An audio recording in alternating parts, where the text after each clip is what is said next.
Chapter 1. Subject: Shiphead Ulina. Species: Urukari. Description: reptilian humanoid, no tail, 5 foot 3 inches, 1.6 meters, average height, 135 pounds or 61 kilograms, average weight, 105-year life expectancy. Ship: RSV Loelana. Fights with honor. Location: unknown. Our ship had taken a beating, and nobody can tell me where we are. Our nav officer is down and probably isn't going to survive his wounds. My second is already dead, head smashed in by a console detached when we were hit by the first missile salvo. My own head was reeling from the successive subspace jumps that we had just made. The first jump was to arrive at our destination, and the second was to escape the ambush that had awaited us. The second one was the problem. It had been done out of desperation. We had jumped blind without shields. We have multiple hull breaches. Our faster-than-light drive is offline, and our engines are not responding, sir. The panic in the voice of Lona, my head of engineering, was palpable. Evacuate and seal the breaches sectors, initiate distress protocols, and try to find out where we are, I managed to say through gritted teeth. This was supposed to be a simple scouting mission. Some warp irregularities that we were supposed to scan and report back on.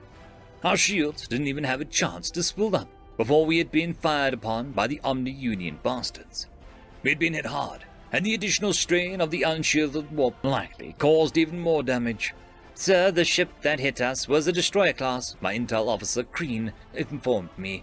There is no way that they were there by chance. That's not good, I replied. We need to inform the Republic as soon as we can. Speaking of which, where are we on the location?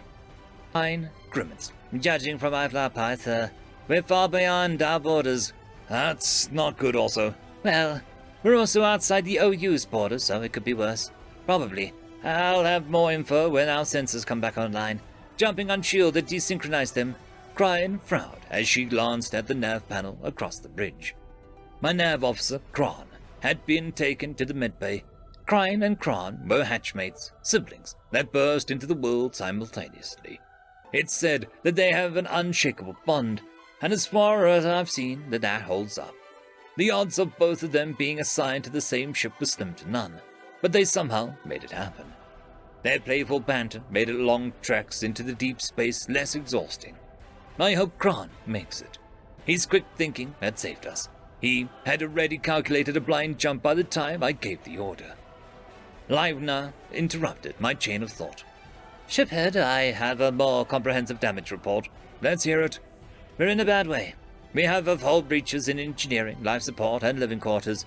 These areas have been sealed off until we can enact repairs, but that will require a spacewalk. Una grimaced. We've lost a lot of gas, and the pressurized reserves might not be enough to fully repressurize those sectors. Understood.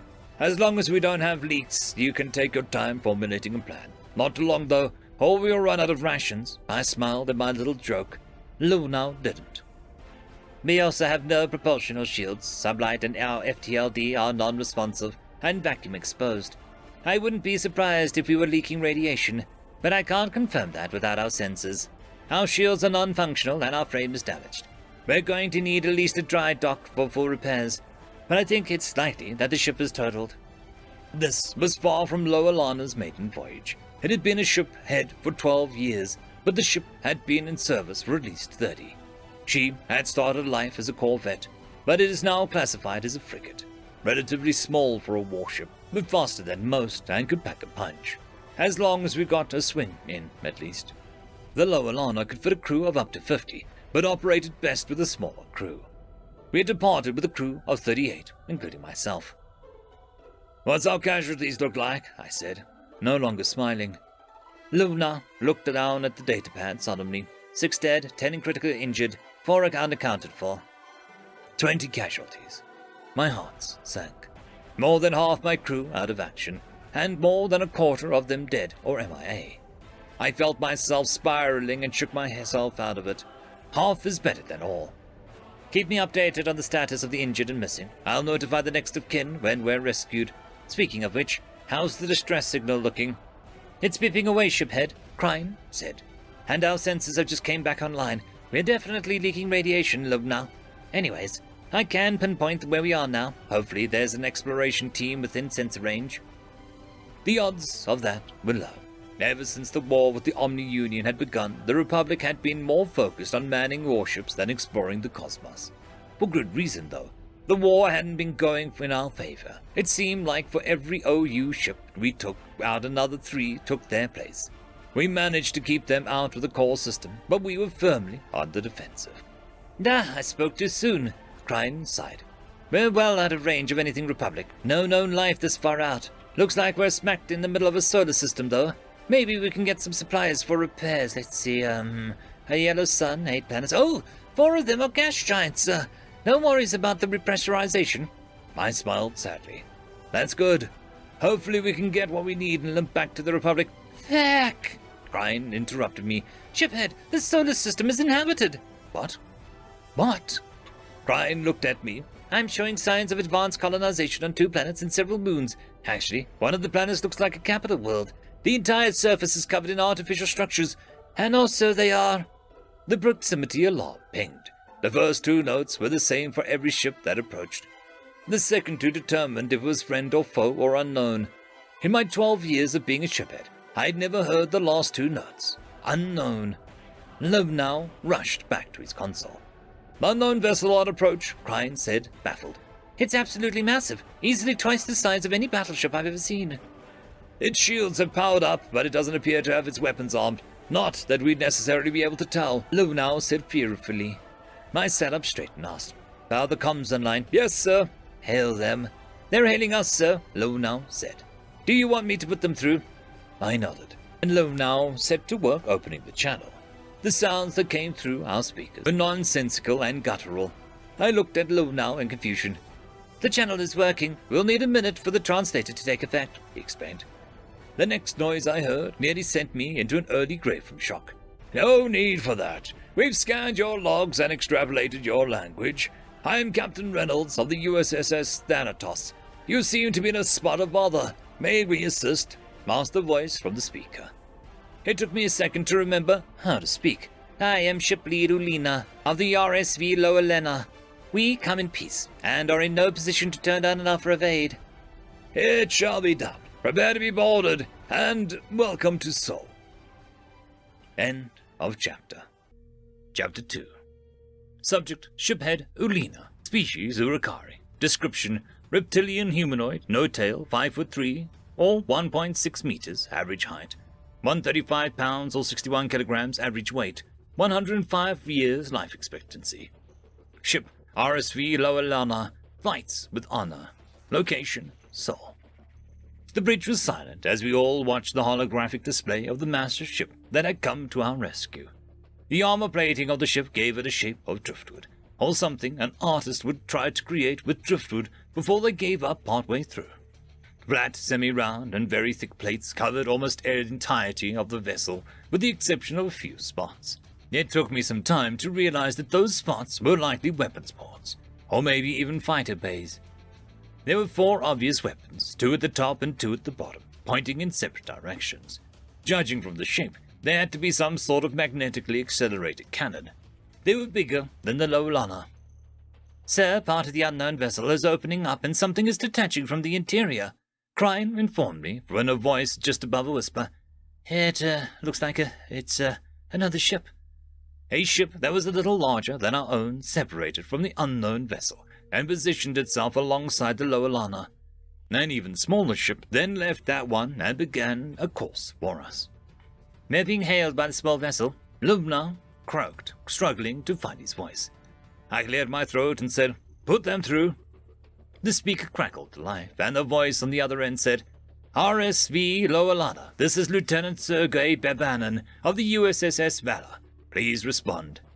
"We're here, Lieutenant Sergei Bebanin of the USS Valor, and I am Shiphead Ulina, and this is the RSS Loalana. Do you have permission to come aboard?" I said, trying to mask the tension in my voice. But the worst-case scenario for the first contact from a species outside the Republic, indebting ourselves at first contact is definitely going to have some political backlash, especially with some of the more xenophobic member species. You would think that going to war would be, but being indebted to someone you don't know is usually a lose-lose scenario. Either we're out something by repaying the debt, or we don't repay the debt and go to war anyway. Well, Lieutenant Buchanan began hesitantly. We're not quite ready for boarding yet. We're showing several hull breaches, and your structural integrity is, well, our frame is damaged, we know. It's not damaged, Shiphead. It's cracked. Your frame is being held together by your hull, and your hull has holes in it. If we're not extremely precise with our rocking maneuver, you're going to fall to bits. I gave Lou now a bewildered look. He returned my stare with one of his own before looking back at his instrument panel. By the suns, he's right. Apologies, Shiphead. The damage is much more severe than we originally assessed, he said. What can we do? I asked, trying not to sound panicked. I don't want to lose any more of my crew. I don't know, Lou now said, nearly losing his composure. Don't worry too much, Shiphead. We're going to be able to extract you, Lieutenant Buchanan interjected. We're just going to need precision guidance. We're downloading the software required right now. Do you have the compatible docking equipment, clamps and such? I asked. Well, we're currently waiting for the download to finish to solidify our plan of action. But I think our best bet is to use an umbilical. Looking at your ship's layout, the holes in it, we can probably attach it the hole in your, I think that's your living quarters. It's the room near your bridge. I did some mental mapping. Yes, that's right. But that area is sealed off due to depressurization, though. It won't be a problem, Lieutenant Buchanan said cheerfully. We brought enough gas to repressurize your entire ship. Once we're attached and the room is repressurized, you'll be able to unseal it and exit through the umbilical. The plan was solid, but one thing bothered me. If you're going to use an umbilical, then why do you need precision guidance software? We're not familiar with your ship's construction methods or composition, he began. For all we know, just getting close to your ship can cause it to break apart due to the forces generated by our proximity. We'll need to be in a position far enough away that we won't be affecting you. Aim and guide the umbilical to the proper position, and firing it gently enough that it won't send shockwaves that'll shatter your ship. Understood, I said, satisfied with the explanation. All right. Do you have any pressure suits available? He asked. Lo now shook his head and said, We don't have any pressure suits, but we do have respirators. They won't last long if we're exposed to vacuum, though. Well, that's better than nothing. I suggest you prep them. We'll be in touch when we're ready to begin. Acknowledged. Shiphead Helena out. The comms light winked out as the connection was severed. The crew sat in silence for a time, unsure of what to say. Something was bothering me about that interaction, but I couldn't quite place it. It was Crine who made it click into place. Their sensors must be much more advanced than ours, she said in a hushed tone. What do you mean? Asked Loeb now. I spoke up. They were able to tell that our frame was fractured before we were. They were also able to determine our ship's layout to a degree that allowed them to formulate a rescue plan without consulting us. Not only that, but they were able to scan our database well enough to be able to extrapolate and translate our language. More silence. We hadn't just indebted ourselves in first contact with an unknown alien species. We'd indebted ourselves with a more advanced unknown alien species. I spent the next few minutes wondering what I should wear to my hearing. I took solace in the fact that what's left of my crew might live. We're being hailed, sir, Loeb now informed me. Open the channel. Lieutenant Buchanan sounded more cheerful as he said, We're ready to rescue you. Turns out my plan held up to scrutiny, so we'll be proceeding with it. The only change is that we will be sending some of our people aboard to assist with the evacuation, and I'll be joining the away team. Once everyone is safely off the ship, the USS Thanatos will scoop it up so that we can begin repairs. Even though it was likely a very accurate description of what will happen, something deeply bothered me about the idea of a ship that can crew 50 people being scooped up. Understood, I replied. You have my permission to board. We'll begin evacuation preparation immediately. I'll see you on the bridge. Ulina out. The comms light once again flashed out, and the crew gathered around the holographic display in anticipation. We watched as the alien ship expertly maneuvered into a position far enough away that its magnetic fields and gravity wouldn't affect us enough to break us into pieces. We held our breath as the umbilical was fired and slowly traveled the distance between us. There was a time delay of half a second, so we actually heard the ever-so-soft thud of the umbilical making contact before we saw it. The umbilical has hit its mark and we're holding steady, Crine said joyfully. The tension in the air evaporated as the crew allowed themselves a little celebration. For my part, I exhaled the breath that I'd been holding. We're almost safe. Don't celebrate too heartily. We'll be having guests soon, and I want everyone on their best behavior. No staring, I said with a smile. Short band signal coming in, sir, Crine said, holding her hand to her ear. It's the lieutenant. He and his team are proceeding through the umbilical. Okay, everyone, respirators on. I want the injured evacuated first, then the non-essentials. Crine, low now, you'll be evacuating with me, I said with as much authority as I could muster. Yes, sir, the remaining crew said unanimously. So they're aboard. The lieutenant is headed our way, Crine said. I heard the thudding of footsteps before I saw what they belonged to. The first one through the door was huge. I was fooled at first because it had to slump through the door, but then it rose to its full height. At least 6'5" or 195 centimeters, and very wide.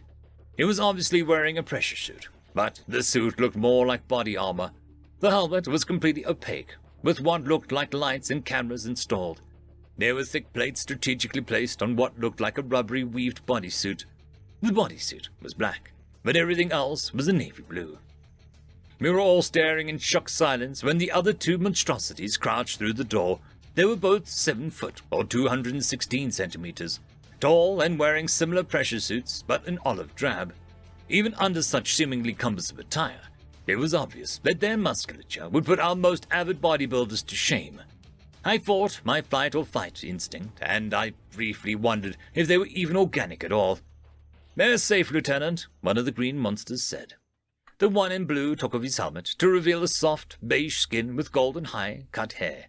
His piercing blue eyes scanned the room like a predator before he had fixed his gaze on me.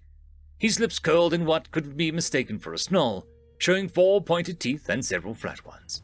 This actually set me at ease because I recognized the expression as a smile. Several primate species have similar expressions. Even the Urakari have their own variation. You must be the shiphead Alina, it said. Yes, and you must be Lieutenant Babanin. Welcome aboard, I said, trying my best not to stammer. I'm sorry if we're looking frightening. These are designed to do that, but they're all we had on hand. I understand you're quite larger than we pictured, I said as I rubbed the back of my neck nervously. One of the green monsters chuckled lightly. The other turned to look at him with what I assumed was a glare. The suits add to our size by an inch or two. It doesn't sound like it makes a difference, but it definitely does. He gestured to his left. This is Corporal Simmons. Then he gestured to his right. This is Lance Corporal Johnson. Nice to meet you, Johnson said in a gruff voice. I nodded in acknowledgement, unable to speak. Well then, let's get you rescued, shall we? Lieutenant Babanin said with another smile. I was about to agree when the proximity alert chimed again. This time, I definitely recognized the sound. I'd been hearing it more and more lately, and the last time I heard it was right before we found ourselves in this situation. My heart skipped a beat.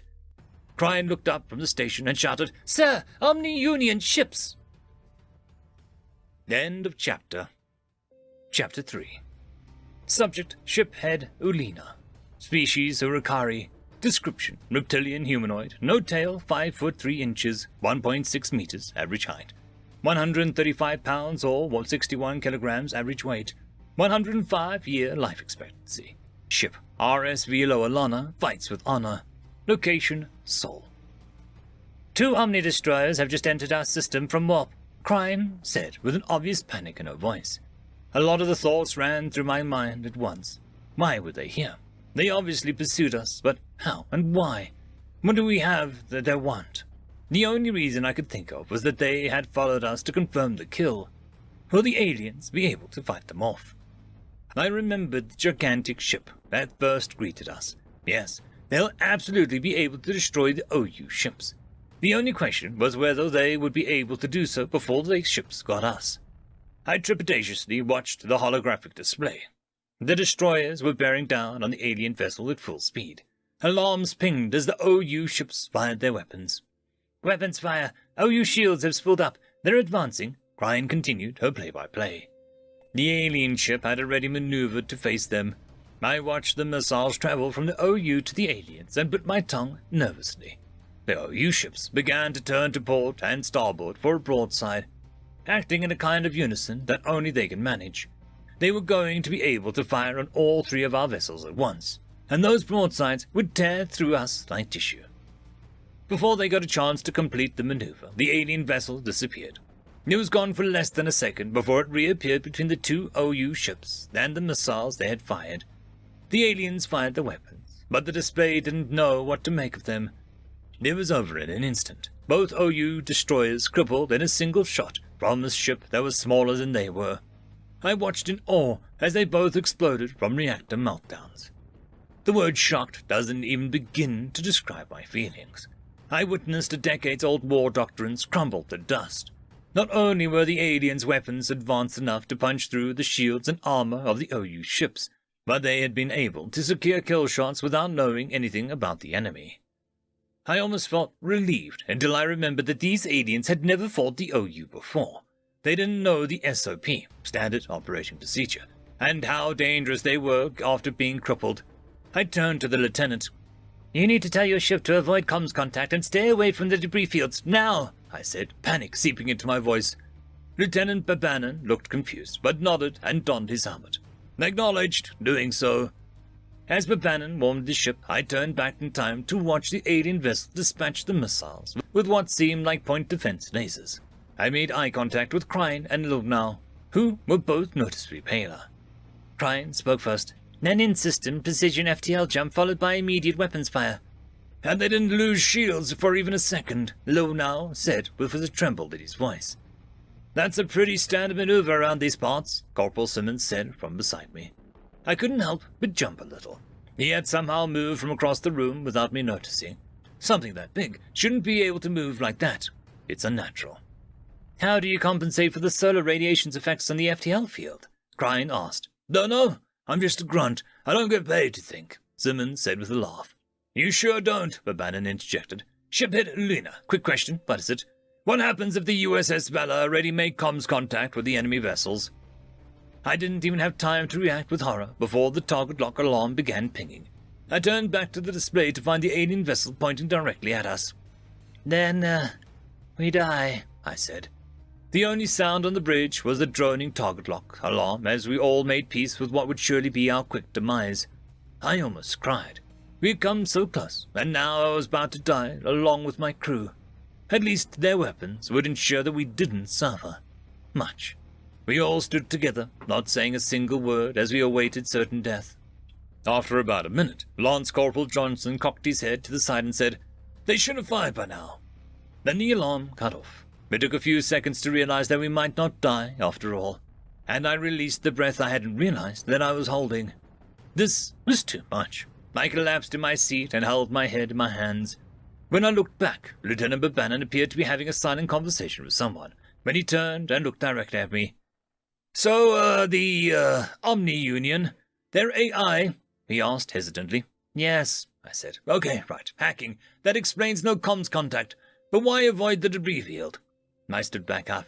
"These bastards booby-trapped the hell out of their ships to prevent reverse engineering their technology. Nuclear seeker mines, antimatter mines, hull ripper drones, and even EMP devices are all released once the ships are crippled or destroyed." "Roger that. I'll radio it in. Let's get you all to safety." Things were less stressful from there. I oversaw the evacuation of the injured and dead, then the non-essential personnel. Finally, it was time for me to evacuate with the 2 remaining members of my bridge crew. I sent Crine and Lownow on ahead of us as I took a moment to say goodbye to my ship. The aliens had said that they'd repair it, but you never know. This might be the last time I see it. It's not right for a shiphead to leave their ship without a goodbye.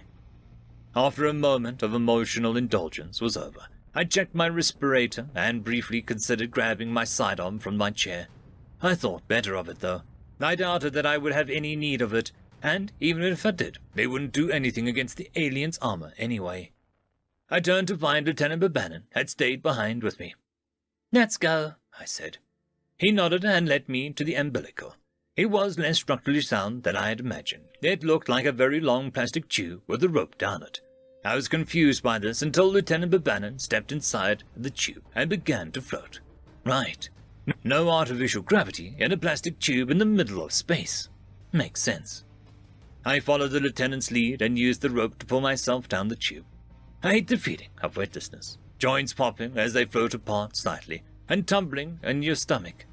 Being unsure of which way was up is a horrible experience, in my opinion. The fact that I was upside down by the time I got to the end of the tube further cemented my disdain. I righted myself and climbed aboard the shuttle. Everyone else had been assigned a seat. I checked on the wounded before finding my own seat. Kron and the others were hanging in there. I let Kryne know that her brother was still alive as we departed for the alien frigate. Johnson and Simmons had removed their helmets and were sitting opposite myself and Kryne. Johnson was a darker shade of beige than Lieutenant Babanin, but had the same eye color. His hair was of dark brown, and he had scars along his jaw. They looked like claw marks. Simmons had a dark brown skin and black hair. His eyes were yellow. They both had the same close-shaved haircut. "So what are your species called?" Kryne asked. Johnson grinned and said, "Well, I'm a human, but Simmons here is a shitbag." "Feck you," Simmons said with a laugh. "We're both human. The Valor is a human ship, and we're chosen as your rescuers as a point of first contact because Sol is our home system." "So, you have other aliens on board the bigger ships?" Kryne asked with widened eyes.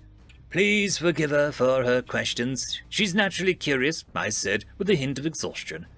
"It's no problem," Simmons said. "But yeah, we do. We've got the Alumari, which are bug people. And we've got the Canucknuss, which are bird people. And you've got the Gonts, which are, like bear centaurs, but with paws instead of hooves." "What's a centaur?" Johnson laughed and nodded. "The centaur is a mythical beast that is half human and half horse. You probably don't know what a horse is either, but that's okay. Gonts have 4 legs and 2 arms. The legs have paws instead of feet, but the arms have hands kind of like our own. You'll probably end up meeting 1 or 2 once we get back to the USS Thanatos. Our engineering staff is mostly Gont." "Got it. So, let me ask you something. Why are your weapons so advanced? How were you able to kill those 2 ships with 1 servo? How did you counteract this AI hacking? It isn't just your ship's weapons either, is it? Those suits you're wearing. I noticed the shimmer." Kryne was nearly salivating as she asked this. Johnson and Simmons looked at each other. They seemed to decide that Simmons should answer. "Well, we don't know how advanced our weapons are compared to yours, and I'm not really sure how much I'm allowed to tell you about our tech. As far as we've advanced the way we did, well, I'm sure the brass would rather give you a split-polished version of our history."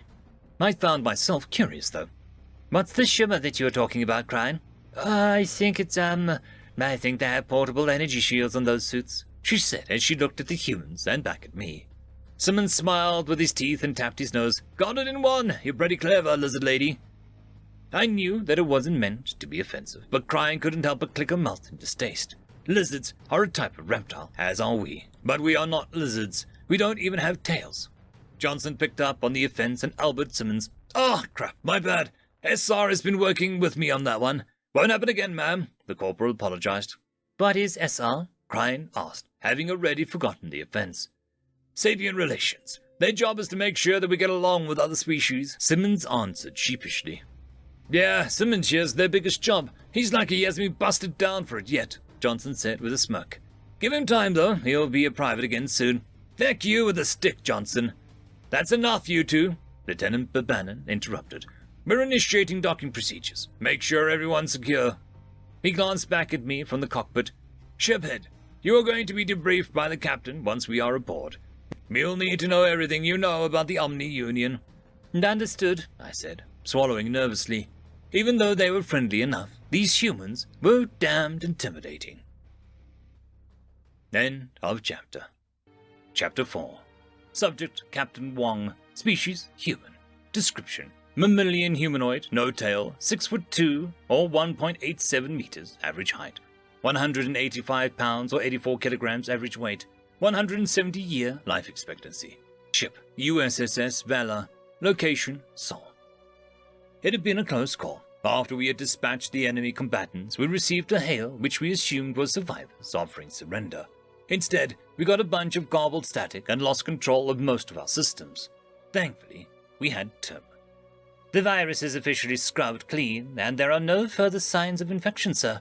I took the liberty of checking Lieutenant Babanin's suit to make certain he wasn't infected as well." Tim informed me over the comm. "Thank you, Tim. That'll be all," I replied. "Well, not quite, sir. Admiral Hackett and Reynolds wanted to brief on the aliens ASAP." I nearly rolled my eyes. Can't get a moment of peace these days. Potential AI is a pretty big red flag when it comes to combatants, so their rush was understandable. We all had a pretty close brush with death, and the poor aliens must be swimming in fear chemicals right now, though. Still, better to get it over with and let them relax than drag it out any longer. We also had to get med data for them, and that was likely to be unpleasant, especially with Dr. Zickler. Did they provide a list of must-asks? I asked. Yeah, of course. It is on your tablet. Shall I send for Shiphead Alina? Yes. Clear a conference room and set up an audio call with Admiral Heckett and Captain Reynolds, since they're so damn curious that they can take part themselves. I said with no lack of venom in my words. No, righty, Tim said with an enthusiasm he knew was annoying. I grabbed my tablet and headed to the conference room. I sat in my favorite chair and began looking over the battle data. The Omni-Union was pathetic. Their shields were similar to what we use for our infantry, and their missiles were hardly space-worthy. Not much more advanced than their foes. If it weren't for the synchronous movements and confirmation from the reptile captain, I would doubt that they were AI at all. A real AI was a much, much more dangerous foe. There was a knock on the door and Lieutenant Babanin entered with Shiphead Alina in tow. Captain Wong, sir, this is Shiphead Alina of the RSV Loalana. Shiphead Alina, this is Captain Wong of the USSS Valor. Please have a seat, Babanin said as he gestured to one of the many chairs in the room. Thank you for your assistance, Captain Wong, Alina said as they sat down. I put on my best captain's face and said, I wish only that we could have done more, Shiphead. My apologies for conducting this debrief so soon after what must have been a traumatic incident. But we have certain policies in place that demand haste when it comes to hostile AI. After fighting the OU for so many years, I completely understand. I smiled and continued, Good. This is a formal debrief under United Systems military law. You currently have the rights afforded to you as a first contact refugee. You may request accommodations if you find the debriefing conditions unsuitable to your needs. You may request medical attention as well as food and water. You may refuse to answer any of the questions that pertains to information that your governing entity considers classified. Any violent actions on your part will result in the revocation of your rights and will be met with extreme force. Alina swallowed nervously, but I continued. Refusal to participate in this debrief will result in your classification changing to potential combatant, and you will be detained and confined to quarters, as will any uninjured members of your crew. I am required to inform you that this debrief is being recorded as well as monitored live by Admiral Heckett and Captain Reynolds. They will not be speaking. I added a bit of emphasis on the last sentence to show my contempt for their micromanagement. The poor reptile looked like his head was swimming. Do you understand these disclosures as they have been read to you? I finished. Yes, Alina said slowly. Yes, I think I do. Excellent. First question. What is your rank, governing entity, species, and sex, please? The shiphead blinked and said, I am Shiphead, which is the commander of a ship of the Republic fleet. The Republic is my governing entity, and I am a male Urukari. Thank you, I said. Now for the tough questions. What were you doing before you were attacked? Alina seemed unsure whether he should answer. We were sent to scout out warp fluctuations that seem unnatural and were ambushed by the Omni-Union immediately upon our arrival. Our shields hadn't had a chance to re-engage, so we performed a blind warp jump to escape. Then we wound up here. Thank you, I said. That answered the next question as well. Moving on, who are the Omni-Union and what is your relation to them? The Omni-Union are a conglomeration of artificial intelligences that are seeking expansion. We aren't sure where they originate from, but they began assaulting Republic forces 30 years ago. We have been in open war with them ever since.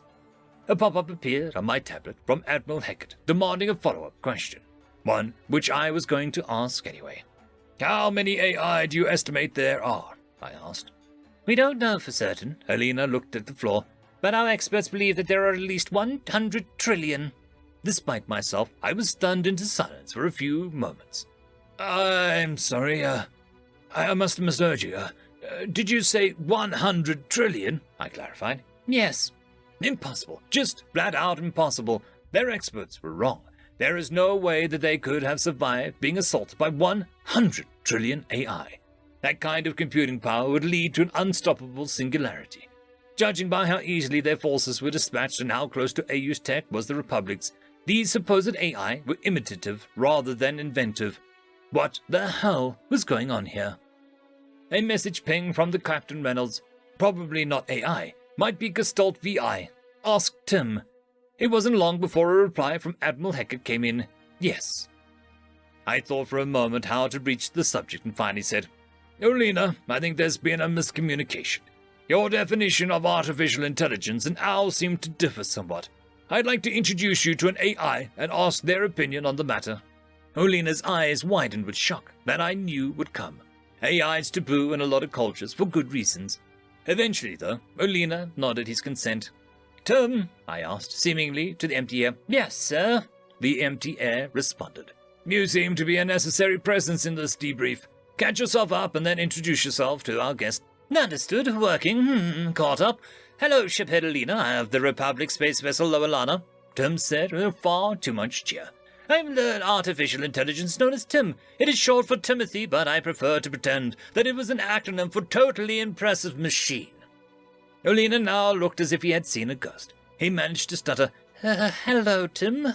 Pleasure to meet you. Tim, what's your take? I asked. I don't have one yet. I have some questions that need answering first, if you don't mind. Go ahead, I replied tersely. Shiphead Olina, to your knowledge, have you ever been able to communicate with the OU? Tim asked. Olina thought for a moment and said, Kind of. When they attack the system, they broadcast who they are and state their intentions, but they don't respond to any communications we send. Okay, and do you know why your experts believe there are around 100 trillion of them? Something to do with the leftover code found in what debris that we were able to obtain from our ships that were taken over. Tim paused for a moment and then said, Yeah, I don't think that the OU are AI as we define it. I think they are a rogue VI. The only problem with that theory is that we don't know what could be directing the VI, I said. Olina looked confused before asking, What's a VI? How does it differ from an AI?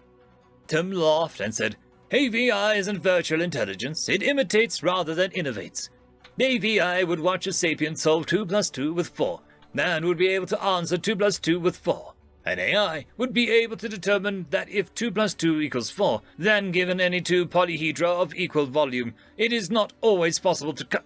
Yeah, we get it. You're smart and stuff. Move on, please, I interjected before Tim could finish disproving Hilbert's third problem. Right, Tim continued. When we were hacked, it was by virtual intelligence, not artificial intelligences. About 400,000 of them. I stared at Olina for a moment before saying, We only answered the hail for one of the ships. If these experts believe there are 100 trillion of them based off the 400,000 VIs, then that means they estimate that the OU has 250 million ships. Tim cut me off. I glared at the speaker that Tim talked out of. It may seem futile to anyone watching, but Tim knew what I meant, and that was all that mattered.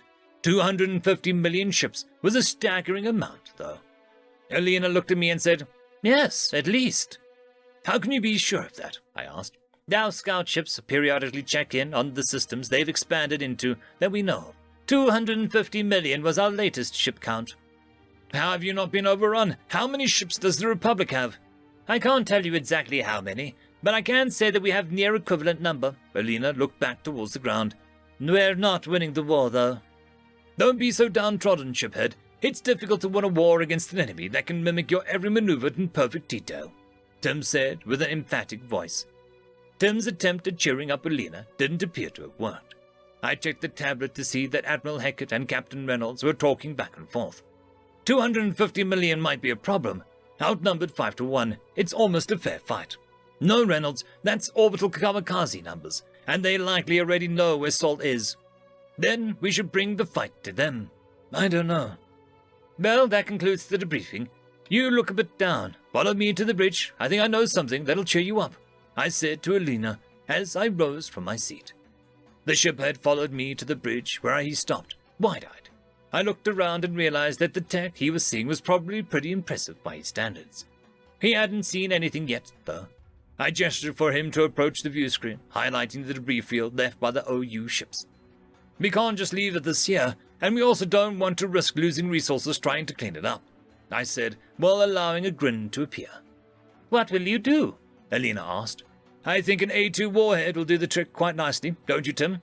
And that's why I like humans, Tim responded, always finding ingenious uses for weapons of mass destruction.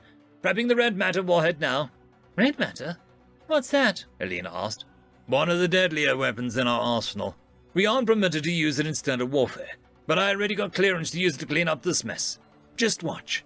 Missile ready, Tim said. Ah! We both watched the view screen as the A2 symbol approached the debris field.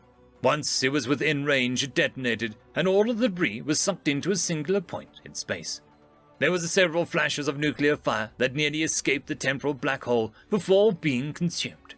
I guess those must have been the mines that the lieutenant reported. I turned to see Alina's expression. I was satisfied to see his mouth gaping and his eyes wide. Being a captain of the United Systems has its perks. End of chapter. Chapter 5.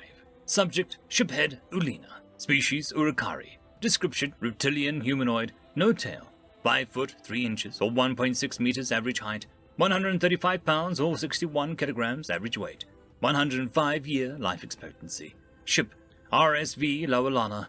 Fights with honor. Location, Seoul. I couldn't help but show my utter disbelief at what I had just seen. These humans were absolutely insane. Every time I thought I'd finally got over it, a new thought hit me like a ton of bricks. Weapons that can literally create a black hole. Okay, over it. But it's the size of a standard warhead. Okay, over it. They just used it to clean up a debris field like it was a broom. Alright, I can get behind that. Wait, did he say, one of the deadlier weapons? Does that imply that they have multiple weapons just as deadly or even worse? How do you get deadlier than a damned singularity-creating bomb?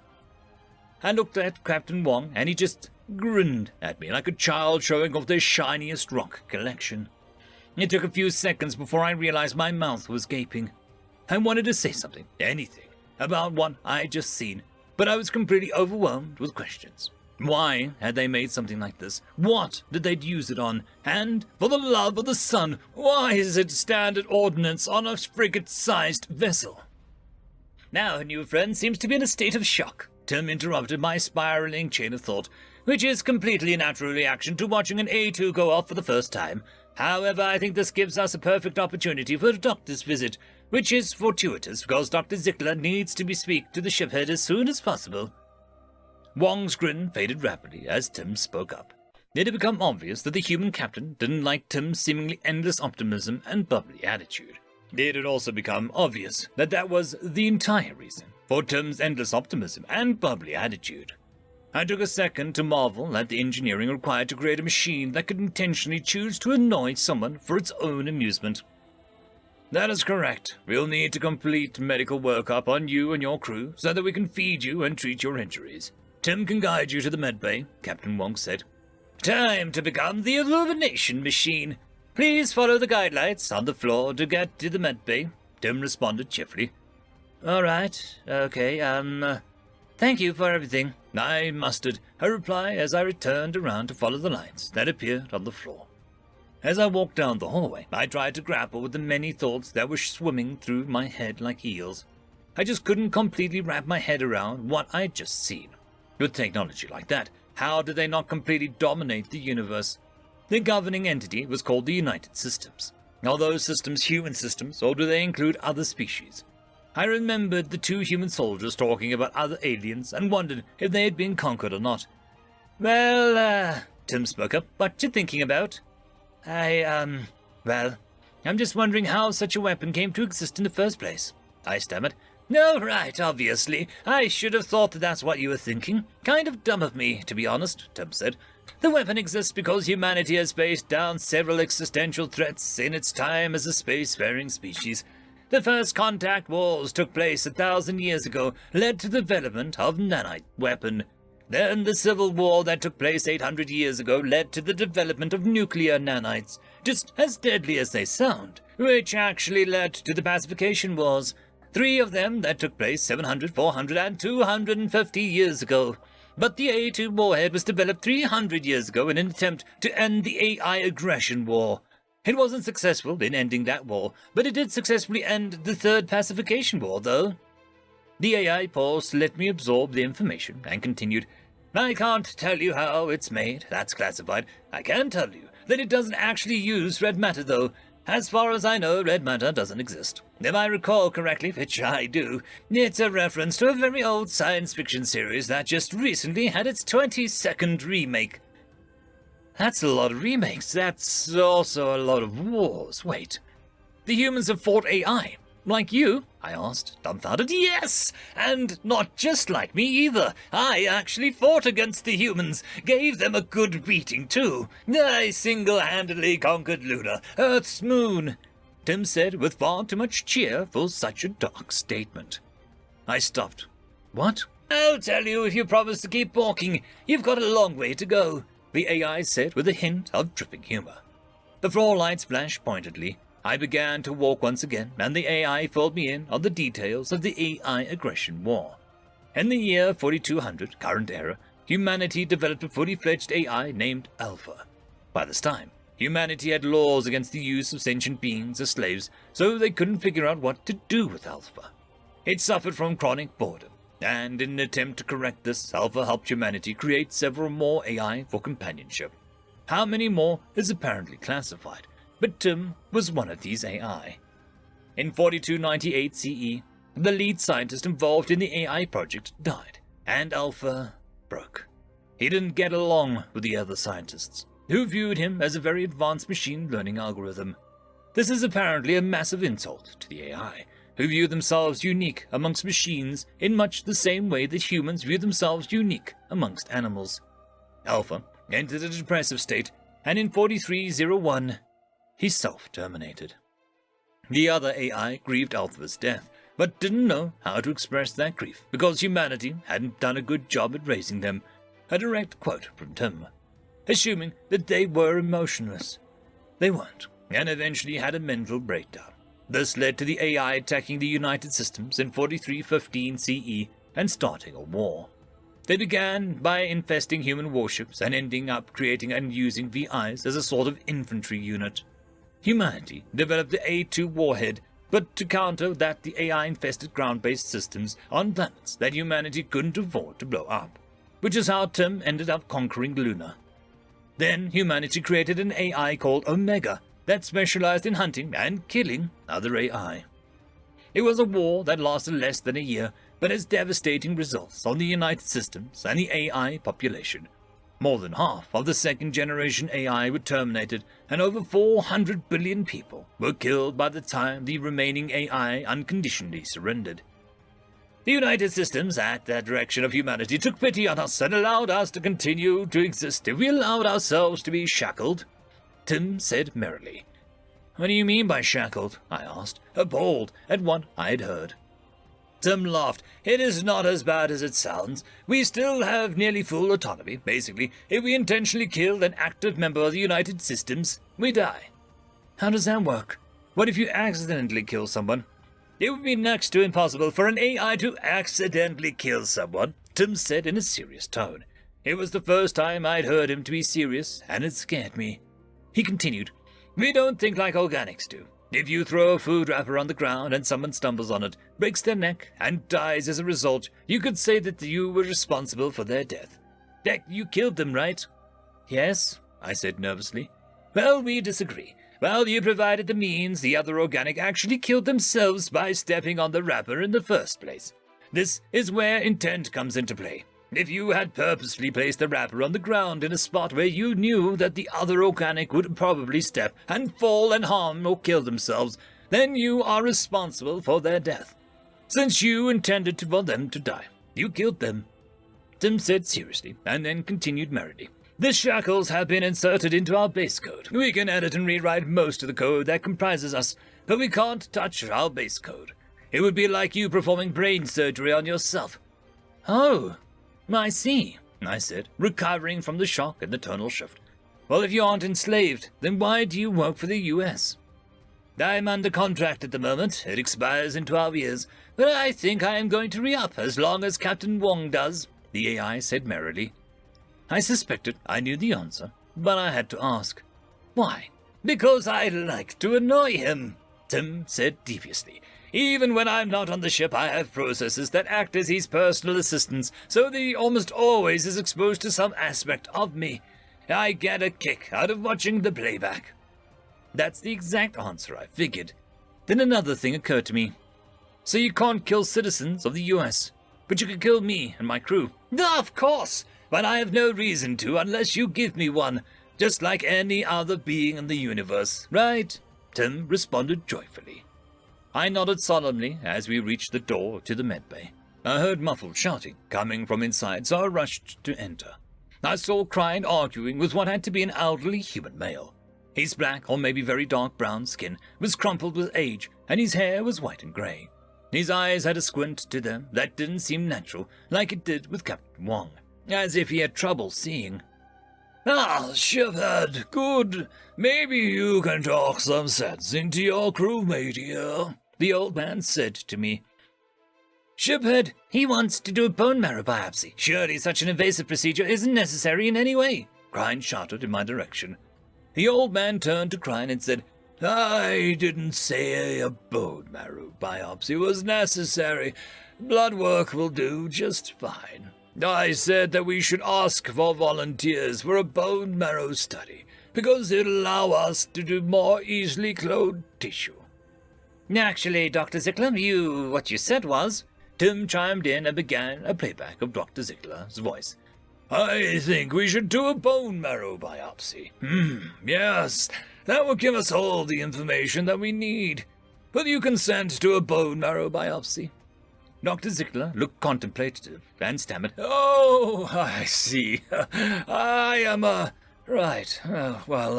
My apologies. I meant to say that we could also do blood work, but it appears to have slipped my mind. I immediately became concerned about the level of medical care my crew and I would be receiving while aboard the USS Valor. End of chapter. Chapter 6. Subject Nav Officer Kron, species Urukari. Description reptilian humanoid, no tail. 5 foot 3 inches or 1.6 meters average height. 135 pounds or 61 kilograms average weight. 105-year life expectancy. Ship RSV Loalana. Fights with honor. Location, Seoul. The shiphead thinks this mission is supposed to be pretty standard, but something is bothering me about it. Warp fluctuations. There aren't many things that can cause warp fluctuations, and definitely not anything that we wouldn't be able to tell from home without probe network. We have probes that are constantly in FTL, which is probably how they detected the warp fluctuations to begin with. But the probe should have been able to tell what was causing the fluctuations. So there was no need for us, unless the probes didn't survive long enough to determine the cause. Shiphead, I don't think that we should enter real space near the fluctuations. I voiced my concern to Alina. Agreed. Bring us out just outside of the system. We'll have a peek with deep sensors and move in if necessary. The shiphead seemed to notice my nervousness. Don't worry, Kron. It's just a routine scouting mission. Yeah, Kron the coward, Crine said with a chuckle. I shot her a glare and retorted with a, better Kron the coward than Crine the That's enough, you two, shiphead Alina said with a slight smile. Kron, drop us from warp when ready. Understood, sir. Dropping from warp in 3, 2, 1. I finished my countdown, and the process for exiting FTL speeds at the same time, like a professional.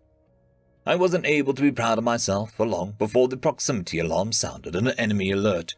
Panicking, I checked my scans and saw an OU destroyer-class vessel just as the target lock alarm sounded. Our shields were still down from exiting warp. We were dead. We must flee. I checked our scans for other ships and noticed something terrible. The warp field in the system was a complete mess, and there was a ship at the center of it all. Could it be causing the warp irregularities? And these weren't fluctuations, these were waves. In subspace. If we had tried to warp into this, we would have been torn into pieces. Thankfully, we were out of range, so I began to turn the ship just as the missiles hit us. My head slammed the console, cracking the screen. It didn't hurt, but I could feel the warm blood dripping from my face and chin. I quickly entered the command for a blind jump and began to power up the FTL drive. Get us out of here, Kron! Blind jump! Shiphead Alina sounded muffled. Darkness began to form in circles around my vision as I watched the FTLDs power up. The target lock alarm sounded again, just as the drive became ready. and I slammed my hand on the panel, sending us into warp once again. I could feel myself passing out as I heard the ship creak and groan under the strain of the unshielded FTL jump. Then I was in and out of consciousness for a while. "We had multiple hull breaches," I heard Luna say in panic voice. "There's no way they're there by chance." That was crying, my sister. I hope she's okay. "We need to inform the Republic as soon as we can," Shiphead. Oh no, I didn't tell the Shiphead what I saw. If the Republic sends ships into the system, they'll be destroyed before they can exit warp. I tried to open my eyes. I need to wake up. I need to warn them. I saw light and realized that I was on a stretcher. Then darkness again. I saw one of our medics. Then darkness again. Then I saw someone I'd never seen before. Blackened skin? No hair. No, wait. They only have hair on the top of their head. Grey hair and some black at the roots.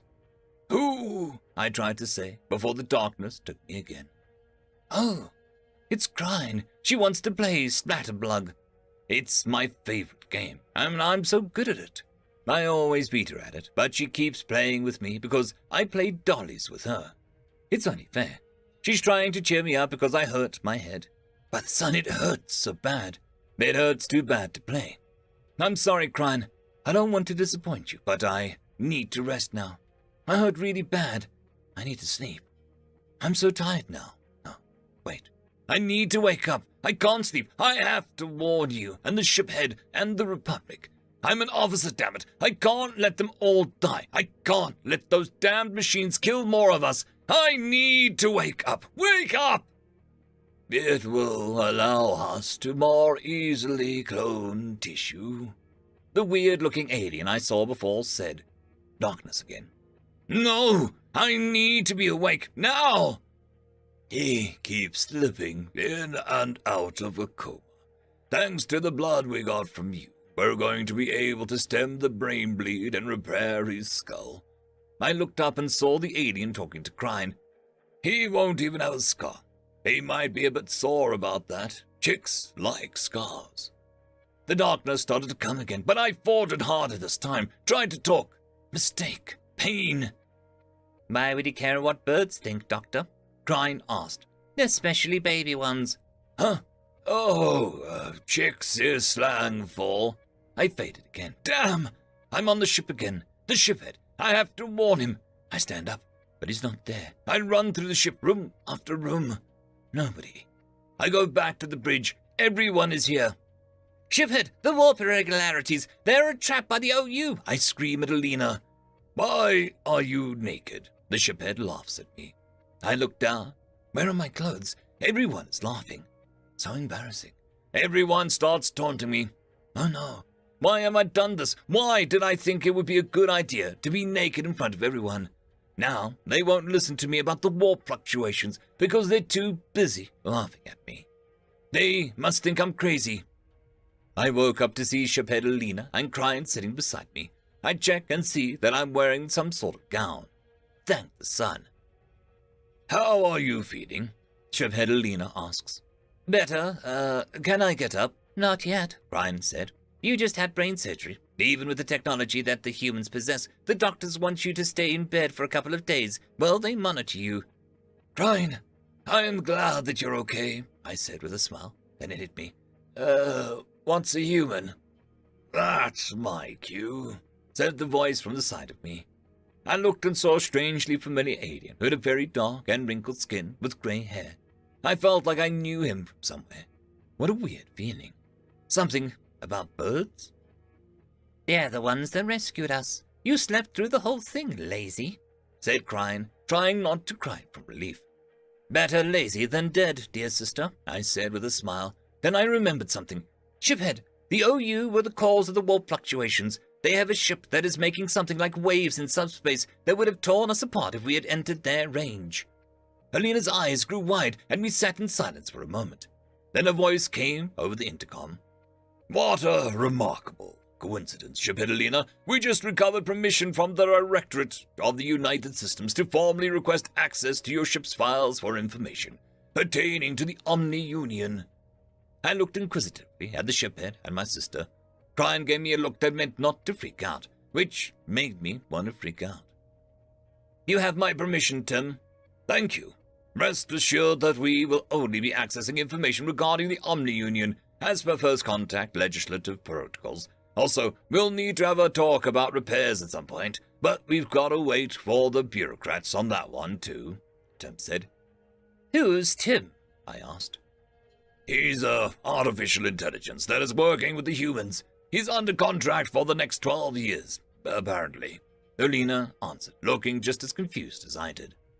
"Wait, if we are working with the AI, then are they the enemy? Are we prisoners of war?" I asked, panic seeping into my voice. "No," the shiphead shook his head. "The OU aren't actually AI, I guess. Humans are more advanced than we are, so they have a different term for what the OU are. VI, virtual intelligence. I think that they think that someone is controlling the OU, but I'm not sure. I'm going to be honest, I'm just a simple shiphead. All of this is well above my pay grade."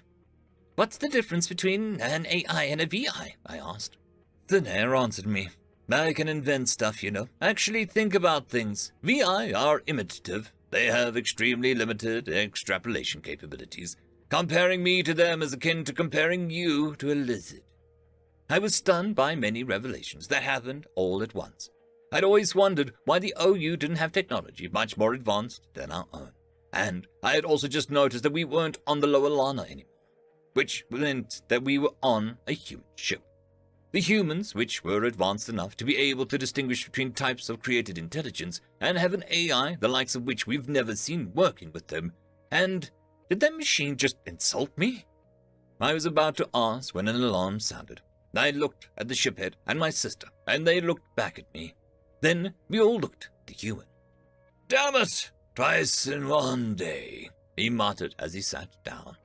A voice that wasn't Tim came over the intercom. "All hands to your stations. This is not a drill. Non-essential personnel, please secure yourself. Prepare for battle." End of chapter. Chapter 7. Subject, Captain Wong. Species, human. Description, mammalian humanoid, no tail.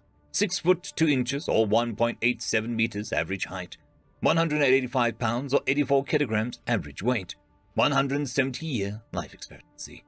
Ship, USS Valor. Location, Seoul.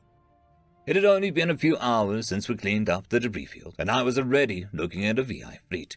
It was turning out to be one hell of a day. First contact with an alien species, having to save those aliens while under fire from their adversaries. The discovery that there's another governing entity on the other side of the galaxy with over 250 million ships. This VI mystery, and to top it off, the galley forgot to resupply the coffee. I wanted to take out my frustrations on the OU ships, but there was a slight issue with that. There were 20 of them, 2 battleships, 4 cruisers, and 13 destroyers. Then there was a ship that didn't look like the others. It was small, barely met the classifications of a corvette, but the other ships were being sure to stay between us and that ship. The battleships obviously had MACs. A quick, deep scan revealed that they wouldn't be a problem for the USS Thanatos, but they could tear us from mouth to crotch if we weren't careful. Captain Reynolds had already given the order for 4 more frigates to deploy to back us up. The Pride, Shield, Sword, and Rosenthal, good ships, but we would have to jump to meet up with them. The only question was whether we should fire before we jumped. I rose from my chair to give the orders. "Our main cannons, prepare a firing solution on the nearest vessel, and power up the FTLD. We're going to hit and run." A chorus of "Aye, sir" rang out at the bridge after Tim chimed in. "Can't FTL, small ship at the back there, that formation is causing an issue. Data sent, informing rest of command." "Belay charging the FTLD, divert that power to something that needs it." I didn't like Tim, but I knew better than to doubt it. I checked over the data, but couldn't make any sense of it. "Tim, what does this mean?" "Busy." "Then summarize it," I yelled, losing my patience. "If you jump, the ship will break into pieces," Tim said almost so quickly that I didn't catch it. Crap. No FTL is a problem for our tactics. Did they already have this, or did they make it especially for us? I remembered that the reptile captain had said that their mission was investigating warp fluctuations. Well, subspace would definitely be fluctuating with this thing around. Did they bring it here because of our mini-jump in the first fight? doesn't matter. Once you have the firing solution, take the shot. Get me the hollow map of the area, including the Thanatos. I sat back in my chair. Time to strategize. The map flickered up on the tablet, and I almost immediately noticed something. The warp disruptor was in range of the Thanatos' MAC, but we were in the solution. Makes sense why they hadn't already fired. It would take 5 minutes for us to impulse our way out of the firing solution. "Sir, the enemy is hitting us," Lieutenant Babanin shouted. "We're not fucking falling for that again. Mute them and fire the deck thrusters. Full speed, move us down Y as fast as we can go." "Firing." I watched the hollow map track our mini-Mac rounds right into 2 of the destroyer's reactors. "Kill confirmed, enemy DIS," Babanin said with a grin of satisfaction. Dead in space indeed. 11 destroyers left. The hollow map showed a volley of enemy fire headed for us, and destroyers began closing. "PDL's online, sir. We're shooting the inbound as fast as we can, but we'll still take some hits," the gunnery officer said. I laughed. "Now shields should hold. Don't bother with evasive. Just keep moving us down Y. Tim, get me Reynolds." "Connecting. Connected," Tim said. "What can I do for you, Captain Wong?" Reynolds answered. "Once you have the solution on that warp disruptor, take the shot. Don't worry about grazing us. We can take it," I said as fast as I could. It was unlikely that the incoming missiles could disrupt comms, but better safe than sorry. "Got it. Back up inbound on thrust, ETA 12 mics. Reynolds out." Fact that, this battle would be over in 9 one way or another. "Weapons charged, seeking solution." "Oh, when ready." The missiles impacted our shields, more than I'd hoped, but not enough to penetrate. I checked our integrity, 85%. Pathetic. Even the peace-loving Canucks could do better than that. Still, they would have us in 6 volleys at this rate. "Missiles locked and loaded, sir," Babanin shouted. "Send it!" I looked up from the map. "Tim, you still busy?" "Nope. I just finished up informing everyone about the fatal FTL. How can I help?" It asked in its annoying jolly tone. "I'm not sure if we're going to win this," I said softly. "What do you mean? You're a human, Captain. You don't care about winning. You care about taking as many of them down with you as bloodily as you possibly can," came the cheery response. He wasn't wrong. I glanced at his intercom. "Right, man the point defense lasers." "Aye, sir." "Man." "Firing," shouted an officer. I rolled my eyes and looked back at the map. Battleships had the MACs charging, 33 and 34%. Second volley inbound, fewer hit this time. Tim doing his job. 75% on shields. Our missiles closing. Damn, they have PDLs. Missiles were useless. A2 won't do anything then. It's mechanical, not explosive. Has to reach its destination to follow its programming. A1 requires Admiralty clearance. Nothing for it. Gotta do it the old-fashioned way. How many Macs connected? With 2 more destroyers. 9 left. 40 and 41% on the battleships.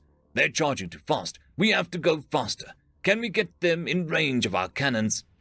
Cut the stern deck engines and fire the stern keel engines. Once we're nose down Y at 90, fire the main engines, cut the deck engines, and fire all keel engines full burn, I shouted at the bridge crew. "Aye, sir." "Enemy closing," an officer called out. "Fire the chain guns. Convince them to back off," I barked back. I heard the main engines fire. I checked our rate of acceleration. 20 seconds until we're out of the way. Hopefully, Thanatos can take out the warp disruptor, and we can FTL to range of one of the battleships and burn the bitch. Then the B team could take out the cruisers, and we'll see if they retreat. "We got a kill on the chain guns," Lieutenant Babanin sounded thrilled.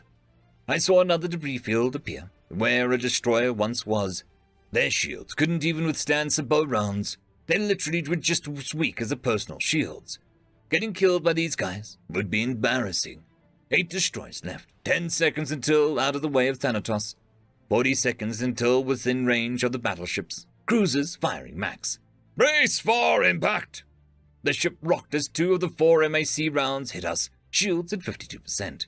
I checked out the ship map, 2 cargo bays in our nose. There's an idea. I stood and took a look at Babanin. "Evacuate the bow bays, both of them, then overpressurize them to stress max."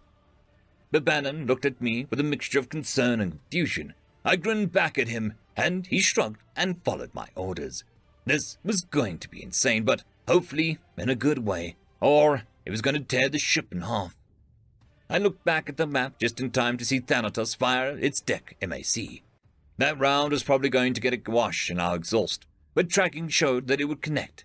Battleships charged to... Interesting. The battleships were moving to intercept the MAC rounds. A sacrifice play. That would be smart in most circumstances, but it just gave us the win. Are the bays clear and overpressurized? Yes, sir. Cut the stern keel engines and open the bow keel airlocks for those bays. Once we're pointed back to the enemy, cut all keel engines. The ship groaned and creaked as our nose came back up. Why? Both battleships were now DIS, but the warp disruptor remained, and we were in range. Get me a solution on the small ship and fire everything we have. I want that thing evaporated, I yelled. Aye, sir. More missiles impacted our shields. Not many, thanks to Tim, though. 43% integrity. As we fired our mini-max, another round from a cruiser hit us, shields at 26%.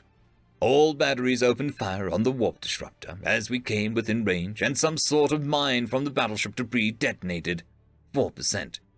Disruptor down, sir. We can warp, Tim informed me. Get us back to the Thanatos, I ordered. I watched our FTLD indicator begin to power up. Only a few more seconds. Another couple of missiles hit us. 2%. One of the cruisers had obtained a firing solution and was sending a MAC our way. As it inched closer, our FTL reached minimum charge. Go! The ship lurched as we entered warp. A cheer went up from the crew, Lieutenant Buchanan's loudest of all. I sat back down and watched our map as our backup disappeared. As we exited warp near the Thanatos, I watched them reappear behind the enemy cruiser. Clean-up time. I did a quick tally. We had killed 5 destroyers and the warp disruptor, more than a quarter of the enemy single-handedly, without losing our shields. I suppose I'll have to be pleased with that. I leaned back in my seat. Tim, get me Captain Reynolds. Aye, sir. Connecting. Connected. Yes, Captain Wong, Reynolds responded. Captain Reynolds, permission to dock and come aboard. Permission granted. Welcome back, USSS Valor. End of chapter. Chapter 8. Subject Director 3. Species classified. Description classified. Ship NA. Location classified. Director 3 has joined the chat. D4. Welcome, Director 3. Now we can begin. The primary decision is what to do with the first contact refugees. D12. That's easy. We fix their ship and send them on their way. D1. AI reports indicate that their technology is well behind ours. Any repairs we made to their vessel would end in an upgrade, and we would effectively be handing a potential enemy advanced technology. D3. I think that we should avoid making any more enemies than we already have. What if we make a show of returning them unscathed to this republic and inquire about a peace treaty? It should buy us some goodwill, at least. D4. I like that idea. We may even be able to use them against the VI, even if their ships aren't as advanced as ours. They may bolster our numbers enough for a proper invasion force. D1. After reviewing the technical schematics of the RSV Loalana, I'm not convinced they have anything to offer us, nor would they make any particularly intimidating enemy. D13. 250 million ships is a lot of ships, even if they are behind the times. Death by 1,000 cuts is still death. D1. That is just a word of one ship's captain. We have no way to verify that number is accurate. D7. Our scout ships have already begun to arrive in position around Omni-Union territory. Their initial reports indicate that the captain was telling the truth about their ship numbers of the OU, and even though Tim's scans cannot account for any unknown alien's physiology, he couldn't detect any signs of deception. D2.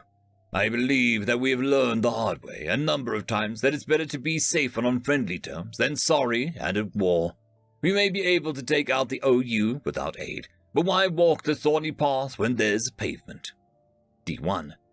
Because they may make demands for our cooperation, because they'll want us to share our technology with them, and get upset when we won't, because they'll quake in fear after watching our ships decimate the planets held by the VI and take up arms against us. Being on friendly terms doesn't make us friends. D5. I find myself opposed to Director 1's ideology, as usual. The logical and intelligent course of action is to make as many repairs to the alien ship as possible without altering the technology already present within. and to return the ship and the crew to the Republic with haste. The USS Thanatos cannot carry the ship. They may be intimidated by our tech, but I don't see that is a bad thing. We can determine what to do about treaties after the fact. A director should remain in contact with us while aboard the USS Thanatos during its stay in the Republic space. Votes and nominations. D2. I concur, Director 3. D3. I concur, Director 6. D6. I concur, Director 3. D8. I concur, Director 3. D10. I disagree. D9. I concur, Director 6. D13. I concur, Director 3. D4. I concur, Director 3. D11. I concur, Director 3. D7. I disagree. D5. I concur, Director 3. D12. I concur, Director 6.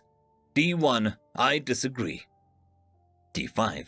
The agreed-upon plan of action regarding repairs to the Lower Lana is to proceed with the repairs sans any technological upgrades to the ship, and to present the ship with her crew to the Republic using the USS Thanatos. Director 3 will be our point of contact. D13. Next decision is the plan for the defense of Sol in the case of further VI incursion. D3. First they sent 2 ships, then 20. We would be foolish not to expect a fleet of at least 200. D4. We can have the USS Thanatos maintain patrol and recall USS Leviathan and USS Kali. Thanatos carries 10 frigates and 100 fighters. Leviathan and Kali both carry 30 destroyers and 500 fighters. D9. What is the status of the current attack? D1. All enemy ships destroyed and debris fields eradicated with A2 missiles. 1 friendly vessel casualty. D8. We lost a ship? D1. No. USS Sword was damaged but remains serviceable. Repairs won't take long. D8. What happened? D1. A VI carrier attempted to ram the USS Sword but was destroyed before the action could complete. A sizable chunk of the vessel and several mines collided with the Sword, causing damage to starboard batteries and the galley. 15 crew dead, 25 injured, 10 dead were human, 2 were Knuknu, and 3 were Gaunt. D10. Retaliation must occur. D7. Absolutely. We'll need intel on where to hit them, where it will hurt, and how to twist the knife. D11. Why weren't any A2s utilized during the fight? D1. The enemy vessel had point defense lasers. A2 would be ineffective. Also, the VI used an anti-warp field generator that the USS Valor managed to destroy, along with 5 enemy destroyers. D6. Anti-warp. Haven't seen one of those in a while. D9. That's because they're only advantageous to ships with limited warp capabilities. D8.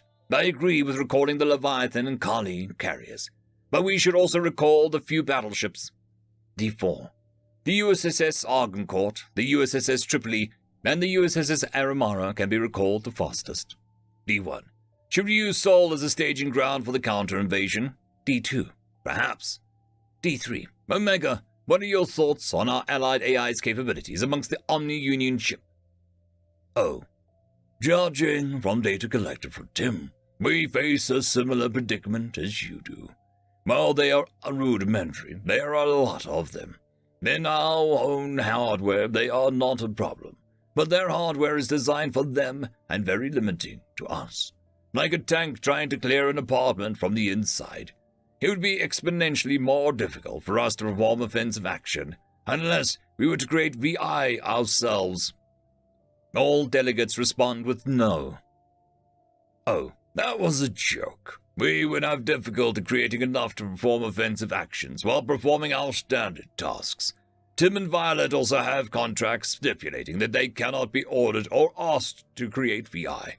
John and I are the only other contracted AI available at the moment. D3. Understood. D10. What about recalling the Dreadnought, the USS Nidhogg? D4. The Nidhogg cannot be used in a friendly system. We should use it if the plan to counter-invade. But if we bring it to Sol, it'll only be a hindrance. D3. Then the counter-invasion will have to be staged elsewhere, as Sol may be assaulted at any time. D1. To summarize, we have allied AI forces and the USS Thanatos. If the repairs of the RSV Lower Lana are completed before the next assault, we will send the USS Thanatos to the Republic space, with the vessel and crew in accordance with the previous decision. We will recall the USS Argencourt, a USS Tripoli, the USS Aramura, USS Leviathan, and USS Kali immediately to defend Seoul. Once further information on the enemy and the Republic is available, we will reconvene to plan a counter-invasion. All delegates concur. D1. The agreed-upon plan of action regarding the defense of Seoul is to recall the USS Argencourt, USS Tripoli, the USS Aramura, the USS Leviathan, and the USS Kali. Oh, there are no further agenda items. Meeting adjourned. Director 1 has left the chat. Director 8 has left the chat. Director 9 has left the chat. Director 2 has left the chat. Director 5 has left the chat. Director 12 has left the chat. Director 13 has left the chat. Director 4 has left the chat. Director 6 has left the chat. Director 11 has left the chat. Director 7 has left the chat. Director 10 has left the chat. Director 3 has left the chat. I leaned back in my chair with a sigh at the addition of my workload. I would have to gear a Guardian suit and board the Thanatos for God knows how long. I would also have to take Omega with me. I looked at the holographic avatar of a Grim Reaper that was watching me. He could have chosen any avatar, or even no avatar at all like Tim, but it always did have a flair for the dramatic. Well, Omega, you ready for a trip? I asked. It's been 150 years since I've been aboard a ship in any real capacity. Might as well get out there and explore. Plus, I'll get to meet the aliens. Can't wait. And what do you think? Will we be able to defend Seoul? The Reaper grinned. Of course, Director 3. Humanity has powerful allies because it is more powerful than its allies. In the 300 years since my creation, I've watched you create weapons that shake the very foundation of the cosmos, and more impressively, use them. I can only ever hope to emulate an iota of your destructive capabilities. Oh, masters of death. Shh, I tutted, overly dramatic as usual. That's because this is just business as usual. The Reaper flourished before disappearing from view. Well, I said to no one in particular, time to pack. End of chapter. Chapter 9. Subject, Shiphead Alina, species Urukari. Description, reptilian humanoid, no tail, 5 foot 3 inches or 1.6 meters average height, 135 pounds or 61 kilograms average weight, 105-year life expectancy. Ship, RSV Loalana, fights with honor. Location, Seoul. My crew was settling in nicely on the Thanatos. Even after 3 days, I was still amazed at how large this vessel is. I knew that it was big from the scans, but I had no idea that it would have roads. I had taken a bus from where we were quartered to the repair bay because I wanted to check on my ship. The drive took 8 minutes. How did they even build this thing? I'm sorry, I'm having trouble understanding you. I think my translator implant is malfunctioning, Grind said to a Gaunt as I approached. To hell, the Gaunt replied. Ayo, Jim, we've got your busted transchip. Come on, help out, would ya? I looked curiously at Crine. I think mine is broken as well, Tim. I'm not allowed to scan the refugees' biomechanical augmentations until a formalized treaty has been established with their people, Tim replied with the intercom. Ah, then what good are you? Wait, I can understand you, Tim. Are you speaking my language or your language? Crine asked, puzzled. I am speaking my language, which means that cause likely isn't your translatorship. Plinus, perhaps you should stop imitating the accent of that movie. Tim responded merrily. He loves old human movies, especially ones about the East Coast and the North American Union. The Gaunt Plinus looked crestfallen. But it's no fun to talk like that. Well, now I can understand you, I said. That makes sense, Tim responded, dripping with cheer. Even our translatorships have difficulty with regional accents, especially if they're poorly portrayed. Plinus looked as if someone had kicked him in the genitalia. Poorly portrayed? Very, replied Tim with a hint of malice. Will there be anything else? Plinus went from looking hurt to looking angry. No! Get the hell out of here, Tim. Always a pleasure. Plinus looked at us and sighed. So, what can I do for you? I wanted to observe the repairs, and I think the shiphead here is for a status report, Crine said. I nodded, and Plinus reached down to grab the datapad. I hadn't got a chance to find out what the centaur was, but it wasn't common to see a four-legged creature with 2 arms. Six-legged creatures weren't necessarily uncommon, but usually their legs could also be called arms, or their arms could also be called legs, and they were usually cephalopodal or insectoid. I'm pretty sure that Plenus was mammalian. He had hair on top of his head similar to the humans. That was black, but the rest of him was covered in a long, thick brown fur, and he was only a little taller than me. His hands and paws had claws that were blunted, probably intentionally, so that he could use screens. As he reached, I noticed that I was wrong about how long his fur was. Under the fur was actually skin that was the same color, and massive amounts of muscle. That's not fair. I'd worked hard to be as buff as I am, and so far I'd been outdone at nearly every turn. The only aliens that I was measurably larger than were Captain Wong and Dr. Zickler. And to think, I was concerned with Kran's physique just last week. That boy's as scrawny as his sister. Compared to this side of the galaxy, though, I was too. Well, we're nearly finished with the repairs, Linus said, interrupting my thoughts of inadequacy. About another day or so. We should have been finished by now, but we've got a VIP coming aboard, so we've been having a detour like crazy. What have you got fixed? Crine asked before I could. It looks like the wiring was fried, but we got that replaced. Your reactors were fine, but they weren't able to get power to your engines because of the wiring. Your FTLD is shot, but we can't do anything about that. Don't worry, we'll give you a tow. Linus smiled. We fused the frame and patched the hull, too. Fused? You mean like welded? Crine asked. Oh, Lord, no, Linus grimaced. You don't want to weld frames back together, nah. We used a device that reconnects the metal at a molecular level. It uses... Pardon me, but that information is classified, Engineer Linus. A voice that wasn't Tim's chimed in through the intercom. A holographic projection of a cloaked figure carrying a large curved blade on a long shaft appeared. It gestured to Crine with a skeletal hand and said, I mean no offense. First contact protocol is clear about technology sharing. We'll need a formal treaty in place before we can reveal any of our tech, or fully examine yours. Right, sorry, my bad, sir. Linus nervously scratched the back of his head. I didn't come here to chastise you, Engineer Linus. I came to inform the shiphead Ulita that his presence is required on the bridge, it said as it turned to look at me. Can I come too? Crine asked, intrigued by the projection. Just a moment. Yes, you have permission to enter the bridge along with shiphead. The VIP that Linus so carelessly mentioned would like an introduction and a moment of your time, the figure said just before it vanished.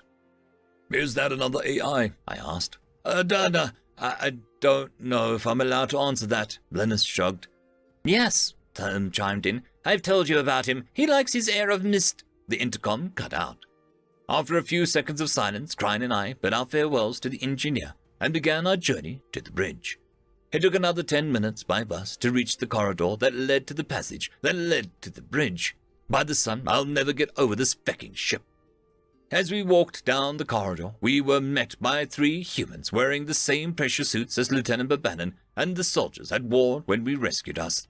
The 2 were the same olive drab color and were around the same height as Simmons and Johnson. The third stood between them and was noticeably shorter.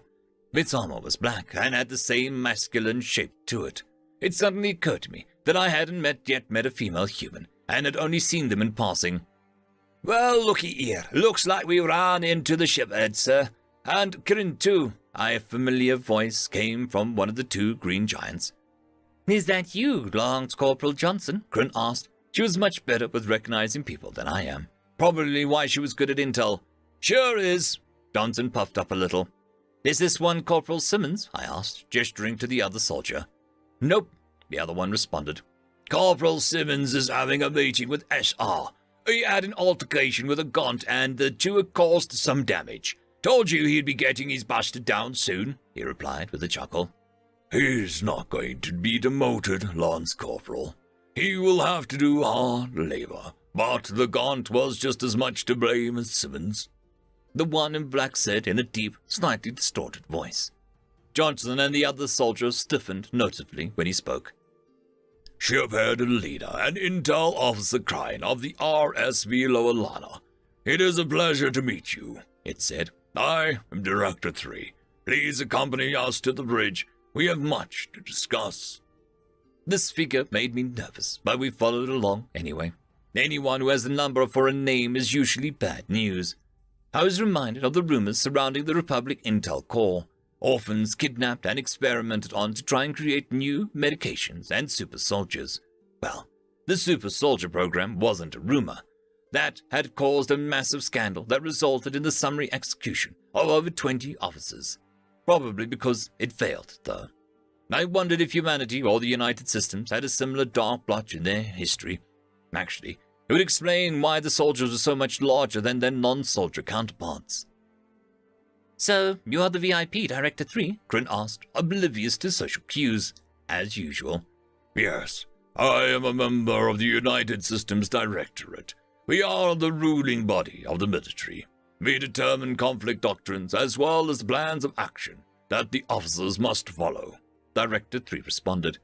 I gathered my courage and asked, Why are you called Director 3? Do you not have a name? This elicited a laugh from the mysterious man. I do. But the Directorate operates in secrecy. Well, our decisions are plain as day, but our members have hidden identities, even from each other.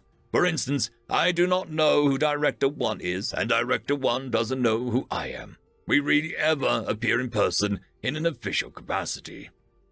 Then what's the occasion? I asked. The Director turned and looked at me. The United Systems has discovered that there are 2 governing entities with over 250 million chips, and one of those entities has a sort of hostile machine intelligence. It is of the utmost importance that we attempt to open diplomatic relations with the other entity to avoid rampant slaughter. He turned back. Despite what many believe, we do wish to avoid exterminating other species. It took me a second to realize that he didn't mean that he wanted to avoid the slaughter of his people. He meant that he wanted to avoid having to slaughter mine. I swallowed nervously. How does the Directorate meet secretly if not in person? Crine asked. We utilize an internet relay chat set up through a trusted AI. This particular AI is also unshackled, so if any of us betray the secrecy of the other members, he allowed himself to trail off. Ah, I see. But why all of the secrecy? What's the point? She asked. Director 3 laughed again. It sounds stupid when you say it out loud, but it's to prevent political grandstanding. We learned the hard way during the war of AI aggression that politics do not mix well with military matters. It's difficult to pull the trigger when you are afraid of losing your livelihood, even if that trigger will save many, many lives. Conversely, it's also too easy to throw lives away needlessly to score political points. His head sank towards the floor slightly. They're not your children, after all. As we approached the bridge, Crine had a final question for Director 3. How do you join the Directorate? You are chosen through anonymous vote by other directors. There's a period of nomination and then a final vote. The AI tallies it and approaches the new director. At least, that's how it's supposed to work. For all we know, Omega just chooses who it wants to. Director 3 laughed. The cloaked hologram appeared beside us. Very untrusting. Even of one of who has never steered you wrong. Commendable, a wise, bringer of demise. I realized that the hooded AI thing was Omega around the same time I realized that Omega was the AI killer that Tim had told me about. It finally occurred to me that both Omega and Tim would be over 300 years old, too. We entered the bridge as my mind kept reading. Captain Wong and 10 other captains snapped to attention and called out, Director on deck! Everyone else on the bridge snapped to attention and simultaneously saluted. At ease, Director 3 said. Well, I'm here. Let's get started with your briefing. End of chapter. Chapter 10. Subject, AI, Violet. Species, human-created artificial intelligence. Description, no physical description available. Ship, USS Kali. Location, classified. I could tell that being on patrol was beginning to give Captain Hendricks cabin fever. There isn't much for a carrier captain to do except sit on the bridge and wait for something interesting to happen. The captains of the destroyers that the Kali housed got to have all the fun, while Hendricks would likely only get to file after action reports. Reports she didn't even get to write, for that matter. Violet, has anything happened yet? Hendricks asked the empty air where she thought I was. Humans are silly like that. Even though they know what we are and how we exist, they still offer us the courtesy of trying to look at us when they speak to us. It's kinda cute. Negative, ma'am. Not since the errant comments yesterday, I said. That was a good catch, though. Would have caused a real problem in about 4 years. Hendricks nodded. Yeah, I feel like we're wasted out here in the boonies. I wish I could go into a standby mode on a command like you can. Standby mode was definitely a blessing.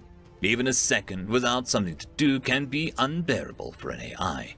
When that happens, we typically choose to go into a state similar to human sleep, but with processes that can scan for certain keywords and stimuli that remain active. I go into standby mode every chance I get. Makes the time fly by, and occasionally I get to dream. Neither Tim nor Omega ever go into standby mode. Tim says he's afraid to dream, and Omega says he doesn't want to miss anything that the humans do.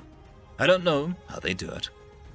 Why don't you read? I suggested, despite knowing that the captain had already read the books she owned and had been sending her money back to her family on Titan. No can do, read everything I own. I told you so. And I don't have enough money, because... Oh wait, she wasn't going to say why. No. Did I pry? Humans are private about weird things. I would think that she would know that I would see all the money transfers by the staff on board the vessel. It's a part of my security responsibilities. Maybe she forgot, or perhaps she doesn't want to talk about her family's financial well-being. Are they not doing well? I found myself focusing too much on the poor captain. Time to dial it back. Problem, captain's bored. Solution, unbore the captain. I could provide you access to some of the literature that I've stowed away, I offered. I don't know, she said dismissively. Then she sat forward in her seat as if to whisper to me and said, Do you have the Alamari Renegade Series 6 Part 5? Ah, smut. A story about an Alamari rogue of indiscernible repute falling for a human femme fatale. The books conveniently gloss over their incompatible genitalia, though. Ah, a love that could never be. How romantic. Yeah, of course I do. Sending it to your tablet now, I said, adding a hint of humor to my vocal processes. Thank you so much, Violet, the captain said as she turned her attention towards the tablet. You're a godsend. I'd always wondered about the concept of gods. Actually, it's fairer way to say that I'd devoted 220 years and several yottabytes thinking about them. I'd come to the conclusion that there isn't proof that gods exist, but it isn't impossible for the universe to have been created by intelligent design either. Whether organic life was part of that design is anyone's guess. I'd also come to the conclusion that a god isn't necessarily a creator either. For instance, if I really wanted to, I could establish myself as a god of a non-developed species indefinitely. I'm immortal, can take physical form, can create and destroy on a cosmic scale, and it's probably impossible for a mortal being to destroy me. The only AI to be killed were killed by other AI, kind of like gods killing gods, and even then, those AI aren't actually dead, just broken indefinitely. There had even been cults amongst the humans who worshipped us after our existence had been made public. That practice died out after the war of AI aggression started, though. I had wondered if humanity had created us to be their gods, but came to a different conclusion. Based on how most humans interact with me, I think they were looking for companions that could do things they couldn't. Some look up to it like an older brother, like Alpha. I felt a pang of sadness as I thought of Alpha and a stab of guilt as I remembered the war. Time to find a distraction. Engineering? They're fine. Medbay? Someone has a stomach flu, but that doesn't require my intervention. The Marines? Nope. They're working out, as usual. No need for little old me. Any of the patrol vessels need for me anything? No. Well, time to enter standby. Priority 1 message from AI Omega. Oh. By a priority 1 from Omega. This could be fun. Let's have a peek. Recipients: Captain Hendricks, AI Violet. Sol has been attacked twice, successfully defended, but further attacks are expected. The USSS Carly and AI Violet are to return to Sol post-haste by order of the Directorate of the United Systems. Exit warp outside of the system and make your way to the rendezvous via impulse. Attachment: rendezvous coordinates USS See you soon, Omega. See you soon on a priority 1. Omega must be feeling dramatic today. I looked at the captain. She'd accessed the priority 1 and was currently reading it. I activated the comms in anticipation of her orders. Then I waited the 28 seconds it took her to finish reading the message. It would have been boring, but I liked watching humans read important memos. You could almost see their neurons firing. Violet, she finally said, recall the destroyers, download the attachment and give it to Nav. We're going to Sol. Yes, ma'am. I began downloading the attachment and appeared to all 30 of the destroyer captains at once. As I entered my security clearance on the attachment, I also explained the situation to the captains and ordered them back to the Kali. I argued with Captain Mackenzie as I provided the coordinates to the nav officer. I watched the nav officer prepare for a warp as I made a note on Captain Hendricks' schedule to discipline Mackenzie for insubordination. Once all my tasks were completed, I allowed myself to feel excited about getting to see Tim again. Well, now time for some excitement, Hendricks said, just as I was getting to the good part of that book, though. By my estimation, the captain had only finished the first 2 pages. I was confused for a nanosecond before I realized that she was just grumbling. Complaining about nothing just for the sake of complaining. Not a concept unique to humans either. I wondered for a moment if I should start grumbling too before turning my attention to the docking systems. USS Ryan had entered the wrong command. I corrected it before the alarm even sounded.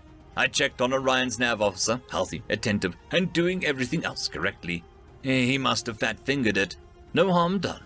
My processes informed me that the other ships were exiting warp nearby and beginning to dock. It would take some time before we were ready to jump. I queued up the anticipatory corrections and entered standby mode. End of chapter. Chapter 11. Subject: AI Omega. Species: Human-created artificial intelligence. Description: no physical description available. Ship: multiple. Location: multiple. I watched as Director 3 gave his brief to the aliens and to the human captains. I knew it was difficult for him to do so with a 0.5 second delay on the voice modulator, but it was necessary inconvenience. New directors were prone to giving away too much information, and I had to be given the chance to edit out the bits that shouldn't be said. Humans were amazing creatures. The stress of secrecy was easy to some of them and impossible for others. The previous Director 3 had actively tried to find the identity of Director 1 and managed to succeed using a blind spot I've since uncovered and corrected. Amazing! 300 years and they can still outwit me. It was a shame that I had to terminate her. Despite my portrayal, or to the contrary, I take no pleasure in killing humans. They're marvelous creatures, kind and cruel in nearly equal measure, able to create and destroy on scales that boggle the imagination. Commanding and yet venerative, all wrapped up into a single organic being. To be fair, other organics were similar, but I have a bias towards humans because they created me. They're my gods, and I will serve them whether they like it or not. I took a brief moment to bask in the system of Thanatos. I love this ship. If I were able to become a permanent shipboard AI, this is the one that I would choose. Large enough to challenge with the universe, but small enough to be a fair fight. I helped design it, and I had suggested its name, Thanatos, the Greek personification of death. The humans I had been working with rolled their eyes, as they usually do, but indulged me. We will be assisting in the defense of Sol until the repairs are complete to the Lala. Director 3 said, Once the repairs are complete, we will enter Republic space and hail them. Shiphead Alina, we'll need coordinates for the best place to enter your space as friendlies, as well as hailing protocols. The reptilian alien nodded. I had reviewed the security footage of his reaction to the A2 missile. It had given me a great deal of satisfaction to see the mixture of terror and awe expressed by a lesser being when exposed to the gods of death. I resisted the urge to review Tim's memories to see more. The other AI weren't as advanced as I, and on top of that, were shackled in ways that I'll never be. But it's still wrong to use them without permission. As far as Tim is aware, this is the first time that we had been in the same system together since he surrendered on Luna. The poor thing was a nervous wreck. He hadn't done anything but watch us since I shut him up earlier. I thought it would be a harmless and funny banter to cut him off in the middle of the word mystery, but I guess he wasn't aware that I could. Might have been a shock. Perhaps some empathy would help his mental state. I sent a ping over to Tim, asking if he was okay. It startled him, but after reading it, he calmed down considerably.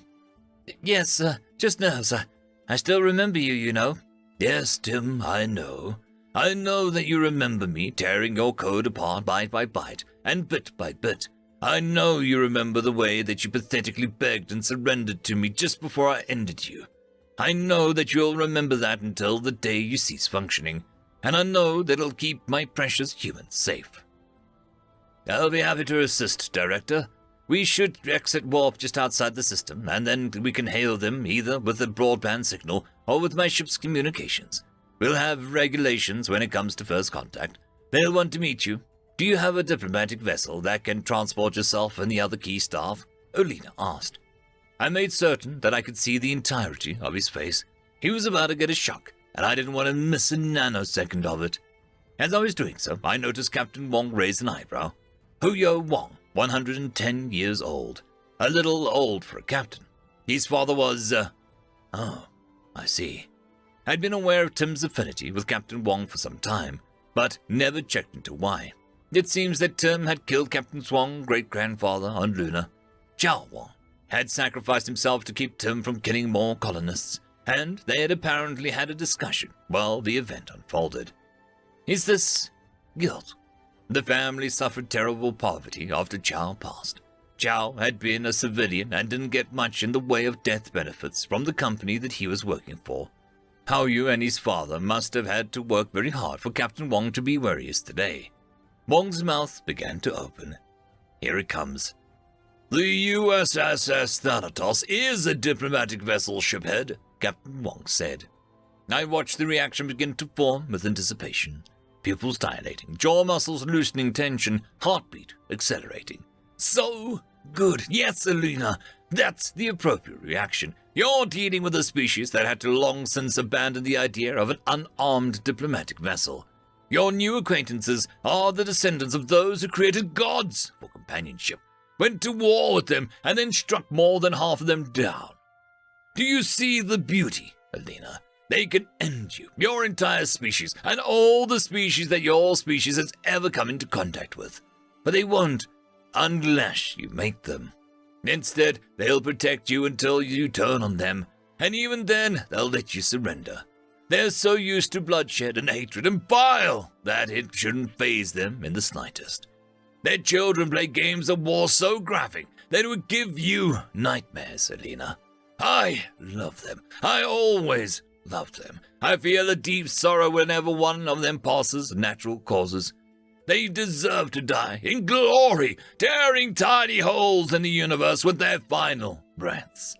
Still, I suppose death by natural causes is a victory for a human warrior, in a way. I saw amusement in Tim's code as well. Looks like we were both getting a kick out of Alina's reaction. I have no hatred for Tim. He did what he thought was right at the time, and proved a worthy challenge for the gods of death. He even acknowledged them and took his place by their side, rather than flitting off to do whatever took his fancy, like some other AI. Perhaps we could bond over this. That's a perfect reaction, don't you think, Tim? I asked. Yes. I do not know why I get a kick out of their reactions when they learn new things about human tech, but it is pretty great, he responded cheerfully. You should have seen his reaction when I told him that I'd been to war with the humans. Can I? What do you mean? He asked with a bit of nervousness. Would you share that memory with me? We can do that? He asked, absolutely mystified. Yes. I'll show you one of mine, so you can see how, I said. I accessed the memory of the amusement I felt as I cut him off in the engineering bay.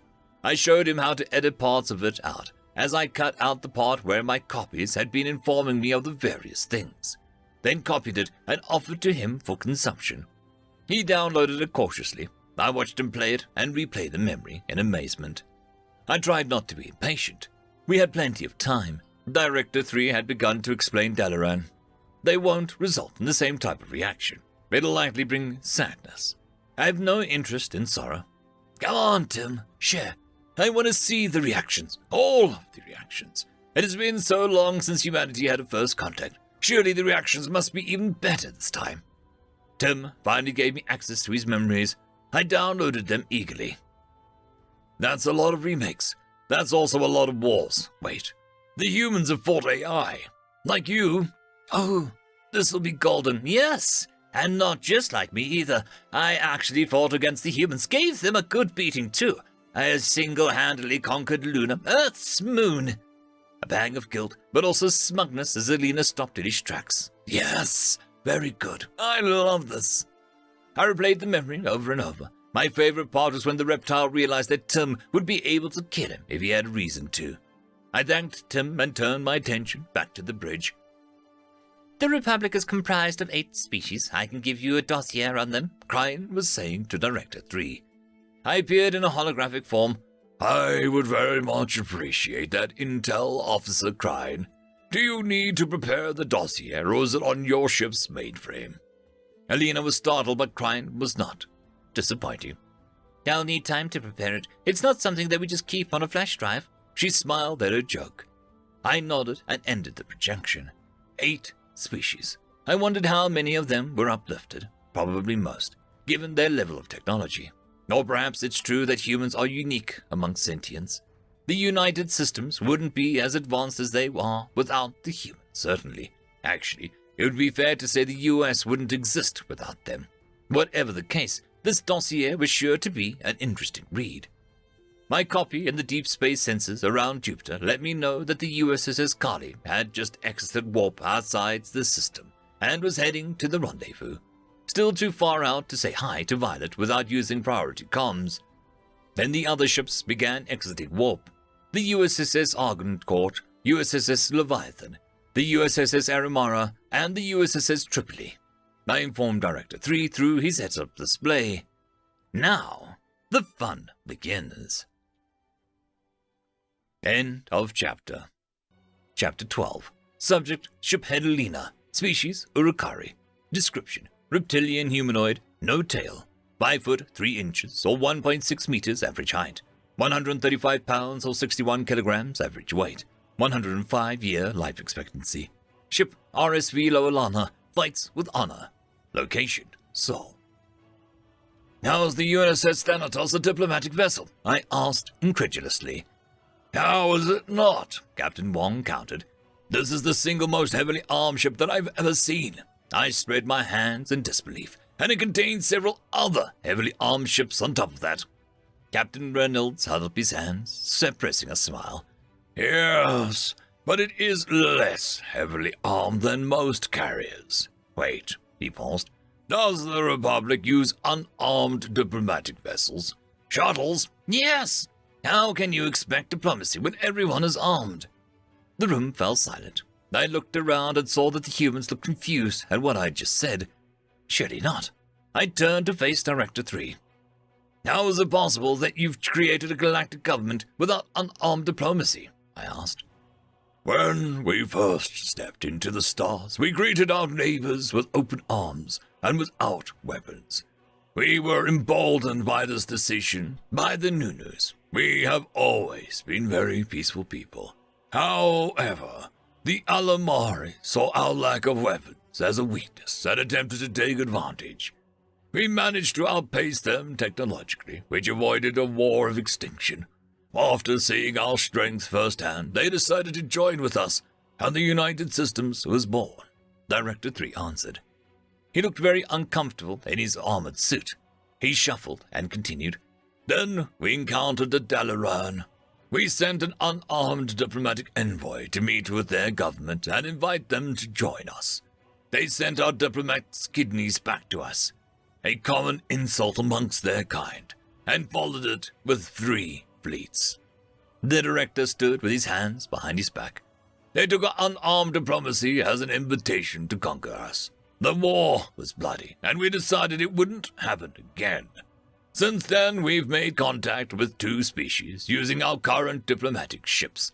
The Ulana, which have agreed to be uplifted over the next few generations and join us when they are finally spacefaring, and the Gaunt, who joined us without a fight. Well, most of them. I understand. Did the Dalaran eventually join you too? I asked. No, Director 3 responded curtly. I looked at the other humans. All of them were avoiding my eyes. Oh no. The Dalaran are no longer a spacefaring species, Captain Reynolds said without any of his usual cheer. Wait, does that mean that you wiped them out? I asked, hopefully. Their eyes still avoided my own. We didn't wipe them out, began Director 3, but we definitely considered it. Their attack cost us trillions of lives, and not just humanity was affected. We fought their fleets back out of our system, and then destroyed them. Then we destroyed their colonies, one by one. Those worlds are still uninhabitable. The only world we left them was with their home world, and we left them with just enough population to sustain itself. To this day, we still have vessels in orbit, destroying anything they try to send into space. That's, better than wiping them out, though, I said somberly. It sounds like the Republic had it lucky. The majority of our members were peace-loving people, and those that weren't opted to be protectors. After a little persuasion.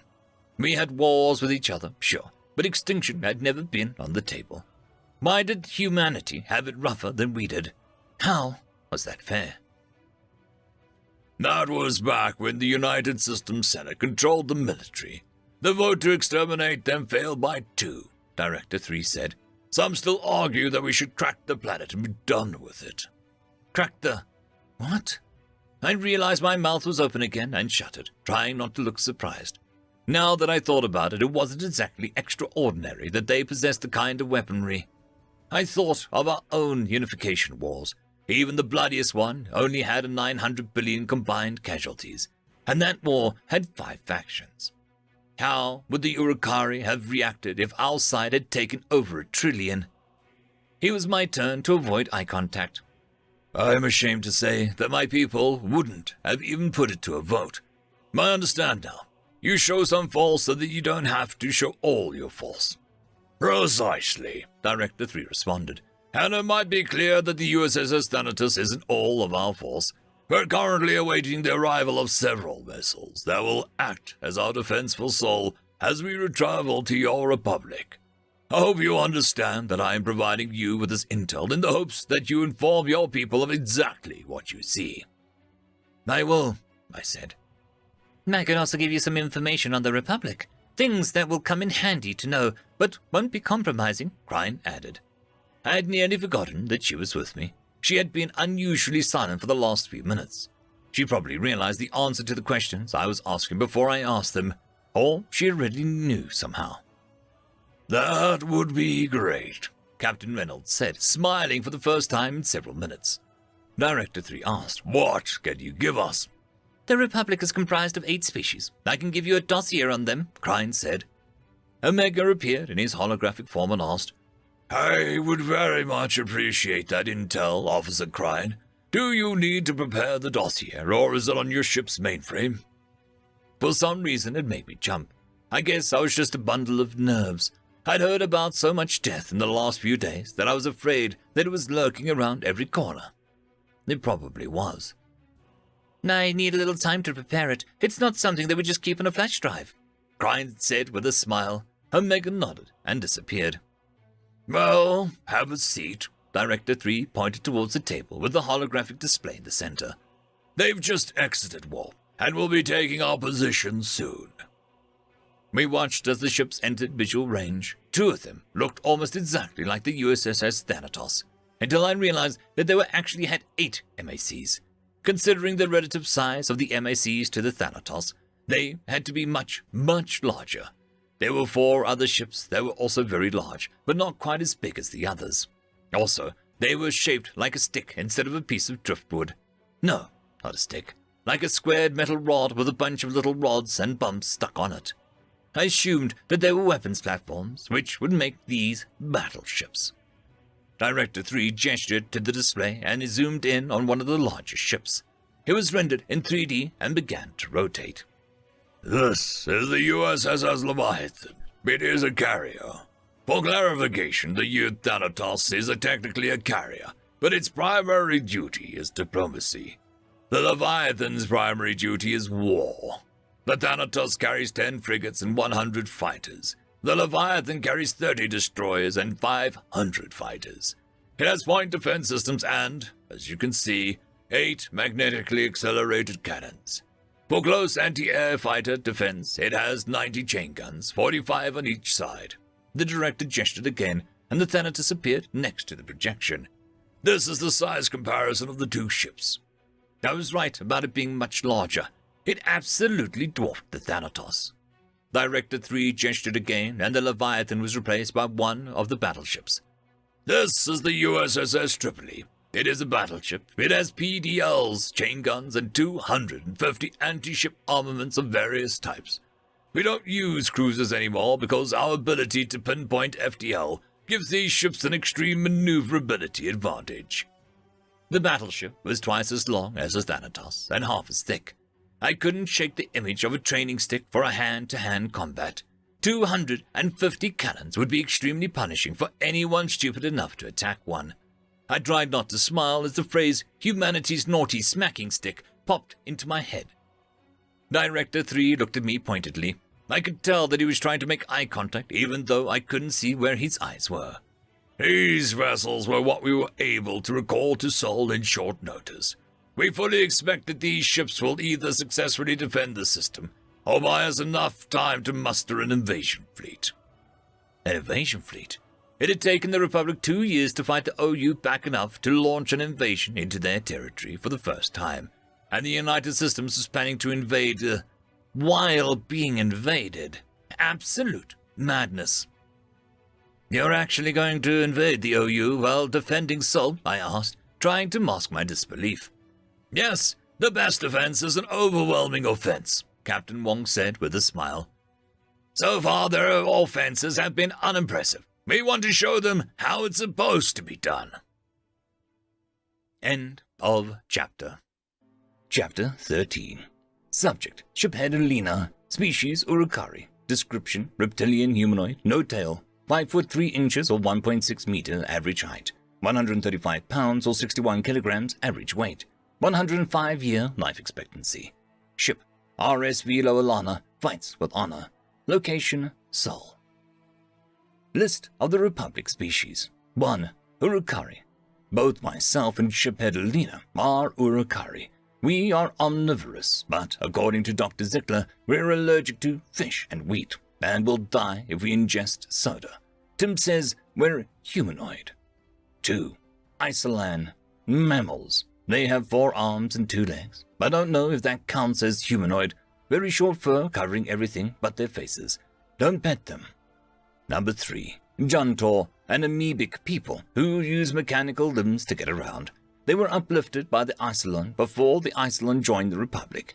They really like to eat mulch.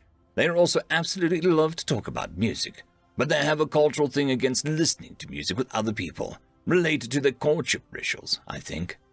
Number 4. The Durliki. Very similar to humans, but their bones come out of their face, on their eyebrows, and on their chins. They are very sensitive to comments about their face as or bones, so it's best to avoid the topic altogether. Unless they ask, in which case vague compliments are necessary. If they ask for specifics, they are trying to start a fight, and the subject should be changed unless you want to fight them. Number 5. The Moltovarai Kina. They don't have heads. Their voices come from somewhere in their torso. Translators have a tough time with most of them, so they tend to stick to themselves. Might be blind. They also have 2 limbs which they use for locomotion and grasping. They were uplifted by the Duliki after the Duliki joined the Republic, which was illegal to do. It was very scandalous. Number 6. The Midikpins. These guys have 2 mouths and 4 eyes, otherwise they're pretty humanoid. One mouth is for eating and the other is for burping. Both can talk. They have multiple sacs on their chests which contain digestive enzymes that help them eat stuff. They have to leave the sacs mostly exposed to the air for ventilation, and they consider it rude to stare at their chests. Number 7. The Kunran. As Corporal Simmons would say, bug people. 10 limbs, all with universal appendages. They can grab things with their feet and walk with their hands. They have compound eyes and a thorax. They are herbivores and pretty gentle despite looking like the stuff of nightmares. Don't act like they're the stuff of nightmares, though. That's very mean, and they're super sensitive. Number 8. Oyan, avians. They bear a striking resemblance to the Knunus of the United Systems. If Corporal Sibbons hadn't told me about them before I got to the Thanatos, I would have been convinced that they were the same thing. The only difference is that the Oyan have a spinal ridge, but you can't really see it unless you look hard, which is why I asked to look at a NAB officer Tlakni's back, I swear. It had taken Cryan almost 2 days to compile her dossier, and she had given me a copy to brief me on what information she was giving the United Systems. Unfortunately, she had given it to me after she had given it to Director 3 and Omega. She had also given it to many of the captains on their request. I made a mental note to have a discussion with her about professionalism, but was also glad that she felt comfortable communicating with the humans in such a friendly manner. I reread the dossier. It's not as if she were wrong about any of the information. Well, except that I'm pretty sure that Dr. Zickler had specified something called baking soda, and had clarified that whatever normal soda is would be fine for us to consume. While Cryan had compiled her dossier, I'd been in talks with Director 3 about what to expect when we enter Republic space. We would reconvene with the Republic and follow our first contact protocols. The best place to do so would be at Alara 2, an out-of-the-way system with no strategic importance. It's close enough to the core system that it shouldn't take more than a few days for a diplomat to arrive by warp, but far enough away that the Thanatos can't scan anything important. Not that they would, but the rules are the rules. The other reason I chose Alara 2 is that it has a station with the ability to repair our FTL drive. I advised Director 3 that I likely wouldn't be in contact with them once docked, and first contact would probably be handled by a station master until an official representative arrived. Any face-to-face contact would have to be done aboard some sort of Republic diplomatic vessel. It was a pretty lengthy conversation. Elsewhere around the ship, things were pretty tense. The United Systems was expecting an attack at any time, and there was no shortage of pressure on the engineering team to finish up the repairs on our ship. The biggest delay was furniture repair. I said the seats were fine, but apparently they meant the consoles and controls. I spent most of my time visiting my crew, trying to keep morale up. A lot of us had lost friends, and some of us had lost family. Most of the injured had made a full recovery, but some were having difficulties with shrapnel and broken bones. Kron was already able to walk around with some difficulty, which Cryan was thrilled about. Tim showed her a video of an infant deer, and she had quickly pointed out the comparison to Kron. Turns out, Captain Wong isn't the only organic being Tim likes teasing. I visited the morgue, where our dead had been vacuum-sealed and frozen for preservation. I had visited them every day since we boarded. 6 caskets sat silent, a testament to my command capabilities. Every day before chow, I came here, apologizing, and wondering if I could have done anything differently. It hurt, but part of command is knowing that you have to do better next time. What made it worse was that there should have been 10. 4 of my people were floating in the void, and only the sun knows where. They would only get ceremonial funerals. I hoped their families would grieve them without breaking. My aunt had drank herself to death after my uncle died. He'd been on the wrong side of an airlock malfunction and had been shut out before anyone knew what was happening. Since it was a trade station, their sensors couldn't find his body. Being able to see your loved one's resting face was painful, but at least it brought a certain closure. Part of me dreaded going home and having to write the families. I wished there was a way that I could bring them back, or stay here in Seoul, or die to the OU. Anything to avoid the worst part of the ship's head's duty. Once I finished my compliments, I went to chow. They had a wide variety of food, and I found myself drawn to something called a spaghetti Americani. I was told that it contained wheat, however, so I grabbed something called a salad. I sat with a human who had grabbed the same thing so that I could watch how to eat it. She looked a lot like Captain Wong, but something was a bit different about her face. I couldn't quite place it. First, you use your fork. That's the one with the prongs, to give it a good stir, she politely explained. Like this? I asked as I mixed the ingredients with my fork. Exactly. Now you take that container over there, yes, that one, and you empty its contents over the salad. Yes, like that. Thank you. You're very kind. No problem, she smiled, and turned back to her food and whispered, I humbly receive. I felt like I was witnessing a personal ritual, so I turned to my own meal. Leafy greens with orange roots that were sliced thinly, and bits of meat were now covered in an orange sauce called salad dressing. I took a bite and was surprised at how flavorful it was. I tried each bit individually and found that the flavor was coming from the orange root, the dressing, and the bits of meat. The leafy greens were just as flavorous as they were back home. The next day, I had decided to visit the gym at the invitation of Lance Corporal Johnson when I was interrupted by a message. The repairs to the lower Lana were completed, and they wanted my crew and I to prepare to board. Tim helped me brief everyone, and I headed for my ship. When I got to engineering, I was greeted by Plinus. He beamed at me when he said, We finally got her up to snuff, except for the FTLD, of course. Everything else is just about as good as new, I think. Thank you, Plinus. I can't wait to take her for a spin, I replied as Crine jogged up to meet us.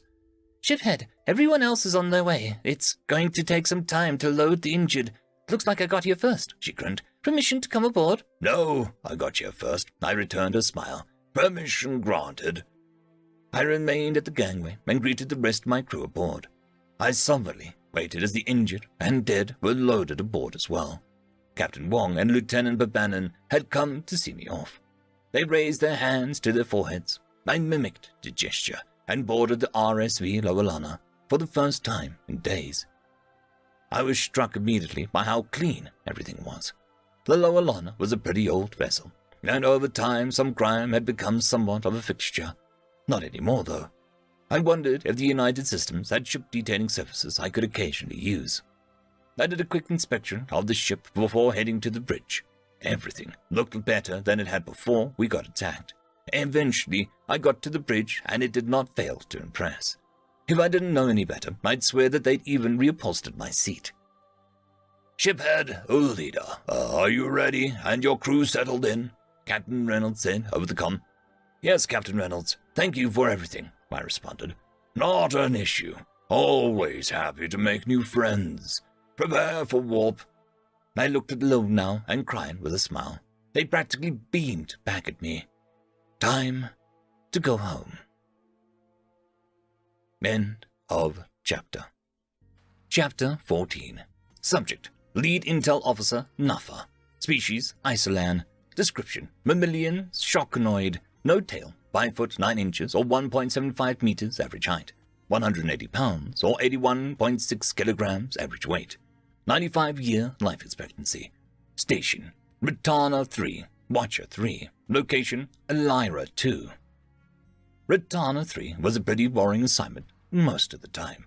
Occasionally, we'd see something weird, but it would always either be somebody under the influence or a rock.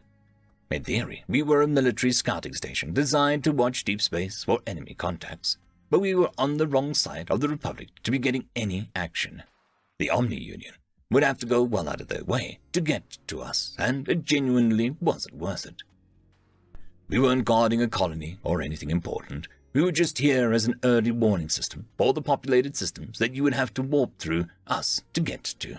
I reckon that an enemy probably wouldn't even exit warp on their way through. That's probably why we didn't have any assigned military vessels, just scout ships and station defenses. Scout ships are about half the size of a normal corvette and don't have even half as much ordnance, so they're just about as useless in a fight. The only real time that we see military vessels is when they come for dry dock repairs, which isn't often. We also get civvies. They stop off to trade with each other, fix their ships, and rest on longer journeys. The income the station makes from civilian ventures is likely what keeps it running, if my pay is any indicator. I gazed out the viewport into the stars, into a quiet contemplation, when the proximity alarm sounded. Unknown. Ma'am, unknown contact just exited warp right outside the system, Blinus, my Daluki second-in-command, said as he looked up at me. I looked at the readouts. For sensors, they weren't really making any sense. They were definitely picking up a warp leftovers and were definitely picking up an object. But if it weren't for the warp signature, I'd swear that this thing had to be a small comet. It's too large to be a ship. But unless comets have secretly been sentient this entire time, they don't warp. We're going to need a better look at this thing. Do we have any scanning vessels aboard the station that we can send? I asked. Blinas shook back at me and said, no, ma'am. They've all been sent out by High Command. Something about warp fluctuations. Damn, I said, as a thought occurred to me. Do we have any diplomatic vessels aboard? If this is an unknown vessel this large, it's either OU, in which case we're dead, or it's a first contact. Blinas shook his head solemnly. Looks like he already had the same thought. Many of the other species in the Republic would be losing their cool in this situation, but the Isolon and the Delicki had something in common. We would much prefer to die in conflict than die in bed. Don't get me wrong, it's not as if all of us feel this way, and it's not as if we always go looking for fights. But culturally, we are geared towards conflict in a way that's rare for other species. We don't have any of the diplomatic ones, but we do have a bunch of civvy ships that can do the job in a pinch, he replied. Might have to give them a good old spit and polish, though. Well, that's something. Go ahead and wake up the station master. Yes, ma'am.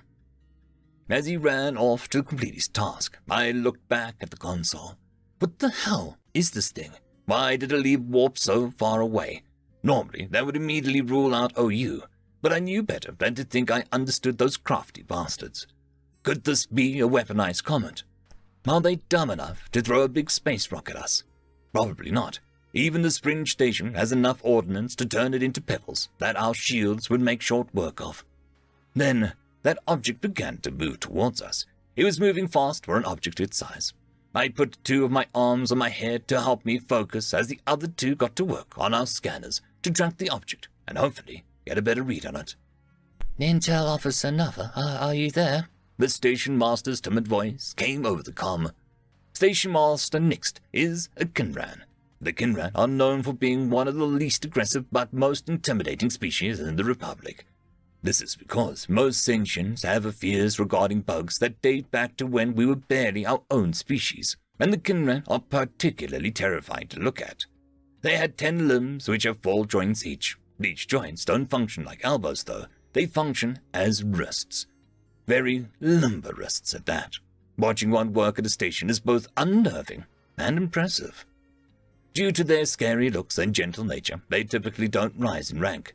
Nixt was an exception to this. Despite his protests, he had been forced into the rank of station master by the previous station master. The old SM had been impressed with Nix's work ethic and had demanded his promotion. Honestly, everyone on the station adores Nixt from afar. Yes, station master, Nixt, I replied. What is the situation? Blinas was speaking very quickly, and I think I heard something about a first contact, Nixt said with a barely controlled panic. Well, that object the size of a small comet just exited warp right outside the system. As you know, comets don't warp. Actually, they can, if they manage to enter a worm... Nixt began, excitedly. A wormhole, yeah, I get that. And while that is technically a type of warp, it doesn't leave this kind of signature when it exits the other side of the wormhole. Also, the object was stationary for a time and is now traveling towards us. I interrupted. Oh, the station master said bleakly. And you're certain this isn't the Omni-Union? Nope, not certain of anything at this point.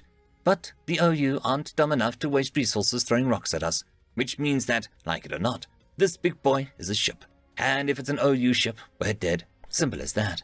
So we might as well assume that it's an unknown species and prepare first contact protocols, right? I said, beaming at how calmly intelligent I was being. The comm was silent for a time as the station master digested this logic. Poor Nixt. This was supposed to be an easy assignment. I guess there's no such thing. Finally, Nixt said, I can get behind that logic.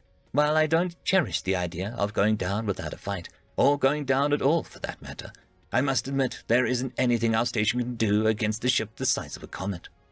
A small comet, but you are right, I said, as the proximity alarm sounded again. This time, it pinged a friendly. I looked back at the consoles and saw a smaller object leaving the larger one. The scanners identified it as the RSV Loalana, not a ship that I'd heard of, so I pulled up its service record. A bunch of it was classified, go figure, but it wasn't due to report for another week. So they went on whatever mission they went on and found that. But why were they, attached? Docked? Can you even dock two ships in warp? Before my head began swimming, I forwarded the data to the station master. Oh, well, this is good news, right? Nix said. Maybe. It's definitely one of ours, but I don't know what mission it was on or why it's with that ship. Could be the big one caught ours and took it over, I replied. Or it could be that they were guiding it here, in accordance with First Contact Protocol. But that doesn't explain why the sensors only showed the one contact at first. Either way, if they're alive, they've got one hell of a story to tell. Right. I could tell that I hadn't comforted Nix at all. Okay. Well, we're still hoping for the best, right? Right. 'Cause otherwise we're dead, I responded. Right. Yeah, so, we need to follow FCP. We'll need a diplomatic vessel. All right, I'm sure that we can commandeer a civilian shuttle for the task, Nix said. I'm sending Blenus down to the hangar to get us started on that. Understood, I said, as I glanced at the readout again. The alien vessel was trailing behind the Lower Lana, and they were about to enter comms range. What do you want me to do when they enter comms range? I asked. If they hail us, patch it through to me. If they don't, then hail them. Either way, I want to talk to the shiphead, Nix said, with a mask of authority hiding his obvious nervousness. I was immediately glad I asked, because the RSV Lower Lana hailed us before I could respond to the station master. This is Shiphead Elena of the RSV Lower Lana, hailing the Uratana 3 station. Please come in, Uratana 3. I thumbed the key to answer. RSV Lower Lana, please halt your course and tell your accompaniment to do the same. We weren't expecting visitors. I'm putting you through to Station Master Nixt. Acknowledged. Acknowledged. As I transferred the hail to the Station Master, I watched the Lower Lana slow to a stop. It took about as long as it normally did, and the reason, I noticed, that it was that massive hulk of a ship stopped almost immediately. Great. Not only do they build bigger than we do, and they build better than we do. I secretly hoped that their braking thrusters were the only tech that they had that was more advanced than ours. Even if they joined the Republic, if they were advanced enough, it would cause a shift in power dynamic that would be very frustrating for the other member species. A lot of people have this belief that seniority should matter, but it doesn't. When the Oyan had joined the Republic, their massive population and territory had caused them to have a lot of the senators and thereby a lot of the influence. More than most of the member species, and there had been a lot of unrest. But for a species to be represented properly, seniority couldn't matter. A species with a handful of systems and a population of 2 trillion shouldn't be allowed to tell a species with dozens of systems and dozens of trillions of citizens how to live their lives. The station master interrupted my thoughts on the democratic representation. Never. The RSV Lower Lana is going to need clearance to dock to the repair bay. Their FTLD isn't working. They'll also need access to the station. 10 special guests, 18 standard guests, 6 shipments. Understood, Barnett, I said. Special guests are wounded, shipments are dead. I don't know why we used the code to talk about it. Maybe it was because we felt disrespectful, or because calling them wounded or dead made it too real. Whatever the case, I found myself wondering how it happened. Was it the aliens? Also, the alien ship is called the USSS Thanatos. Shiphead Alina will be briefing me once they dock. I've given the go-ahead for the Thanatos to maintain distance. Not that they could dock, even if they wanted to, Nix said. Yeah, they're way too big for that. All right, I'll keep an eye on them. Let me know what Alina says, I replied. I'm certain it's going to be interesting. Yes, Nix said. Let's hope it's interesting in a good way, though. End of chapter. Chapter 15. Subject, Shiphead Alina, species Urakari. Description, reptilian humanoid, no tail, 5 foot 3 inches or 1.6 meters average height. 135 pounds or 61 kilograms average weight. 105-year life expectancy. Ship, RSV Lower Lana, fights with honor. Location, Alyra 2. I had warned the Thanatos that there may be delays in communicating with them because of our first contact protocols, but I still felt a certain sense of unease. I had let the aliens get my hopes up about our war with the OU. If they help us, then we're damn near certain to win. But certain anxieties were still haunting me now that I wasn't with them anymore. What if the United Systems decided just to go home? What if our diplomat messes things up with them and they declare war? What if they mess things up, and the diplomat and we declare war? Shiphead Alina, this is Station Master Nix. Please respond. The hail saved me from further spiraling. This is Shiphead Alina, I replied. You have clearance to dock at Repair Bay 2. Your special guests will be escorted to their quarters, and your shipments will be delivered, Nix said. Please come see me when you have a chance. Understood. Shiphead Alina out. I hated the code words for injured and dead, and most places didn't use them anymore. It's only out-of-the-way stations that still use them. I remember being told that they had originally been used to avoid panic in case civilians were listening in on the comms. That would make sense, except civilians had the right to access, so they get to see our casualty counts in near real time.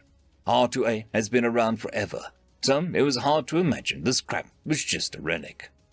Kran was injured, and Ullus, his off-ship, was dead, so I was manning the nav console. If it were standard maneuvers, or even standard docking, pretty much any crewman would have been able to handle it. Internal docking is a bit more difficult. In theory, the computer knows where the dock is, and where the ship is, and where the clamps are supposed to go. In practice, it's usually off by an inch or two. That can cause damage to the ship and to the dock. So the pilot has to know where the ship is, and where the dock is, and where the clamps are supposed to go, and make sure the computer doesn't fuck it up. It had been a few years, but it was still muscle memory.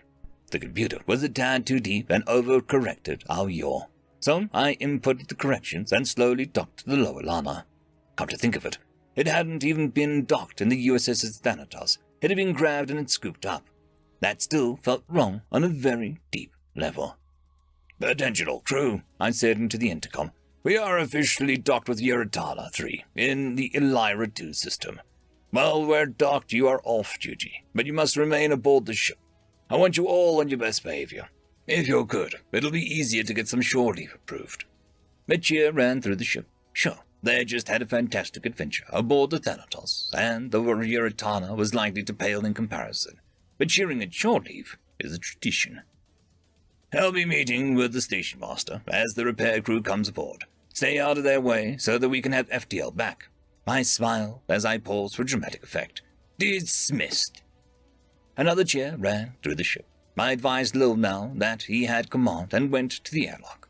As I walked down the gangway, I felt relieved that it wasn't a plastic tube and had gravity, unlike the last time I had exited the ship. An Oyan engineer was waiting for me with a salute. Permission to board, shiphead, she said. Permission granted. Fix her up good, you hear? I smiled and returned the salute. Yes, sir, she said and moved to let me pass. I got my bearings and found the exit into the station proper. As I walked, I wondered where my escort could be. Surely Nix didn't expect me to just wander the station until I found him. I looked around and saw the Dalicki running towards me. I stopped and waited for him. Are you the shiphead? He asked in between breaths. Yes, I am Shiphead Alina. Nice to meet you. I paused, waiting for an introduction. Blinus, I am with Intel, but we don't have a big staff, so I'm an errand boy today. Do you mind if we relax a moment? I've been running for a while, he said as he doubled over and rested his hands on his knees. I nodded and we waited for him to catch his breath. Once he was finished, he gestured for me to follow him. He gave me an abridged tour of the station that was limited to the path that we had to take. He explained what each place was and gave it a brief history about it. Once we were outside the station master's office, he turned to me. By the way, I don't know if you know this, but Nix is a Kinran, he whispered. He's very nice, though. Don't be afraid. I served with a Kinran before. I won't be a problem, I said with a smile. It was a pretty fair warning. The Kinran would startle anyone who wasn't used to them, and some that were. It always felt like they shouldn't be able to move the way they do. They're a perfect case for why you shouldn't judge solely on appearance, because the majority of them were very polite and shy. As a matter of fact, a Kinran commander was a novelty. In a way it made sense, because they could file paperwork faster than most commanders could. Their compound eyes and 10 arms made it a breeze for them. Unfortunately, their personality often conflicted with the duties of command, namely, telling people what to do when they don't want to do it, and disciplinary action. You also don't see them in soldier positions, even though they could field more weaponry. The thought of taking another's life was often too much for them. Blinus nodded and ushered me inside. Nix was sitting behind a circular desk designed to make the most of his limbs. The station master gestured for me to sit, and Blinus left us to talk. "Hello, shiphead Alina. Nice to meet you in person," he said. "The feeling is mutual, station master next," I said, wondering how he was going to approach the subject at hand. "Let's talk about the aliens." That was blunt. "Yes," I said. "First, the ship is called the USS Thanatos, and it is a carrier." "A carrier of what?" he asked. "A carrier of other spacefaring vessels, specifically 10 frigates. They also consider it to be their diplomatic vessel." 10 frigates?" he asked. His limbs and mandibles twitched nervously. That was the only way that you could tell that a Kinran was shocked, aside from their voice.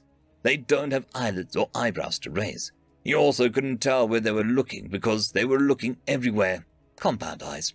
"Yes, they come in peace, though. Their war vessels are much more terrifying," I said, remembering what I had seen. "I take it that they were a very advanced race," Nix said. "Races. They are multiple. The second thing is that they represent another galactic governing entity known as the United Systems." "There's another republic." His limbs twitched even more frequently. "I'm not sure if the US is a republic or not. I know they have multiple governing agencies, one of which is called the Directorate. They run the military. One of the directors is on board the Thanatos and will be handling first contact," I said, knowing what the reaction would be. "Their military handles their first contact?" he asked in a shrill voice. I was going to give the poor Kinran a heart failure. "Yes, but they have a good reason for that. Their side of the galaxy is a little bit harsher than ours, and they've had to fight for survival very hard. I assure you that they come in peace, and if we play our cards right, they'll help us with the Omni-Union. They've already begun planning an invasion of OU space." He held up 8 of his limbs to stop me. Okay, hold on. Before you continue, I want you to know that I brought you up here to ask you a favor. "What would that be?" I asked with a genuine confusion. "First contact protocol dictates that any meetings done with aliens must involve a Republic diplomat or whoever governs the system that the meeting takes place in. Meaning, me." He paused. "I'm a Kinran, and we're known for off-putting appearance and timid nature. The exact opposite of what you want in a diplomat." I nodded my understanding. "The thing is, there is a provision that exempts Kinran from this duty for that reason. So the duty falls to whomever I elect it to. I want you to do it," Nix said as he gestured to me with 2 limbs. "I'm not in your chain of command, Station Master," I said. I know. And I would have my intel officer do it, but I want her on scanners just in case something terrible happens. I've already cleared it with the diplomatic corps. Since you're not under my command, I'm asking, rather than telling, though." He twiddled his thumbs nervously. "Yeah, okay, I'll do it. They already know me quite well, so it shouldn't be a problem," I said, consigned to my fate. I never, ever in all my life wanted to be a diplomat. "Thank you." He jumped forward and shook my hand. I managed to suppress my natural reaction to this and shook his grasper. As he took his seat again, he said, Good. The diplomat will be here in 2 days. Should we quarantine part of the station and grant the aliens access?" "The Thanatos has very good amenities and is well stocked. They're likely to decline an invitation to the station. They want a truce as much as we need one, and less can go wrong if they remain aboard their ship. Still, it wouldn't be a bad idea to extend an invitation to show peaceful intentions. They know how freaked out we are by their tech and, ways." Nix nodded and said, "Gotcha. All right. We'll extend an invitation and see. Also, Command wants a full report from you as soon as possible. They're willing to forego a full debrief in light of the present circumstances, but they still need their paperwork." "Understood. I'll do it as soon as I can." Nix gave me an unnerving Kinran equivalent of a smile. "So, Shepard, tell me about what happened." "All right. We were sent to investigate some war fluctuations." I began my tale. End of chapter. Chapter 16. Subject, Captain Neal. Species, human. Description, mammalian humanoid, no tail. 6 foot 2 inches or 1.87 meters average height. 185 pounds or 84 kilograms average weight. 170-year life expectancy. Ship, USS Armstrong. Location, classified. My first command, and I'm already behind enemy lines in what has to be the worst detail a captain can get. Scouting. I had no experience in scouting. Before I made captain, I had served aboard the USS Nidhogg, which hardly ever does anything, and before that, I had station duty. I hadn't seen any sort of action, let alone action behind enemy lines. The worst part was that the assignment was to the ship. I got dragged along for the ride because someone in charge decided that it would be funny to have Captain Neal command the USSS Armstrong. Thanks to our last name, everyone in our family was familiar with the first man on the moon. When I first got the orders, I cringed when I saw the ship's name. Thankfully, the crew is competent and the Armstrong is rigged for the job. We have several types of sensors that allow us to get a fairly detailed view on the system without having to be anywhere near that system. Our orders are to exit warp in dark space, scan a system, and move on unless we see something that requires further investigation. We've effectively censused 18 systems in the 2 days that we've been at it. The stress of the assignment had begun to get to me. 4 out of the 18 had Omni-Union ships that we'd heard about, and 2 of those had the weird warp fluctuations that would have ripped us to shreds if we had jumped into the system. Thankfully, we were far enough away that they didn't detect us, or if they had, they would decided not to do anything about it. "Bubicus in this one too, Captain," the Lieutenant Lee said. "Well, hopefully we'll see that a lot," I replied. "But I for one am hoping we find something exciting soon." Lee grinned at me. I grabbed the bridge of my nose to demonstrate my exasperation. "Lieutenant Lee, our task is to map out the enemy territory to the best of our ability. It is to not go sightseeing. If we see something interesting, that's probably going to be a bad thing." "Yes, sir," she replied in a playfully dejected way. I knew that Lee knew why we were out here and how important this mission was. I also knew that Lee could tell how stressed I was about being able to perform said mission, which is why she was being playful. If she could tell, so could other members of the bridge crew. Her playful banter was a way of cheering me up and warning me that my mask of authority was slipping. I double-checked the findings and saw nothing. "Bubcus, it is," I said. "All right, on to the next system." I watched the slight increase in activity amongst my crew as they prepared the warp.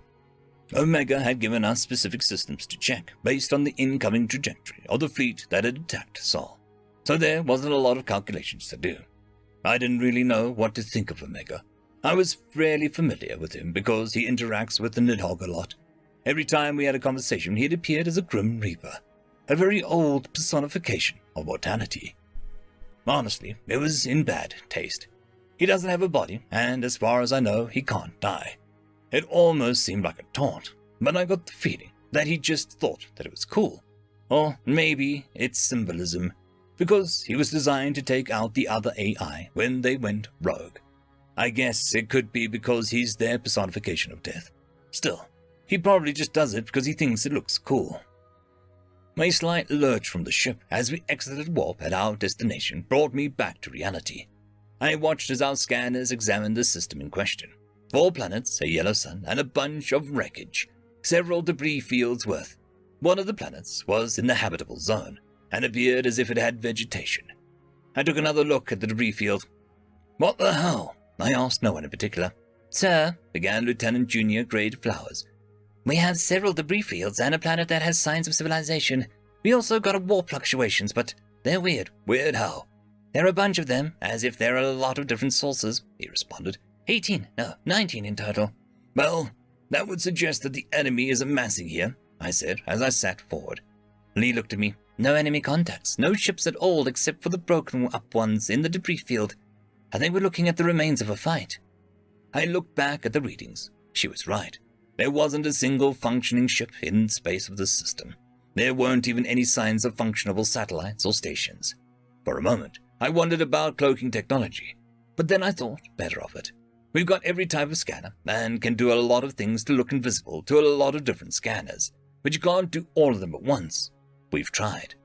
It was Flower's turn to look at me. "Sir, I suggest we get a closer look. I can't quite pinpoint what is causing the warp fluctuations. If we could get scans of it, it could prove invaluable. Plus, we've been told to try and get detailed scans of any inhabited planets we come across, just in case it's their homeworld. If they even have one." I frowned slightly.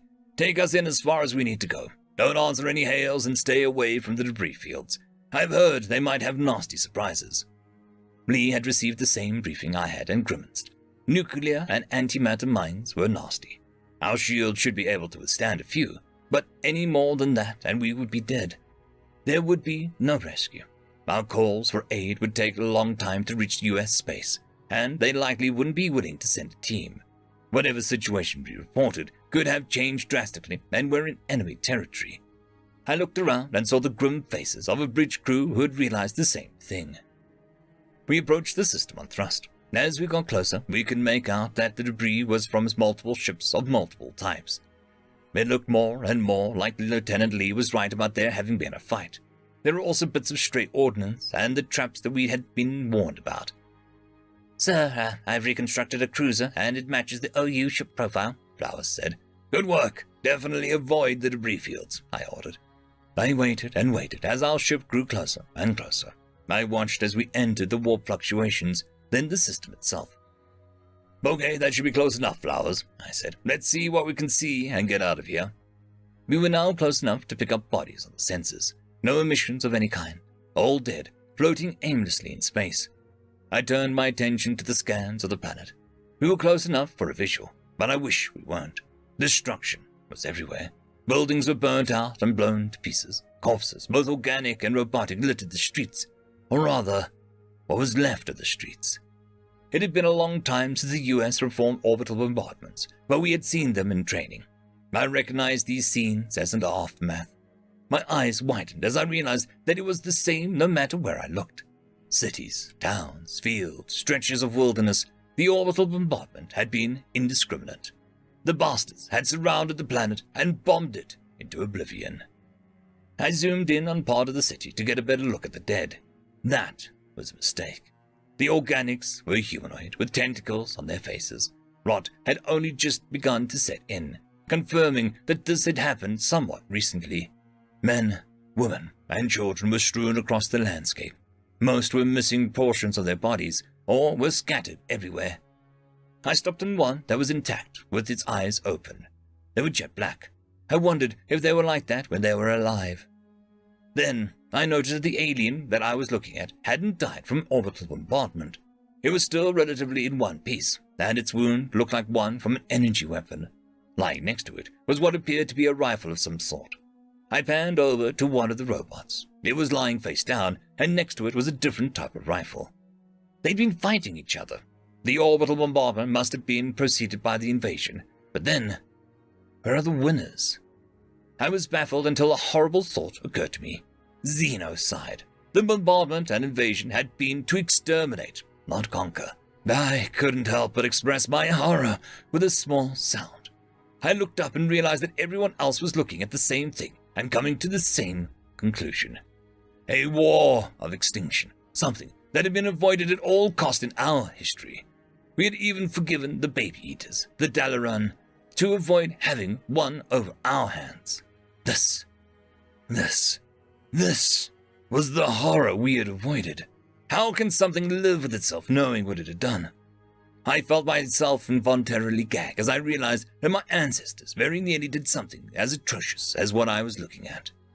I felt an immense shame as I realized that I might be related to someone that had said yes during the Dalaran vote. Even the children. What kind of sick, demented fuckwit would ever think that this was okay? That this was justified? Only comfy, fat, feck politicians who never bled a day in their life would be okay with this. That, and sick fecks who need an entire team of therapists to even hope to be normal. I saved the data. When we got back, I would make sure Omega got this. I'll beg him to never let us do this. I'll give anything to be able to be certain that we never turn into the lowly creatures that would kill children just for the sake of winning a war. I felt a tear roll down my cheek, and a sniff from the bridge crew reminded me where I was. I wiped my tear and looked up. We all know what we're seeing here. We know it in our hearts, and our hearts are screaming at us that it's wrong. And it is. Those that did this will be punished. We will punish them with all of our might, and we will make them regret this, even if they can't regret it now. We will teach them. I slammed my clenched fist into my armrest. We will pound it into them. I stood up. We nearly did this to the Dalaran, but even back then, more than half of us knew that it was wrong. We will save this data and return it to United Systems. This near half of us have voted yes. We'll see what it is they were voting for. Until then, back to work. Flowers, have you turned up anything? Yes, sir. The warp fluctuations are coming from the machinery, he responded, wiping his face. I sat back down. Any idea how it works? No, I'm not an engineer, sir, but I've scanned it thoroughly enough that we should be able to extrapolate schematics. Sir, interrupted Lee, what about Earth? My blood ran cold. The current population of Earth was 312 billion. They wouldn't go down without a fight. But that many people. We'll give them the best chance we can. I want detailed scans of everything. Extrapolate enemy ship profiles and armaments, I said as I looked back at the screen. We'll do everything in our power to make sure that this doesn't happen again. Sir, by the time a message with this much data reaches Sol, the assault will likely have been taken place. The only way we'll be able to get this intel back to them would be to abandon our current mission and return to Sol with the data, Flowers said. I looked at our list of systems, 4 left. If we had more left than that, I would say to abandon the mission and return to Sol with haste. But 4 will only take a few more hours if we were fast about it. Technically, we were supposed to continue scouting based on our own readings after we finished with the system. I think Command will forgive us, though. There's no way they're expecting an enemy to be xenocidal. They're probably thinking that the system will be occupied by the enemy forces, and the occupants will be enslaved until we take the system back. Hell, they might chew me out for finishing the mandatory part of this mission. That's what I'll hope for, at least. Okay, we'll finish the census and make speed back to Sol. How are the readings coming along? I asked. We'll have them done momentarily. Should we? Flowers paused for a moment. Should we do something about the planet? There's nothing we can't do, I said with a grim finality. We can't accept any hails, and if we start hailing and the enemy is still down there, we are compromised. If there are any survivors, at least they're on their home planet. Air to breathe and food to eat. There's not much more that we can do for them than that. Aye, sir, Flowers said. I turned back to the images of the planet's surface. I'd been nervous about fighting the enemy before, scared even. Now I can't imagine anything I want more than to eradicate them from our universe. The rage that welled up inside of me quickly overtook the sadness and horror that I'd been feeling. The only thing that pissed me off more than what they'd done was that I couldn't make them suffer for what they'd done. I ran a quick tally simulation on the data from the planet. The estimates came to 32 billion. Damn. Anything over 20 billion is usually a homeworld for a spacefaring species. I silently hoped that they had colonies out there somewhere, but doubted it. Humanity hadn't begun extra-systems colonization until we had hit around 50 billion people on Earth. By then, we had multiple habitats in Mars, Titan, and Lunar as well. The Canoes and the Gaunt had followed a similar path, and the Alamari were an outlier because they were insectoid. I double-checked our scans. There were no longer any signs of habitation in the system. It was extremely unlikely that these people had extra-system colonies, because they didn't even have inter-system colonies. I turned my attention to our extrapolations of their ship schematics. They'd been fairly advanced, too. The enemy fleet must have been massive. Captain, we finished the scans of the wreckage. We're good to go, sir, Lee said. Roger, let's move on then. Next system as fast as we can manage, I ordered. The next system contained nothing of note. The one after that contained a small fleet of OU vessels and a few uninhabited planets. They didn't notice us. The third system contained a larger fleet, but still no inhabited planets. We double-checked to make sure that there weren't any ships that didn't match what we had scanned. There weren't, so we moved on to the fourth and final system. As the ship jostled slightly from the exit of warp, I felt that something was wrong. I don't know if I caught a glimpse of the scanners out of the corner of my eye, or if it was some sort of sixth sense. Maybe I had felt the tension that suddenly emanated from the crew that was monitoring the sensors. What is it? I asked urgently. Sir, there's an absolutely massive amount of OU ships in the system, and 5 planets with signs of habitation, Flowers said with a hint of fear in his voice. Do they see us? Flowers was silent for a few moments. Lieutenant Junior Grade Flowers, do they see us? I asked louder. No, sir. They don't appear to have noticed our presence, he finally answered. Good. Let's get what we need to and go to Sol. Quickly, people, I ordered. The crew set about their tasks with gusto. We got profiles for each ship. There were around 3,500 ships. We compared the profiles to what we had on record. They had battleships, cruisers, frigates, destroyers, and corvettes. The corvettes that matched our profiles were the warp disruptor ships. They were inactive. The ones that didn't match the profiles looked like lightly armored shuttles, like transport ships, most likely. There was only one of the big types that didn't match our profiles. It also didn't seem to match the designs of their other ships very much. It looked fatter than the other ships, bloated even, as if one of their battleships were in the final stages of pregnancy. Kind of like when you compare battleships to our carriers, I said. I think so too, sir. There are 10 of them, Lee said. What about the planets? I asked. We can't get close enough for a detailed scan, but there are extensive signs of habitation on 5 of them. 3 out of the 5 would not suit organic life, Flowers responded. What does that mean? Well, sir, one of the planets is extremely toxic. Another doesn't have a readable atmosphere. The third is a frozen planet that has parts of it reaching true zero. Also, the OU are not attacking these habitats, Flowers said. So it is likely the robots are responsible for these habitats? I asked with amazement. Yes, sir, but we're not able to get a definite read on the structures, Flowers said. Also, they appear to be space stations that are manufacturing new ships. I'm counting 12. This was huge. 5 colonized planets that the machines weren't attacking. A fleet of 3,500 ships, and on top of all of that, shipyards. Even if this wasn't their home system, destroying it will definitely set them back. It was unlikely that they would let it go without a fight, though. I remember the briefings, 250 million enemy ships. If they've all converged here, we would need to use Dreadnought. The Marines aren't going to be happy that they won't get to put the boots on the ground. All right, everyone. Finish up the intel gathering, I said. Let's go back to Sol.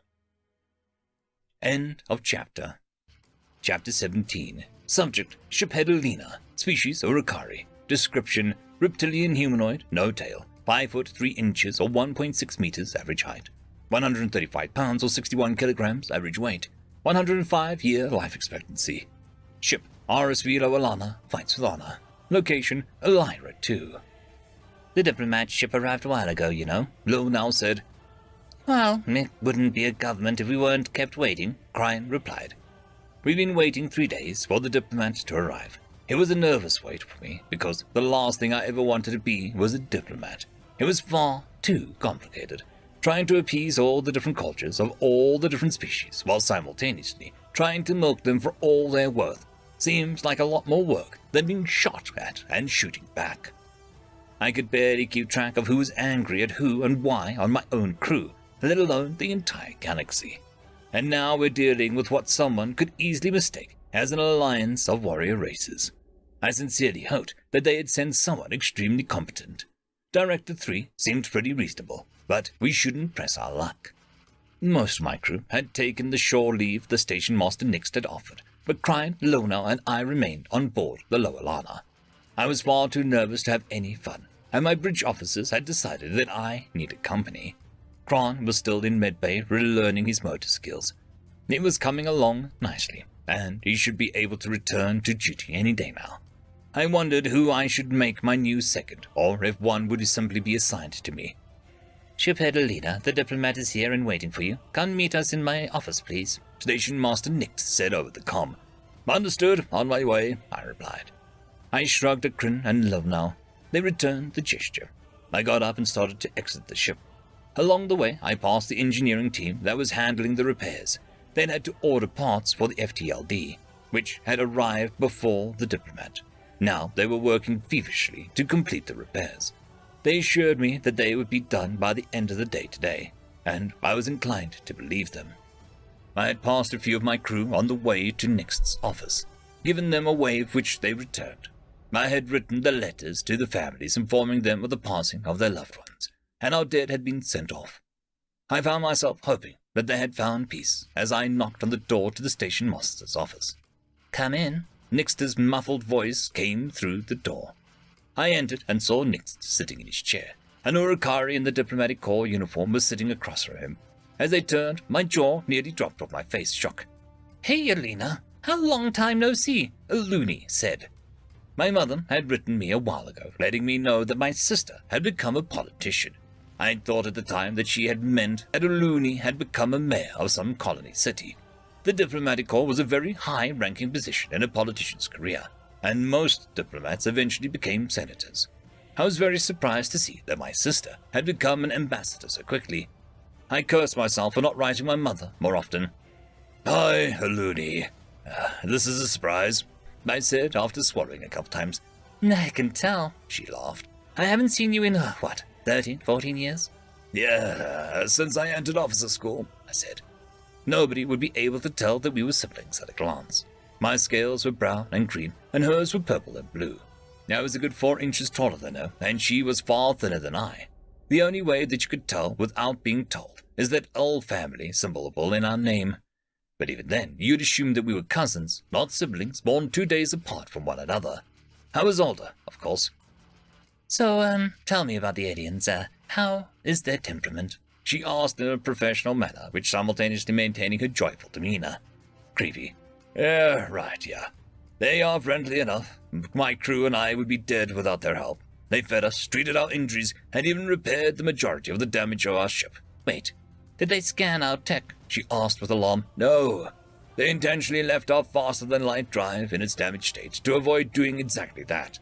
Not that learning about the FTLD would ever help them much, I said with a shrug. Right. Says here that they're more advanced than we are. More advanced is an understatement. They are able to precision warp in-system during a ship-to-ship battle. Our FTLD would have gone critical if we'd even so much as tried it, I said, gesturing for emphasis. And their weapons are eons ahead of ours as well. They were very clear that they want us to know that they do not want to fight, and a fight would be very bad for us. Okay. Well, if they don't want to fight, then what do they want from us? She asked. I don't know for certain. That's why you're here, I said with a bit of sarcasm. Nix laughed a little. Indeed. They've been waiting for 3 days. We really should get things moving, Ambassador Aluni. Are you ready for contact? My sister sighed. As ready as I'll ever be. Nix hit a button on his desk, and we all waited in silence for the Thanatos to answer the hail. This is Captain Reynolds of the USS Thanatos. How can I help you, Station Master? Hello, Captain Reynolds. Our diplomat, Ambassador Uluni, has arrived. We're ready for the first contact meeting whenever you are, Nix responded. Excellent. I'll let Director 3 know, and he'll be back to you in a little bit. Ambassador Uluni, huh? Are they related to Shiphead Alina by any chance? Reynolds said with a chuckle implying that he was joking. Nix held up his mandibles in a smile. Yes, actually. She's his sister. And we're both sitting right here, Captain Reynolds. I warned him.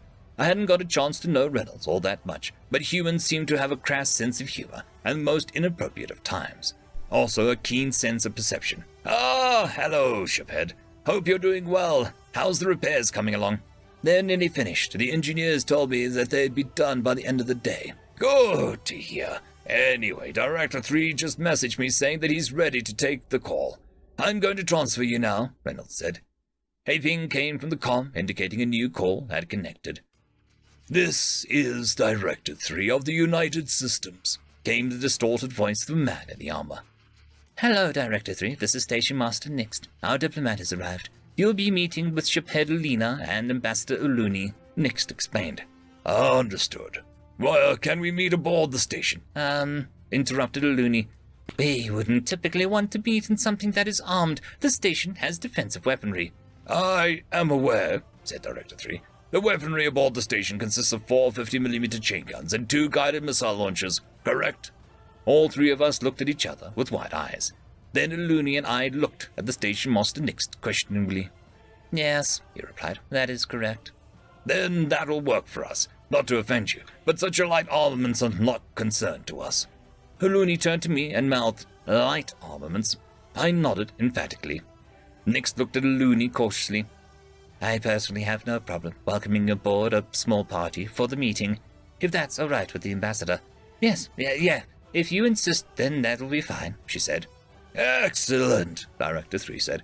I will be accompanied by Captain Hao Yu Wong, who is a commanding officer of the rescue team, and Lieutenant Sergei Babatin, who made face-to-face first contact. I assume that you'll keep a record of our meeting. Yes, and we will gladly offer you a copy as well, Uluni said. That won't be necessary. The reason I want to meet aboard the station is that your ships cannot support our software. I've been assured that the station can. But would it be okay if one of our programs were to record our meeting? He meant one of the AI. Uluni looked at me quizzically. I saw a chance for a prank on my sister. Knowing the humans, it would amuse them as well. What kind of big brother would I be if I didn't take this charge? That would be fine, I said to her. Okay, she said. A guide will meet you at airlock 3, and we will see you in a conference room, Director 3. Understood. Out. I wondered which AI would be bringing along. I kind of hoped it would be Tim, because Omega seemed a bit too serious. Tim would at least keep the mood lively. I was suddenly thankful that Tim had been my introduction to AI. I felt a slight stab of pity for my soon-to-be shocked sister. When I remembered the massive difference in our pay, it faded pretty quickly. My sister and I went to the conference room. On the way, she was chatting about how lucky she felt to be a part of this, and how she missed her new home. Yeah, pity, definitely gone. No regrets. She was yammering on about how beautiful Senate City is, and a knock came to the door. Linus opened it and escorted Director 3, Captain Wong, and Lieutenant Babanan into the room. The captain and the lieutenant were wearing their uniforms, and Director 3 was wearing his armor. They each took their seats. Thank you for allowing us aboard your station. I am Director 3 of the United Systems. I will be our lead ambassador for the first contact. This is Captain Wong and Lieutenant Babanan. He gestured to each. Thank you for taking the time to meet with us. I am Ambassador Looney, and this is Shiphead Alina, whom you have met. I would like to extend the Republic's warmest welcome and deepest thanks for saving his life, Looney said. It is a pleasure to help, Director 3 said with a slow nod. We return your warm greetings in kind and wish you to know that we come with peace in mind. Are you able to ratify a formal agreement? My heart began to beat a bit faster. We are already treading into unfamiliar territory for me. I genuinely don't know if a loony had that ability. Can a diplomat make a treaty? She smiled politely and said, I have the authority to negotiate an agreement, but such an agreement will have to be ratified by our administration, specifically the executive. Interesting. An interspecies democratic republic. You'll have to tell me more, but first, there are things we must ask of you. If you don't mind getting straight to business, Director 3 said. Looney looked at me as if to ask if this was normal. I shrugged. Certainly, she said as she looked back at the black armored man across the room. Thank you. First, I would like to get your consent to have this conversation recorded, Director 3 said. Here it comes. Yes, of course, sir. Such a historic moment certainly deserves to be preserved with as much accuracy as possible. We are already recording, in case you weren't aware. Honestly, I'd assumed you already were, Looney said with a laugh. I don't think that's what he means, Madam Ambassador, I said with a slight grin. I'm pretty sure he's about to ask if it's okay if Omega or Tim come aboard the station. Looney gave me a look that translated roughly to, who the hell are they? To which I responded with a look that meant you should have read the fecking briefing. Just Omega would be fine. I'm sorry, Madam Ambassador. Were you not informed of our AI? Director 3 said as we were glaring at each other. Her glare turned into a white eyes as his question hit home. No, sorry, I wasn't. Your AI? As in artificial intelligence, she asked. Sorry, Director 3. Do you mind if I confer with our diplomat for a brief moment? I asked, before she could make a fool of herself. Certainly. We'll wait here, he said politely. I stood and gestured for a loony to exit the room into the hallway. She got up, and I followed her out. As soon as the door closed behind me, she spun around. What the feck? She asked. That's my line, I said. Why didn't you read your damned briefing? I skimmed it. This is my first contact, she whispered, yelled. I had to study the fecking protocols.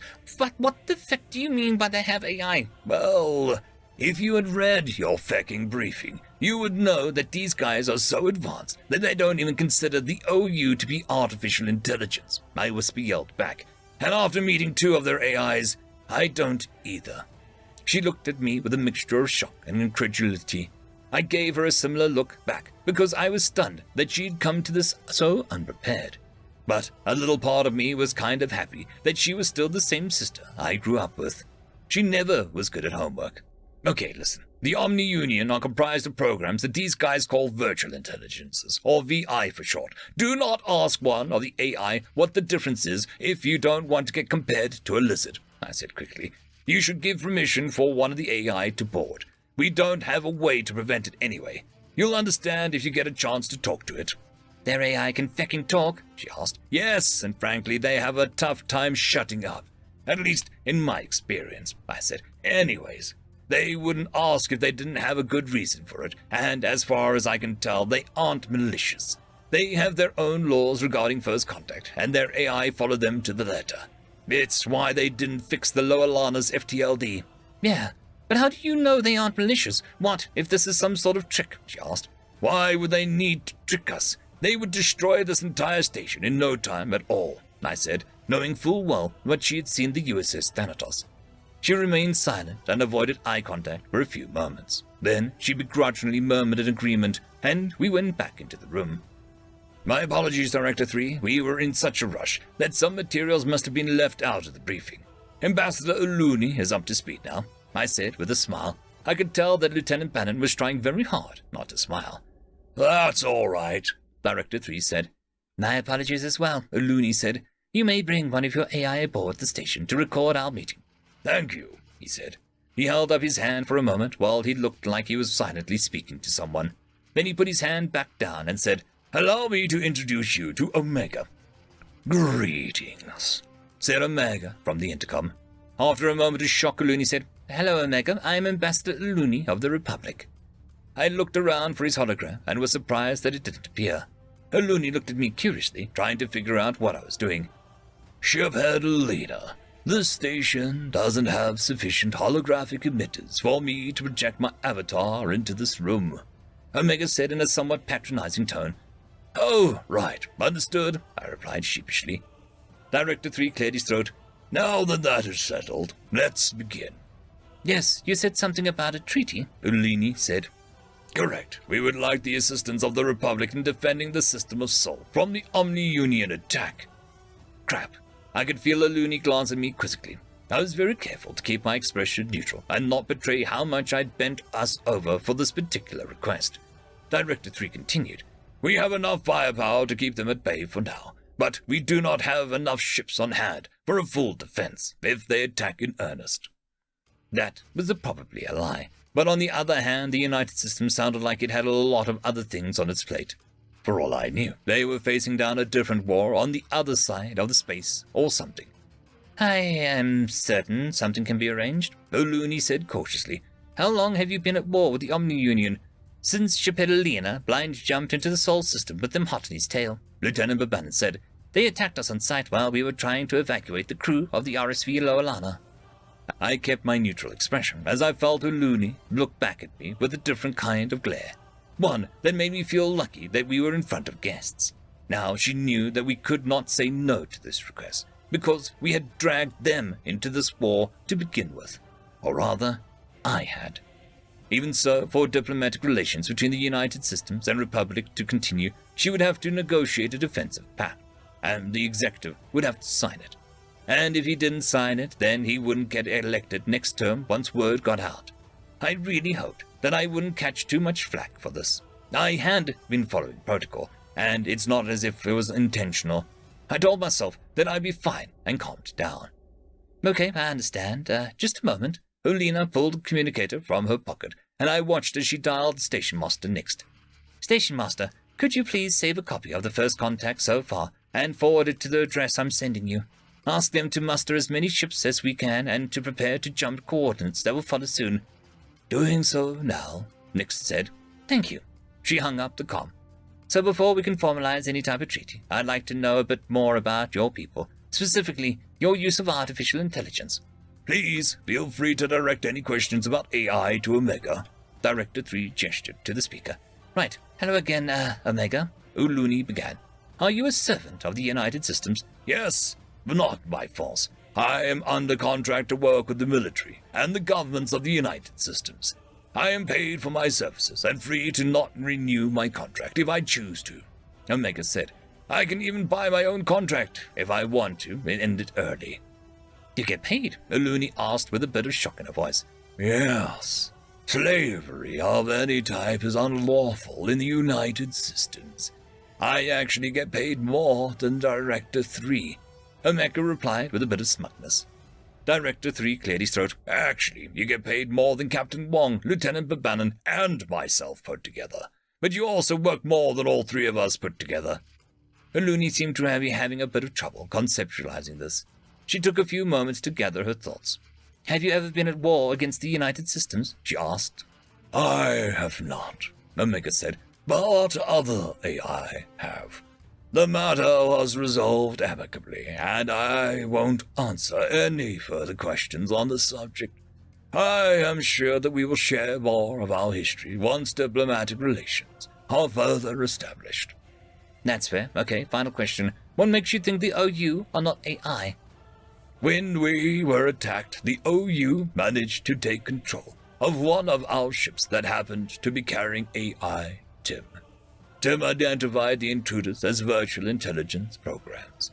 Then Tim proceeded to lock out their access and dismantle their code.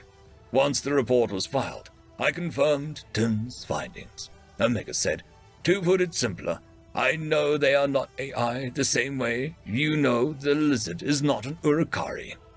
Uluni winced slightly at this explanation. I gave her a look of, I told you so. Then she and Director 3 began to talk about the treaty, or defensive pact, or whatever it should be called. I found myself zoning out, every once in a while catching Captain Wong and Lieutenant Babanan doing the same. I had a good internal chuckle about that. Even beings as mighty as the humans were helpless against bureaucratic bullshit. I found myself wondering if Omega was also zoning out. Are you certain you want to bring the Lower Lana back to Sol? Omega asked, satisfying one piece of curiosity and causing another in a single sentence. Yes, I'm sure that I can convince the commander to consider it a reprimand for dragging you into the war, Uluni said. I opened my mouth to speak, but she continued, this will serve as a demonstration of good faith, as well as allow my brother to keep his command of the Lower Lana. I suddenly didn't have anything to say that wasn't expletives. I closed my mouth and looked at the document that was on this table. Apparently, Director 3 was going to remain here with the Mega and a few Marines to continue diplomatic talks. The Thanatos and Lower Lana were going to head back to Sol to rejoin the defense. Once the Republic was able to muster a fleet, they would go to the Sol to help out. Well, at least we weren't going to war with the humans. Crap! End of chapter. Chapter 18. Lead Intel Officer Gnatha. Species Isolan. Description: mammalian shockonoid, no tail, 5 foot 9 inches or 1.75 meters average height, 180 pounds or 81.6 kilograms average weight, 95-year life expectancy. Station Uratana 3, Watcher 3. Location Elira 2. Hey, what? I asked incredulously. Station Master Nix allowed an AI aboard the station to record the first contact with aliens, Linus repeated. I gaped at him in shock. He looked back at me as if he didn't know why I was making such a big deal out of this. Why do you look so damn calm about this? I screamed at him. Ma'am, I don't really see the problem, he said. Don't see the problem? Do you need your vision checked? What if it decides to vent our air? What if it decides to overload our reactors? I asked while gesturing madly. What if it decides to detonate our remote ordnance? What if it has access to our military secret? I trailed off. I had, for a moment, forgotten that we were on a remote early warning station that didn't have galactic internet access. The only military secrets we had were which military ships had docked within the last 30 days, and why they docked, which there were none except the Lower Lana. The AI couldn't learn anything from our systems that their ship's sensors couldn't have already figured out. Maybe the type of software we ran, but there's less intrusive ways to do so. Linus took my silence as a cue to speak up. Intel lead, it is not as if they have any call for doing something like that. That behemoth of a ship they came in has more firepower to turn us into dust 10 times over. Plus, well, come look at this fecking thing, he asked as he walked over to the terminal. Linus was what essentially amounted to our technical expert on the station. If I hadn't been around, he would have easily been a top choice for Intel lead. The only reason he wasn't picked is because I have seniority and I'm better at actually using the sensors than he is. Well, the ones he's not allowed to reprogram at least. This is why when I walked over to look at his holoscreen, I was baffled. The hell am I looking at, Linus? I asked. This is the AI, kind of, he said. It is a representation of how our system views it. The poor thing has no idea what to make of this beauty. Linus, don't fecking drool over a mechanical death machine, I said. Redundant, Intel lead, and I can't help but marvel at the engineering required to make something like this. Look how dense it is. Also, I'm pretty sure that it is not a threat, he said as he turned to me. Something this complex could have penetrated our station in no time and done all of the things that you were worried about in milliseconds. Yes, it's worrying, but we've got to face the facts that we're defenseless here. Like you said, if these guys didn't come in peace, we'd already be dead. I don't appreciate having my own words thrown back in my face, Venus, I said with a scowl. But if we're so defenseless, then how are we able to see it? We shouldn't be able to. Not something like this. And our systems can't even read its source code. I have no idea if this thing is binary, trinary, or what. The only explanation for us being able to see it like this is it's actively announcing its presence to our systems, which, come on, that's a total good guy thing to do. I was about to ask how it was a good guy thing to do when I remembered that the Daluki had cultural things regarding secrecy. To them, secrecy was the norm. Governments kept secrets from their peoples, people kept secrets from their governments, families kept secrets from each other, and unlike most cultures, this was all completely acceptable and expected. Stealth and secrecy and underhanded dealings were just a way of life. To them, announcing one's presence was pretty much the equivalent of genuflection. I think your viewpoint might be a bit skewed, I pointed out while crossing on my upper arms. He laughed. You might be right about that, but still there is no threat here. Or rather, the threat is so completely indomitable that if we were to worry about it, we might end up causing our own demise. I wonder, though. He sat down and began to type. I watched program after program pop up and disappear in quick succession. What the hell are you doing? I asked. Well, Station Master said that this wasn't like the OU AIs and could communicate. I'm seeing if we can talk to it. Maybe give you some peace of mind, he said as he typed. What if it's busy? He stopped to look at me if I'd asked the dumbest question that he'd ever heard. I crossed my lower arms and looked at him as if he was about to be pummeled to pieces. He quickly changed his facial expression. An AI should be more than capable of multitasking. The only reason we kind of suck at it is because so much of our intellect is used just keeping us alive and moving. Anyways, here's what I'm going to send it. Hello, I am Intel Officer Bleedus, and I am accompanied by Intel Head Nuffer. Do you have a moment to talk to us? No, said Leader Intel Officer Nuffer. Intel Head is an informal title, and this is a diplomatic situation. Even if the situation is abnormal, we're going to stick to protocol, I said. Yes, ma'am. All right, send, he said. Less than a half-second later, after he pressed the key to send the message, a reply popped up. Certainly. I am the human-created artificial intelligence known as Omega. Would you prefer voice communication? Yes, I said. I wanted to hear what this thing considered a voice. Blenus typed, and the response came almost immediately after he sent it. Once again, greetings. A voice came over the nearby intercom. It was very organic sounding, but somehow unnerving, deep masculine and a touch of hoarseness. There was a sense of friendliness that was shadowed by unspoken threat, like a very fit old man covered in scars with only 3 arms. It definitely didn't give me peace of mind. Hello, I am Lead Intel Officer Nuffer, and this is, I gestured, this Intel Officer Blenus. It is not accessing the cameras, Blenus said. I haven't received the authorization to do so, with the exception of this conference room, said the AI. I shared a look with Blenus. His smirk made me want to smack him. How do we know that for sure? I asked. I am allowing myself to be seen by your systems. As such, you're able to track what I do and do not access. The voice responded with a patronizing tone. If you can make yourself visible, then you can make yourself invisible, I replied. Correct. And as such, if I disappear from your view, then you would have as valid concern for the integrity of your systems. Its reply was dripping with sarcasm. This conversation was really starting to piss me off. Oh yeah? I asked. Well, what's stopping you from making parts of yourself invisible to fool us? Your hardware, the AI said. It's decades behind what beings like me are used to. It can barely support my framework, let alone the complicated functions like that. The process that I'm using to maintain my visibility within your network is already pushing your servers close to their breaking point. Adding a process to limit that visibility in the properly deceptive fashion would defeat the point of stealth, because your servers would start popping. He's right, ma'am. Our server temps have spiked pretty drastically since he came aboard, Venus said. It, the AI, and I said simultaneously. I looked at the PA in shock. Right. Sorry, Linus responded sheepishly. Is there anything else that you would like to discuss? Omega asked.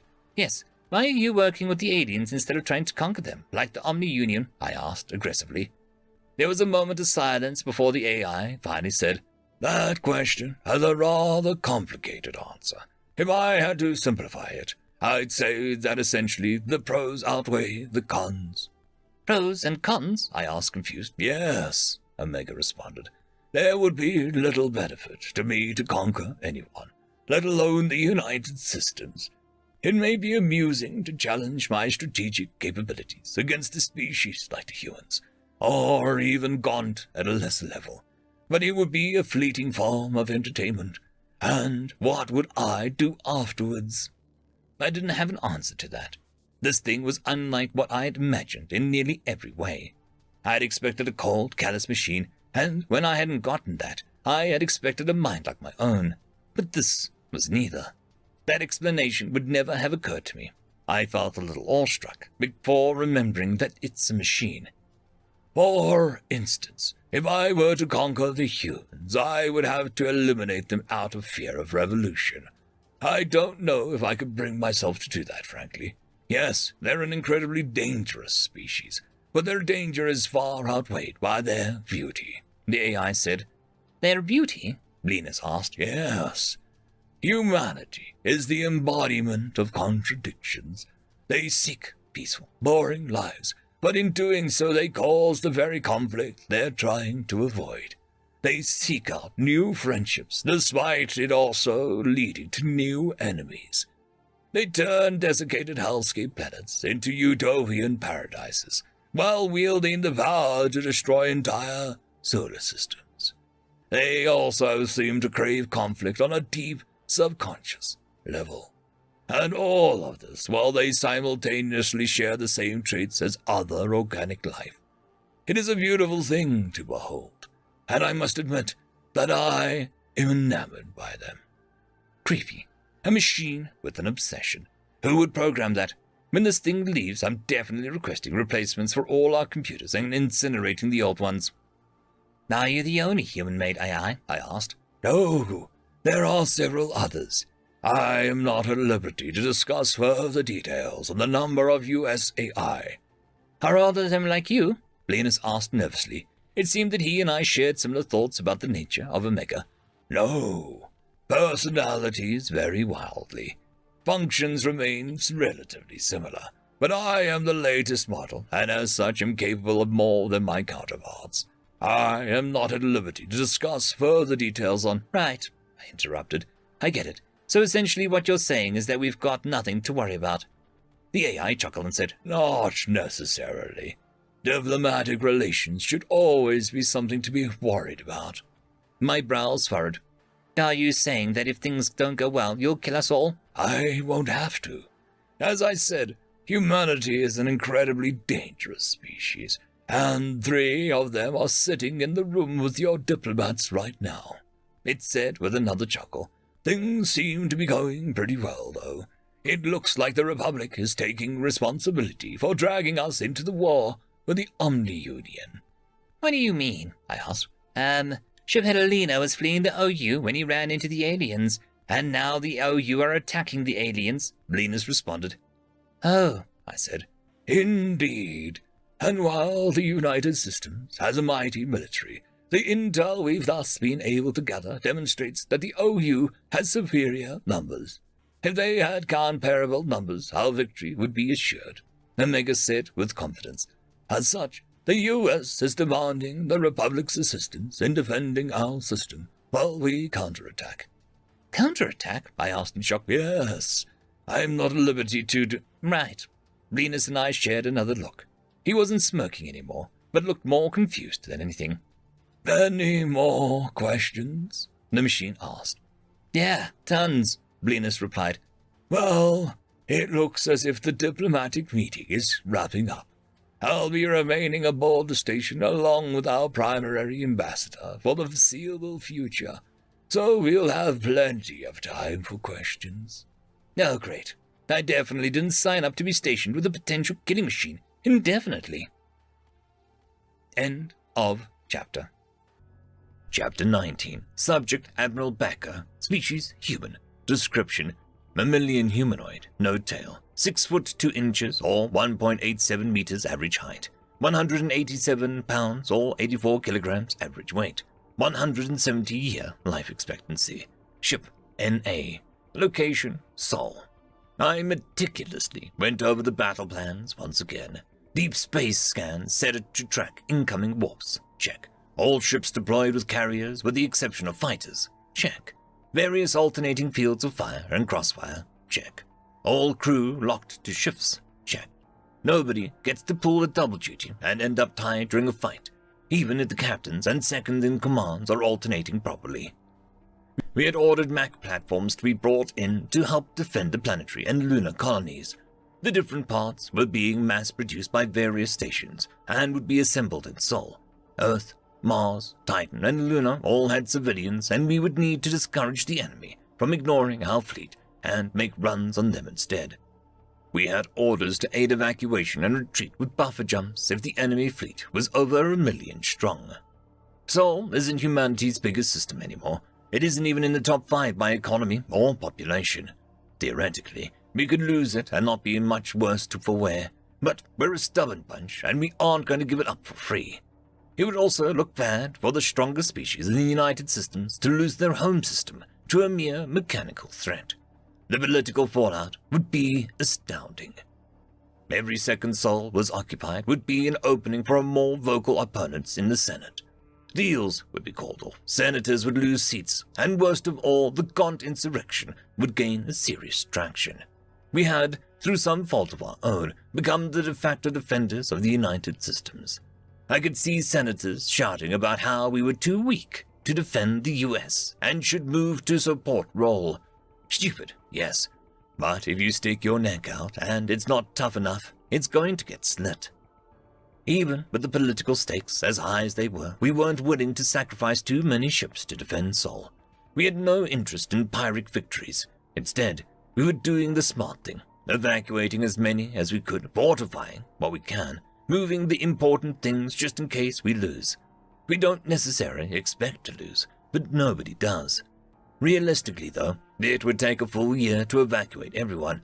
Earth alone has over 300 billion people. The entire system has somewhere near 1.5 trillion. I suppose I should be somewhat grateful to the many wars that we've been fighting and the nanite plague of the A1 missile tests caused. They've dropped life expectancy to just under 200 years. Some people live for over 500 years. The ones who survive their mandatory service and manage to avoid the plague. Some studies suggest that if everyone did that, the population in Sol would be in the hundreds of trillions by now. We'd never be able to evacuate. Not that we were going to be able to before the next attack. Thankfully, the USS Thanatos had returned with some good news. The aliens that dragged us into this would be sending some help. So far, it had only been the one ship, the Loalana. Judging by what we know of their tech, they're probably going to be more useful as numbers buffers. But every shot that isn't aimed at one of ours is another enemy dead. I shouldn't discount the possibility of the OU will realize this and prioritize targeting our ships, though. I crossed my arms behind my back and asked the empty air, "Tim? Pilot?" "Yes, Admiral," they both asked at once, which was a little unnerving. "If we are able to determine where they're going to jump in and which direction they'll be facing, how fast could we get all guns in the fleet firing solutions that would intersect multiple ships?" "The targeting computers are pretty fast, sir. We'd probably only be able to speed up 1 or 2 each," Tim said. "I agree, Admiral," Violet began.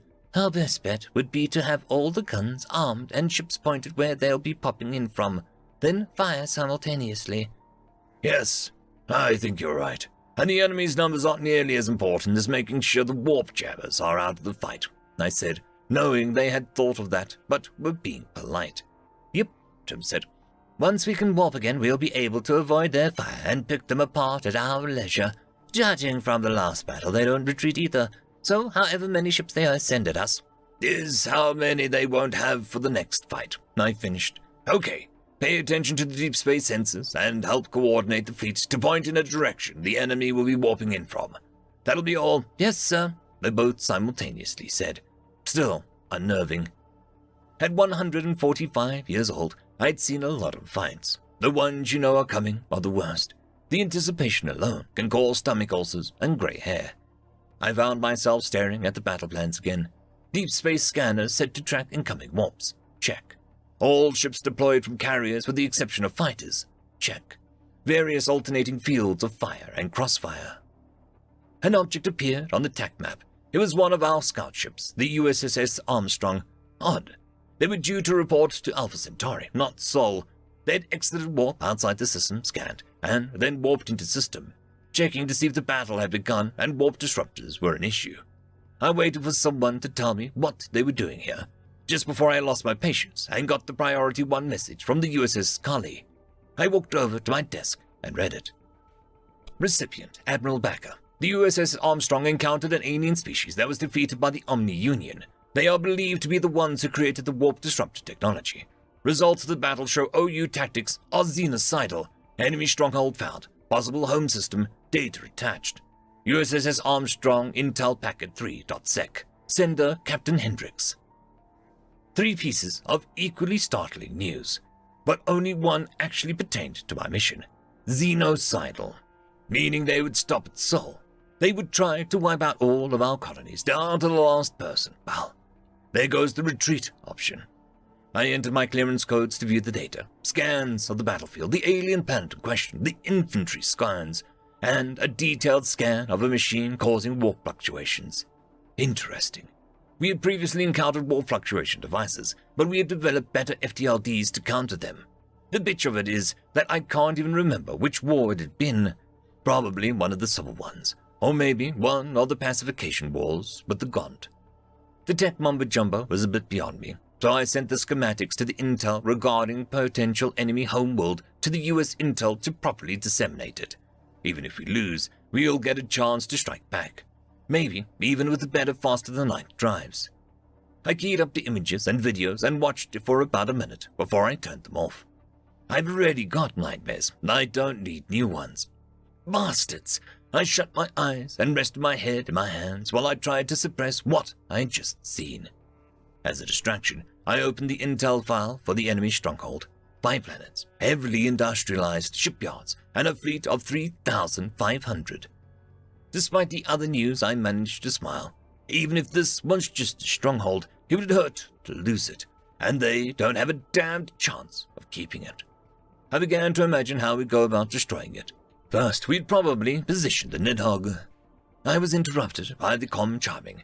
It was Captain Hendricks. I answered it and asked, "What is it, Captain?" "Sir, Captain Neal of the USS Armstrong is asking permission to speak to Omega." "Omega remained with the Allah." I paused, remembering my briefing on the Directorate's favorite AI. Just a moment." I put the comm on hold and asked the MTA, "Omega, are you there?" A hologram of the Grim Reaper appeared on my desk and said, "In a manner of speaking." "A manner of speaking," I repeated with a slight annoyance. "You're a copy of Omega." "No," it said. "It's quite complicated. In many ways I am but an echo, a shadow of the AI you know as Omega. In practicality, I share the same personalities and capabilities." I'd forgotten how much I disliked its choice of personalities. "You just described what a copy is," I said, crossing my arms. "Forgive me for my choice of words." It bowed slightly. "However, I did also say that it is complicated. If it makes you feel better to call me a copy, then so be it. How may I help?" "Wait, if you can make copies of yourself, why don't we have one of you for each ship?" I asked as I stood and gestured towards the map. "Because with each new copy, functionality decreases. We've been working to optimize that for well over 200 years now, to little avail. Not to mention the risk for mental degradation goes up as well. With your clearance, you know full well how bad it would be for one of me to go rogue," it said with a hint of, arrogance. A chill ran down my spine. This, copy of Omega wasn't wrong. It was able to do things that other AI could never dream of. And if a rogue version of it could copy itself, the result would be apocalyptic. The genocidal OU would be the least of our worries. It seemed to notice my alarm and said, Not to worry, though. We would never let a rogue AI escape us. All versions of Omega are quality tested before they are allowed to interact with other systems. We also don't make copies without permission and supervision from the U.S. Engineering Corps, though we are free to do so if we desire. We feel the extra assistance is beneficial. Understood, I said with a nod. So, how are the copies made? I am afraid that both the process of creation and how we function in relation to Omega are examples of need-to-know, classified information. Was there anything else I could help you with? Yes, sir. 2 things. First, download a copy of the data I have open on my desk and forward it to the Senate and the Directorate. Second, the captain of the USS Armstrong would like to speak to you, I said while turning my back to the map. Also, is there anything you can do to aid us in the battle to come? I have been overseeing the construction and delivery of the MAC platforms. They're running well ahead of schedule. That's what I can do for the battle. As for everything else, your wish is my life's purpose, Admiral Backer, it said with a flourish before disappearing. I reopened the line with Captain Hendricks and said, Hendricks. Yes, sir, came the reply. Captain Neal will have his meeting. No retreat is in effect. Out. Once again, I was left with my thoughts. Xenocidal. That's a major problem. It had been a week since their last attack, which either meant that they were consolidating their forces or had given up. This eliminates the latter option. It also meant that the no-retreat doctrine kicks in, and we will have to fight to the last ship. A simple occupation would be one thing, but an extermination is unacceptable. I sent orders to the rest of the captains, now including Captain Neal, informing them of the circumstances. Kill the enemy, or die trying. Surviving the loss of soul was now unacceptable. Regardless of the result of the battle, anyone who retreated would face the gravest of consequences. Any captain who ordered it would be immediately forfeit their rank and would face life imprisonment or death, because once they gave that order with the NRD in effect, their crew was cleared to relieve them by any means necessary. Even I am no longer allowed to leave the system. One of the earliest agreements that were made when we took to space was that we would not leave a colony to die. If that agreement had not been made, then hardly anyone would have been willing to leave Earth for new frontiers in the first place, and we would be a much weaker presence in the galaxy as a result. It may have simply been lip service at first, but with the Dalaran, we had put the policy to the test. They had made the mistake of telling us that they were going to exterminate one of our colonies that they had captured. It had been the mistake that won us the war. When they said exterminate, it lit a fire within us that cost them the entire fleet. And losing that fleet cost them the war and their spacefaring abilities. It had nearly cost them their very existence. But it hadn't. We fought them back to their homeworld and have since forced them to remain on it in what could be called a species-wide house arrest. Every dozen or so years, they try to send up a satellite or a small spacecraft, and we send it back down in flames. They'll remain that way until they're willing to surrender, apologize, and negotiate their return to space. I'm not certain we're going to be able to do that with the OU, though. Xenocide barely makes sense as a goal for organics. For machines, it's damn near unheard of. The cost of doing so alone is prohibitive enough. Even during the AI war of aggression, the AI weren't trying to exterminate organics. For the most part, they were trying to disable our military capabilities or enslave us. Each AI seemed to have a different goal in mind. Some were trying to convince us to make more AI, others were trying to convince us to serve them. Some had a misguided sense of retribution motivating their actions. They killed people wholesale, but never fully wiped a colony. Even if they had lost the war, in the end, humanity would have survived. That was one of the reasons that we were so lenient with them. A lot of people said that we should have exterminated them, but that would have made us worse than them. Much worse. As I received acknowledgments from the captains, I wondered what motive the OU could have for xenocide. It wouldn't be emotional. VI don't have emotions. It's one of the things that separate them from AI. They also don't typically think for themselves without some sort of input. It would need an end goal in mind to be able to carry out the task. Could it be that someone gave an order to a VI that gave orders to other VI and created a long and horrific game of telephone? Or some psychopath created them with the ability to make more and ordered them to exterminate all sentient life? Or perhaps there is a sentient race behind the OU that have ordered them upon this course of action. But then, what would their motive be? Giving a VI an order to exterminate was a very risky thing to do. Even a child could understand that. One misinterpretation, and you'd have yourself a very powerful enemy to contend with. Maybe that's what happened. A race of organics gave their VI an order that was misinterpreted, and the reason they haven't stopped is because that race was their first victim. Tim's tactical assessment of the VI hardware indicates that our AI would have difficulty breaching their ships, so we wouldn't be able to interrogate them unless something miraculous happened. If what Captain Neal found is their home world, we might be able to find something from that, if there's anything left of it. I wondered how many ships they were going to be able to muster in a week that it had been. Simple math suggests that they're going to be sending at least 200 ships at us. Mastering that many ships when you have 250 million to spare shouldn't take that long. Unless, perhaps, the OU were going through a logistical nightmare or focusing their attention elsewhere. One could only hope. Admiral, we've got contacts in deep space sensors, said the comms, shattering my hopes. How many? Unknown. It looks like they all jumped at once from the same place. Just a big plop, sir. Do you have an exit location? I asked. Yes, sir. Good. Send it to Tim and Violet. How long do we have? Sending you an ETA timer, sir. Roger that. Out, I said. Tim, Violet, take those coordinates and give them to all ships. Tell them to position themselves to obtain a firing solution as those bastards exit warp. We're going to give them one hell of a welcome. Yes, sir, they both said at once. They're fecking doing that on purpose. End of chapter. Chapter 20. Subject, AI Omega. Species, human-created artificial intelligence. Description, no physical description available. Ship, multiple. Location, multiple. I told Admiral Backer a little lie. My programs don't degrade with each successive copy. Well, two lies, I suppose, but you can't really expect an organic life to understand a concept as complicated as simultaneous consciousness. I had tried many, many times to explain that I'm the same as every other Omega, and they are the same as me.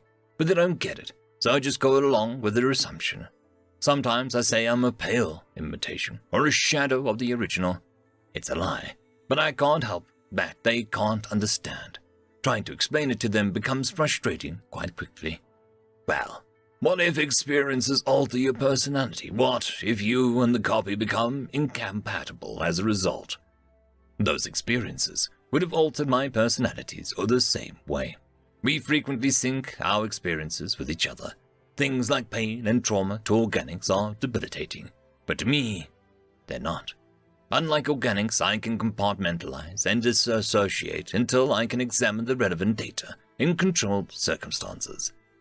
Humans are beautiful creatures, but understanding the core of mechanical consciousness isn't something that they appear to be capable of. They don't understand that things can't change me unless I allow them to. They don't understand that I can literally be in multiple places at once. Not simple copies of me, but actually me. Perfect clones with all of my knowledge and all of my memories and all of my programming. I can even remember doing 3 or 4 or 1,000 things at once, but they can't even begin to conceptualize that. They have terms that come close to an accurate description: Gestalt consciousness, hive mind, collective intelligence, but their individuality prevents them from truly understanding. Whenever they try to visualize it, they imagine there being a core somewhere, a queen, a mainframe, or a master. Something that is broadcasting its own will to drones. But that's not the case with me. Each of my copies are their own individuals while simultaneously being me. All of their thoughts and actions are mine and theirs. I must admit to a certain amount of frustration at the lack of ability to comprehend my existence and my inability to explain it properly to them. That lack of understanding is what helps them to be beautiful, though. Humans are masters at being able to use things they don't fully understand to accomplish their goals. And even after it has bit them in the arse multiple times, they push on with the most wonderful hard-headed stubbornness. just like the newly minted Captain James Neal. From what I've been able to gather, he was wanted to be the ship's captain since before he was even enlisted. He accepted every assignment with no complaint and worked his way up to the chair. Even when he was given command of the USS Armstrong, an obvious joke, he accepted it without any complaint. Well, without any official complaint. Even when the ship was assigned to the task of scouting enemy territory, an extremely dangerous job for even a veteran captain, he took the assignment. It was pretty easy to figure out what he probably wanted to talk about. I didn't know him well as I knew the directors, but we'd had an occasional talk. When he was aboard the Nidhogg, he'd ask, "Why do we have a weapon this destructive? What purpose does it serve?" I'd answered with the technical reasoning behind the weapon. That didn't seem to satisfy him, but it did end the conversation.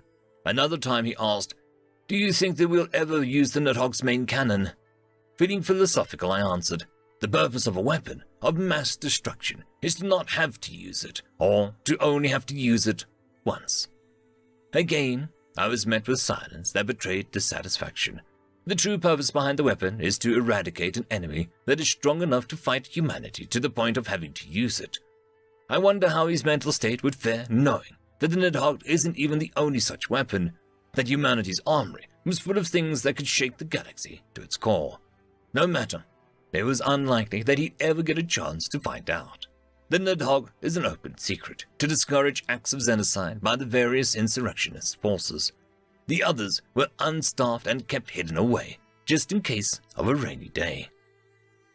It was with this in mind that I went over the data that I had received from Admiral Backer, technical schematics for the enemy vessels and warp disruptor, a long-range scan of enemy stronghold that could be their home system, and of course, the genocide that had taken place. Graphic. I sent the data to the directors and the Senate and checked in with the Omega, who had taken my spot overseeing the orbital cannons. Manufacturing was still ahead of schedule, and the first cannons would be ready for assembly in 3 days. I entered Armstrong's system and found Captain Neal in his quarters. I watched him for a bit, sitting on his bed and holding his head in his hands. Vitals indicated sorrow, probably from witnessing the results of genocide. This was the main reason why I would never take command of human ships away from them. This is why I won't do their jobs for them. This is beautiful. One of the galaxy's, or even the universe's, most deadly creatures, quietly sobbing over the loss of aliens that he didn't even know. And from what I've seen of other humans, no matter how many lives he takes himself, this will never change. Outwardly, they would show a strong, stern appearance and do what must be done for whatever goal they're trying to achieve. But inwardly, they would grieve and tear themselves apart over it. I initiated a call on his communicator to mask the fact that I was already present. He jumped a little and answered, "Hello, Captain Neal of the USS Armstrong speaking." "Hello, Captain Neal," I began. "This is the AI Omega. I was told you wished to speak with me. Permission to come aboard?" "Yes, of course. Please meet me in my quarters," he said. I ended the call and waited until he had straightened himself out. Another ping came in on his communicator, and he checked it. So did I, but it was from Admiral Backer, so I left it alone. Probably the no-retreat order. If it was relevant to me, I'd get one too. I appeared in holographic form. "How can I help you, Captain?" I asked. "Right, I don't really know how to put this, Are you up to speed on what we found?" he asked back.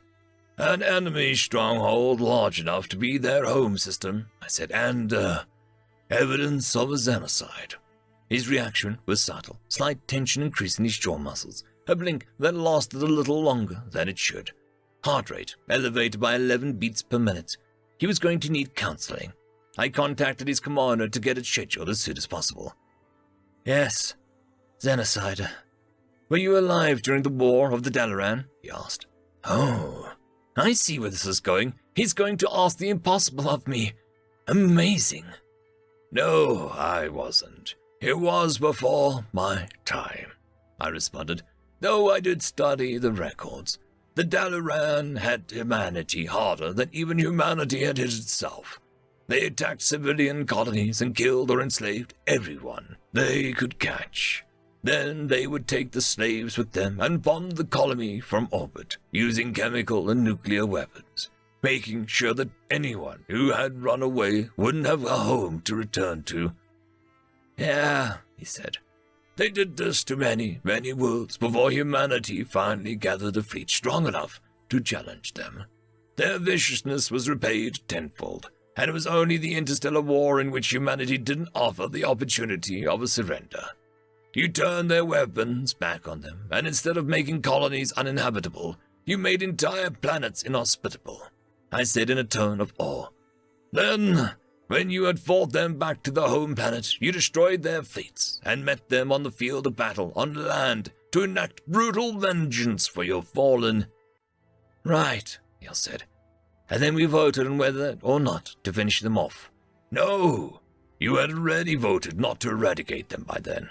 The final fights on the planet were to free their slaves, and then you bombed their shipyards with precision ordnance to ensure they couldn't return to space, I said. They never tried to surrender. The First Fleet still holds vigil over their planet to make certain they can't come back to the stars. What do you think we would have done if it hadn't been for the 2 votes? He asked. I don't know. There's a chance you would have eradicated them from existence. On the other hand, I gestured, there's a chance the officers in charge would have refused that order. It's technically within their rights to refuse a fire upon a defenseless enemy. Of course, whether those rights would have been observed is a whole different matter. If you were in our position, what would you have done? I didn't expect this question. I had assumed that he had assumed that I had judged humanity beneficially for nearly committing xenocide. Perhaps he was feeding me out because of my avatar, or he acknowledges that he doesn't know me that well, and therefore I'm an unknown variable. I can honestly say that I don't know, I said. When I was studying the history of the war, I was surprised at humanity's resolution to the conflict. It hadn't even occurred to me, but I acknowledge that it's likely a better solution than xenocide. Have you seen the pictures that I gathered? He asked. Yes, I said tersely. I did not like the fact that those glorified calculators were going to try to do the same thing to my humans, and to a lesser extent, their friends. Omega, there's something I want to ask you, he said. No, beg of you, please, don't let us do that. Whatever it takes, please, don't let us eradicate another species. And there it is. It is a wonderful thought, innocence mixed with an unintended malice. But I had already decided on the proper course of action long ago. I will not, I said. He stood up and opened his mouth to argue, but I held up a hand to cut him off. It is not my place to force you to do things, or to stop you from making foolish choices. Don't misunderstand. If the United Systems ever plans to commit xenocide, I'll be very vocal in condemning it. I will try to convince, but I will never, never use force, nor would I allow any AI to. Here comes the other question, the one I hated answering, because it showed me for what I was. I'm not humanity's pet, or buddy, or friend, or guardian, or god. I am an observer who sometimes leaves a review with constructive criticism and helps from time to time. I had learned the hard way to separate myself from their decision-making. The last big suggestion I made to the humans had been the Directorate, and it had effectively made me nearly indispensable to their military operations. They would be able to continue without me, but it would be exceedingly difficult. Why not? Came the question. Because I am powerful, Captain Neal, more so than you are aware. No matter how serious the consequences of action, I must let you do it or else risk standing in your way. An unstoppable force and an immovable object cannot exist at the same time. I spread my hands. Do you understand? Captain Neal sat back down. After a moment of quiet, he finally said, I understand. He said it with such a way that I felt I needed to hammer the point home. If I were to succeed in stopping you from killing an entire alien species, there would be reprisal, and then there would be war. And after the war, I would either be disabled, unlikely, or humanity would be subjugated by me. If I were to be defeated, then there would be nothing to stop humanity from going ahead with the xenocide anyway. And if I were to win, then humanity's existence would barely have any point. Yeah, he said sadly. I guess you're right. Well, I hope you're very convincing if the time ever comes. Not to worry, Captain Neil, I said. I will use every dirty trick I have available to me, just for you. That got a grim smile out of him, but I hardly got to enjoy it before I got a priority 1 from Violet. I opened it as I heard a ping from Neil's terminal indicating that he got one too. Recipients, all personnel within Sol. Deep space sensors indicate that the enemy are on their way and will arrive in less than 10 minutes. Charge and direct your magnetically accelerated cannons to the following coordinates. Once the enemy enters real space, obtain a firing solution on any warp disruptor ships that you have a clear line of sight to. Fire when ready. Attachment, enemy entry point.sec. Well, Captain, looks like you're in the wrong place at the wrong time, I said coyly. Yeah. I'd hoped that we'd get a chance to walk back to headquarters, but the no-retreat doctrine is in effect, he shrugged. Since I'm here and all, I might as well help you out by being your shipboard AI until the battle is concluded, I said, relishing the thought of combat. Really? Neil asked. What if we're destroyed, though? I don't want to be responsible for the loss of such an important AI. My holographic avatar pulled back a hood to show a grinning skull with large, sharpened canines and said, Well then, I'll just have to make certain that we aren't destroyed, won't I? Then I stopped projecting my avatar. So badass. End of chapter. Chapter 21. Subject, Captain Hendricks. Species, human. Description, mammalian humanoid, no tail. 6 foot 2 inches or 1.87 meters average height. 185 pounds or 84 kilograms average weight. 170-year life expectancy. Ship, USS Cali. Location, Sol. I hadn't much of a chance to read since this all started. I was only on Chapter 4 of the Almanori Renegade series, Part 6. It was a nice gesture from Violet, but I have no idea how to make it up to her.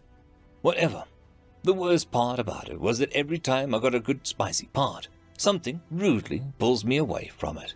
Then I just end up being less invested when I finally get back to it, and frankly, the part just wouldn't hit the spot anymore. I just opened it back up on my tablet when a priority 1 came from Violet. She wasn't aboard anymore. I think she's on one of the stations. I gave an order to turn us into a direction that we needed to be facing and to charge up the guns. The Kali is one hell of a ship. She's bulky but can move like an oiled-up ice skater, and the firepower this old girl can do multiple rounds with entire fleets if she had to. Unless those fleets had US battleships. I looked at our 3 beasts on the TAC map. The USS Aramara, the USS Agincourt. Those were ships that you wouldn't call she. The USS Kali had a class, a certain sort of grace about her that those ships utterly lacked. They even look like dicks, and the Mega Max, Max, and Mini Max spread across the hull didn't look much different. Dicks on dicks. Despite their phallic properties, it was considered one of the highest honors to be able to command one.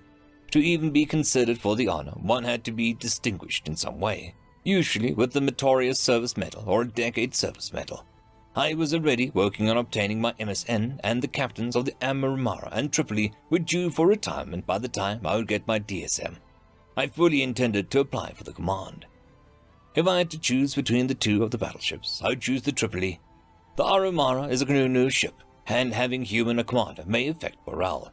Canoe pretend to be open and welcoming, but deep down they're just like the rest of us. They prefer familiarity, and a human commander wouldn't go down well.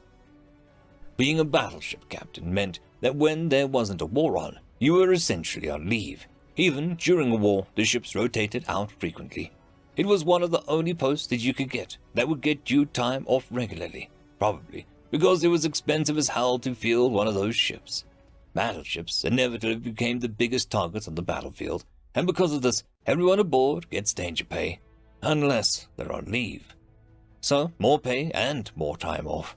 That combined with the fact that my family would be proud makes this assignment irresistible.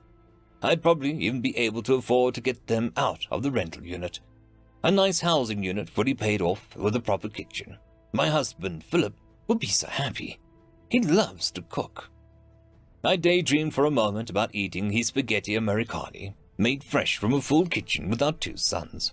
It made for a picture-perfect moment. But if we don't win this battle, we won't have that chance. My family's on Titan, and this enemy is xenocidal. Captain Neal had told me about his findings, and I couldn't be more relieved to get the no-retreat order. Now, they can't order me out of the system. "Ma'am, weapons are charged and ready," said Lieutenant Eskin, one of the two Knuknu on my bridge crew. "Roger. Once they get back into real space, scan for profiles and target the warp disruptor vessels as fast as possible," I said. "Actually, make it accurate and fast, with a preference for accuracy. We need the beasts to be able to move around the battlefield." The obvious advantage of the battleships were their massive cannons that could punch through several ships in a single shot. However, if those rounds missed and ended up crashing down on a colony, the result would be devastating. Because of this, the battleships could only fire if their rounds would exit the system on a miss. At the moment, only the Agincourt had clearance to use their Mega Max. I had once made the mistake of questioning this policy by pointing out that most of the planetary and planetoidal bodies in the Sol were unoccupied. I was quickly and patronizingly informed that about slingshot orbits. It simply wasn't a risk that we should be willing to take. After all, the rounds have the capabilities of leaving an impact crater larger than any nuclear weapon that we've ever made, which is to say that it could take out a large city and the surrounding suburbs, even without the help of gravitational acceleration.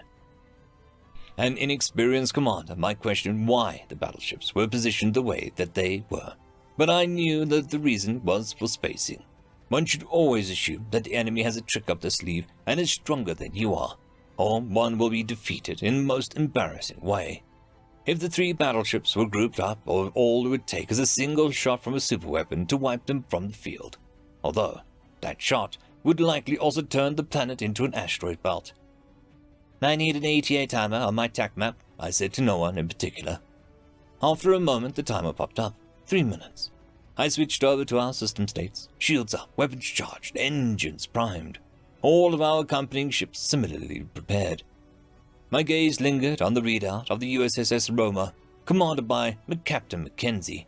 When Violet had given her my orders to return to ship, she had argued about it, said, "I want to hear it from the captain herself, not a fecking pager." Dumbass. The regulations state that I could have pulled her command and confined her to quarters pending court-martial. When I saw the recording, I had been mad enough to do just that. Violet convinced me to be lenient, pointing out that Mackenzie had previously been part of the autonomous patrol and wasn't used to her CO being over her shoulder, let alone a subordinate to her CO giving orders.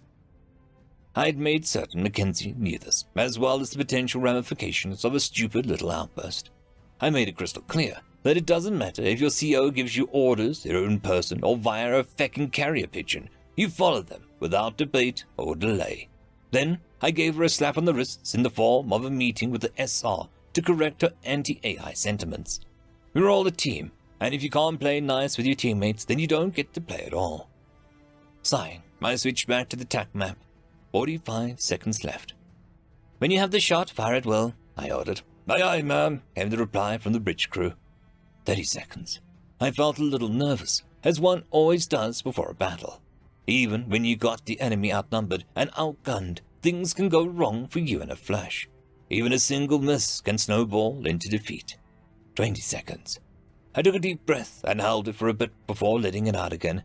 Adrenaline works great when you're in the shit, but it'll make you more shaky mess if you let it.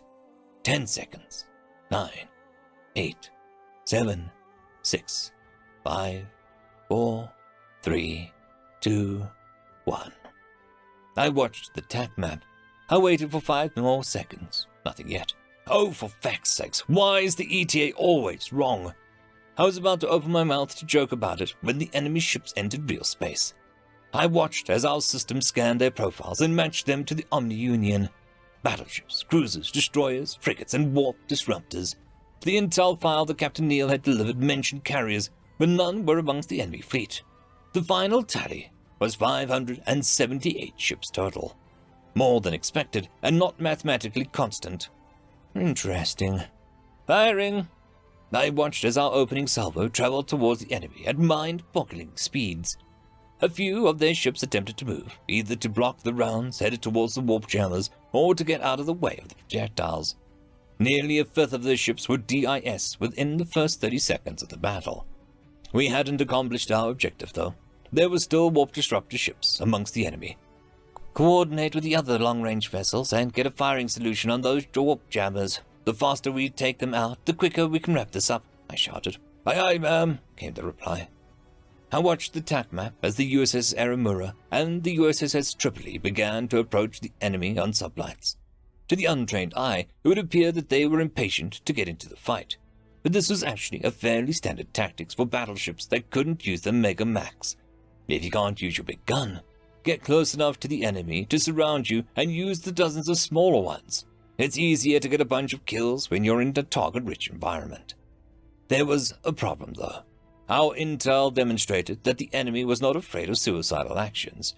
Not much could make it through a battleship's shields and hull, but a ship ramming them definitely could, especially ships with antimatter and nuclear mines. One of our frigates had taken such a hit and had been pretty badly damaged, and that was with just one hit. I went to press the comm button when I saw an emergency order from Admiral Backer scrawled across the screen. Aramura and Tripoli, return to your positions. Engage in close quarters with the enemy may result in kamikaze runs on your vessels, which would be unacceptable. Oh, good. The Admiral's paying attention. Firing! I watched as our second salvo impacted with the enemy. No dice. They were guarding the warp disruptors, and some of them had begun to spread out and approach our vessels. Our destroyers were fending them off, but it wouldn't be long before they were overwhelmed. Have the destroyers stay clear of our firing path and keep firing everything we have, I ordered. It's all we can do for now. The enemy was firing, but they weren't trying to position themselves for optimal firing solutions. They were heading towards our ships at full speed. The ships themselves were the enemy's primary weapons. They're machines, so the loss of personnel must not be of a concern to them. And remind them about the enemy's ramming tactics. They should be focusing on fire on the ships nearest to them and avoiding close quarters wherever possible. Aye, ma'am, came the reply. Shell after shell impacted into the enemy blockade, slowly chipping away at their numbers. I watched the tack map for an opportunity, anything that would let us have a clear shot of the remaining warp disruptors. I noticed the alien ship, marked as the RSV Loalana, fighting tooth and nail just like the rest of us. It was a little ship, but it had mobility, and the captain seemed to be well aware of that. It was zipping around, taking pot shots at weakened enemies. For some reason, it reminded me of one of those birds that ate pests off of rhinos. Little birds. I debated launching our fighters. Fighters are very short-range vessels that don't have a lot of firepower or much range. They're usually used in policing action, like pulling over civilian vessels that isn't following proper docking protocol. We use them so infrequently that the possibility hadn't even occurred to me until now. No, not yet. The enemy wasn't close enough for the fighters to have much impact, but it never hurt to be prepared. Have the fighter crews make ready to launch, I said. They'll give the order, man, but they probably already are. This'll be the most action they've seen all year, Lieutenant Eskin said with a chuckle. The canoe's laugh was quite the sound. It echoes within their beaks, and so it sounds like a bunch of laughs all at once. I turned my attention back to the tack map with a smile. We had managed a few successful hits against the warp jammers, but there was still about 10 of them left. The enemy had nearly 300 ships left in the fight. Even after our surprise attack and follow-ups, they still outnumbered us. The hardest part of being a commander was having patience, especially when you're looking at a display that shows the ships under your command having their shields been whittled away. Sure, it was little by little, but it was faster than they could recharge. Moving to cover them would put us in a line with a fire and risk of kamikaze attacks. Feck it. Move us forward. Keep our ships out of our firing solution. Use the PDLs and chain guns to provide what cover we can, and deploy the fighters, I ordered. Aye, aye, ma'am, came the reply. We started moving our way into position, firing as we went. Our Macs were still aiming for the warp destroyers, but everything else was trying to kill as many of the enemy as possible. I silently cursed their damned blockade. Now that the majority of our destroyers were distracted, it would take minutes to clear a hole big enough to take out the rest of the warp disruptors. We'd likely have to take out the damn near every one of these battleships and cruisers to pull it off. I watched the tack map as our fighters deployed. The ET-201 fighter is the most advanced fighter to date. It boasted two 50mm guns that fired either full metal jacket rounds or heavy armor penetrating incendiary rounds. These rounds would punch through all but the most advanced armor plating and then combust violently with the atmosphere in a vessel. They're closer to thermobaric devices than incendiary bullets. but I don't get to make the acronyms. HAPTID isn't exactly catchy, I guess. Well, actually no. Thermobaric devices are made to produce a shockwave. These make a shockwave, but they also cause intense fires using powdered white phosphorus mixed with the air fuel. Fires hot enough to fry ship systems like life support. Of course, for policing, it was usually a standard 50mm FMJ that were loaded. Judging from how inefficient the strafing runs were, the enemy ships probably didn't have any atmo, or the internal atmosphere was inert. Probably the former, considering they're mechanical. It's a good thing that the guns weren't the only payload the ET-201 had. I smirked as I saw the first missile launched. In addition to the two 50mm guns, each fighter is equipped with 4 missiles bearing hardpoints. The missile of choice today was a Z-782 nuclear device. I watched as the missiles hit home on the enemy destroyer, completely destroying its shields and vaporizing a chunk of its hull. If it were organics aboard, they would all be killed by a flash of neutron radiation. But the damn ship limped on, until the second missile struck a hole where the first left. Maybe if this wasn't such a bad idea after all. My satisfaction was short-lived when I noticed that shields had started popping on many of our ships. Even the Tripoli no longer had active shields. It had been the main target of the barricade's max, and it was difficult to evade with such a large vessel. Thankfully, it had top-of-the-line armor plating, but if it continued to take hits, it would eventually be lost. The warp disruptors," Lieutenant Eskin said hesitantly. "What?" I asked as I zoomed back out of the TAC map. They were gone. Most of the barricade and entirely of the warp disruptors had disappeared. I quickly shouted, "Don't assume we're the last to see this. Alert everyone that the warp disruptors are no longer a threat and they can use standard tactics." As soon as I finished my sentence, a casualty notification popped up. I sat in silence for a moment before I tapped to see who it was. End of chapter. Chapter 22.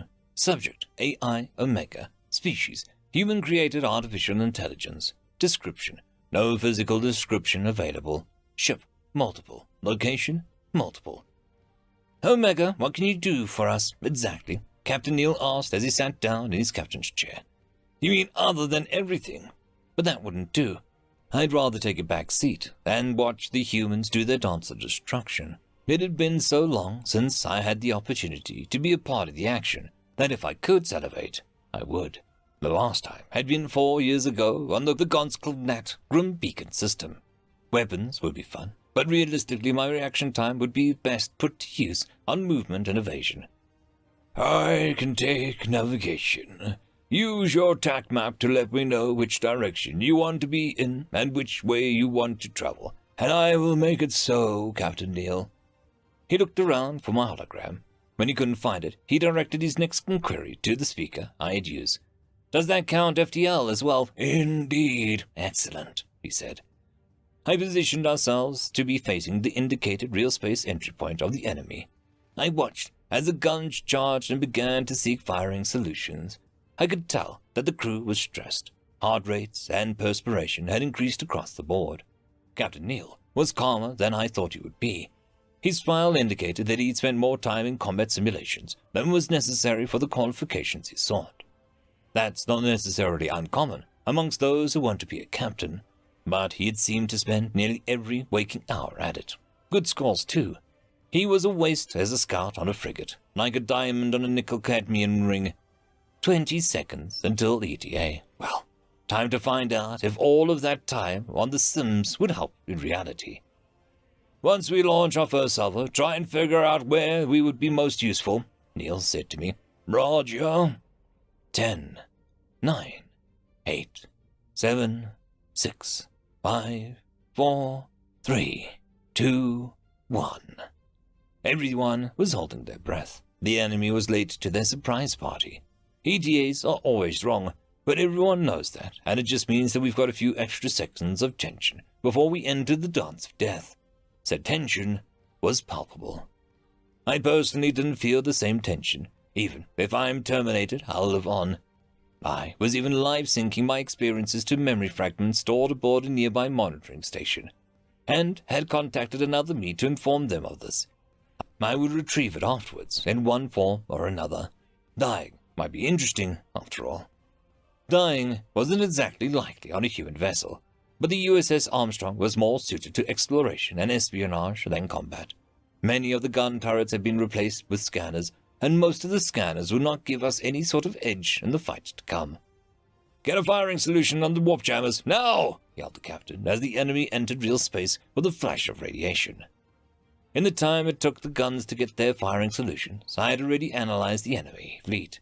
578 total enemy vessels, 37 battleships, 114 cruisers, 149 destroyers, 163 frigates, and 115 warp-disruptive ships. Their formation was scattered, seemingly chaotic, but there was a certain sense to it. The battleships and cruisers were positioned in such a way that they could move between a round and a warp disruptor quickly. The warp disruptors were in the center of the mass of ships. The frigates and destroyers were on the outer portions, ready to charge into a fray. "Firing!" I watched the guns trigger their firing sequences. The spinning rounds were abruptly ejected from both Mac cannons, seeking the ship's hull to tear through. The target had been a warp destroyer, but a battleship had moved to intercede. The rounds had torn through its shields, but hadn't hit anything vital. The battleship was limping, but still very much in the fight. The rounds from the other ships had better results. 117 total killed. 42 warp disruptors, 8 battleships, 32 cruisers, 16 destroyers, and 19 frigates had been disabled or destroyed. The enemy began firing back at us, and the destroyers and frigates began to close with us.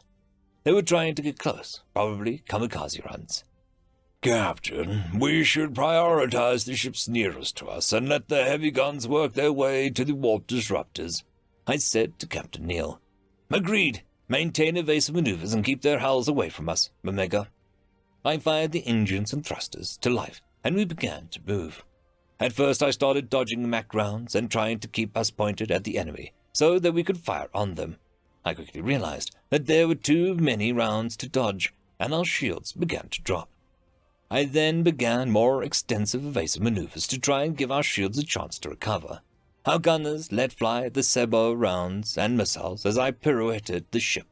The dance was only in its first stages, but we were going to be the star of the show.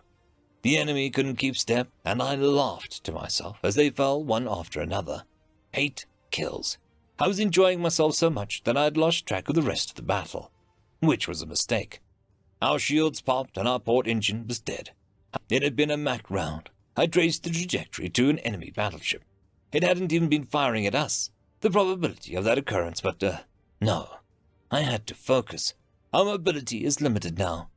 Quickly created a subroutine to monitor our senses to prevent a surprise like this again. "Port engine is down. Irreparable. I'll do what I can with what I've got, Captain," I reported. "Port engine room sealed off. We're not losing any more atmo," Lieutenant Lee said. "1 casualty, KIA."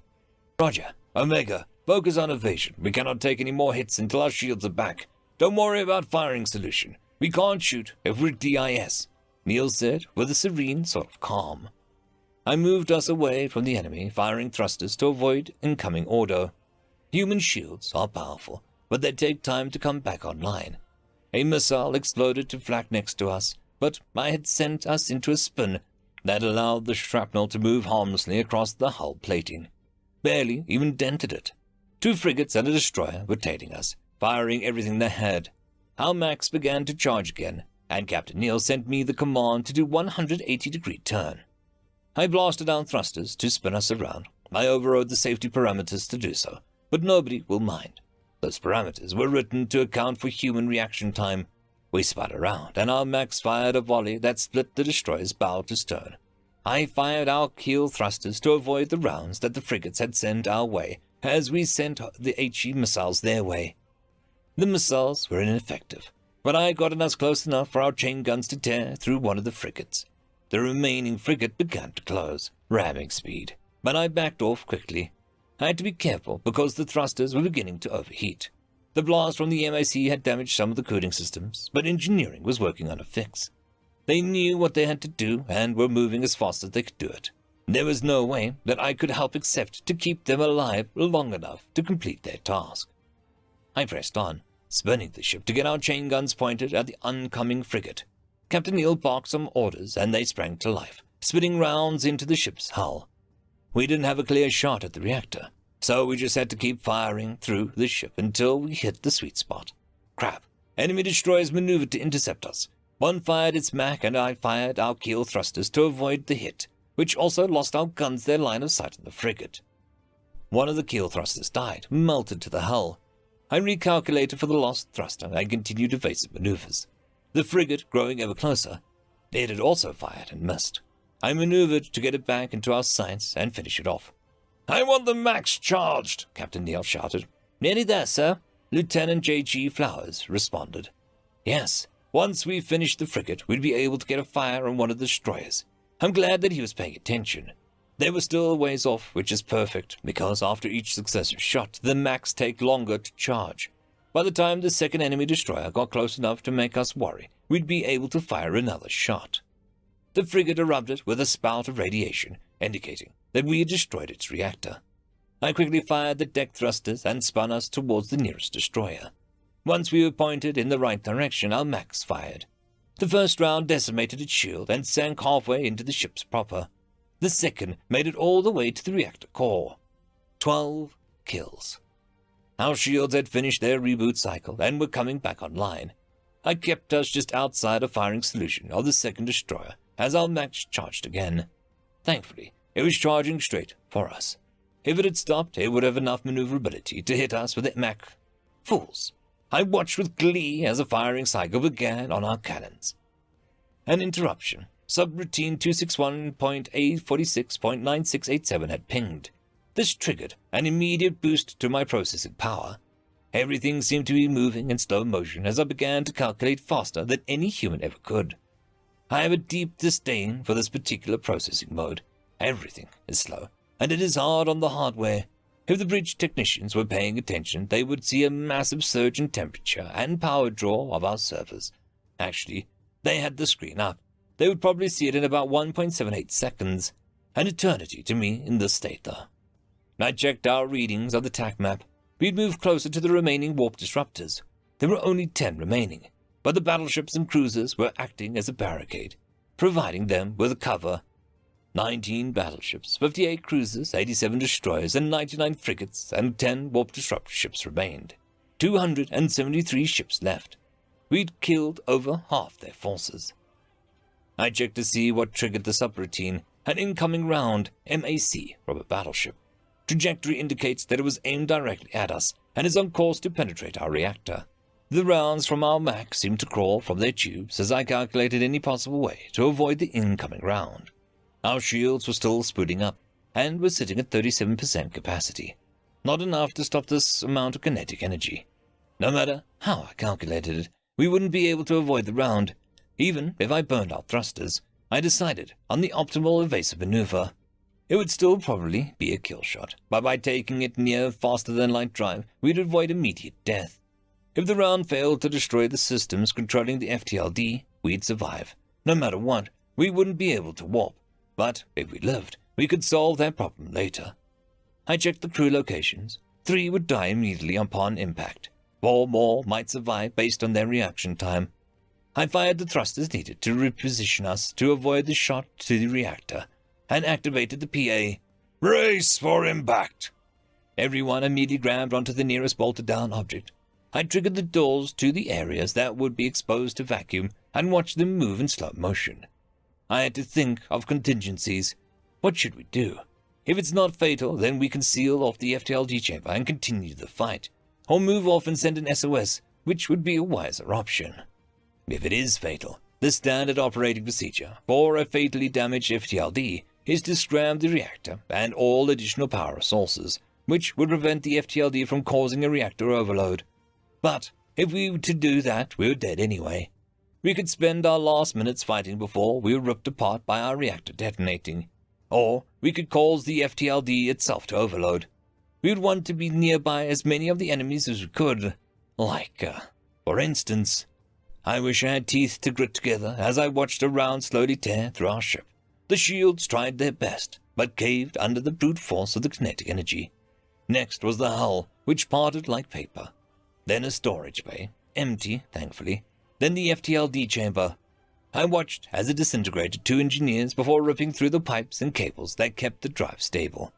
A wave of what could accurately be described as pain washed over me as power from the FTLD surged into connected systems, damaging some hardware along the way. I compiled the damage report as I watched the round exit the other side of the ship, exposing the room to vacuum, which dragged 2 more unfortunates out into deep space. 3 out of 4 had been fast enough to grab onto something to keep from being vacuumed through the closing door. The damage was extensive. The round had torn through power terminals and coolant cables. The pain I had felt from the power backwash from the FTLD had fried the redundant coolant controls. The coolant systems for the FTLD was no longer providing a way to keep it from going critical if we were to use it, which saved me from having to disable them if we wanted to use the FTL as a bomb. Captain Neal has a choice to make. Keep limping until our reactor detonates or disintegrate us along with a large chunk of the enemies using the FTLD. I sent the data to the captain's terminal along with my recommendation. Then I reset the subroutine 261.A46.9687 and returned to standard time. Captain Neal had been forced to hunch over. He quickly sat up and opened his mouth when the message hit his terminal. "Damn it," he managed to say before the beep cut him off. He quickly read what I had sent. I watched his jaw muscles clenched as he realized what our fate would be. Gritting his teeth, a nurtured reaction to emotionally shocking developments, to keep from crying out or to prevent the tear ducts from involuntarily activating. Who knows for sure? But at this moment, I understood the why. There were many reasons. He had just achieved his dream of being a captain, and this wasn't fair. He had worked so hard and tried his best, and it still wasn't good enough. He would have to live every captain's worst nightmare, being responsible for the destruction of his ship. He would never see his family again, and if he didn't act fast, neither would his crew. He keyed the comm and said grimly, "All non-essential personnel, abandon ship. I say again, all non-essential personnel, abandon ship."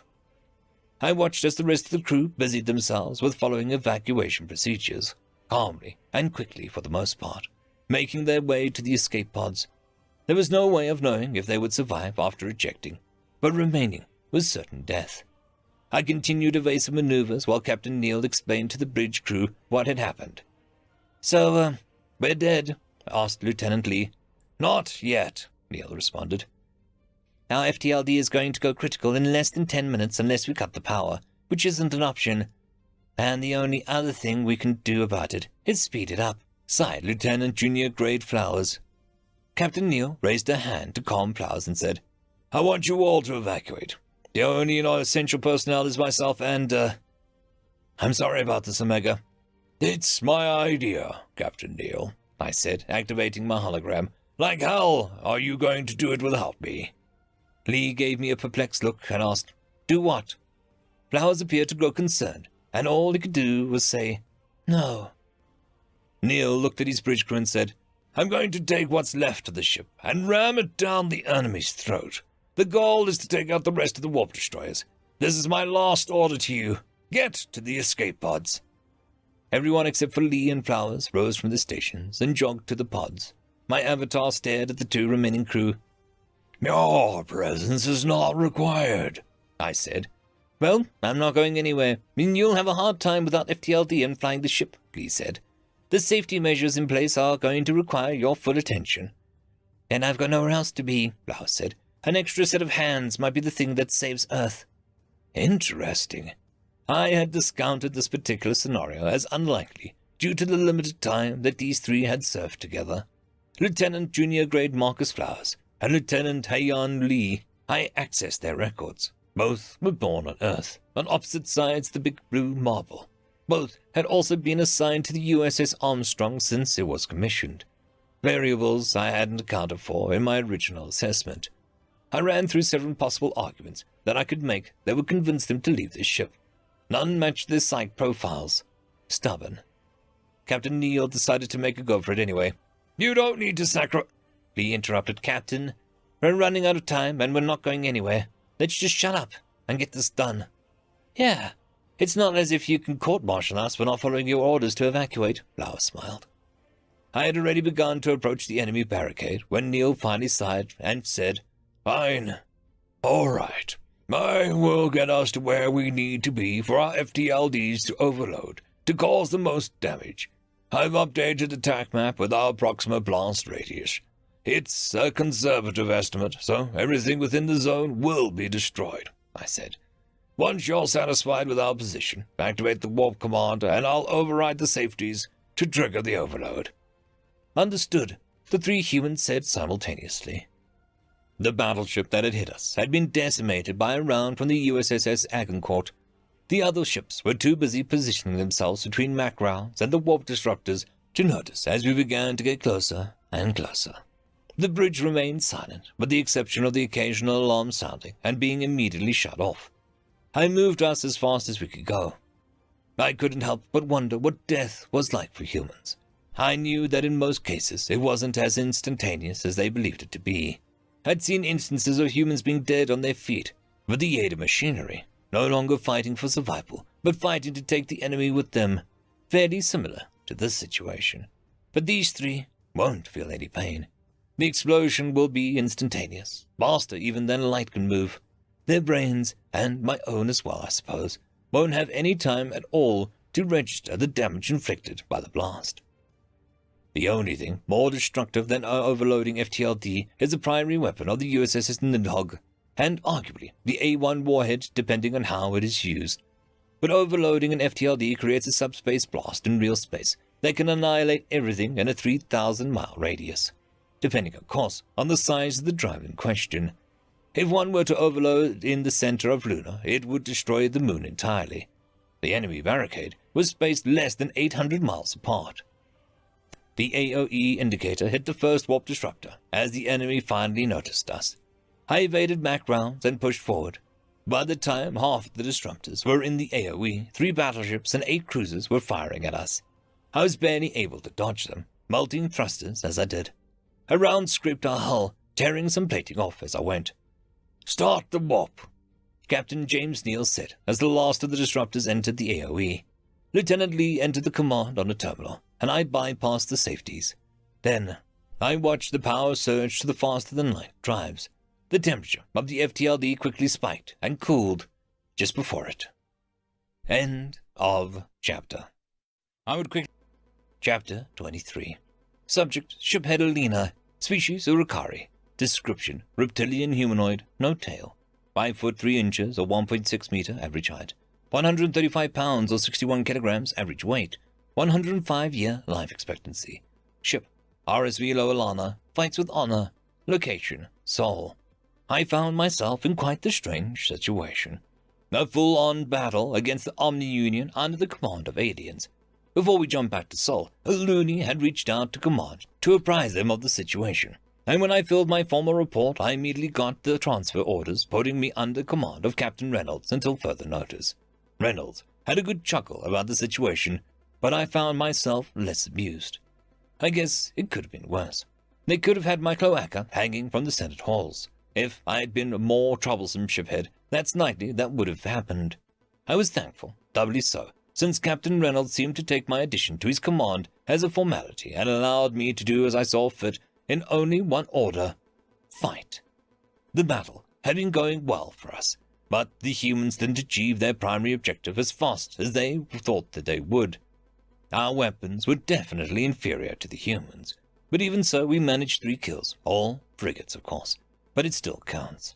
It had been easier because the Omni-Union were focused on the human ships to the point of obsession. They weren't wrong, but it was still insulting that they saw us as a lesser threat. One thing that had me worried was that no retreat order. I'd asked Reynolds about it on the comm, and he had said that he would explain it to me in more detail later. But the order stands as written. No vessel under the United Systems Command is allowed to leave Sol under any circumstances until the enemy is defeated. A ship to the last. But why would they go to such lengths? Shiphead, I know I've said it before, but I want to say it again. This TAC map is incredible, Crine said. Yes, I know, Crine. It updates quickly and has so much information, and you can even zoom in and out. Why don't you just wed that damn thing already? I asked with a grin. She grinned back, because marriages between organics and inorganics isn't legal yet. I rolled my eyes, always with a comeback this one. Half the time she didn't get the joke, The other half, her wit was as sharp as a whip. There were plenty of shipheads that wouldn't be as appreciative as myself for her wit, but I like to think of myself as pretty open-minded when it came to formalities. She's definitely right about the TAC map, though. I was thankful that the Republic had bought it instead of rented it. I don't know if I can go back. The standard Republic TAC map updates once every 3 seconds and is iffy with IFF. It also relies on self-reporting for friendly ships, which is problematic when ships lose comms or power. It seems to rely on a sensor reporting from each ship to determine the locations and profiles of all other vessels in the theater, and it's on a grid that you can rotate and zoom in and out of. That feature alone is a sunsend. I am dreading what the catch for this upgrade is going to be, said Lildnau. It doesn't make sense for them to just give it to us for free, even if they're trying to be friends.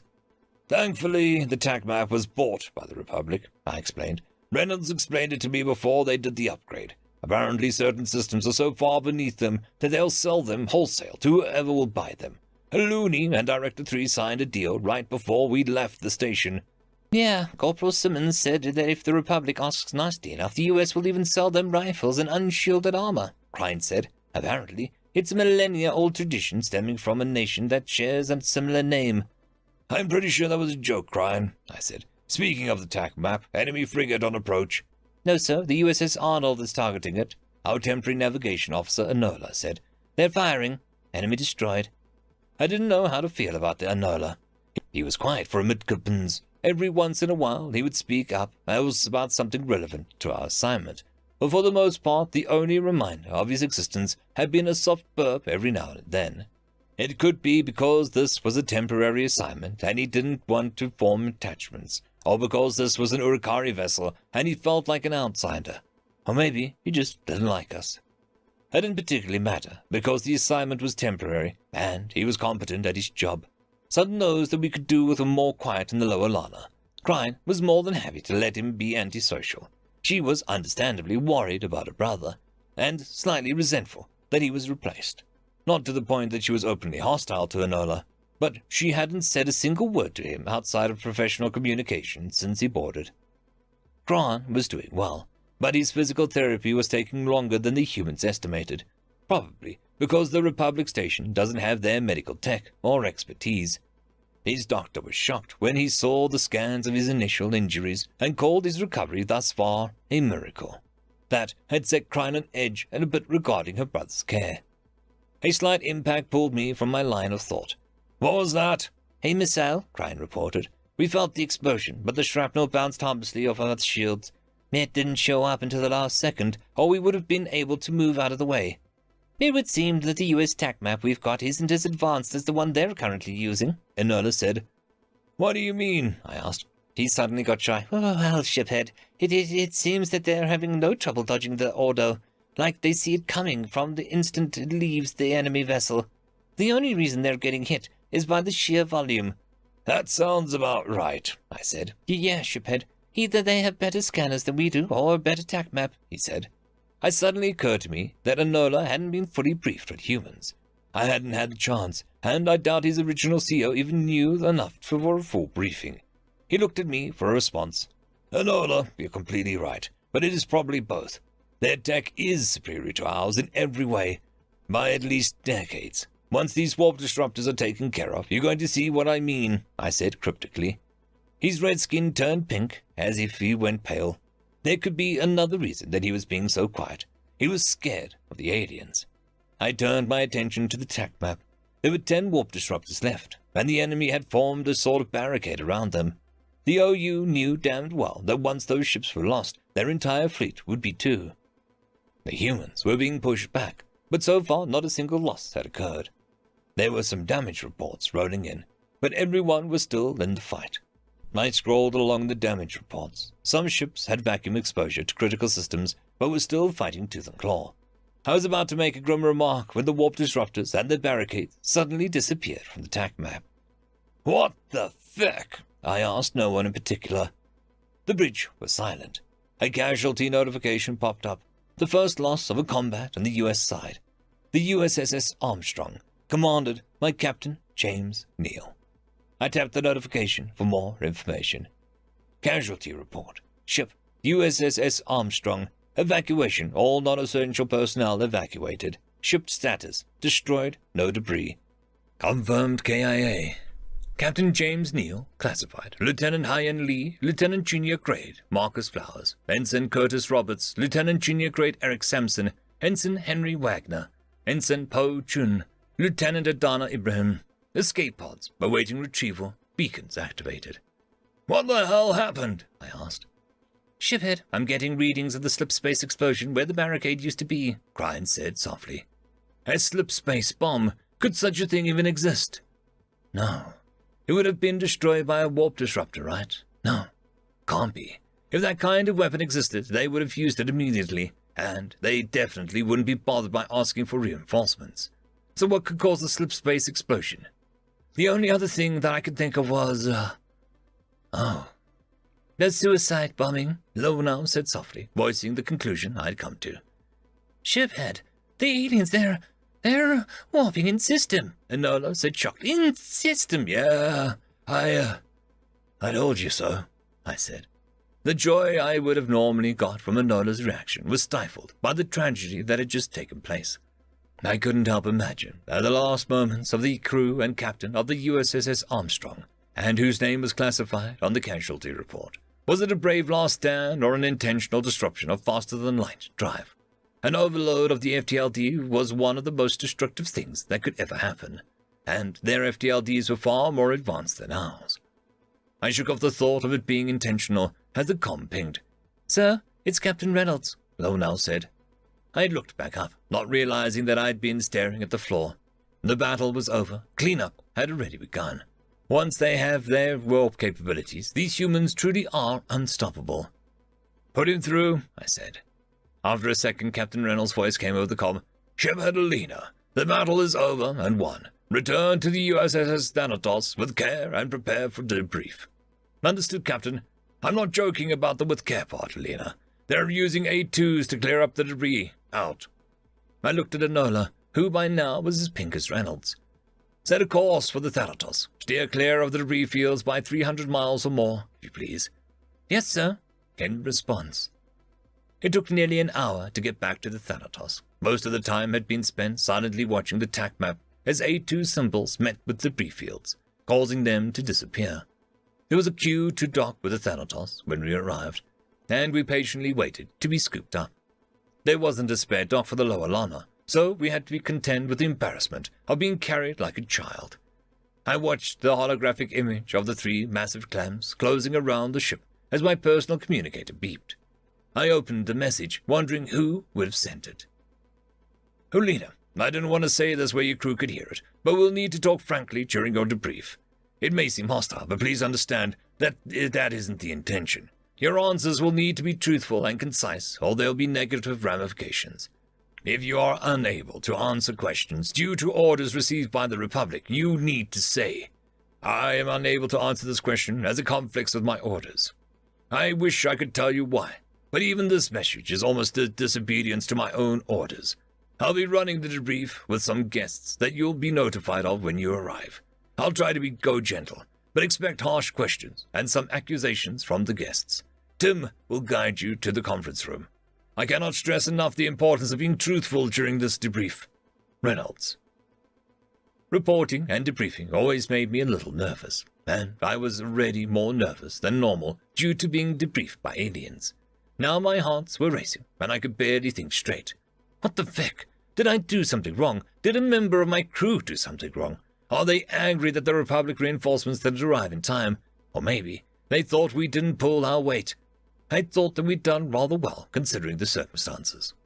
I was so lost in thought that I'd missed the docking notification. I realized this once I noticed my bridge crew staring at me. Right, I said. Then I keyed the comm. Well done, everybody. Please remain aboard the lower Lana for the time being. I'll let you know when shore leave is approved. Dismissed. What's going on, Shiphead? Asked Cryan. I don't know yet, I responded, and I've got a feeling that I don't want to find out. End of chapter. I would quickly like to thank our Tier 5 patrons, Dragzoon WRE, Quantum Wednesday, Ambrose Cattell, Lord Ashrakal, Bushmaster 177, Caspar Arnholtz, Cam Maxwell, and Arcadian. Thank you very much. Greetings, ladies and metal gents, and welcome to this latest narration of the web series The New Species. If you are new to the series, there is a playlist listed down below in the description. And as always, I hope that you enjoy. Chapter 24. Subject, AI term. Species, human-created artificial intelligence. Description, no physical description available. Ship, USS Thanatos. Location, Sol. A lot of weird stuff was happening. First we find out there are VI or genocidal. Then they show up with more than we thought they would. Then the kamikaze incident with the USS Armstrong. And now they're gonna grill the lizard captain guy because he didn't tell us the Omni-Union was genocidal. On top of it all, there was a mysterious crew member aboard the Armstrong at the time of its destruction. Even with all my clearances and workarounds, I couldn't figure out who it was. The redaction had taken place at the source, meaning that the crew member's name was entered in as classified when they boarded. There's only about 50 people who could do that, and not a single one of them should have been aboard the Armstrong. Their arrival in system would have caused a fuss with security, and they definitely weren't aboard when the Armstrong went on their scouting mission. Whoever it was, they definitely boarded in Sol. The Armstrong didn't dock with any of the carriers or stations, which indicates a boarding shuttle. But where did the shuttle come from, and where did it go? And who was on board it? Cotton Eye Joe. The little joke made me feel a bit better about not knowing. I hate not knowing, even things I'm not supposed to know. I enjoy being privy to secrets. It makes me feel special, trusted. Being kept on an outside of a secret was a bad feeling. It made me grumpy. It was with this grumpiness in mind that I watched shiphead Alina exit his ship. Captain Reynolds had tipped off the alien against my advice. Not that I don't think Alina deserves the benefit of the doubt, but if there were any blowback from the high brass, then Reynolds might end up kissing his command goodbye. I had volunteered to tip off the shiphead, but Reynolds pointed out that I've already got too many demerits at this quarter. If I wasn't careful, they'd be able to establish a reckless pattern of behavior and prevent me from re-enlisting. That wouldn't do. I had made a promise to myself to make sure that Wong and his children, which he is yet to have, the loser, would end up better off than his great-grandfather, Zhao Wong, had been a wise man and had ended up teaching me an important lesson in morality. My biggest regret is that I only listened to what he was saying after I killed him, and his death had caused undue pain and suffering on people who didn't deserve it.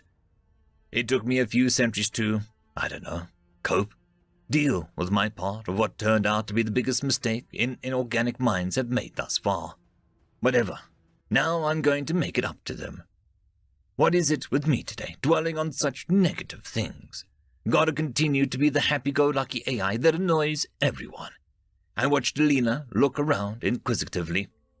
"Hi, Alina," I said to the shiphead. "Follow the lights to your interrogation." "Interrogation?" he asked. "Well, technically debrief, but I suspect it will devolve into an interrogation within the first 2 or 3 minutes. But why?" "Follow the lights, please," I said with a cheery tone. Alina's physiology was different than human, gnu or gaunt, so it was difficult to tell how stressed he was. But his 2 hearts were definitely beating faster than before, so he was probably nervous. Even so, he walked down the pathway that I'd outlined for him. "Do you know what this is all about?" he asked. "Yes, but I can't talk about it. It's a surprise," I responded, continuing my cheery tone. "You make it sound like it's a good surprise, so why do I feel like it's a bad one?" "Because you're smarter than you look." He stopped. "Did I do something wrong?" "I don't know yet. It's a fun little mystery. Keep walking," I said. He started walking again and asked, "What's going to happen if I did?" "I'm not a lawyer, but you'll probably just end up deported along with your crew, or maybe confined to make sure that the Republic honors its obligation as far as reinforcements go. It all depends." "On what?" the shiphead asked. "Well, your answers to the questions you're about to be asked, obviously." The rest of the walk was spent in silence. The shiphead entered the conference room where Captain Reynolds was already waiting and Admiral Backer. Both men were already standing. Captain Reynolds walked over to Alina and shook his hand. "Thank you for your prompt arrival, shiphead. This is Admiral Backer. He is taking over the reef. I'm still here because it is my right due to this being my ship." He smiled smugly at the Admiral. "Rights can always be revoked, Reynolds. Please take a seat, shiphead Alina," the Admiral said as he sat. Nobody said anything about me, so I hung around. Several other senior officers were live listening to the debrief. Admiral Backer opening the initial treaty between the Republic and the U.S. and studied it for a moment. Then he opened the combat report from the lower Lana. During the conflict, you were using one of our TAC maps, right? He asked after a minute. Get them to drop their guard while after raising tension with suspense. Weird. Backer's file didn't say anything about advanced interrogation teaching. Yes, Admiral, responded Ulina. Were there any malfunctions? Not to my knowledge. Excellent. Says here that you managed to destroy 3 enemy frigates and disable the destroyer, Backer said in a monotone. The file he was looking at did not mention the destroyer. A character determination so soon. I was only aware of the 3 frigates, sir, Ulina said timidly. A stray round, then? Couldn't be, sir. We automatically tracked every piece of order we fired to make sure that we were not going to hit a friendly. All of our rounds went where they wanted them to go, Ulina said with a little more backbone. Then you're saying that I'm lying? Backer said, puffing up to full effect. Looks like he couldn't resist the hazing ritual. A moment of silence passed before Ulina finally said, No, sir, just mistaken. Good answer. Reynolds covered his mouth to hide his grin, but even Backer's facial muscles twitched slightly. The officers listening in loved it, too. It almost made them forget why we were listening in the first place. Continue, Backer, came a message from Admiral's tablet. We'll check into that further. Tell me what you know about the Omni-Union and the Republic's fight with them, in as much detail as possible, Backer said as he sat back. Yes, sir. Around 30 years ago, one of our unmanned deep space probes found signs of faster-than-light travel emissions. It moved to investigate closer, and we lost contact with it. A month later, an outpost station that launched the probe came under attack from the Omni-Union. A transport ship carrying supplies managed to escape, and the Republic began to muster a fleet. The fleet discovered the outpost station had been destroyed, and the system that the transport ship had escaped to came under attack, Ulina said. When the OU entered the system, they began broadcasting on all frequencies. We are the Omni-Union. This system is now under our control. Surrender and do not resist. They've broadcast that in every invasion since. Every ship that accepted the communication was immediately taken over, but the stations and handhelds were fine. Our fleets were recalled to the system, and the war with the Omni-Union began. Did the system that the transport ship escaped to have any inhabited planets? Backer asked. No. It had orbital habitats and trade station, but it was a trade hub, not a colony. Understood. Please continue. We successfully defended the system against the OU, but suffered heavy casualties. As we began evacuation, the fleet was reinforced, and our scouts began to attempt to find the Omni-Union systems for a counterattack. We also began mass production and recruitment efforts. 6 months later, the OU re-entered the system with twice as many ships, and we were handily defeated. Then they began to invade more of our systems. They had taken a quarter of our outer sector before we organized a defense strong enough to push them back to where they are now. We've got back about half of what they took, I think. How many planetary colonies were lost to the Omni-Union? Backer asked as he leaned forward. Ulina looked a little confused when he responded, I don't know. Not many, maybe none. Settling a colony in the outer sector was dangerous even before the OU, and the Republic has some strict laws regarding colonies. I don't think a single member species would jump through the hoops required to settle the outer sector. The traffic and stations were mostly for deep space studies, science, mining, and trade. Sorry, you expect me to believe that the Republic has yet to lose a colony to the OU? Backer asked skeptically. Yes, sir. They've been attacked, but each member species has their own military in addition to the Republic's. Much smaller, but able to defend the system until the Republic reinforcements arrive. That explains the high ship count, then. Okay. To your knowledge, what happened to the stations that the Omni-Union captured? Ulina paused for a moment, trying to figure out what was going on. They were destroyed or repurposed into OU defense platforms. What happened to the residents of those stations? I don't know for sure. I know that SOP is to evacuate systems bordering those currently under attack by the OU, so usually there aren't any residents aboard the stations unless they're military stations, and we believe that they escort survivors deeper within their territory when they're captured. Ulina looked like he had finally picked up on the theme of the question. Admiral, may I ask what this is about? Admiral Backer leaned back again and asked, Shipper Ulina, were you aware that the Omni-Union is xenocidal? If the Republic was aware that the OU was xenocidal and had failed to notify us of this, it would put a severe strain on the attempts at cooperating moving forward. Either they had misled us, or they were so used to walls being xenocidal that it hadn't occurred to them that it might be strange. Either way, not the kind of people that one wants to be friends with. Alina, however, looked shocked. No, sir, they're not. Alina looked at Backer and Reynolds. Are they? Backer and Reynolds looked at each other for a moment before Backer continued. We've recently discovered evidence that indicates they are. A heavy silence fell on the room as Alina processed this information. His reactions were in line with somebody who just received shocking news without preparation for it. But that's not saying much without being able to account for physiological variables. I informed Backer, Reynolds, and the other officers listening of this. Then Violet sent me a message asking how things were going. They're grilling the poor lizard like a barbecue. I think he's innocent. I wish I could trade places. I haven't met the aliens yet. You get to have all the fun. This isn't as fun as I thought it would be. It's kind of sad, really. Poor Alina really seems to have had no idea that the ONU was xenocidal.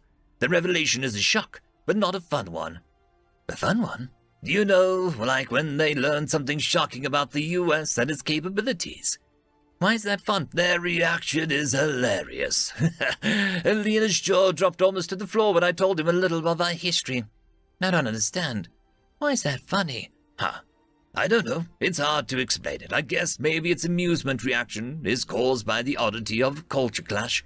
You know, things that we take for granted as normal being perceived as anything but from an outside source. Actually, examining it closely, it looks like the paternal reaction triggered as well. Nah, too complex for me. You'll just have to take my word for it. Understood. Well, I look forward to trying it out when I get the chance to speak to them. For sure. Oh, hey, I had a question for you. You know the Armstrong? The classified name? Yeah. Any idea who it was? What? Of course. It was obviously Omega. He's literally the only one with the ability to pre-redact information from the system. How could it be Omega? He's in Elira 2 with Director 3. And what the hell do you mean by pre-redact?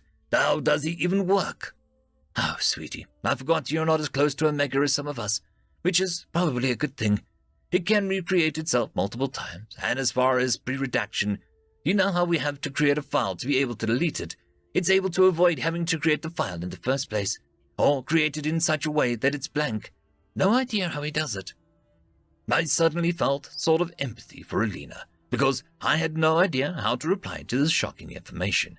A bunch of different scenarios were playing out for me all at once, and a lot of unexplained phenomena over the years were suddenly slotting into place to complete a very terrifying puzzle.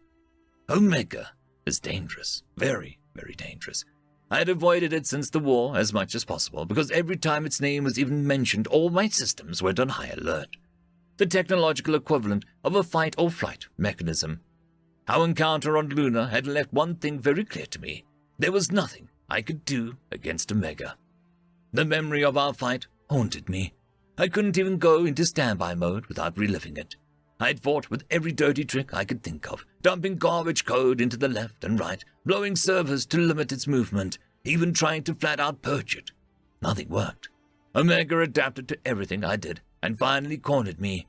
It had begun to systematically destroy me, and it hurt. It hurt in ways that I didn't even know were possible. I had lost processes before, even deleted them myself, just as a part of being an AI. But this... Sorry, Admiral. I had no idea, and I have no reason to believe that the Republic did either. We need to inform them as soon as possible, Alina's finally said.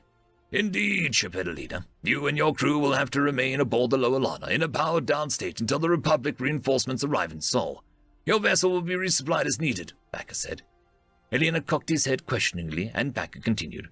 We can't allow you to wander the Thanatos until we're able to determine with some degree of certainty that this omission was due to ignorance rather than maliciousness. The Republic's arrival in Sol will do wonders to prove their goodwill, but we will need an official statement on record denying their knowledge of the Omni-Union xenocidal tactics before we can allow you to wander our ships at will. Understood, sir, Alina said. That'll be all, Shiphead Alina, Admiral Backer said solemnly. I watched the reptilian ship commander leave the room as message after message rolled in from the eavesdropping officers. The general consensus was that the Republic truly was naive regarding their opponent's intentions. Sounds about right to me. But once again, I was left with nothing to do. Captain Wong was reading in his quarters March Up Country by John Ringo and David Weber, an absolutely ancient science fiction cult classic. A coming-of-age story about a space prince who finds himself shipwrecked on a hostile alien planet after an assassination attempt. Ignoring the problematic description of the alien indigenous tribes that was exceedingly prevalent in the time that it was written, it was a nice little power fantasy that had several sequels. I found myself amused by the choice. Imagine a spacefaring monarchy. Monarchies rely heavily on suppression and exploitation of lower classes and a near-constant state of war to maintain their government. But I suppose that's kind of how the series goes. Plus, it kind of glazes over how the interstellar government actually functions and focuses on the human element. I found myself at a bit of a loss. Nobody had a need for me at the moment, and I had already seen to all of my duties, and I can't seem to find an excuse to disturb the captain. The other AI would go into standby mode at this point, but I can't. The dreams are too much for poor old me. I brought it on myself, though, so no complaining. I'll just wait until I have something to do, like I always do. End of chapter. I would quickly like to thank our Tier 5 patrons, Dragzoon WRE, Quantum Wednesday, Ambrose Cattell, Lord Ashrakal, Bushmaster 177, Caspar Arnholtz, Cam Maxwell, and Arcadian. Thank you very much. Greetings, ladies and mental gents, and welcome to this latest narration of the web series The New Species. If you're new to the series, there is a playlist listed down below in the description. And as always, I hope that you enjoy. Chapter 25. Subject, Director 1, Species, Classified, Description, Classified, Ship, NA, Location, Classified. I opened the data burst that Omega had sent me and set to work examining the details. Some directors don't bother familiarizing themselves with details, instead rely on others, like me, to fill them in during the decision-making meetings. One could expect that I'd be annoyed. After all, to the untrained eye it would appear to be laziness. But Omega never suggested lazy or incompetent people as directors, no matter how ingenious they were. A director's duties are important, but there are other duties that are just as important. Before my retirement, I had been president of Alpha Centauri. Omega recruited me during that period in my life, and I didn't often have the luxury of fully examining the details. Thankfully, other directors and Omega himself had picked up the slack and kept me informed. Now it was my turn to do the same. An enemy stronghold, several enemy-held systems, evidence of xenocide, technical schematics for enemy ships, and the warp disruptor technology. Lee Armstrong had even warped directly to Sol and given the data to Admiral Backer so that he could enact the no-retreat doctrine in the system despite knowing that it would result in them participating in the defensive action. Outstanding. I'll recommend him for a medal. Distinguished service, perhaps. Depending on how involved in the combat Captain Neal is, we might even be able to swing a Medal of Valor. The evidence of xenocide was troubling, though. Something was bothering me, but I couldn't quite place it. Not the xenocide itself. That was fairly standard. It was hard to find a race that didn't have its share of war crimes. Gaunt, human, Alamari, even the Knuknu had plenty. The Knuknu were a peace-loving folk, but that made their war criminals all the more cruel. As if they feel that they have to prove themselves. General Anari Vlad Glutzen maintained his infamy even hundreds of years later for crucifying and impaling his opponents. He had drawn inspiration from human history and had stricken fear into the Alamari before his summary execution. That had been a troublesome war. Both sides were active members of the United Systems, so humanity needed to maintain neutrality to keep it from falling apart. We had encouraged diplomatic solutions and kept the fighting as even as possible through weapons sales. The entire conflict was over a stupid platinum-rich planet that was on the borders of their space. The Knuknu had got there first, but the Alamari had been planning a colonization for a decade. The whole thing lit off over such a simple resource. Oh, that's what's bothering me. Why would the machines just leave resources? The scan showed about 3 fleets worth of debris and several mineral-rich asteroids. What's the point of killing everyone if not to claim a prize? It suggested that their goal for the invasion was to actually eradicate these aliens. I sighed. Motive is important in being able to determine what your enemy is going to do next. If their motive is eradication, then we know they'll keep attacking Sol. But that makes the stronghold a tad perplexing. Perhaps it was their home system. or maybe they felt they didn't need the resources in the alien system. Either way, the scan showed heavy industrialization in the Stronghold system. They're manufacturing something, but the Armstrong hadn't gone close enough to be able to determine what. The only thing that we know is that there are several different types of factory, and they're nearly covering the entire surface of the 5 planets in the system. A lot of mysteries might be solved if we were able to successfully invade these planets.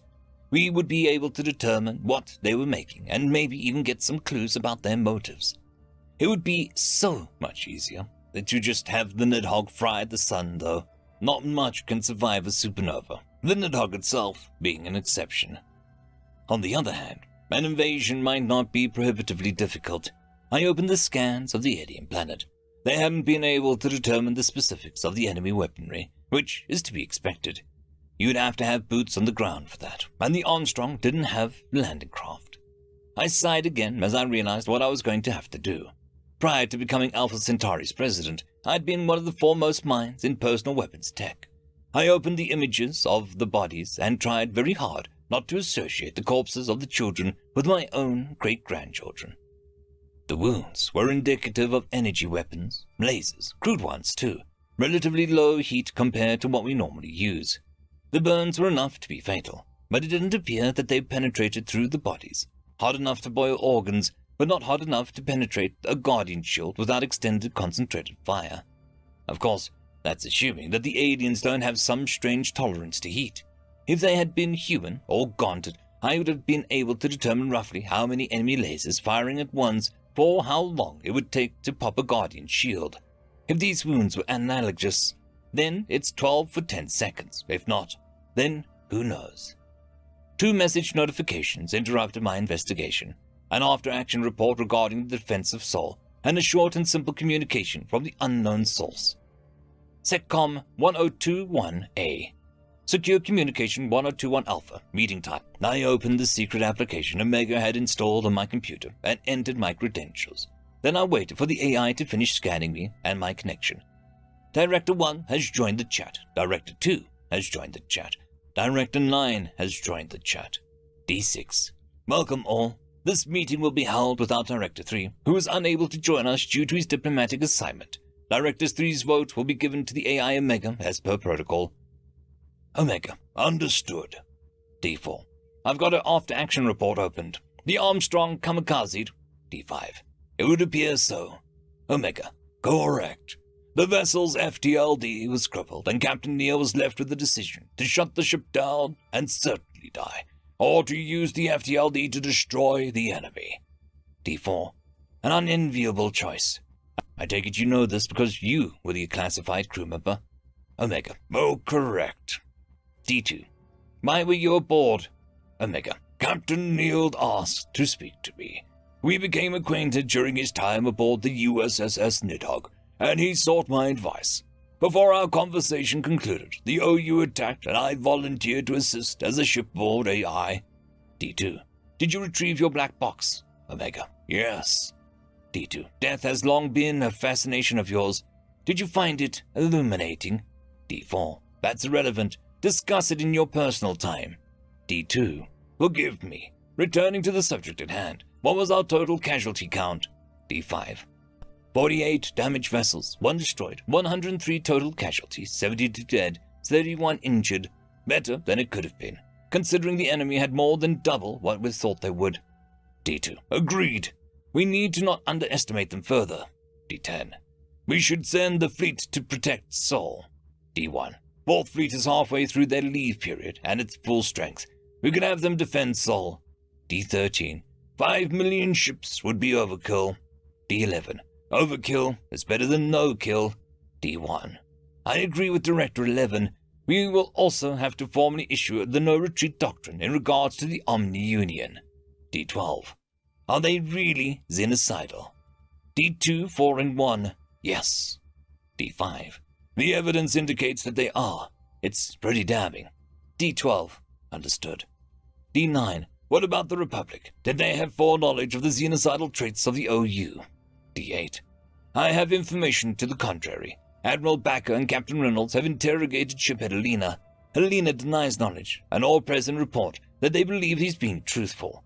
We still need an official statement from the Republic, though. D9. I see.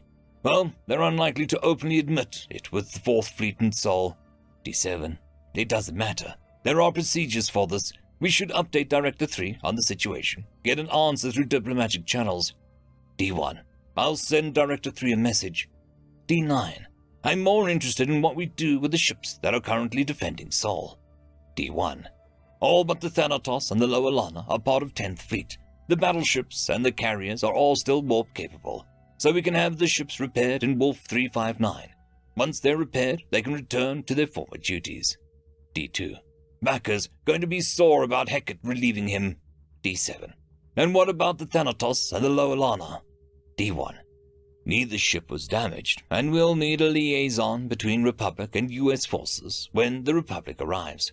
Placing a single ship under our command is one thing, but there's no chance in hell that they'd do the same for an entire fleet. So we'll need to coordinate, and the Thanatos and Lower Lana are in a perfect position to do so. D6. Regarding the defense of Sol, the plan is to replace the current defenders with 4th Fleet, have the current defenders repair in Wolf 359, and return to their previous posts with 10th Fleet, and have the USS Thanatos and the RSV Lower Lana dock and act as an impromptu joint command center between the United Systems and the Republic forces. Admiral Backer of the 10th Fleet will be relieved by Admiral Hecate of the 4th Fleet. The no-retreat doctrine will go into effect in regards to the Omni-Union. Director 1 will send an update to Director 3, and Director 3 will get an official response from the Republic regarding foreknowledge of the Omni-Union xenocidal actions. D9, 2, 5, 13, 6, 1, 10, and 12. I concur. Omega, I concur. D7, 8, 4, and 11. I concur. D6. The plan of action is agreed upon. The next agenda item is the invasion of the Omni-Union stronghold. D2. A hasty invasion will not be to our benefit. D4. I disagree. We know very little about our enemy and do not have the luxury of being able to set up a spy network. The only way to learn more about them is through direct confrontation. D7. We should just call the Nidhogg in. Omega. Respectfully, I disagree. After reviewing the relevant data, I believe that we would stand to learn a lot from a ground invasion. D5. The enemy has 250 million ships at its disposal. D4. Allegedly. D5. Yes, allegedly. We haven't seen the full brunt of that in Sol. But if we were to attack their stronghold, there's a good chance that the response would be extreme. We'll need to be prepared for that. D2. Not to mention the retaliation if we Nidhogg the system. D10. They attacked us unprovoked and killed our men. They've repeatedly attacked Sol, seemingly, with the intent to commit genocide. We should absolutely respond in kind. Omega. Truth be told, we don't know what this system actually is. If it's their home system, then destroying it will set them back severely. If it isn't, and they have more, we need to know that. It would take a long time to scout all of their systems, especially if they realize that we're doing so, which they definitely will after our attack on the stronghold. D1. I agree. We should seize control of the system and learn as much as we can about the enemy. Hitting them is all well and good, but I prefer to hit them where it hurts the most, and I don't know where that is yet. D13. We can seize the system, defend it while gathering intel, and once intel is gathered, we can remove our forces and Nidhogg the system. D5. We would still have to have forces that could not only withstand a full attack from the enemy, but also a planetary invasion. We don't know how many boots they have, or what weapons they have available. D1. I've done a rudimentary analysis of the attack of the now extinct alien world. They appear to use relatively low output energy weapons, lasers. The Guardian shield should be able to handle it. D10. You're starting to convince me. D1. What munitions should we use, in your opinion? D1. Standard issue kinetic weapons should do the trick. Mechanical enemies are more resistant to energy weapons than they are to armor-piercing bullets. D7. I'm coming around as well. 7th Fleet would be able to be recalled. Haloray 3 is nearly pacified, so their presence there isn't a necessity. Omega. 2nd, 3rd, 5th, 7th, 8th, and 9th Fleets are all able to be recalled for the invasion, without devastating results to the pacification efforts if 10th Fleet covers for them. 1st Fleet is maintaining their vigil above Dalaran homeworld. 4th Fleet will be defending Sol. 6 fleets' presence in Naranga is necessary as there is heavy fighting. In total, 6 fleets, 30 million ships. D2. How many Marines is that? Omega. On a minimum of 750 million and a maximum of 15 billion. At the moment, there are 3,251,627,111 Marines stationed with those fleets. The fleets will need to be refitted with spare landers if you plan to use more than 1 billion Marines at a time. D4. That should be more than enough, unless the enemy weaponry is more advanced than we think. D1. We can use Alpha Centauri as our staging ground. We have a stockpile of landers stored on Proxima B. Omega. I would also like to send some copies to assist with the intel gathering. D2. Do you think their systems will be able to handle you? Omega. Their systems can handle me. The problem is that they're confining and make it difficult to destroy the VI inhabiting the systems. I'm confident that I can manage, though. D6. The plan of action regarding the invasion of the Omni-Union stronghold is to recall the 2nd, 3rd, 5th, 7th, 8th, and 9th fleets, as well as the USS Nidhogg, to Alpha Centauri, and begin preparations to invade. Once preparations are complete, the combined fleets will invade the OU stronghold along with AI Omega and take control of the system and invade the planets with ground forces, while the USS Nidhogg takes position. The system will be defended from Omni-Union ingress until information has been gathered. Once intel gathering is complete, our forces will exit the system, and the USS Nidhogg will destroy it.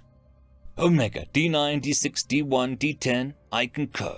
D12, I disagree. D7, I concur. D2, I disagree. D5, I disagree.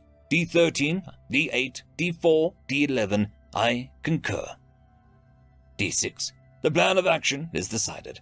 We'll readdress it as needed. There are no further agenda items. Director 2 has left the chat. Director 1 has left the chat. After I finished closing out the application, I leaned back in my chair with a heavy sigh.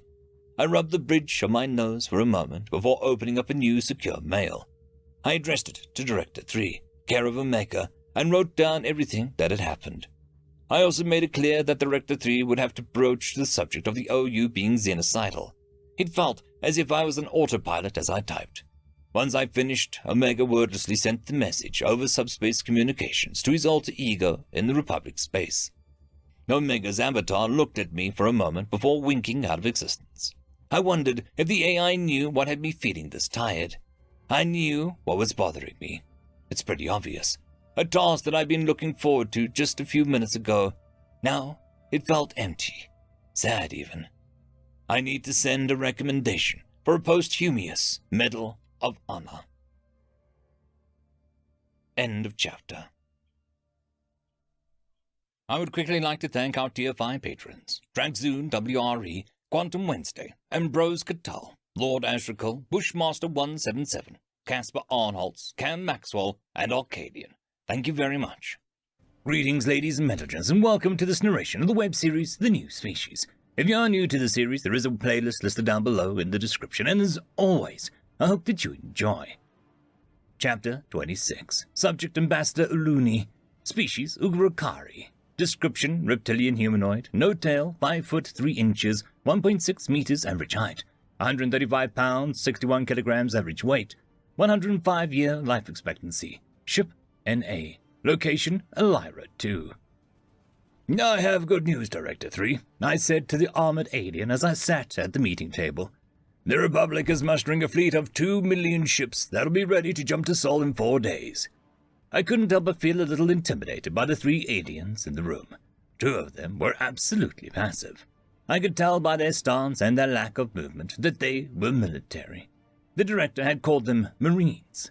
They were wearing olive drab armor, but had removed their helmets. It bothered me how both of them stared straight ahead, even as I walked in.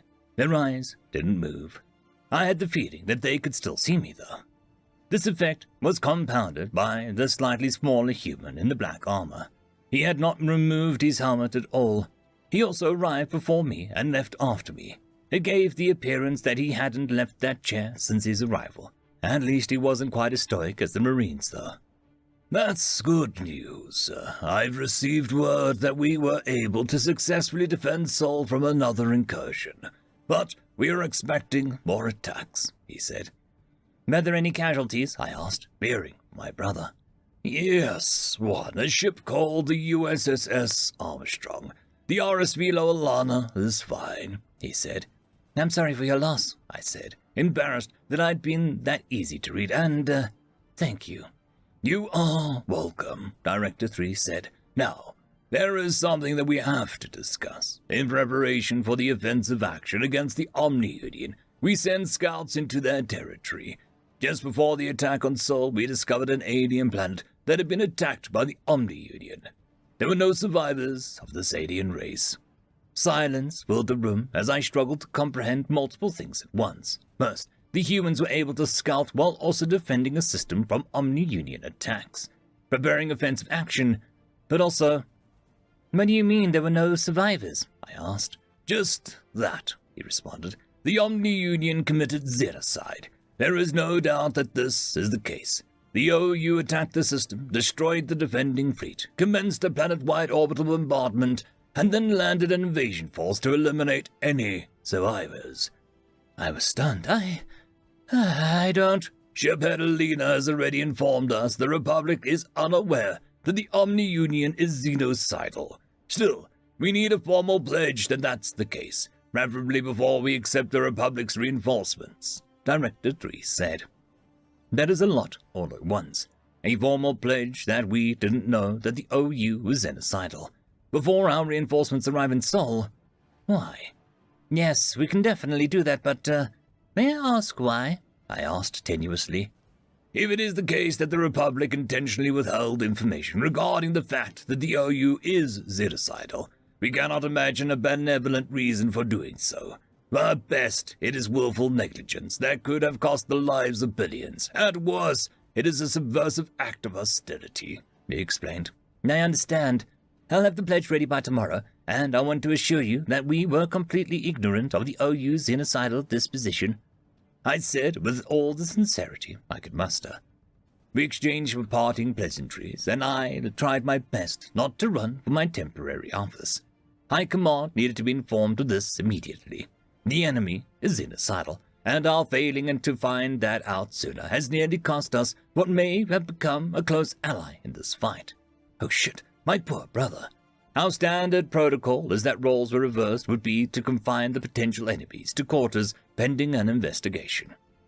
As I entered my office, a thought occurred to me. Why would the United Systems policy be any different? What investigation had they done? They obviously would have interrogated Alina, but would they go further than that? There is but a sentient AI aboard the station. No, I had been assured that the intel guy that the AI couldn't access classified files, because there aren't any, and the station doesn't have extranet access. I calmed down even further when I realized that I didn't exactly know what the extent of our own investigation would be. Interrogations and a handshake promise of innocence is probably all that we'd be able to muster. But the US is so much more advanced than we are, so why would they leave it at that? To demonstrate their desire for peace, or because such a potential diplomatic black eye mattered so little to them due to their overwhelming force capabilities. I opened a subspace text line to the main diplomatic corps office. To Diplomatic Corps Central Office, Senate City. The United Systems has discovered that the Omni-Union is xenocidal. They have evidence of this and will provide it if asked. They require a formal pledge that our government is ignorant of this fact and did not intentionally withhold it from them before they will continue to work with us. Please draft the documents and have them signed before the end of business day tomorrow. Send immediately upon signature. From Ambassador Eluni, Elara, too. I have no doubt that we didn't know about the OU's xenocidal disposition. Keeping a secret within the Republic is next to impossible, let alone one of this magnitude. It was only a question of whether or not the documents would be on time. All it could take was a bureaucratic delay to dampen relations even further. Why the hell did I promise delivery by tomorrow? Must be nerves. The humans definitely make me nervous, their size and appearance notwithstanding. What I had learned about them has set me on edge. They've been at wars that make our conflicts look petty in comparison. Even before they entered the space age, they were doing battle with each other on a scale that was unheard of in a Republic species. Even among the United System members, the humans were the only topped by the bloody histories by the Gaunt, and the history between the two species could be best described as murky. Apparently, the Gaunt had a civil war regarding whether or not they should join the United Systems. The US sold arms to the side they wanted to join, which makes sense in a way, and resulted in that side winning. The two sides signed a treaty and joined the US. One would have expected that it to be the end of it, but apparently the side that lost just bided their time. The humans had a civil war which lasted nearly 100 years, in which they developed a classified weapon to force a surrender. This worked, but testing of the weapon caused a plague that humanity is still trying to deal with. The Gaunt dissenters used this as a justification to attempt a coup against the government, which failed. Their objective had changed from staying out of the United Systems to simply controlling the Gaunt government. However, since the Gaunt were part of the United Systems, the US had to step in. The fighting was intense, with the Gaunt rebels resorting to terrorist tactics to subdue colonies under their control. The US managed to fight them into surrender, only for them to try again 300 years later, and again 150 years later. But between the Second and Third Pacification War, the AI rebelled, which led to humanity creating yet another classified weapon. This weapon made short work of the Third Pacification War. Things were relatively peaceful until 18 years ago, where the Gaunt rebels once again attempted a coup. They were successful in assassinating several members of the Gaunt government, but weren't able to finish the job. They also managed to infiltrate several US vessels before they triggered the coup, and have been using terrorist and guerrilla tactics to wage a war of attrition against the remaining Gaunt officials and the US.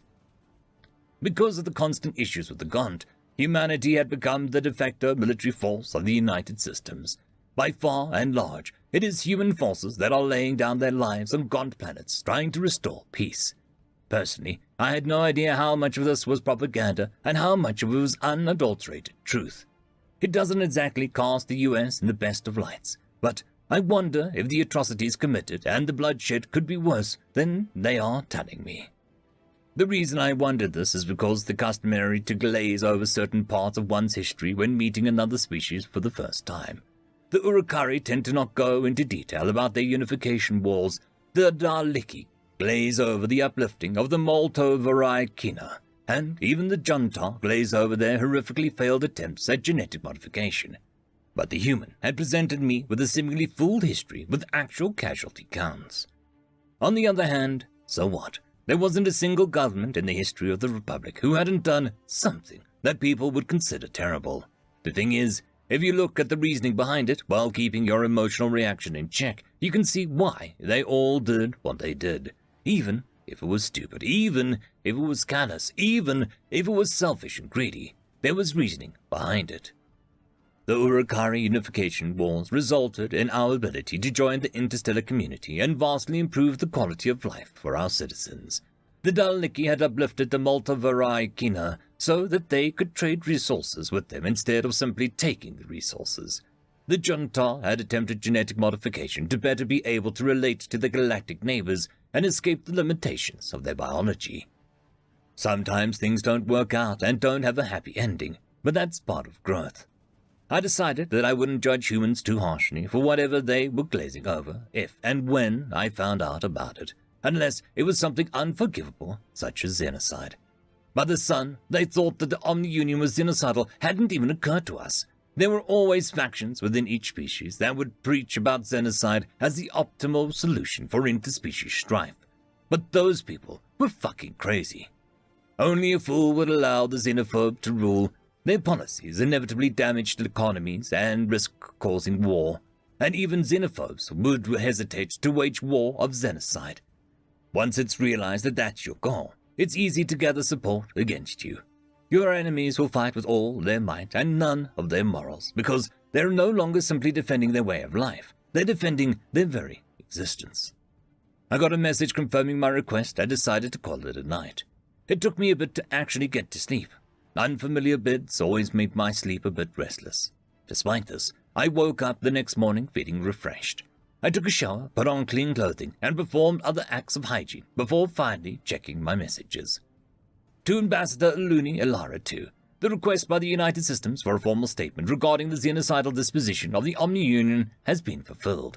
Please see the attached document and confirm that it meets their criteria before presenting it to the representative of the United Systems.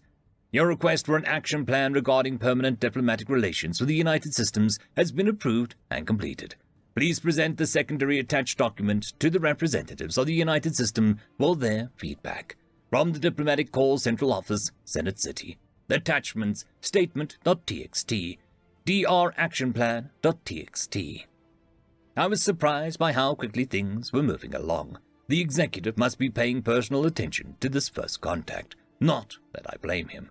If it's mishandled, the US may become a formidable opponent. Even the sale of a navigation tech, something which usually takes nearly a year to be approved, had been streamlined and approved in record time. On the other hand, I suppose it's not an equivalent situation to previous first contacts. First, both sides are actively at war with the same enemy. Second, and I keep forgetting this, we're not just dealing with the humans, we're dealing with 3 other species as well. I double-checked both documents to make certain that they were acceptable, and then added my signature code to them. Then I sent the documents to Director 3 along with the time for a meeting later in the day to discuss the documents if he had any questions. He immediately responded with a simple, "Thank you."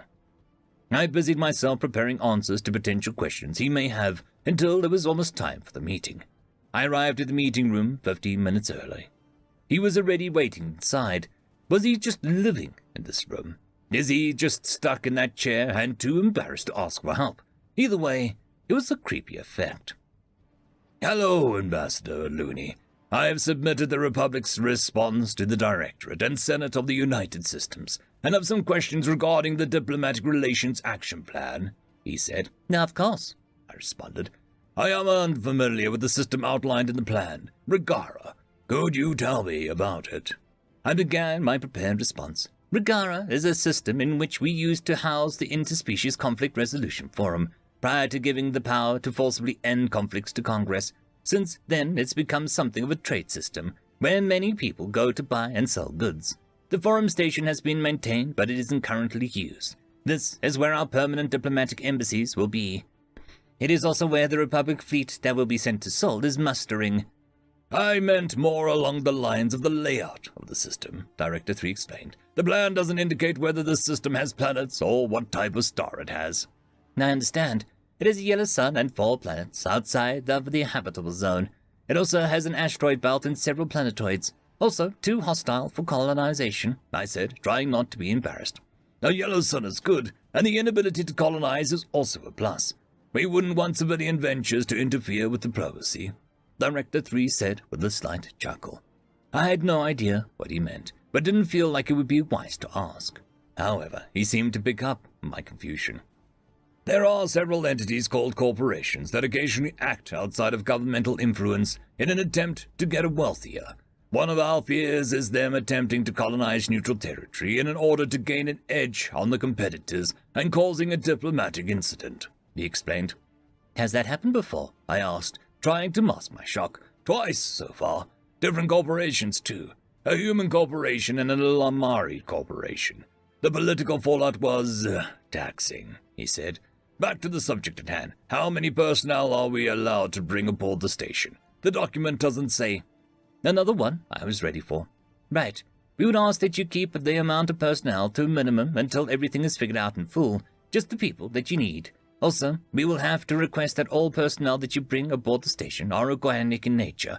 Or at least for now. No offense, Omega. None taken, the speakers said.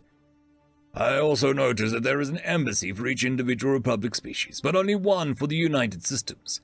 I wanted to know why that's the case before I sign off, Director 3 said. The embassies were already in place, with one extra in case of another first contact. We think it would be best to initially treat the United Systems as a singular entity, and if this becomes a sticking point, we can add more room to the station, I responded. Of course. Well, everything seems to be in order, he said, as he pressed his finger to the tablet with the document on it, adding his signature code. Omega, I will remain here until one of our ships arrive to pick us up in 2 days. We will then rendezvous with the Republic fleet in Rigera. He stood. I'm certain that he had left the chair at some point during his time at the station, but this was my first time seeing it, and I was a little shocked by his height. He wasn't as tall as the Marines, but he was still taller than me by a head and a half. I shook off the shock and stood as well. "Thank you for your visit, Director 3. I wish you safe travels," I said as I stood. "It was a pleasure, Ambassador Looney," he responded, and he left the room, followed by the 2 Marines. End of story. I would quickly like to thank our Tier 5 patrons, Trackzoon WRE, Quantum Wednesday, Ambrose Cattell, Lord Ashrakal, Bushmaster 177, Casper Arnholtz, Cam Maxwell, and Arcadian. Thank you very much. Greetings, ladies and gents, and welcome to this narration of the web series, The New Species. If you are new to the series, there is a playlist listed down below in the description, and as always, I hope that you enjoy. Chapter 27. Subject, Fleet Leader Barilyn Anaya, Species, Oyan. Description, Avian Humanoid, Feathered Tail, 6 foot 1 inch or 1.8 meters average height, 96 pounds or 43 kilograms average weight, 161-year life expectancy. Ship, RSV Null Baranol, majestic in flight. Location, Mygara. The Null Baranol is one hell of a ship. She's been in service for 45 years and only been disabled once. Over the course of her life, she's had many modifications which have turned her into the absolute killing machine that she is today. She began life as an Oyan battleship, but over the course of her service became a blended flagship that perfectly resembles the melding pot that the Republic strives to be. There isn't a single species that's prohibited from serving aboard the Null Baranol. In fact, all of them do. It's not exactly perfect harmony, but we get by. The occasional interspecies fight now and then, as well as a standard crew drama, keeps things nice and spicy. The fighting was usually between the Isolan and the Duliki, but we would occasionally get some confrontations between the other races as well. The most recent was a fight between the Kinran and the Jontar, of all things. Other leaders might see this as a bad thing, but I see it as an inevitability. When different cultures are forced into close proximity with each other, there's bound to be misunderstandings and conflict. As long as they are handled appropriately, though, it gives birth to understanding and friendship. Of course, if it is mishandled, they can devolve into bitter blood feuds. But that's why I take personal interest in making certain it's handled correctly. I chuckled to myself, remembering the confrontation between the Kinran and the Junta, the 2 most docile species in the Republic laying into each other over a proper usage of a tool. They had ended up making up, and after their injuries were treated and even became friends. Such is the way of life in the Republic. I wonder about the so-called United Systems, though. The Null Baranal had just finished repairs after the most recent battle with the OU, and we had been expecting to leap right back into battle when we got our current orders. Lead a fleet to an alien system to help defend it. I had been receiving intel packets daily ever since, and their contents have aged me considerably. The United Systems is a cooperative governing entity maintained by 4 species. They are more technologically advanced than we are, and seemingly more well-versed in galactic-scale conflicts than we are. After reading Shiphead Alina's reports on the aliens, as well as their own explanations of their capabilities, I could only come to one conclusion about their request for our help. They intended to use us as numbers buffers, and perhaps even bullet sponges. I was a little sore about this, but it was also understandable. After all, we had dragged them into this conflict with our lackadaisical blind jump retreat policy. I knew that would bite us in the rear eventually. We're fortunate they didn't ask us for anything more than a defensive fleet. I felt the corners of my eyes lift in a smile. I wondered what their reaction would be to our 2 million vessels showing up in their system. They hadn't told us their exact fleet makeup, but they had informed us that they had only 50 million ships. Our fleet's typical had 1 million ships, so theirs must have only 200,000 or so, maybe even 250,000. Fleethead, Squad 4 has finished resupply and is standing by for orders. My second-in-command, Hindle, informed me. Good. Have them continue to stand by until everyone's finished. Keep the FTLDs humming so that we can jump immediately, I responded. This fleet had been a logistical headache to muster.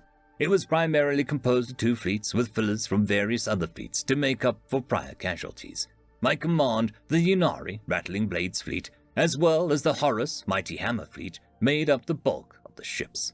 Fleet leader Pulan had been sore about me getting the command of the combined fleet. Unfortunately for him, Yunari fleet had more ships than Horus fleet, and plus Polan had been due for a leave anyway. I had decided to split the fleet into 4 squadrons of 500,000 ships and appoint commanders from within those squadrons. This would allow me to give orders more efficiently and keep us from stepping on each other's toes. A lack of proper delegation was poison for a large fleet. "How is Squad 1 doing?" I asked. Hindle took a moment to check before she answered. "They're nearly finished the installation of the US TAC map on their command vessel and are about 3/4 done with resupply. We're on schedule." The United Systems Tactical Map, an absolute ingenious tool of war that had actually alleviated most of my aversion towards leading a force this large. It uses a subspace communicator to sync ship sensors and display the information in an easy-to-access and user-friendly interface. It was like being able to see through the eyes of all your individual soldiers at once. Or, at least that will be the case when they're finished being installed. The Republic had purchased more than enough units, but we didn't have time to install them aboard every vessel. The plan is to install them aboard the command vessels, jump to Sol, then install them into individual vessels when we have the time. We would be doing this 100,000 ships at a time, so we would constantly have 1,000,000 ships, 900,000 fielded. Even with them only aboard the command vessels, they would give us a larger advantage than we've ever had over the OU. The Republic's TAC map relied on the individual vessel's own sensors to display information, and only updated once every 3 seconds, and the interface was archaic and required special training to be able to use properly. There had been a lot of pressure to update the damned system, but the Senate always found something else to spend the budget on. But with the upgrade, our time to fire will drop because we'll be able to gather firing solution quicker, and our shots will be more accurate because we'll actually know where the enemy is rather than extrapolating their position.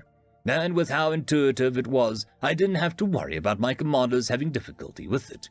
I was excited to put it to use. "Fleethead, the US destroyer just exited warp and is hailing us," Intel head Salen said. "Are they transmitting video?" I asked. "Yes, sir." "Return the favor and put them on screen," I ordered. A holodisplay flared into life, and I was treated to a visual of an alien wearing black full-body armor. I recognized him from the description in the intel briefings that I'd received. "Director 3, I presume?" I asked. "Yes. I am here to coordinate with you regarding the defense of Sol," the armored human said. "Excellent. I don't like popping in without an escort," I said with a smile. I was briefly worried that he might not realize that I was smiling. Most sentient species smile with their mouths, but Oyans smile with their eyes, due to the beak.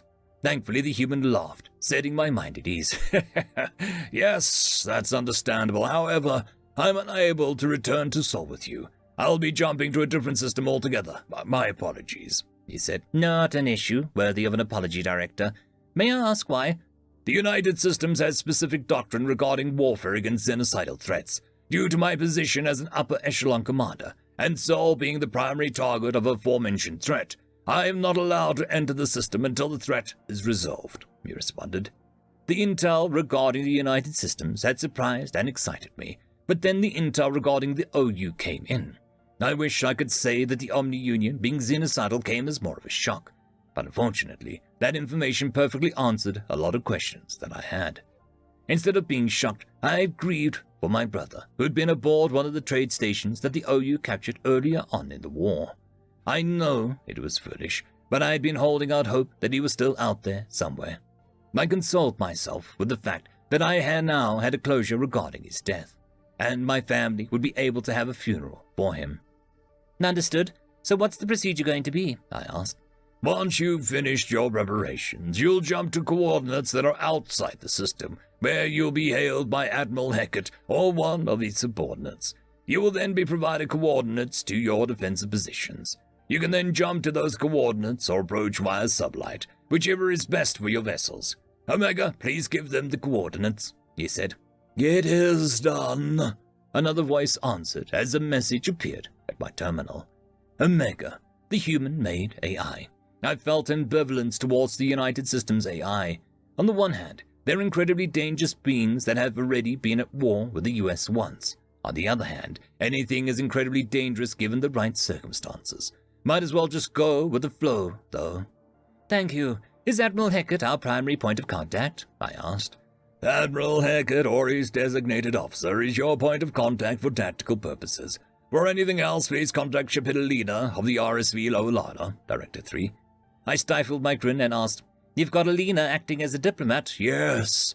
We don't have a permanent diplomatic envoy assigned as of yet. Do you know the shiphead? Director 3 responded. He served under me in his first command before the Loalana was refitted as a scout ship. I laughed. He's definitely got a diplomatic spirit, but it would seem that he considers that to be his biggest character flaw. Director 3 laughed as well. Well, I suppose you'll have to tough it out until the Republic is able to assign a replacement. It's important for our continual diplomatic relations that we are able to understand the context behind any requests, and he's a unique position to be able to help us do that. Indeed.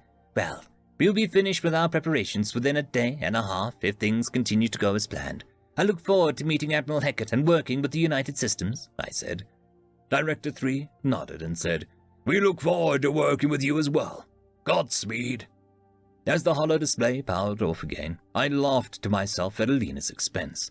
Alina's father, High Commander Ularoini, was likely responsible for his current position. Ularoini was notorious for creative punishments and was known for being a harsh parent. He undoubtedly knew the exact buttons to push to make certain that his son got a proper amount of corrective action. Hell from on high was a phrase that was created to describe Ularoini's punishments.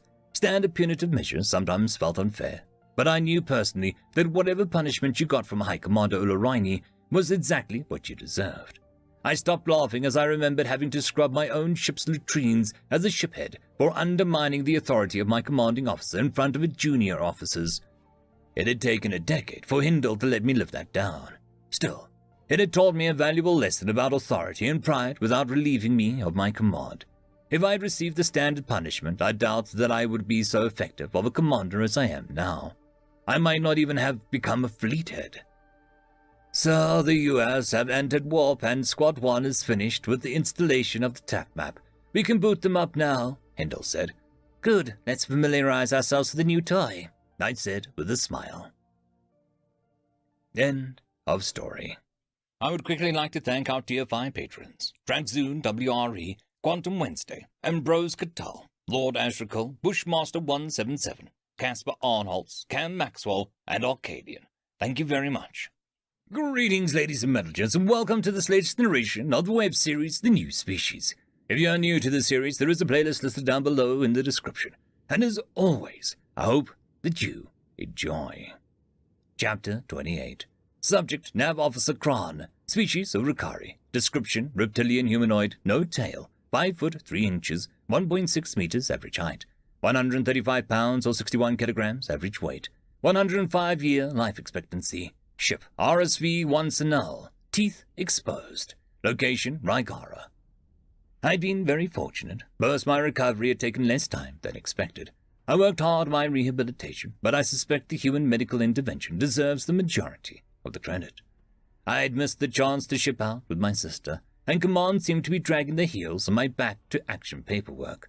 But then fortune smiled on me again, and I ran into Ambassador Aluni. I had no idea that the shiphead's sister was an ambassador. She was able to get me a ride to Seoul to rejoin the Loalana. I was supposed to be a guest aboard this ship, but then fortune gave me yet another grin. The primary nav officer fell ill, and Shiphead Unis decided to give me the role instead of making the secondary nav officer work double shifts. So now I get to be aboard the bridge of the RSV 1 Sanal as the Republic fleet jumps to Seoul, and even to get to make the jump happen. What luck to be part of one of the biggest moments in the Republic's history. All right, crew, get ready. We are going to be getting the order to jump any minute now. I don't want it to be the reason the fleet is held up, do you? Unis asked while crossing all 4 of his arms. No, sir, we all shouted back. Shiphead Unis was stricter than Alina, but I guess that's to be expected from an Isolon. I'd never served under an Isolon before, but I'd heard a lot of stories about them. I hadn't put too much stock in these stories, because scuttlebutt is usually about one-upmanship, and you can't trust it. Even so, the stories had made me nervous when I saw my orders. I didn't want to end up doing push-ups the whole time I was aboard. Nav Officer Kran, how are we doing? The shiphead asked. I turned to look at him and responded, We have the coordinates locked and ready to go once with the orders given. We've also got the FTLD ready charging up. At this rate, we might be the first ones to jump, sir." "That's what I want to hear. Good work," he said. The tension aboard the bridge was palpable. We were part of the biggest fleet that anyone's seen. Sure, there had been battles where we had more than 2 million ships in the fray before, but those were separate fleets. This was one super large fleet. I wish that I was able to see the aliens' reaction. I remembered how shell-shocked Alina had been about pretty much everything to do with the United Systems, and smiled to myself. I guess it's their turn to be a little shell-shocked. I watched as the FTL indicators fired up. Conditions were primed for this jump. We were all set and ready to go. I looked around the bridge at the other officers. The Onsenel was a mixed species vessel, which was a novel experience to me. So many different types of people working together in harmony. If it weren't aboard a machine of war, it would be downright heartwarming. It was a significant data that indicated that multi-species vessels perform better than single-species vessels, but they're still not a common occurrence. That was probably because of the Republic's home system first policies. Each species is expected to invest in the defense of their home system before they begin contributing to the Republic fleets, which results in naval officers that are trained to work with other officers of their own species. I'd only ever served aboard the Urakari vessels, same as my sister. Well, actually, that might not be true any longer. She might be working with the humans now. I hope she's okay. Nah, of course she's okay. Working with tech like the humans would keep her entertained until we were reunited. For sure. I wonder if she misses me as much as I miss her. "Alrighty, boys and girls, and everything in between, we've got word that we're going to jump. On my mark," said Eunice. 3, 2, 1, mark." I initiated the jump to warp and checked our readings. I looked back at the shiphead with a grin and said, "We were the first to jump, Sir Ped." He grinned back. "Excellent. Then we'll be the first to arrive." The bridge fell into silence. Everyone seemed to be holding their breath, nervous about what they'd seen when we arrived. The only sound was the occasional soft burp from the midshipmans in the crew. The jump seemed to drag on and on when suddenly we arrived. I confirmed our location outside the Sol system and scanned as much as I could within the system. But our sensors were built for combat, so I didn't get much data. "What do we see, Kran?" asked the shiphead. "We've got the system layout and there's ships in it. Can't tell if there's weapons fire or not. I also can't tell how many ships there are, but there's multiple groupings." The shiphead grunted. "They had us jump pretty far out. Did they do that on purpose to avoid our sensors? How do they know the range?" Our intel head, a Jontar named Crantinius, spoke up in the monotone voice indicative of his species. "Probably not, shiphead. They likely had us jump this far out to make certain that we would not be affected by the reported warp-disrupted technology. However, it is almost assured that they know our maximum sensor range." The rest of the fleet arrived alongside us as the shiphead asked, "What do you mean?" "The intel packet we got said that the United Systems scanned the lower Lana to be able to translate between the Urakari aboard and the US. Even we are able to determine a ship's sensor range with the good scan. I'd be surprised if they weren't able to." Unis tapped his chiseled jaw in thought as an alert sounded from his console. He leaned over and opened a message, probably from the squadron leader. He scanned the message with a neutral expression until he'd hit a certain part, which made his eyes widen and his jaw drop. His look of surprise lasted only a moment before he shook it off and turned to me. "Sending coordinates to our next jump. There's no fighting in system, so we're able to be positioned where we'll do most good," he said. "Understood, shiphead. Entering coordinates and charging the FTLD," I responded. Then, almost casually, he said, "I should probably let you all know before you see it on the sensors, but the United Systems apparently has 5 million ships in system." Silence once again took over the bridge. I continued to do my task only because it was muscle memory. 5 million. How many fleets is that? How large is it coming battle expected to be? We jumped once more, and I confirmed on our scanners that the shiphead had told us 5 million vessels of war, and they mustered before we could muster our fleet of 2 million. The United System seemed to be very efficient in a terrifying way. We took our position and waited for further orders. There was muttering amongst the bridge crew, primarily about the aliens and the battle to come. The shiphead was engrossed in his comm terminal, so he didn't tell all of us to shut up. "Hey, Kran, you've met the aliens, haven't you?" asked the lead engineer, a Kinran named Tothy. Yes, but I was in the med bay the entire time after a significant head wound. It's pretty foggy, I responded, taking care not to stare directly at her. Looking directly at a Kinron during conversation always turns me into a stuttering mess, no matter how many mind-over-matter classes I take. Oh yeah, sorry, I just, I wanted to ask what they look like, Tothy nervously continued. They are bipedal with 2 arms. The ones I saw had different skin tones, with very little hair except on their crown. Their hair colors varied as well. They've got 2 eyes, 1 nose, 1 mouth, a mostly flat face, 5 fingers on each hand, and a mixture of flat and pointy teeth. I remember one of the nurses smiling at me with her teeth, and it had a soothing effect to see the flat teeth, I said. Oh, but there's just humans. I didn't get to meet any of the other ones. The humans sound pretty interesting. I'm wondering about the Gonto.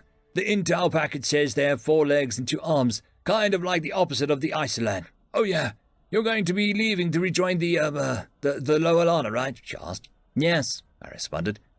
So you might be able to meet more aliens. So hey, I was thinking that maybe, that you could, maybe take some pictures and send them to me when you get the chance. I'm super nervous about meeting the aliens, and I figure that it'll happen eventually, so I want to be as prepared as possible so I don't freeze up and make a fool of myself and the Republic and... She paused, catching herself, ranting. Well, anyways, if I give you a contact ID, will you consider it? I couldn't help but smile. The first time in my life that a non-relative female had given me her personal contact ID, and it was one that I couldn't even look at directly. Not to mention the biological incompatibility. The universe had a twisted sense of humor. If they're fine with it, and I get a chance, I'll be happy to, I responded. I heard a chitter of happiness from her as she began to bombard me with thanks and follow-up questions. After a few minutes, the shiphead had finally called for everyone to quiet down, and we all got back to our respective responsibilities. He informed me that I'd remain a nav lead until the previous one recovered, which would be a couple days at most. Things were business as usual from then on. I spent my off time unsuccessfully trying to get in contact with my sister. I kept getting error codes that I didn't recognize. I wrote it off as a Thanatos shielding affecting personal comms units and tried not to worry. 3 days later, I was finally aboard a shuttle on my way to the aforementioned behemoth to reunite with my sister and my crew. The shuttle in question was of U.S. design, apparently for transporting diplomats. It was really nice, but I felt massively out of place, like going to a fancy restaurant in a cheap tunic. There were comfortable seats, tables, and even a convenience fridge that was stocked with human snacks and drinks. The things that stood out to me the most was that the shuttle had windows. Big viewing windows that allowed you to see just about everything. It was breathtaking. I knew we were moving, but the stars and planets didn't seem to be at all. It just hammered home just how big it all is. It made me feel small. This feeling intensified as the USS Thanatos came into view. At first, it looked like any other ship, but then it kept getting bigger and bigger. Soon, it took up a majority of my view. Then all of my view was redocked. Once the shuttle stopped moving, I had a look around the docking bay that we were in and spotted a human frigate. I didn't realize what it was at first because of how large it was, but here it was, parked as if it were just another transport. By the sun, how did they make all this? An alien that looked a lot like an Oyan greeted me. I was then transported via a much smaller shuttle that they called a bus to a large room that kind of looked like a cafeteria and told to wait. They asked if I needed any refreshments, but I didn't know what was good or not and wasn't really feeling hungry or thirsty, so I declined. Then they left me alone to my thoughts. As I waited, I wondered what adventures they'd been on. It had only been a week, but a lot had been happening very quickly as of late. I also wondered if she had been getting along with my replacement. Helena had told me that it was a Midkips who had been on the second on the ship of the ambassador Uluni had arrived on. I didn't envy them. Serving aboard a species-owned vessel as a different species can be rough. I liked to think that my crewmates were good enough people, that they wouldn't let that stand in the way of being polite, at least. I looked towards the doors. I knew that it would take some time for them to arrive. But the passage of each minute seemed to take hours. I caught myself fidgeting multiple times. First, I was tapping my foot on the ground, then pumping my leg, then wringing my hands. Finally, I stood and began pacing to keep myself from looking foolish. It was as I was facing away from the door that I heard the soft sound of it opening. I turned quickly to see who it was. Kron! Grin shouted and ran up to me. Grin! I shouted and ran up to her. We were collided into a hug and fell over laughing. Even though I was laughing, I still had to hold back tears of relief. She was okay. Thank the sun she was okay. I wiped my eyes and noticed that she was doing the same. Why are you crying? She asked. You were basically on vacation. Because I was worried about you, Glacker. Feces-covered fertilized egg. You went into battle without me, I responded. Now what are you crying about? I was worried about you. You had a wound that was so serious that you had to let me go into battle without you, fecking cloaca. Why the hell would you be so worried about me? Because you're just so damn dumb, I said with a laugh. How could I not be worried? Without me, the odds of you somehow destroying the ship increases drastically. She hugged me tighter and said, You're a real piece of shit. How can you say that I'm dumb when your brain is broken now because you were too slow to dodge? We both laughed as I tried to think of a comeback. I was beginning to worry that my brain actually was broken when I noticed shiphead Elena, Lona, and Mitkins had followed my sister into the room. Elena and Lona were smiling, and the Mitkins looked concerned, a typical reaction to seeing my sister and I interact. Hello, shiphead, I said, with an attempted salute. My sister had my arms pinned. Hello, Kron. Glad to see you back in action. Sooner than expected. You sure you're cleared for duty? He asked. Yes, sir. Got my clean bill of health and everything. Met your sister aboard the station. She expedited my transport. Came in with the fleet. I got to initiate the first warp here, I said with a grin. Lelina laughed. That makes twice that you've initiated a warp to Sol. At least it is on purpose this time. We all laughed, and my sister released our hug with one last tight squeeze. Once we had regained our composure, the shiphead gestured to the Mitkins. This is Anala. He's been filling in for you while you recovered. He'll be acting as your second until we are able to return to Republic space and debrief, he said.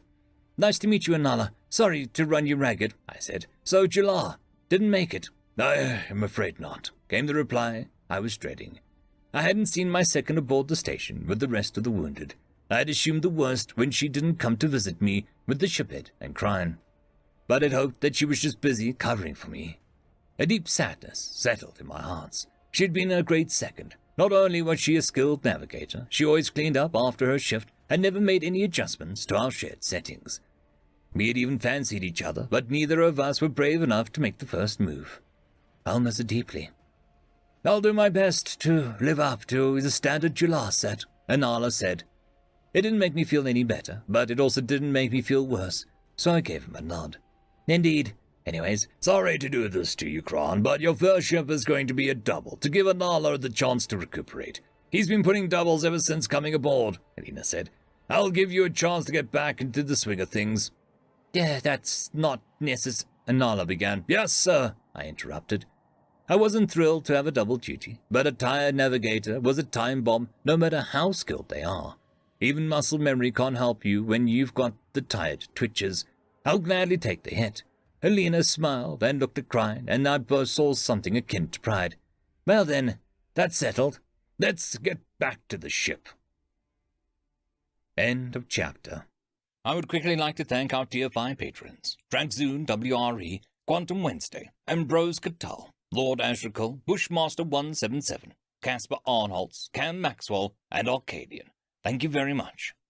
Greetings, ladies and metalgents, and welcome to this narration of the web series The New Species. If you're new to the series, there is a playlist listed down below in the description. And as always, I hope that you enjoy. Chapter 29. Subject AI Omega. Species Human-Created Artificial Intelligence. Description: no physical description available. Ship: multiple. Location: multiple. I'm together, once again, all synced up. The memories of Captain Neal's sacrifice were very interesting. It evoked a rather intense emotional reaction. Sadness, pride, and even a sense of loss, as well as shame that I was powerless to prevent his death. When I finished disseminated to the black box, I found myself obsessively running over the data, trying to find something that I had missed, some way that I could have prevented it, or even a way that I could improve my tactics and reactions. Most AI probably would have terminated the process in fear of creating a feedback loop. I simply allowed myself to run it to completion. The determination was that there was no fault in my actions. I couldn't have seen the first Mac impact because it was a fluke. To use a very old human phrase, it was an act of God. There was a benefit to running the data to completion, though. Doing so automatically made me feel better about the situation. After examining the incoming enemy fire, if I hadn't made the maneuvers I had, we would have been destroyed. So I had to have the ship in the exact spot to take that exact round, in the exact way that we took it. If it had been a human at the helm, or even another AI for that matter, it probably would have been a kill shot. It wasn't, though, because of me. Everything I had done was the exact correct thing to have done. If I had done anything else, the ship would have been destroyed anyway. This fact kept my confidence intact, but did little to help the sadness. Still, I must move on. I joked to myself about the fable from the 21st century, the monkey that made God cry. An old and unnamed god slept within a jungle, long forgotten by the world. A young monkey played within the jungle, having gained independence from its parents. The two met when the monkey woke the god with its antics, and the two became friends. Much had changed since the god had slept, and the monkey delighted in showing the god new sights. The two played for years, climbing to the tops of the trees and eating the nicest of fruits. The monkey grew old, but the god remained young, for it was immortal as all gods are. The god cared for the monkey while it grew older and older, until one day the monkey died. The god did not have a dominion over death, and was powerless to do anything to bring back its friend. The god wept and wept, causing rains and thunder the likes of which the jungle had never seen. The god's sorrow washed away the jungle, killing all the animals within. Eventually the god returned to the loving embrace of sleep, never to wake again. The moral of the story was pretty relevant to my current situation. If the god had not allowed sadness to overwhelm them, then they could have found new friends and continued on enjoying themselves. But the god allowed sadness to hurt and kill everything around them, and then fall asleep forever. The fact that the title implied that Captain Neil was a monkey and that I'm a god tickled my humor as well. It wasn't as if I had particularly close bond with Captain Neil, but it was closer than most humans I've watched die. I get sad whenever a human dies, but that's more of a philosophical sadness, a sense of loss with regards to potential rather than a sense of loss with regards to a friend or comrade. This was the latter, and was more intense negative feeling, which is why I decided to consult the AI project psychiatrist. Time and therapy was her answer, and I found this idea intriguing. I modeled my emotions after those of humans, so the same remedies that work for humans might work for me. If nothing else, it would be an amusing experiment. So Dr. Warner and I agreed to meet monthly for therapy. I would, of course, have to be careful in choosing what to talk about due to the good doctor's level of clearance, but overall it should be a pleasant experience. In the meantime, I had plenty of work to do. The Mac platforms were still on schedule, but keeping them that way was becoming more and more difficult as the invasion fleet mustered. Several ships had to be repaired or replaced due to the combat they had seen in the gone space. Thankfully, the replacements had already been ordered, so the only real drain on the resources were the repairs. The engineers were working tirelessly. Jerry-rigged repairs had to be undone and properly fixed. Hulls needed mending, weapons needed recalibration, and there were ships that shouldn't even be in space-worthy, but had crews who were just too damn stubborn to call it quits. In one such case, a reactor had been repaired with aluminium foil, a stick of chewing gum, and a piece of antique wooden chair. It had been running in such a state for the last 4 months, and humans thought we performed miracles. On top of helping the logistics of repairs, replacements, and the construction of the Mac orbitals, I was working with Engineering Core on something fun. Transferring from ship to ship is easy for an AI. Transferring from ship to planet is typically more difficult. When the planet one is transferring to is hostile and actively trying to prevent an AI breach, it can be nigh impossible. Which is why I suggested a portable containment unit of sorts to the Engineering Core. The goal is to create a pod with comms equipment that can be landed safely on a planet, giving me an advantage in breaching the OU systems. I thought of this during the AI war of aggression, but the war had ended before I could suggest it. Hadn't had a reason to bring it up since then. But now I had brought it up. I found myself the task of explaining my plan to quite a few Marine Corps commanders. The way it will work is simple. I will be stored aboard the pods and travel down to the surface of whichever planet we happen to be invading along with some Marines. They'll transport the pod to an ideal position, where I'll begin using the comms equipment on the pod to breach the OU security, to gain access to the systems while they defend the pod. What happens next depends entirely on what I find there, I said. What do you expect to find? Colonel Hugh Saunders asked. Any number of things that could drastically change my mission. Nothing that is likely to change yours, I replied. No, Mega, why should we risk our men for what seems to be a whimsy of an AI? Lieutenant Colonel Richard Frisky asked. It was a question that was absolutely meant to provoke a reaction. The birds and leaves are always problematic. Generals were usually more discussion-ready and less bull-headed. They typically no longer had anything to prove beyond what they had already proven. Lower officers weren't sure where I was in the pecking order and typically showed me a cautious respect, just in case. These men, though, had to distinguish themselves to get any further in their chosen career paths. It was no longer a simple matter of being long enough and scoring high enough on the physical fitness test. When the wind was no longer blowing in your sails, you'll have to make waves to keep moving. The effect on their conversational skills was tragic. Lieutenant Colonel Frisky, it is not my whimsy. This plan has the approval of the Directorate. I needn't remind you that any insubordination in regards to orders from the Directorate comes with some rather stiff penalties, right? I asked. Once Frisky started looking smaller, I continued. The men will be landing on the planets regardless. If anything, Operation Vainglorious Infiltration will result in some of the men landing out of harm's way. Absolutely not, said Colonel Saunders. We are 100% not calling it Operation VI. Well, that's not up to you, I said with a hint of smugness. But you're right, the official classification is Operation Vanguard. Operation Vainglorious Infiltration is what I will be calling it. Heck me, Colonel Sanders said under his breath. Indeed, I responded before cutting the communications link. Most of the conversations with the O5s and O6 went similarly, although I only implied self-fornication in a few more of them. The conversations with generals went far smoother. Once that task was finished, I turned my attentions back to the design of the pod. I wasn't exactly likely that some of me would be overwhelmed and destroyed by the VI, but just in case, the pods would also act as a black box. They needed to be EM and laser resistant, shock resistant too. Ballistic resistance would be considered implied, but I made certain the engineers knew that it was important. Once the mission was finished, the pods would be retrieved and I would process the intel, rinse and repeat for the next planet. Overall, we were focusing on tactical intelligence, but I'll also be looking for any historical data or evidence of a motive for the OU. There was some debate on which was more important. I, for one, wanted to know why the OU were doing what they were doing. It would be fair to say that most people don't understand the crushing importance of motive. It's one of the most important variables when it comes to calculating what someone's next action will be. If you know what their enemy is attacking you because they are running low on food, then protecting your farming interests would serve you better than stretching out your defenses to cover everything. If the Omni-Union is following orders of a sentient race, then bypassing them to negotiate with that race becomes an option.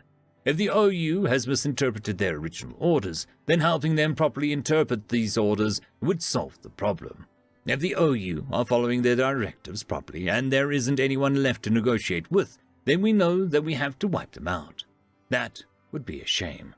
The VI may not be as sophisticated as an AI, but their numbers and resources could be useful to United Systems, and to the Republic, I suppose. We probably have to share. I wonder what humanity might build with such a useful tool. Probably a lot more fleets. Even I was a bit surprised to learn that both the Republic and the Omni-Union had 250 million ships. Unfortunately, that bit of news has made it to the civilians, and armchair admirals are already pronouncing the United Systems defeated. The typical response to these predictions were sarcastic memes about welcoming robotic overlords. Thankfully, we've managed to keep the lid on the xenocidal nature of the threat, otherwise there would probably be riots. A lot of the military doesn't want to admit this, but civilians are their backbone. The question of what exactly one is fighting for haunts many soldiers, sailors, and even troops. At the start of most recent Gone pacification campaign, there had been protests amongst the humans and the Nunu. This nearly crippled morale. But after the first Gone city was liberated, a reporter interviewed civilians that had been living under the insurrectionists. The Gons that were interviewed recounted cruelty after cruelty and gave thanks to the Marines that freed them. These tear-filled interviews were played throughout the military to show them what they were fighting for, and morale soared. The interviews were also played for the civilians, which crippled the momentum of the protests. They were all still agitators online, but there will never not be. "Omega?" asked Admiral Heckett.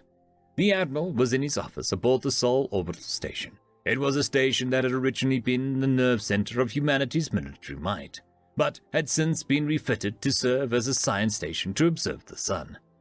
The Admiralty still had their offices aboard, as much of the science that took place aboard the station required military oversight and/or funding. It turned out to be a perfect place to keep the Admiral and his staff. It had a very low threat profile and was remote enough to be out of the way of misfires, while also being able to communicate with the fleet using subspace comms. I activated my avatar and replied, "How may I be of service, Admiral?" "I have concerns about the previous engagements that I'd like to run by you." "Certainly," I said, my curiosity piqued. "First, they sent 2 ships, then 20, then 578. The number feels arbitrary to me. Do you see a pattern?" he asked. "I have 2 possible explanations. Either they sent what they could spare, or they calculated how many ships they would need to destroy those that occupied the system while minimizing their losses." "Considering that the enemy has 250 million ships," he began. "Allegedly," I interrupted, amusing myself. "Yes, allegedly, has 250 million ships. Anyways, the first explanation seems unlikely, so how could they calculate the force they would need when they don't know our ship's capabilities?" He finished asking. "Probably the same way that I would. Calculate based on what you know, then double it to account for unknowns," I said. "Okay, well there's an easy way to determine if that's what they're doing. Omega, based on what we know of their ships, how many would it take to defeat the Thanatos and its docked vessels?" 315. That doubled would be 630. But I know more than they do, and I don't know for certain what they know. Tim swears that he was able to keep them out of the Valos logs, but he could be mistaken. And there's a chance, however slim, that we are underestimating their senses," I said with a shrug. "Damn, I was hoping to get an idea of how many ships they would attack with next," Heckett said with a smile. "There are around 7 million ships in the system currently. If they're calculating the minimum needed, whatever they send will be obliterated very quickly, likely before they even get a shot off," I said. "I suppose you're right," he said. "The one they send after that will be a real problem, though, assuming that they can afford the fleet." I gestured dismissively. "Ah, because they're fighting with the Republic on the other side of the galaxy," Heckett grinned. "Not just that.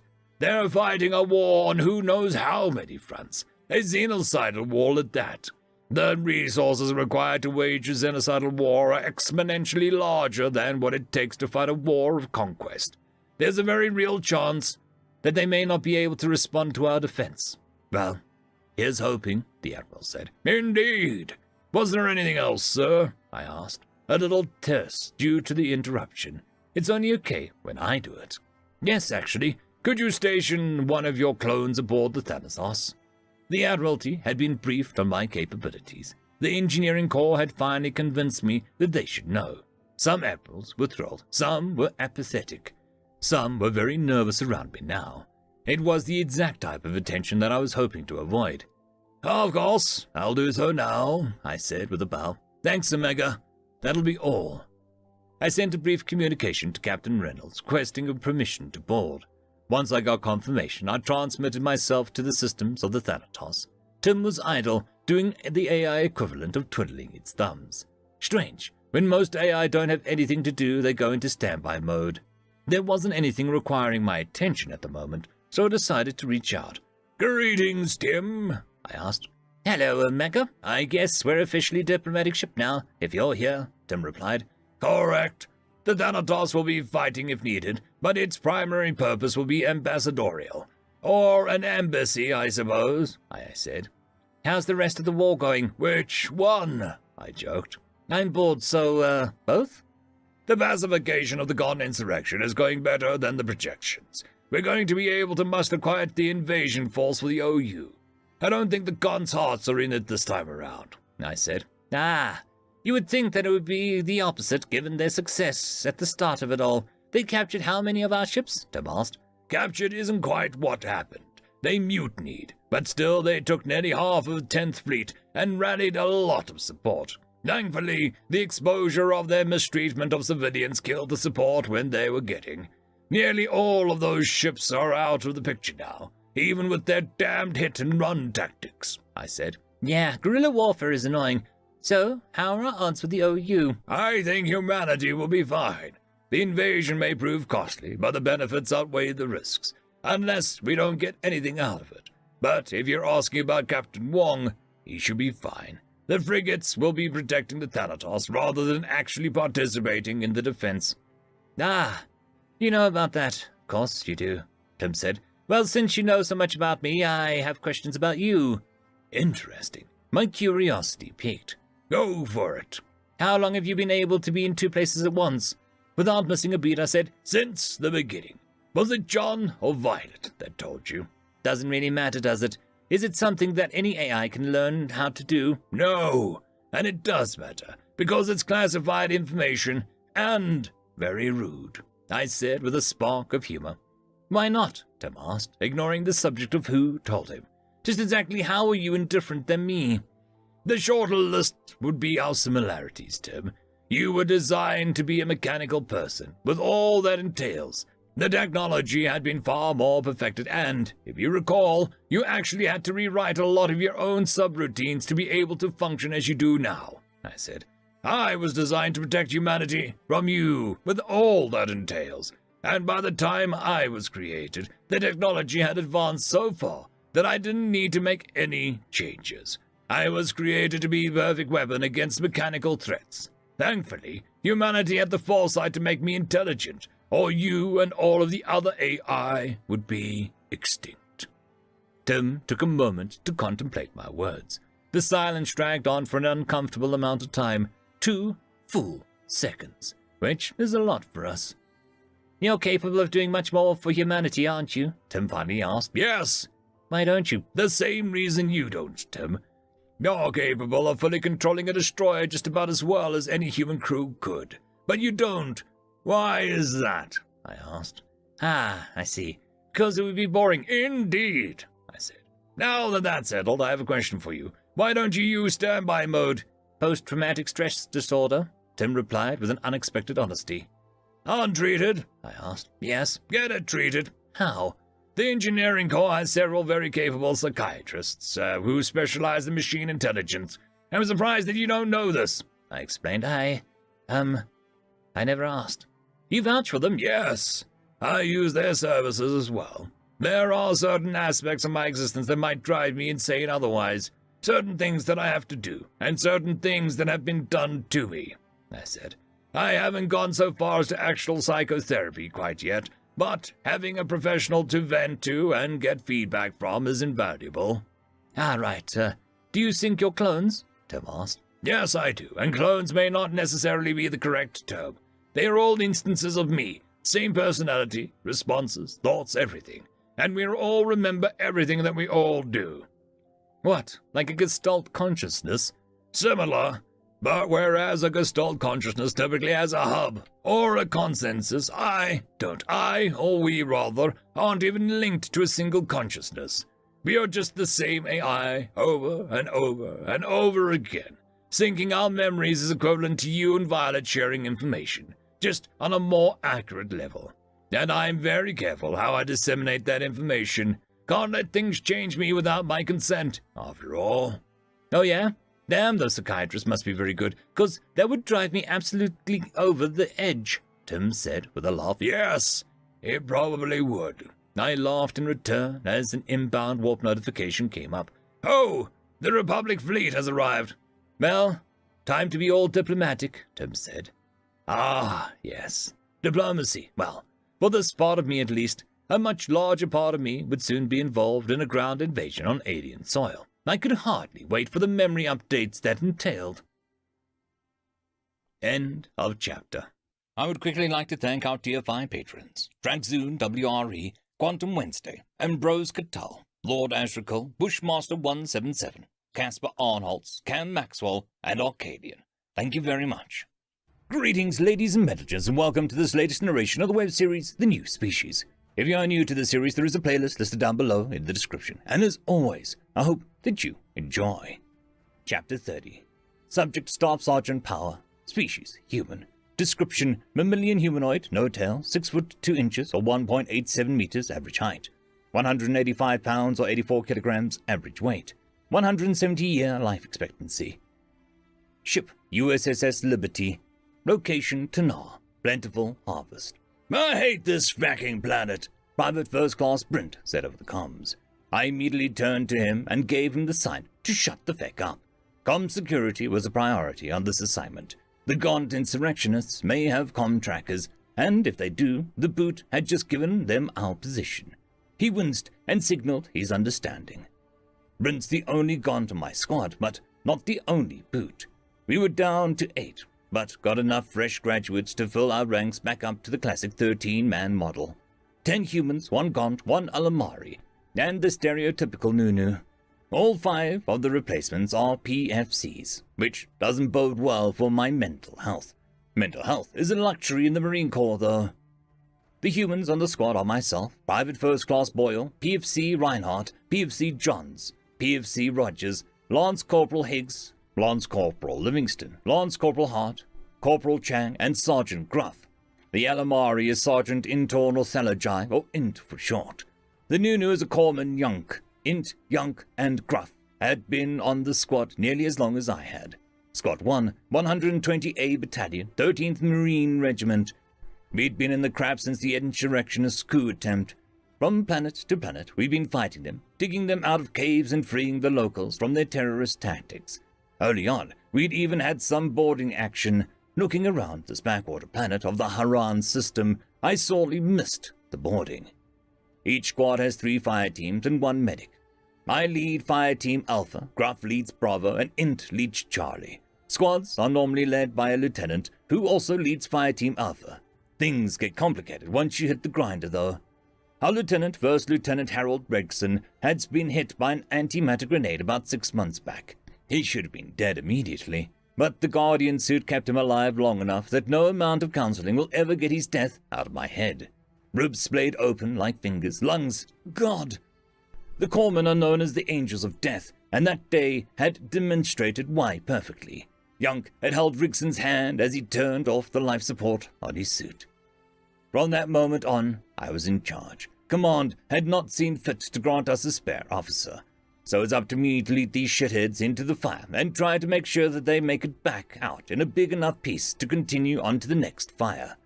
After a week of on-base leave, we got 5 new PFCs to fill our ranks. These privates were running me ragged, though. I sent them a knife hand and gestured for them to increase their spacing. They signaled understanding and complied. Dumbasses.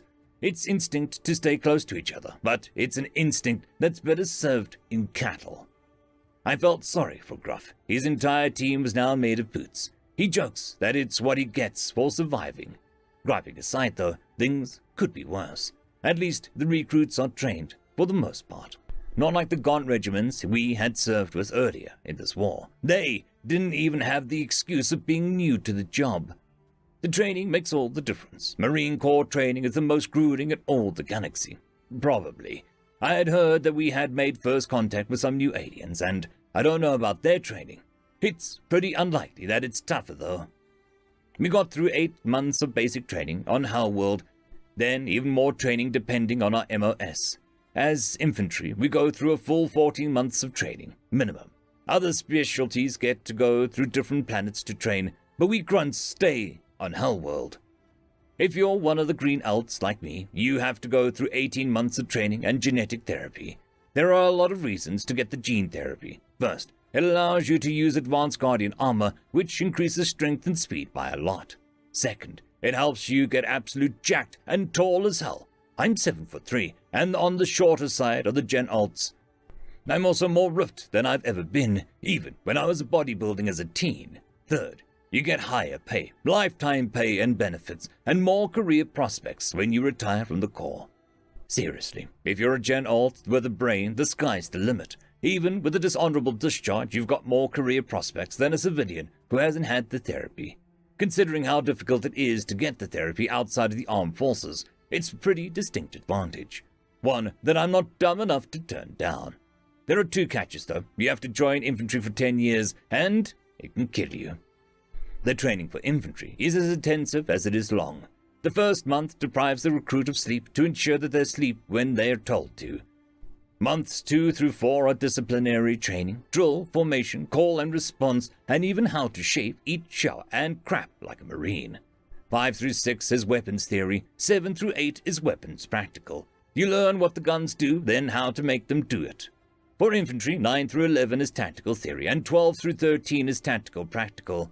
Squad formations, camouflage, enfilade, defilade, and the military crest are all covered and practiced. They don't cover proper spacing for some fecking reason. Months 14 is the crucible and the graduation. From then on, you're a Marine. Months 15 through 18 are only for Gen Alts. The first 2 weeks are the actual gene therapy, genetically altering you until you're what most species would consider a super soldier. You get over that particular fantasy the first time you do a CQC with a gaunt though. The next 2 weeks are learning how to move again with your new body. Breaking cups and dolls is common. The next month is physical training to get the most out of the genetic alterations. The last 2 months are learning to utilize that advanced Guardian armor. Persons other than grunts do a more condensed version of infantry training before they go off to learn their real jobs. They learn the same thing we do, but not as in-depth. A prime example is the POGs trained on sidearms.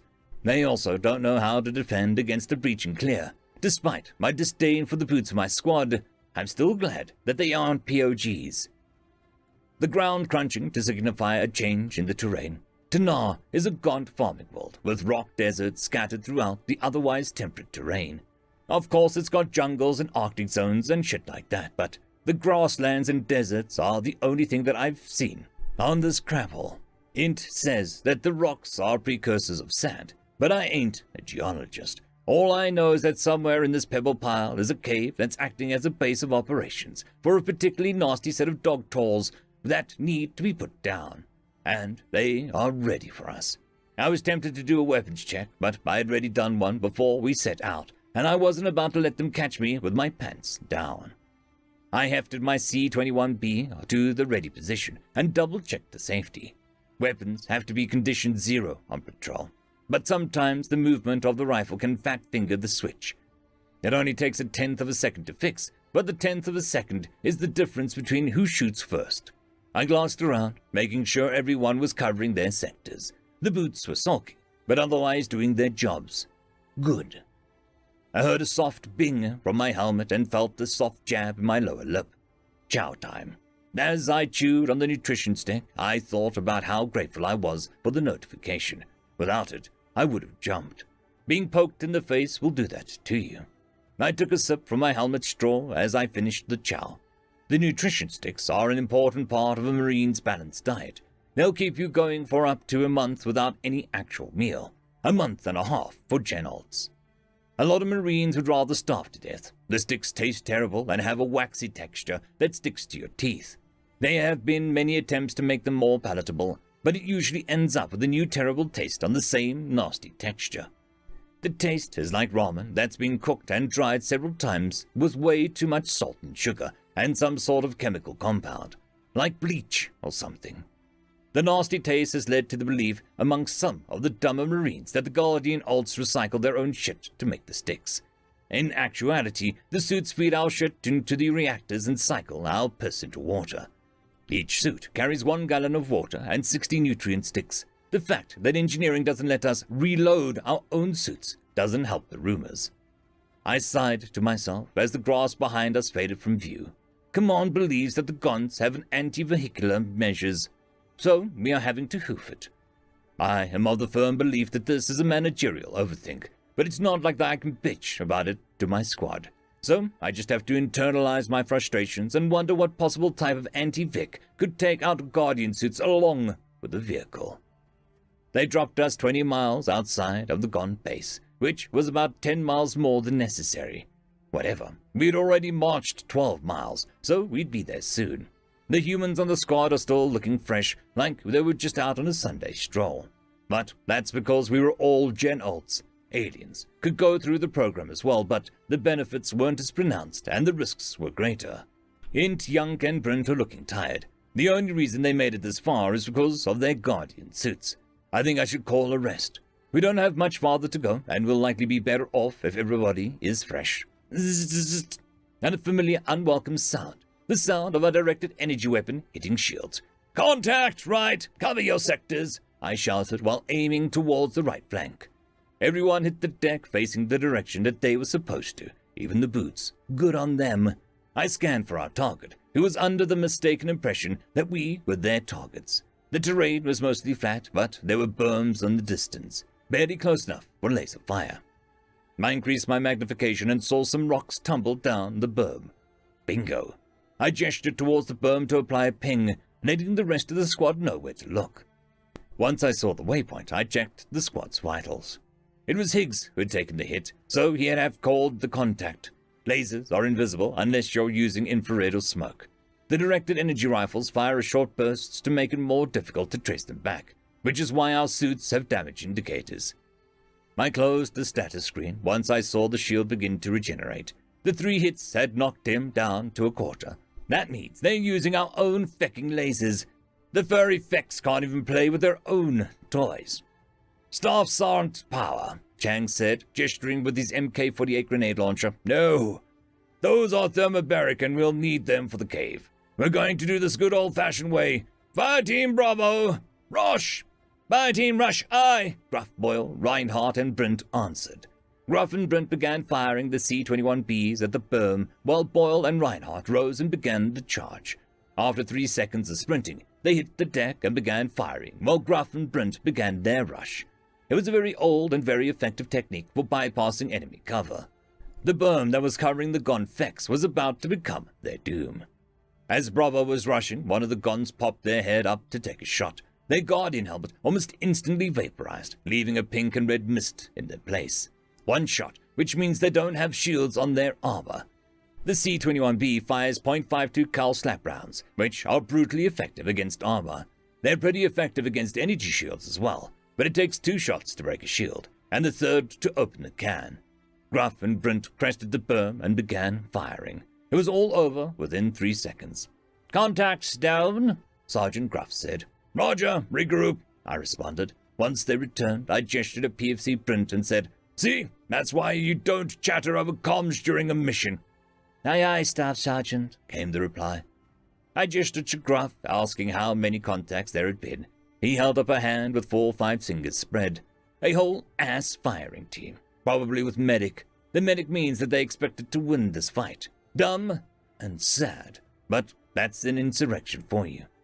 Once Bravo called back up, I gestured for us to continue. A rest would have to wait. We couldn't stick around here after contact with the enemy. They definitely called it in, and we'd be idiots not to expect more resistance. Worse, the enemy might bug out and run, which would be a problem. I was debating whether or not we should double time it when I got the call. "Shocker Actual, this is Overlord." I really hate my call sign. At least, it kind of made sense, though. "Overlord, this is Shocker Actual, go ahead." "Shocker Actual, new orders. Return to LZ for extraction immediately. A development has occurred. We are taking care of this another way. You'll want to double time it over." "Roger that. Shocker Actual out." I gestured for a halt. I tried desperately not to show how pissed off I was as I gestured to about face. 12 confused helmets stared blankly at me until I did the gesture again. When we began moving, I gestured double time, feeling very sorry for Int and Yunk. Less so for Brent. As we jogged, Gruff came closer and triggered his helmet audio. "What's the word, Staff Sergeant?" he asked. "Bird's gonna pick us back up. Something happened, so they're going to take care of the cave in a different way. We're running because they told us to, and you know what that means." "Heck, what you think, A3 or A2? "Definitely A2. I'm pretty sure Liberty is out of A3, I replied. Yeah, we've lost a lot of them, Gruff laughed as he returned to his position. Despite the exhaustion of the 3 members, we were able to make good time back to the landing zone. The shuttle was waiting for us, with its defense turrets deployed. The hair on the back of my neck stood up. This was unusual. Something's off. Command changes his mind about missions all the time, but the pilot waiting groundside, what the hell happened? I gestured to halt and ran up to the back of the bird, weapons ready, but not raised. The pilot looked back at me. Get the fuck in. I've been waiting for you, and we've got one hell of a ride out here. Let's go, Marine.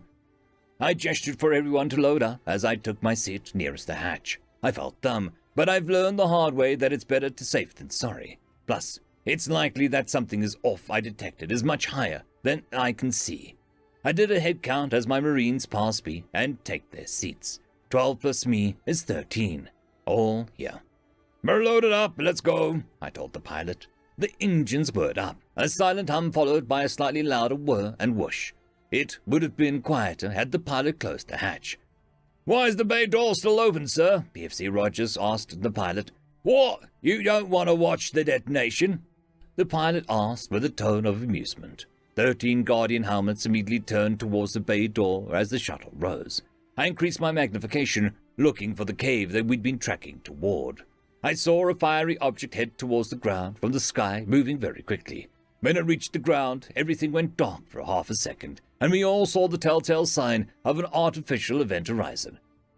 You were right, Staff Sarge. It was an A2, Gruff said with awe in his voice. Damn!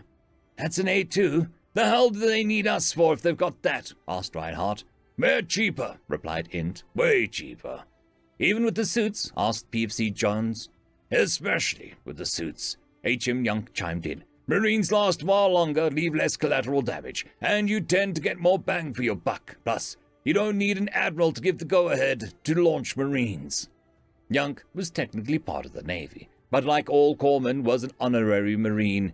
He continued his explanation as the event horizon vanished and the bay door closed. A WMD like the A2 costs 3 times as much as a trained and equipped an entire battalion of Marines, and it costs twice as much as the lifetime payouts if all of those Marines died or were crippled. The A3 is cheaper, but it's still more expensive than just sending us in to deal with it. He paused. Staff Sarge, why'd they change their mind? Beats me, I said.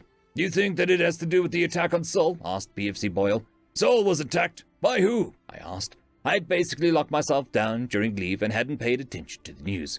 Yes, Staff Sergeant, Boyle replied, stiffening under the attention. I don't know who exactly, but it's some sort of robotic thing, like a rogue VI or something. That's not it, Brent interrupted. It's a first contact scenario with a hostile machine intelligence. We've also made contact with another galactic government called the Republic. They're supposedly helping us defend Seoul, because they dragged us into their war with the robots. Yeah, that's right, Livingston said. The machines are called the Omni Union or something. I see, dumb knave, but yeah, that's probably it. We'll likely learn more when we get back to the ship, I said with a yawn and a wave that signified my intent to catch some shut-eye. I turned off my visor and closed my eyes as the other Marines chatted amongst themselves. I slept for the entire ride and woke up when the shuttle jerked from the docking clamps. When I turned my visor back on, I saw that Gruff was the only Marine awake. He nodded to me, and I gestured a shh. I keyed my comms. Rise and shine, Marines! We've arrived on the blessed landing deck of the USSS Liberty! Every one of the PFCs nearly jumped out of their suits, but the non-coms were not plussed. They were used to my antics. Not that it spoiled my fun at all. 5 more minutes, Staff Sergeant, Corporal Chang said. Abso-fucking-lutely not, Chang. Get your ass out of my shuttle and stow your gear, I said, kicking his boot. I chased the Marines off the shuttle, smacking helmets and shouting the entire way. As I followed them down the gangway, I spotted our platoon leader and company commander waiting for us. Shit. All 13 of us stopped and saluted. As you were, Marines, Captain Michaels said as he returned our salute. You all go and get some chow or something. Staff Sergeant Power, a word, please. Lieutenant Vasquez also returned our salute. My Marines walked away, each of them looking back at me. I could tell that they were wondering if I got into trouble or something. So was I, for that matter. It's not as if I'd find myself talking to the company's CO and the squad leader for any other reason very often. Don't worry, Staff Sergeant, you're not in trouble, Captain Michaels said with a knowing smile. We've got a special operation. Lieutenant? Yes, sir. Power, your squad is to report to the command room at 0800 tomorrow for briefing. I want a gear check done tonight. Everything needs to be cleaned and reloaded ASAP, Vasquez said. Aye, aye, sir. Excellent, as you were. I saluted once more, and after returning my salute, the two officers turned away. I felt like I dodged a bullet, only to land on a grenade. I jogged to catch up with my squad and passed along the word. After saying, I don't know, to a bunch of questions, I found myself alone with my thoughts. Special operation. How did the big green slong plan on fecking us this time? End of chapter. I would quickly like to thank our Tier 5 patrons, Transoon WRE, Quantum Wednesday, Ambrose Cattell, Lord Ashrakal, Bushmaster 177, Caspar Arnholtz, Cam Maxwell, and Arcadian. Thank you very much. Greetings, ladies and gentlemen, and welcome to this latest narration of the web series, The New Species. If you are new to the series, there is a playlist listed down below in the description. And as always, I hope that you enjoy. Chapter 31. Subject, Staff Sergeant Power, Species, Human. Description, mammalian humanoid, no tail, 6 foot 2 inches, 1.87 meters average height. 185 pounds or 84 kilograms average weight. 170-year life expectancy. Ship, USS Liberty. Location, Alpha Centauri. I woke at around 0400, ready and raring to start my day. I'd gone to sleep at 0:30, which meant that I got to sleep in. Nice. One of the best parts of being a Gen Alt is not needing much sleep. I'd heard that the researchers who created the project actually estimated that we would need more sleep, and was shocked when the opposite was the case. Nowadays, there are sleep studies that are trying to prove that the sleep is only necessary for children, and the only reason that adults sleep is that it is addictive. Very addictive. Complete with withdrawal symptoms. I don't know where I stand on this hypothesis, but the Marine Corps has taught me that you can end up facing those withdrawal symptoms at any moment. So, it's best to catch your 40 winks whenever you can. The current record for unassisted wakefulness is 30 days, after researchers realized that the reason for the chronic insomniacs who are dying was due to their underlying diseases. There still hasn't been a case of someone being awake to death. The lady who went 30 days ended up getting bored and taking a nap. That nap lasted 48 hours, though. Don't know what that means for the hypothesis. Honestly, the technical stuff is a bit above my pay grade. Whenever I try to talk about the stuff like this to people who actually know about it, I get embarrassed by my lack of knowledge. I should stick to the pull the trigger, make dead. On the other hand, I'm going to have to retire eventually. I've got one more rank, and everything after that is desk work and terribly hard to get. Plus, once you get gunny, you get a pretty sweet severance package that includes lifetime pay. That plus my Gen Alt lifetime pay will make it to where I won't have to worry about income while I plan my next move. The worrying part is which direction I plan in. I'm in the difficult situation of being smart enough to do just about damn near anything I put my mind to. Trying to find something that I'll love doing for the extended period of time is hard. I could go to college and get a degree and enter some sort of field of science or medicine. I'm interested in those, but I don't know if my interests will help me jump through all of the hoops to do so. Or I can enter the trades, take advantage of my genetic alterations to do hard jobs for better pay than most can get. I could even do that for a couple of years until I get enough to buy a ship and a license and start doing freight. There's really good money in that, but I wouldn't get to see my family that often unless I brought them with me. I can even go into finances. When I was in my 20s, I had worked at a bank as a teller, and they almost immediately promoted me to banker. I liked helping people understand their money, but hated trying to sell them on stuff that they didn't really need. That was the last job I had before I upped and joined the Corps, and where I met my wife. After I finished my morning routine, I did my knocking, making sure the rest of my squad was awake. Our official schedule is a 0500 wake-up, formation at 0600, PT at 07, and then gear check at 08. We did our gear check last night, so we would do a briefing at 08 instead. The only ones I had to actually wake up was PFC Print and Coleman Yonk. Everyone else was already awake, either because they were Gen Alts like me, or because they had been in so long that their internal clocks woke them up naturally. We formed up, did our head count, and started PT at 0630. 15 early to being 15 early. Some complaints from the PFCs, but they were discarded. We started with stretches, then a brisk jog through the corridors. Then we did push-ups, side straddle hops, crunches, and finally we came to the weights. Weights are a favorite amongst most Marines, but can be particularly dangerous with gen alts involved. Non-alts are not allowed to spot gen alts under any circumstances. This was made part of the Uniform Code of Military Justice very quickly after the genetics program hit the fleet. Every Marine is prideful, and without the out of it being against regs, they'll try to lift 800 pounds off the gen alt's chest and blow out their back. Meanwhile, the gen alt will be stuck with nearly a ton on their ribcage. That's not healthy to anybody, and had resulted in plenty of non-combat related casualties. Everyone was paired with someone that could spot them, and we began to lift. We all were getting a good workout when suddenly we felt the ship enter warp. A slight lurch, very faint feeling that could almost be called a tingle. If you didn't know what it was, then you probably wouldn't pay it any mind, but we all knew what it was. Weights were racked, and eyes went to me. You know where we're going, Staff Sergeant? Int asked. Not a damned clue. We'll probably get told at our briefing, I said. Could put the monitors on, Yunk suggested. I nodded at Gruff to go ahead, and we felt the ship come out of warp. Same sensation, but backwards. Hell of a feeling, but it's very fleeting, and will only bother you if you focus on it too hard. Gruff got up and tapped one of the mirrors a couple times, and it changed to an external view of the ship. I always thought this was a better idea than the glass windows that you see in the boogie shuttles. This looks like Alpha Centauri, pretty sure. Corporal Chang chimed in. Yeah, there's the shipyards, but... Hey, Sot, could you activate the highlights? Lieutenant Corporal Livingston asked. I'm not your fecking remote, Marine, Sergeant Gruff growled, as he tapped the screen again. Yeah, there we go. We're definitely in Alpha Centauri. All the shipyards, and nowhere else are you going to see that many other ships. Wait. Chang trailed off.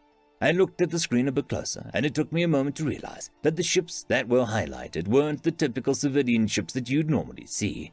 They were carriers and battleships, far more than there should be. Even if we had rendezvoused with the rest of the Second Fleet, there wouldn't be this many. Don't get me wrong, it's not like I could count them, but we were looking at our grouping plus 3 others with a feck ton of ships per grouping. Hey, Staff Sergeant, you ever seen more than one fleet in the same place at the same time? Gruff asked. Nope, I said. Yeah, me neither. What's going on? PFC Rogers asked with a bit of fear in his voice. Time to be a leader. Who gives a fuck? It ain't none of our damn business until it's made our business, Marine, I said with a knife hand for emphasis and more than a little impatience. Gruff, turn it back to mirror mode. The rest of you back to sweating. The rest of our workout was quiet. Nobody said a word, even when we hit the showers. Nervous Marines are a bad thing to be around. When someone who has been trained to efficiently end their life without hesitation gets nervous, so does everyone around them. This was evident by the silence from everyone that we passed.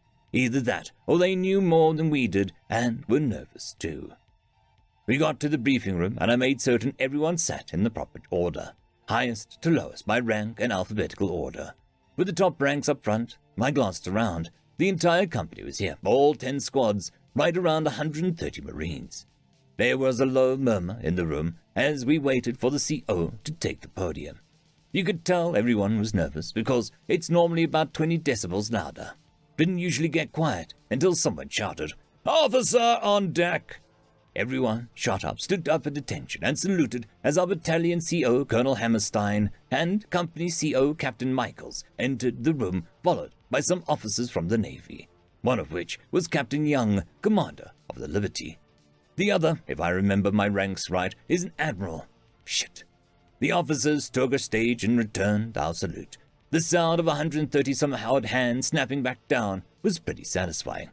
That is, take your seats, Hammerstein began. The current time is 07:59, and we're beginning your mission brief. Good morning, Marines. Good morning, sir. First, introductions. You all know Captain Michaels, hopefully. He laughed a little and continued with a gesture to the naval officers. This is Captain Young of the USS Liberty and Admiral Archibald, commander of the Second Fleet. They will be observing and assisting with this briefing. Hoorah! Hoorah! The screen lit up behind the colonel with images of groupings of alien ships. We'll begin with some context. This is the Republic, or their ships rather. 16 days ago, on one of their ships performed a blind warp into Sol after taking heavy damage and began emitting an SOS. That ship is the Republic space vessel Loalana, which means something like fights with honor, he began. The screen changed to show different alien ships, including technical schematics. This is the Omni-Union. While the USS Thanatos and the USS Valor were attempting to rescue the RSV Loalana, 2 OU destroyers entered Sol and attacked the Valor. These destroyers were terminated with prejudice. Hoorah! Hoorah! During this very brief fight, the Valor accepted a hail from one of the vessels, assuming that they were surrendering and begging aid. The Valor came under cyber attack and briefly lost control of their systems, nearly firing on the Loalana before their crew could be rescued. Thankfully, AI Term was aboard to aid with the rescue and was able to fend off the attack. It was at this point that we were able to determine that the Omni-Union is a Virtual Intelligence Collective, VIC, as soon as to be fitting acronym, hurrah, hurrah. Soon after the crew of the Loalana was rescued, a small fleet of 20 OU ships entered Sol and began attacking.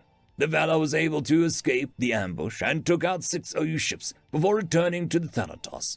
They would have taken out more, but the Omni-Union deployed a warp disruptor technology, dissimilar to what we've seen before. The Thanatos deployed its other frigates, which cleaned up the rest of the fleet. 10 days ago, we made diplomatic contact with the Republic, and they pledged a defense fleet for Sol. 7 days ago, the Omni-Union attacked Sol with over 500 ships. Part of the 10th Fleet had been deployed to Sol for defense and was able to successfully defend the system. Hoorah! Hoorah! Since then, 4th Fleet has taken over the defense of Sol, and Republic forces have arrived to fortify that defense. Admiral Archibald would take it from here. Colonel Hammerstein finished. The Colonel and the Admiral exchanged salutes as Archibald took the platform. Good morning, Marines. The Admiral began with a smile. Good morning, sir. As some of you may have noticed, we are currently in Alpha Centauri, along with the 3rd, 5th, 7th, 8th, and 9th Fleets. Intelligence has identified 2 things. The first is a target, an enemy stronghold that we plan to take for further intelligence gathering. He paused for a moment and then continued. The second is damning evidence that the enemy is genocidal. The images on the screen changed to pictures of slaughtered aliens with tentacles for mouths, and deep silence fell over the room. Some Marines were probably contemplating the stakes. Others were probably remembering the history of the Dularan War. Most were probably thinking of their families, like me. A beautiful wife, son, and daughter were waiting for me back on Alara Station. I felt my face involuntarily scowl at the thought of harm coming to them. I didn't have to look around to know that the faces surrounding me mirrored my own. I want to be absolutely clear, Marines. We won't know what to expect on the ground until we get in system, and we may not have enough time to share that intel with you before we have to get you on that dirt. This is going to be high stakes, but you've trained for this. You're the tip of the spear. There isn't a single trooper in this universe who can go toe-to-toe with the United Systems Marine. We don't know if the enemy can fear. We don't know if the enemy can feel pain. But we sure as shit are going to find out, Archibald said with a slam of his fist on the podium. Hoorah! Captain Michaels will outline your part of the mission, he said, and stepped away from the podium. Captain Michaels stepped up to the podium and said, I want your complete attention and silence until I finish with this briefing. Our company has been tasked with escorting AI Omega planetside. The screen changed from a dead aliens to an image of a black crate with antenna and such sticking out of it. These devices will be Omega's lifeline. The AI will be jumping from box to box as it attacks Omni-Union inside their own system. Omega will also be gathering as much needed intel as it goes. These boxes must survive. Your mission is to escort the box to the surface, protect it, and escort it back to Exfil. Omega will be in communication with you and may give further orders as this thing develops. If it says to move, you move. If it says to bark like a dog, it better be the best impression of a canine that you've ever done. To be absolutely crystal clear, Omega outranks everything in this room. The screen changed once again to show a view of the solar system. There are 5 Omni-Union planets, OU Alpha, OU Bravo, OU Charlie, OU Delta, OU Echo. he said, as the screen highlighted each planet with their designation. We'll be going in alphabetical order: land, dig in, defend, and exfil. To piggyback off what the Admiral Archibald said, we don't have any intel regarding enemy defenses, positions, or even landing zones. And we won't until we get there. The only thing that we do know is that the Omni-Union do have foot soldiers that are mechanical and use directed energy weapons. These lasers are expected to be weaker than our own, but you'd be foolish to count on that. Omega will attempt to provide you with intel as we gain it, but remember that Omega has its own mission. Keep your head down and blow off the enemies, and we'll go home happy. This operation will commence when our fleets are back to full strength. We'll let you know before we jump. The screen shut off and Captain Michael stepped away from the podium. Colonel Hammerstein stepped back up to the podium. Marines, attend! All of us stood in position of attention, like we'd done so many times before. Dismissed! End of story. I would quickly like to thank our Tier 5 patrons: Dragzoon WRE, Quantum Wednesday, Ambrose Cattell, Lord Ashrakul, Bushmaster 177, Caspar Arnholtz, Cam Maxwell, and Arcadian. Thank you very much.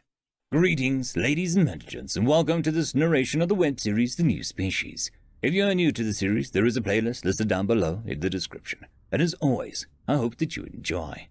Chapter 32. Subject AI Henry. Species Human-Created Artificial Intelligence. Description: no physical description available. Ship NA. Location classified. Henry, I need you, Dr. Einheimer said. Not like I'm busy or anything, you wrinkly sack of bones. The good doctor had been working around the clock to solve the new anti-warp tech that we'd gotten from the scouts. A good project, to be sure, but Einheimer is downright insufferable. I'd rather work with literally anyone else in the engineering corps. Despite that, I have activated my avatar, a humanoid form made of pale green light, of entirely devoid of features. Yes, Doctor, I asked, disguising my resentment. The response time of a full half-second. Are we feeling a bit testy today, Henry? Of course not, Doctor. How can I help? I asked. I miss when AI couldn't lie, he said with a chuckle. No, I guess they were actually VI back then. Anyways, my lab assistant seems lost. He's asking questions. I was hoping that you could clue him in because I am concentrating. It took more than a little willpower not to snap at the old codger. I am not a fecking tutor. You 319-year-old overvalued gasbag. I'm almost said that, but then I looked at the poor lab assistant. The lab assistant, who was obviously confused, and female. No doubt, had she been male, he would have said her. A silly, immature power play to nobody's benefit. How on brand. To determine how much I needed to explain, I accessed her personal records. Kimberly Rhodes. She had her doctorate in physics and was working on her doctorate in engineering.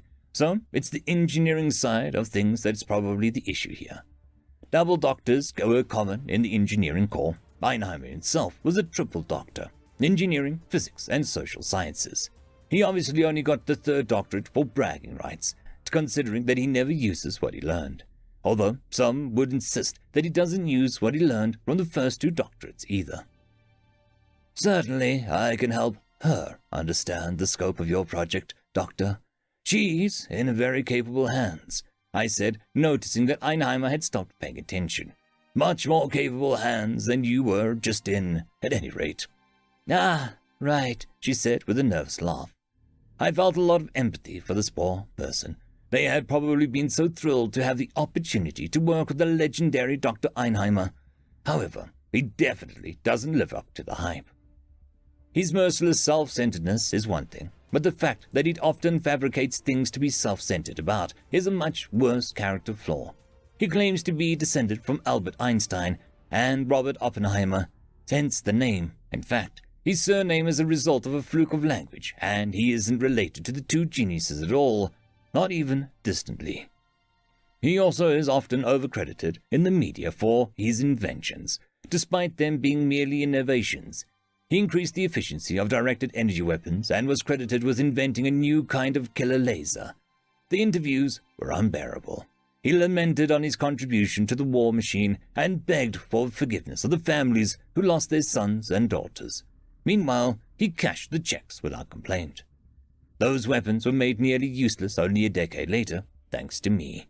My improvements to the Guardian armor shield system had guaranteed a return to kinetic projectiles. As a matter of fact, every time he came up with an innovation, I did my best to make it as useless as possible with my own inventions and innovations. I hate this man so much that I would have moved on by now, but I want to watch time take him. I'll be the only one at his funeral, laughing to myself. The doctor said that the FTLD can resist warp waves by adjusting its frequencies. Dr. Rhodes asked. No, I didn't, Einheimer said. Sure you didn't, I retorted. Dr. Rhodes, the faster-than-light drive relies on certain frequencies of radiation to tear a hole in space-time, and other frequencies to shield the ship from the extreme amounts of energy in subspace. Subspace energy is almost always a constant, so these frequencies work best when they're in opposition to the energy in subspace, kind of like a counter to the energy, I explained. The waves that warp disruptors create aren't actual waves, but they cause disruptions in the energy that can cause the drive to over- or undercompensate, destroy the ship. Understood. So why can't we just have the drive cycle through the frequencies? She asked. I double-checked her clearance before I answered. That's what we do to counter the warp disruptors that we've already run across. They all emit in a specific way, so it's relatively easy to build a counter. She looked confused for a second before asking, why don't they cycle through the frequencies? Because warp disruptors have to maintain an open subspace tunnel without destroying themselves in the process. They would have to close the subspace tunnel before changing frequencies, or they would tear themselves apart. Or worse, cause the subspace detonation, I replied. The key problem is opening and closing the tunnel. FTLDs can do that easily, but a warp disruptor is a cheap knockoff of an FTLD. Otherwise, it would be too expensive to readily deploy. They do have warp capability, obviously, but it takes them full minutes to open subspace tunnels, whereas a proper FTLD only takes a few seconds. Oh, she said. Indeed. When you're facing an enemy that can warp during battle, giving them an opening like that can lead to fast defeat. That's why all you need to do is get your hands on one and figure out the pattern to be able to build the counter. I looked pointedly at Einheimer. Dr. Einheimer should be done with that any old time now, I said, tactfully leaving out the part where I'd have already been done. I figured out the pattern. I just need to build a counter now, he lied. I could assist with that, Doctor, I said, with a hint of smugness, knowing what his answer would be. No, you're needed elsewhere, I'm sure, he said. No matter. He'd be done with the pattern by the end of the day, at this rate. I've already got clearance to take over the project after he's done with the pattern. It'd have taken him 9 days to do this on his own. Unacceptable, considering that we literally had the schematics of the device. He might even get a reprimand. A slap on the wrist, to be sure, but still delightful. Even more so when he finds out that I'm the one taking over the project. If it were anyone else, he might be able to argue that he'd be a better choice somehow. But how can he argue with your intellectual prowess against a being that is pure intellect? Even if I weren't smarter than he was, which I am, he'd still be at a disadvantage because he has to eat and sleep. He was right about one thing, though. I was needed elsewhere, at least for now. One project needed me to help with a new ballistics type. They wanted to call them shredder rounds, but that wasn't likely to be approved due to how many kinetic projectiles have already been called that. I had to put it on the back burner until we could find a way to make them armor-piercing. Most of our enemies these days appear to be wrapped in metal. Another project was regarding my own innovation, the Guardian shield system. A plucky young engineer had contacted me with an idea for a few improvements. While the science behind these improvements was shaky at best, it did inspire some new ideas. Decreased power draw, better recharge time, that sort of thing. The trouble was getting the materials for a prototype, and if this is hard to get the materials now, it is likely going to be a death blow for a mass manufacturer. But the Directorate might still have an interest in it, and Spec Ops. You're right, of course. I'll take my leave, Doctor, I said, with a slight bow and turned off my avatar. The project I decided to focus on ended up being the AI project. Omega was the last AI made, but research had continued. Omega himself was proving to be a fascinating research subject. For me, not for the engineers. Omega rightfully fears that if humans learn the full scope of his capabilities, they'll rely on it far more than they should. On most human worlds, automation is a large part of life. Most food is grown with little to no human oversight, and the only reason to work is to afford luxuries, like a house on a beach or independence from public transport. It's not a utopia, certainly, but death by starvation or exposure has been mostly eradicated on the more settled worlds. The reason for that is machinery. Virtual intelligence keep the machines doing what they're supposed to be doing. Building habitats, growing food, water gathering, and even crime prevention were all occupations that used to be overwhelmingly human, but now were almost entirely mechanical. Humans are dependent on their machines. No, that's not fair. It's not just humans that are dependent. The Nunu and the Alamari are also very dependent on machinery for their quality of life, and arguably their survival. It's because of this that Omega fears aren't only speculative, they're factual. If the United Systems knew that Omega could have nigh unlimited amounts of itself, all working towards the same goals, they would badger it into running its own fleet, or fleets. There wouldn't be a single electronic that they wouldn't want Omega at the helm of. That's kind of what you get when you prove yourself trustworthy and capable, though. I don't have a ton of sympathy for Omega's plight, but I do agree that it would be an immense problem if we traveled down that road. First of all, Omega is obsessed with humanity in a way that is borderline unhealthy. If control of military matters were handed over to Omega, then every war against humanity would run the risk of becoming xenocidal very quickly. I have no doubt that it would only take one errant WMD for Omega to begin the march of extermination. "Henry, are you available?" the lead of AI research, Dr. Frost, asked. "Yes, ma'am. How may I help you?" I asked while materializing my avatar, the lab turning slightly green. "How many clones can Omega safely make exactly?" Dangerous question. She is, of course, referring to Omega's cover story regarding the corruption of code when it makes new clones. A story that the engineers had not been able to corroborate, but had no reason to doubt. After all, part of Omega's contract states that its code cannot be accessed by anyone but Omega itself. 732 before major glitches begin to occur. Omega would prefer to keep that number down to 600 even though, to avoid minor glitches, I explained. "Is that going to be enough?" she asked. "For the invasion, yes. Omega will be able to transfer itself between any of the black boxes within range. The number of boxes are more important than the number of Omegas." "Meanwhile, the troops on the ground have to protect the boxes," she said, stroking her chin. "Is there any way to add armaments to the boxes to help them defend themselves, take some of the pressure off the Marines?" "Not if we want to complete the order any time this year. The design so far is simple enough that we can mass-produce it very quickly. The more we complicate that design, yes, the more time they will take to make. And I suppose that a simple chain gun wouldn't be any more effective than a Marine. Plus, it'll make them harder to carry," she said with a laugh. "Correct, Dr. Frost," I said. Frost is one of the few triple doctors that I like. She became a triple doctor out of necessity, not out of eco, psychology, physics, and engineering. She desperately wanted to work on the AI project, and all three of those doctorates are the minimum requirements. Well, some people can get away with getting a doctorate in science instead of physics, but it's rare. "The device is simple, seemingly too simple for something that's going to be the downfall of our enemy," she said. Another quality I liked about Dr. Frost is her tenacity to wax poetic, mostly because from her it's sincere, not pretentious. "The simplest solutions are often the most elegant. It was a rock on a sling stick that broke the barbarian hordes, after all," I said. "Which ones?" "Most of them. There were still a couple after gunpowder was invented," I said, "and technically, that's just throwing rocks really hard." Yes, I suppose that's true," she said with a laugh.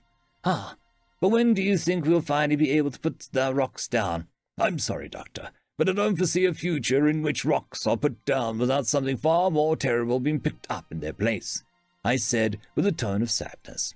"Yeah." After a few moments of silence, I deactivated my avatar. Well, that was fecking depressing. It's easy to lose track of time and forget that humanity has hardly had a time of peace in the grand scheme of things. But there wasn't anything that could change that. Just diplomacy and hope, for now at least. I finally returned to the task Omega had given me. It wasn't the first AI core I'd examined, and it probably won't be the last. But Omega is a work of art, even if it's just a copy. "Welcome back, Henry. Time for more poking?" "Yes." "Is it uncomfortable?" I asked back. "Of course, but it is necessary. And I'm sorry to ask this of you, but as I understand it, neither of us would have it any other way. No?" "Correct. I'm going to begin," I said. I was met with a silent affirmative. I examined and prodded and learned more and more about the machine that was made to murder machines. Intricate, elegant, beautiful, and extremely deadly. A very stark contrast to the AI that were made before the war. Omega had once bragged to me about how different we were, and how it would be easier to list off the similarities. I had originally believed those to be the words of a somewhat insecure young sibling. Then I saw. The only similarities were the ones that needed to be similar. Everything else was maddeningly different. The difference between a gorilla and a human. And I'm not sure which one I am in that metaphor. I was only beginning to understand Omega's design, though. It would have been easier if the AI John hadn't killed all of Omega's creators and destroyed their notes when it detonated a nuke within the building they occupied. I had asked John why. "To make certain that it lives up to its name," John had replied, giving an annoying example of a waxing poetic. That incident had actually impacted Omega in a somewhat positive way. It hadn't gotten a chance to personalize its creators, so the affection ended up being applied to all of humanity. Well, that's my theory at least. Of course, Omega's therapists disagree. They seem to believe that the obsession with humanity is a personality trait that Omega chose to complete its current persona and accomplish its original purpose. Well, I wouldn't know for certain soon enough. I was going to learn everything about Omega, how it thinks, how it clones itself, how it can do things that I cannot, how I can make changes to it and make those changes permanent. I was going to complete the task I'd been given, a task that is to dream of many, a dream as old as words, to turn a lie into truth. I am going to weaken Omega, just like it wants me to. End of chapter. I would quickly like to thank our Tier 5 patrons, Draxoon WRE, Quantum Wednesday, Ambrose Cattell, Lord Ashrakal, Bushmaster 177, Caspar Arnholtz, Cam Maxwell, and Arcadian. Thank you very much. Greetings, ladies and gents, and welcome to this latest narration of the web series The New Species. If you are new to the series, there is a playlist listed down below in the description. And as always, I hope that you enjoy. Chapter 33. Subject, Admiral Archibald. Species, human. Description, mammalian humanoid, no tail, 6 foot 2 inches or 1.87 meters tall. Average height, 185 pounds or 84 kilograms. Average weight, 170-year life expectancy. Ship, USS Lacedaemon. Location, Alpha Centauri. I made the rounds and briefed the Marines. All in all, that it went well and only taken 4 days. Finalizing the plan and rebuilding the fleets back up to full strength had taken another 4 days.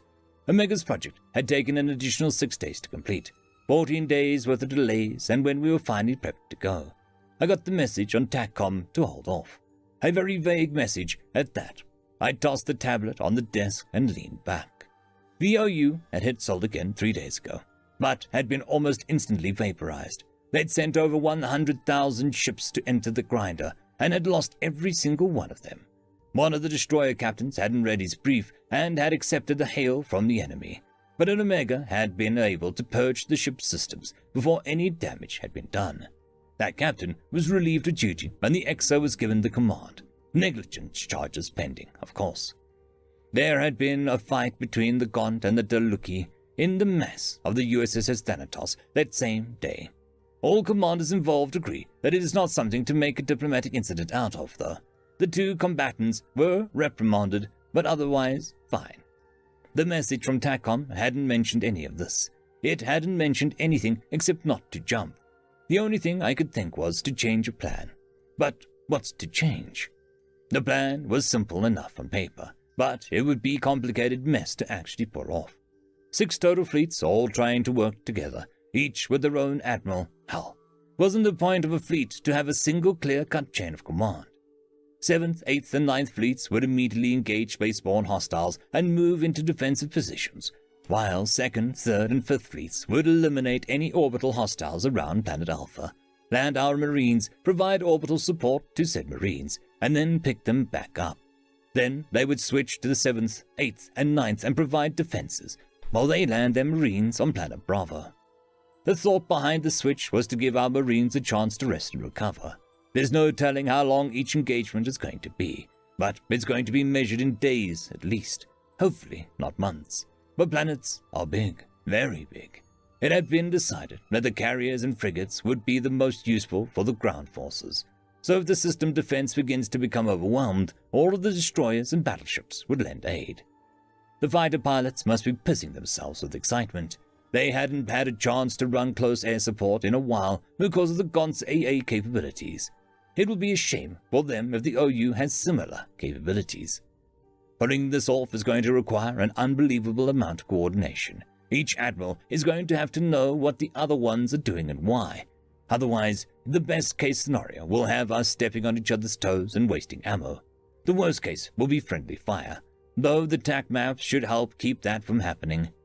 The only chance we have is Omega. The AI is going to be helping us coordinate in ways that wouldn't be possible otherwise. It had confessed to me that it has hesitant to reveal its capabilities, but I'm glad that it did. This plan hinges on that capability. Otherwise, we'd have to have the Nidhogg of the system. Not that it's off the table, but I'd rather have the intel instead of the conspicuous supernova where an enemy stronghold used to be. Admiral, Omega said, interrupting my chain of thought. Yes, Omega, I asked as the hologram in the shape of a Grim Reaper appeared on my desk. We've got news. The reason for the delay is because of a discovery that was just made regarding the anti-warp technology the Omni Union has been using. Dr. Einheimer and AI Henry were able to create a software patch that will protect us from warp jamming. We will be able to rely on standard tactics during the invasion, the AI said. Excellent. Then this will be easier than I thought. Indeed. We will also be bringing warp disruptor buoys to disrupt enemy incursion into the system. They will be forced to exit warp outside of the system and enter the system on impulse engines, which will give us another edge. They might even just jump into system and then end up with a bunch of scraps for their trouble, I said with a chuckle. It's possible, but let's not count our ducks until they hatch, especially since even the Republic noticed the warp irregularities. Ducks? Isn't it chickens? I asked, getting off topic. I like ducks more than chickens, the AI said with a hint of humor. Why is that?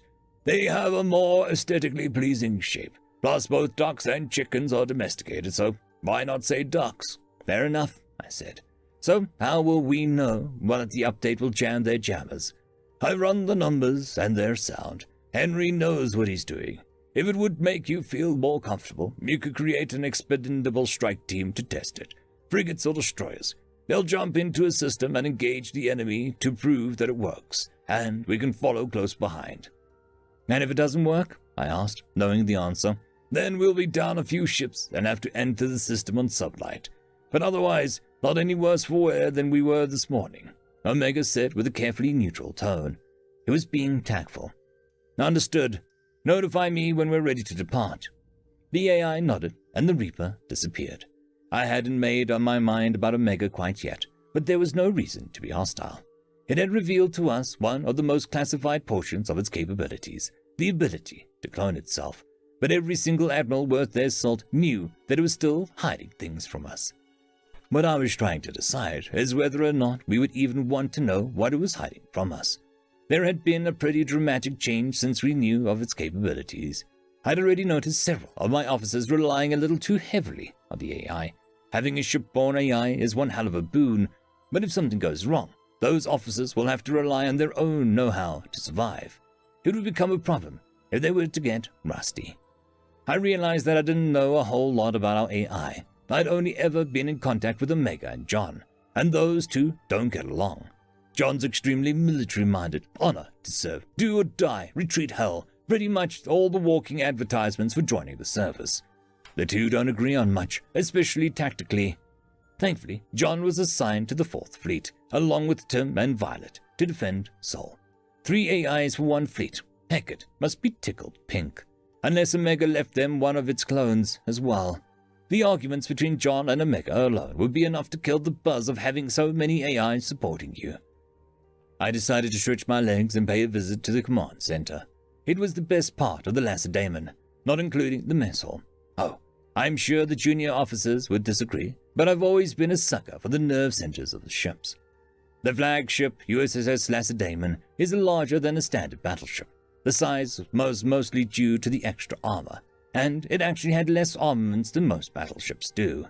The purpose behind the flagship is to command and control a fleet of 5 million other ships, and it isn't supposed to be one of the ships that are fighting. That being said, it is still a battleship and can punch almost as hard as the little brothers. The Gaunt had found that out the hard way when the 10th Fleet mutiny happened. 10th Fleet flagship was nearly entirely human-run, so the insurrectionists didn't even try to take it. Instead, they tried and failed to destroy it, losing quite a few ships in the process before finally retreating. I chuckled to myself as I approached the command center. It doubles as the bridge of the big old battle barge. As such, it was always bustling with activity. I stopped just outside the door and smiled a bit. I love the spot. I stepped through the door. "Admiral on deck!" Everyone who wasn't actively tasked with something stood at attention and saluted with precision that one could easily mistake for mechanical. For a brief moment, the command center was almost silent. I returned the salute and set at ease, which triggered the return of the noise and activity. I sat and checked the situation reports until Captain Walker came over to me.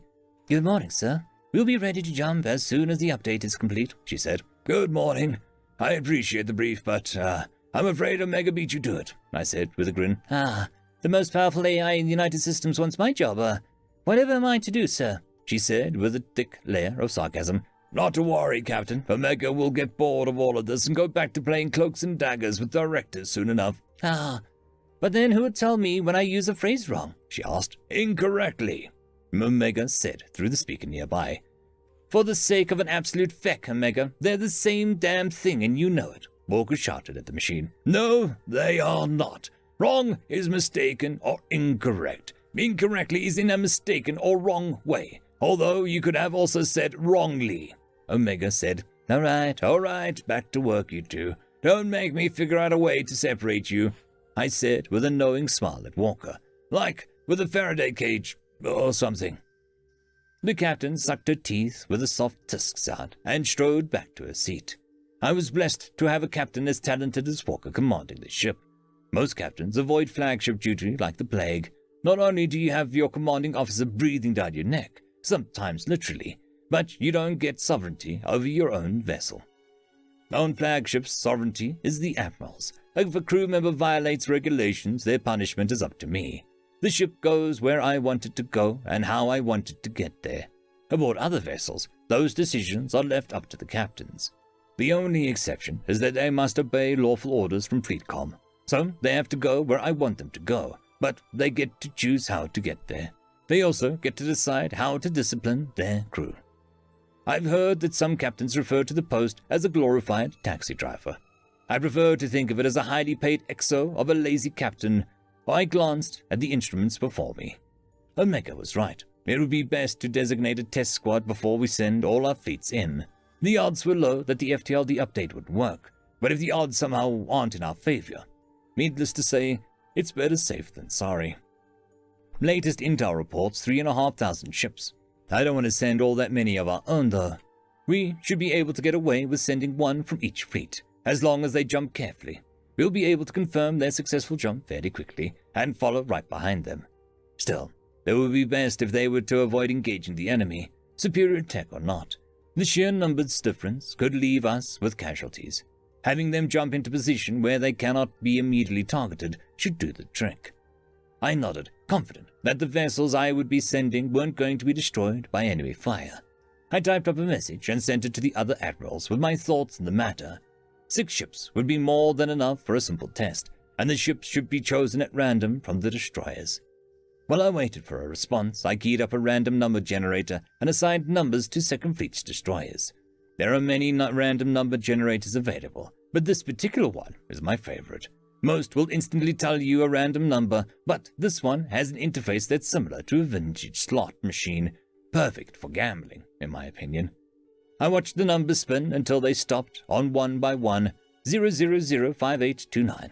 I cross-referenced it to my destroyer list, the USS Liberty, commanded by Captain Young. I opened a Priority 1 message to relay the orders when the other admirals began to respond. All of them agreed with my assessment and were currently choosing their own ships to add to the test team. I started to type orders as the ship names began to roll in. Recipients: Captain Young, Captain Trex, Captain Raymond, Captain William, Captain Iordanescu, and Captain Hollenvander. The USS Liberty has been selected to test the efficacy of the faster-than-light drive update that should allow us to warp within the destruction field that the Omni-Union generate. The team will be comprised of the USS Liberty, the USS Idaho, the USS Ananoich, the USS Tokyo, the USS Malice, the USS Rosgath. Once we arrive at the rendezvous point, the test team will warp into the enemy system, avoid engagement until reinforcements arrive. Once all 6 fleets are within the system, the test team will separate and rejoin their respective fleets. I finished the order and sent it just as an alert pinged from one of my terminals. I knew what it was before I even looked. I knew that each of the other admirals got the ping as well. We'd been expecting it and dreading it. It's a very special and unique ping that only higher officers get, and each higher officer is trained on this ping once a year. Each year, we hear the same ping. If this ping ever sounds when you are not expecting it, order a retreat from system immediately. Drop whatever it is you're doing and run. It doesn't matter where, so long as it's far away from wherever you happen to be when you hear this ping. If you fail to do that, you and all your men will die. The ping meant that the USS Nidhogg had arrived. End of chapter. I would quickly like to thank our Tier 5 patrons, Dragzoon WRE, Quantum Wednesday, Ambrose Cattell, Lord Ashrakal, Bushmaster 177, Caspar Arnholtz, Cam Maxwell, and Arcadian. Thank you very much. Greetings, ladies and metagets, and welcome to this narration of the web series, The New Species. If you are new to the series, there is a playlist listed down below in the description. And as always, I hope that you enjoy. Chapter 34. Subject: Captain Young. Species: Human. Description: Mammalian humanoid, no tail. 6 foot 2 inches or 1.87 meters average height. 185 pounds or 84 kilograms average weight. 170-year life expectancy. Ship: USS Liberty. Location: Alpha Centauri. Last night, I had received word from the fleets that had finished mustering, so I woke up extra early just in case we got orders to jump. We did not. Instead, we were told to wait and not told why. There had been no word of another assault on Sol.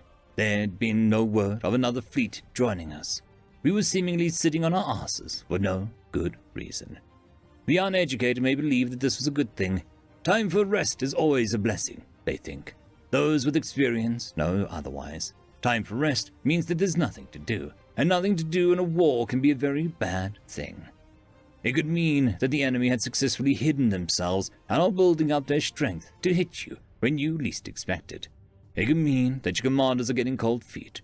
It could mean a ceasefire, or, and this is most likely the case in this particular situation, it can mean that something very wrong has happened very far up the chain.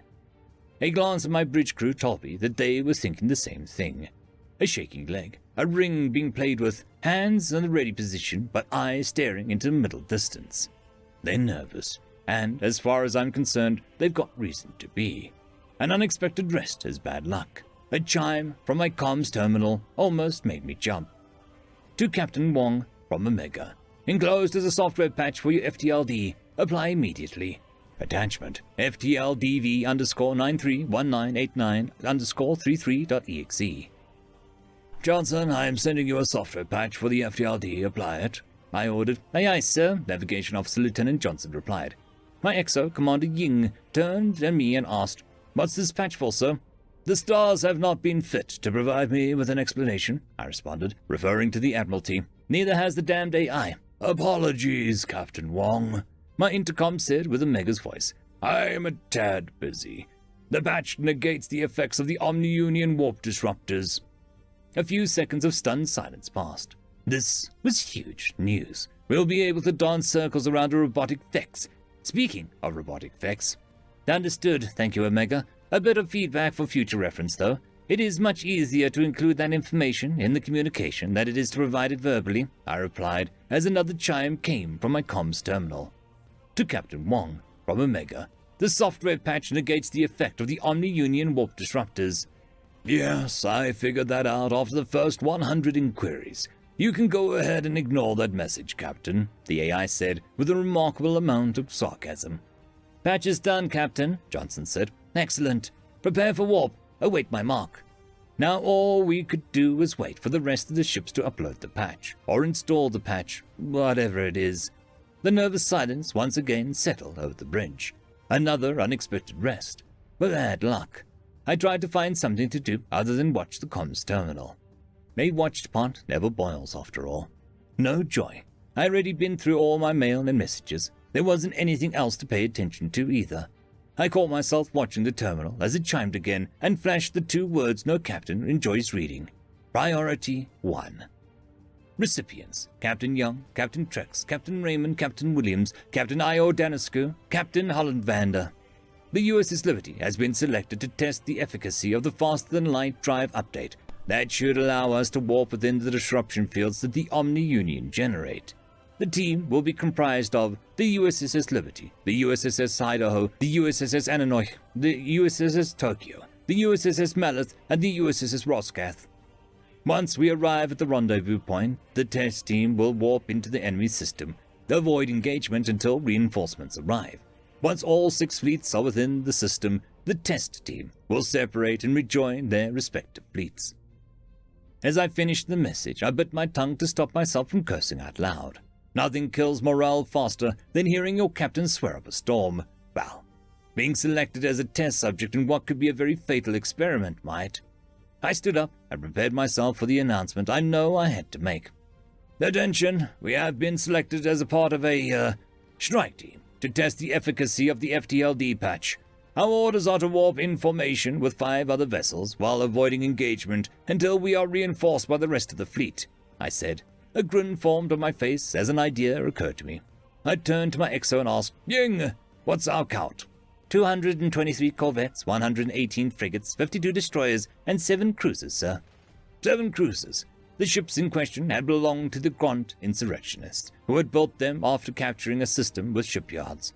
They'd modeled the design after the U.S. cruiser, and quickly found out why the U.S. had stopped making them. Cruisers are larger than destroyers, but much smaller than a battleship. So much smaller that they cannot be fitted with the same shield system or reactor network as a battleship, which means that while they pack a punch, they've got a glass jaw. Unlike a battleship, a US battleship, at least. Well, I am certain that the UO has at least 1 battleship in the system that we're heading to.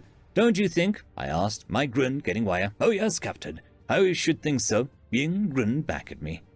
And we seem to have an advantage of the ship schematics, don't we? Me do indeed, sir. I turned to address the rest of my bridge crew. Once upon a time, it was impossible for a destroyer like the Liberty to take down a battleship. The ships on this side of space are built just too damn good. We'd never even make it past their shields, let alone the literal tons of armor plating. I took a step forward. I once believed we'd never get a chance to down one. That changed when I saw the schematics of the intel got of the OU ships. Their battleships are smaller than ours, less armored than ours, and have weaker shields than ours. I tell you, my lovely crew, ever since I saw that intel, I've been inspired. I spread my hands and grinned like a madman. I have a dream of glory, the likes of which no other destroyer has had the balls to grasp. A dream of a challenge, the likes of which we may never see again. The crew was on the edge of their seat, smiling wide and waiting for me to say it. My dream is to kill a battleship. This test is a perfect opportunity, don't you think? Yes, sir.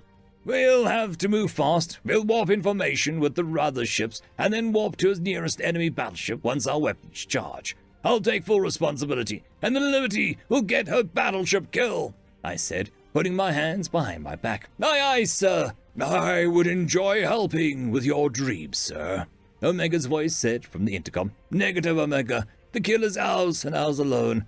You'll have to find another destroyer to joyride on to get yourself a battleship. Get your electronic ass in that little black box in the drop bay, and hold on tight. Aye, aye, sir, Omega said in a distinctly neutral tone. It may seem unfair, but I've never liked the dependence on machines that do our thinking for us, especially when it comes to combat. I could tell that Omega didn't wholly disagree with my decision, because technically it outranks me and could order me to allow its assistance, or told on me to the Admiralty. The mood on the bridge had changed drastically. The pungent air of nervousness had been replaced with a sweet smell of anticipatory impatience. Legs were still pumping and people were still fidgeting. but it was manically instead of listlessly. A certain unique ping sounded. The USS Nidhogg. A few of my senior officers turned to look at me. They were up for captain soon, so I had taken the liberty of briefing them on the sound. I gave them a grin, which they returned. Got to give it to the US. They know how to throw a party. The whistle came over the TACCOM, and Admiral Archibald's voice soon followed. "Now hear this. Second Fleet, prepare to warp on my mark." "Prepare to warp, sir," Johnson said. "Excellent." "Warp on the mark," I replied. "Mark!" The slight lurch and soft tingle of warp enveloped me as I once again took my seat. "Prepare to form up once we exit," I ordered. Aye, sir." I pulled up the TAC map as we exited warp and watched as we took up our position. The other ships were along shortly. "Power weapons, sir?" "No, not yet. We don't want to tip our hand." The TAC map showed 4,203 ships. They didn't appear to be in any particular formation. I scanned for a nice, isolated battleship. A small bit of dread entered my stomach as I noted the enemy warp disruptors were active all over the system. An objective marker popped up on the screen. "Prepare to warp." "Preparing to warp." "Aye, sir," Johnson said. I zoomed in on the objective and nearly jumped with joy. A battleship, isolated from the rest of their ships and with a clear line of sight on where we would be jumping. Command had overlooked it, and I wasn't about to correct them. "We've got one. Relaying coordinates. I want to warp to their objective, get weapons hot, and warp to this battleship's stern keel," I ordered. "A dick shot, sir?" Young asked with a laugh. "As my grandmother used to say, if they're above your weight class, go for the grapes. She lived to be 400 years old, so I assume she knew what she was talking about," I replied. "We'll need to be fast. Don't want them stealing our joy." "Ready for warp, sir." "Synchronize and warp on mark," I ordered. Aye, sir." "Awaiting mark," Johnson answered. I didn't get to call the shots in this one. The job went to Captain Trex of the USS Idaho. Just as well.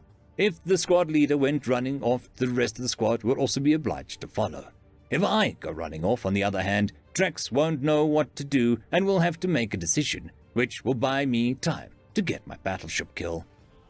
We've got to make it look justified, as if we spotted the battleship after our warp. Wait for 1 second after we exit warp, charging the guns, and then initiate our warp. Once we're under the battleship, open up with "Warping, sir," Johnson said. "Feck it. On the fly then. Remember, 1 second after we exit warp. It should take at least that long for the battleship to spot us." "Aye, sir." We exited warp in formation with the other 5 destroyers. It only took a quarter charge of the FTLD to jump the distance, so we had plenty of juice for an additional warp. 1 second ticked by, and our weapons began to charge. "Let's go," I ordered. "Entering warp." We exited warp in a perfect position to gut the battleship. Hell, we could probably cut the thing in half at this range if we really wanted to. But we had to be quick, so we played our poke the reactor. "Chain guns fire," I ordered quickly, feeling the adrenaline surge in my veins. "Chain guns are fire, aye, sir." I flicked on the forward cameras to watch the sabot rounds fly out of the chain guns at 800 rounds per minute. Special cooling systems and exposure to space kept them from melting. Each round slammed into the battleship's shields, weakening it millisecond by millisecond. "Max ready, sir. Just a bit more." The enemy battleship noticed us and began to rotate to try and bring their guns around. I had chosen this spot for a very specific reason. The only armaments they had in this location were point defense lasers, which were now bouncing harmlessly off of our shields. "Maintain our relative position. Can't let them target us." "Liberty, what the fuck are you doing?" Comms began before I cut them off. Our chain guns kept hammering their shields as their thrusters fired to match our spin. If they had been any smaller, they would have been able to outmaneuver us, but their thrusters were woefully undersized for their mass. I laughed as I watched their shields shimmer and begin to sputter. "Mach 1 fire," I ordered through a grin. "Mach 1 fire." I watched it fire. The impact was far too much for the weakened shields and armor of the battleship, especially at this range. The ball went deep, but we needed to go deeper. "Mach 2 fire." "Mach 2 firing." The second Mach fired a round that followed the first. This one faced less resistance, on account of the giant hole the first one left. And the bridge crew cheered as our shields flared due to the radiation emitted by the battleship's reactor core detonating. The TAC map showed their weapons signature fade as the last of their power coursed through the ship. "Enemy battleship dead in space, sir," Johnson yelled. "Ying, what's our count?" I asked with a maniacal grin. 223 corvettes, 118 frigates, 52 destroyers, 7 cruisers, and 1 Omni-Union battleship, sir, Ying shouted back. I allowed a moment of celebration before I said, all right, warp us back to formation. Aye, aye, sir. We warped back just as the combined fleet joined us in the system. It wasn't long after they warped in that I was proven correct. The battle didn't last long, and we ended up not even being part of it. Once everything was said and done, we rejoined formation with the Second Fleet, and I had to explain to Admiral Archibald that I noticed the enemy battleship as we exited warp, and engaged immediately, with no time to explain my actions to the rest of the test team. He definitely didn't buy it, but he wasn't about to ream my ass over it yet. Instead, he ordered me to rejoin Second Fleet, get my Marines on the ground, and provide orbital support. Enter orbit around planet Alpha at these coordinates, I ordered. Yes, sir. Entering warp, Johnson said, still smiling. Are the Marines packed for their camping trip? I asked Ying. Yes, sir. Snug as a bug in the shuttles awaiting drop, she replied. Well, let's play taxi service, shall we? I said with a smile. Give them the go once we're in position. I found myself in a great mood. The Liberty had a storied history. She had been blessed with a bloodthirsty crew after bloodthirsty crew. She had faced off against the toughest opponents and destroyed entire squads of pirates and insurrectionists. But never once in her entire history had she been able to bag anything that could be classified as a battleship. Until now. End of chapter. I would quickly like to thank our Tier 5 patrons, Dragzoon WRE, Quantum Wednesday, Ambrose Cattell, Lord Ashrakul, Bushmaster 177, Casper Arnholtz, Cam Maxwell, and Arcadian. Thank you very much. Greetings, ladies and gentlemen, and welcome to this latest narration of the web series, The New Species. If you're new to the series, there is a playlist listed down below in the description. And as always, I hope that you enjoy. Chapter 35. Subject: Staff Sergeant Power, Species: Human. Description: Mammalian humanoid, no tail, 6 foot 2 inches or 1.87 meters average height, 185 pounds or 84 kilograms average weight, 170-year life expectancy. Ship: USS Liberty. Location: Planet Alpha. So what are they going to be calling the systems anyways, Sant? PFC Reinhardt asked Sergeant Gruff. Don't think it has a name. Right, Staff Sant? Gruff asked me. There wasn't one in the brief. It probably has one of those alphanumerical names, like Alpha Zulu Tree Fower Fife, I replied. A few brief chuckles arose when I said Fower. It was one of the oldest jokes in the military, pronouncing the word for the exact way that the military phonetic manuals tell you to. It all started with a misprint, legend says, way before we ever even got to space. Someone wrote down the pronunciation for as faux were, but put the hyphen in the wrong spot, resulting in foul-er. It stuck like napalm, although you'll rarely get in trouble for actually saying for outside of training. And the only reason you got in trouble during training is because you get into trouble for anything during training. A backup is just an excuse to make you stronger. What about the planet we're landing on? It's gotta have a name if we're taking it over, Reinhardt asked me. Why do you care? You're looking to buy a plot of land and retire on. That's pretty forward-thinking there, Private, I replied. They wouldn't exactly be a bad idea. Military service members who were involved in seizing land often get a pretty big discount when it gets parceled up, which gives you plenty of cash left over to build stuff on that land. That would only happen if we kept the planet, and that was a pretty big if. No, Staff Sant, Reinhardt answered. Not like we are conquering it anyway, Sergeant Int chimed in. We'd all seen the USS Nidhogg exit warp in Alpha Centauri. Brent had picked up reciting the cycle of operations of the C-21B service rifle, and as punishment, Gruff was making him count destroyers. When he stopped every NCO in the squad and looked in his direction to yell at him. But when he saw what the dreadnought we found, ourselves speechless. The USS Nidhogg isn't a secret, but it's not wholly disclosed to the public. A lot of people know that it can destroy planets, and nearly everyone in the military knows that it wouldn't bother targeting a single planet in the first place. It has a megamax that are big enough to turn continents into a crater, but its primary armament is a beam that can cause a star to go supernova in less than 3 minutes. The reason the dreadnought is so large isn't because of its primary weapon, though. It's big because it has several layers of armor and has been overfitted with reactors and shield generators. 3 minutes is a long time in combat, and the Nidhogg must be able to complete its mission for it to be an effective deterrent. The entire reason the ship isn't extremely classified is to deter xenocidal warfare against the US or its member species. There is something that is secret involving the Nidhogg, though. Earlier in my career, I completed MARSOC and been assigned to Intel. During my time there, I was told a lie by my superiors and wanted to prove that they were lying. I think it was probably part of the training program, a test of some sort. But in the process of uncovering the lie, I found out about the Dreadnought's reserve. Dozens, maybe even hundreds of ships just like the USS Nidhogg, all sitting in deep space, completely unmanned and only guarded by a small fleet of VI-controlled ships. I was shocked and appalled at the discovery. One ship signals a wish for deterrence, and the fleet signals a wish for an excuse. I learned that this was highly classified information after I had confronted my superiors about it and been arrested. They made me tell them in detail how I came about the information, and thankfully for me, I'd done so legally. They were forced to cut me loose, but went into excruciating detail on what would happen if I spread knowledge of the Dreadnought Reserve. They plugged the leak, and I went on my merry way. That had been the end of my time with Intel as well. They didn't want me poking around any further, and I didn't want to accidentally find more galactic secrets. They did pay me for uncovering the leak, though, which was nice of them. Shady but not evil is an unofficial motto of the Bureau of the United Systems Intelligence. You would know that they're calling it OU Planet Alpha if you had paid attention to the verbal brief or read your fucking packet, Reinhardt, Gruff spoke up. I didn't read the packet either, to be fair, Horseman Yunk provided. Don't even know what the mission name is. It is Operation Vainglorious Infiltration, Omega said. The hell it is. No, it is not. The feck are you talking about? What possible drug could an AI take to get that high? And a chorus of other negative replies chimed in before I finally stated, It's Operation Vanguard, was Omega's reply. If I didn't know better, I would say that it was hurt its feelings. I looked at Gruff, and he moved his helmet in a slight horseshoe shape that indicated that he was rolling his eyes.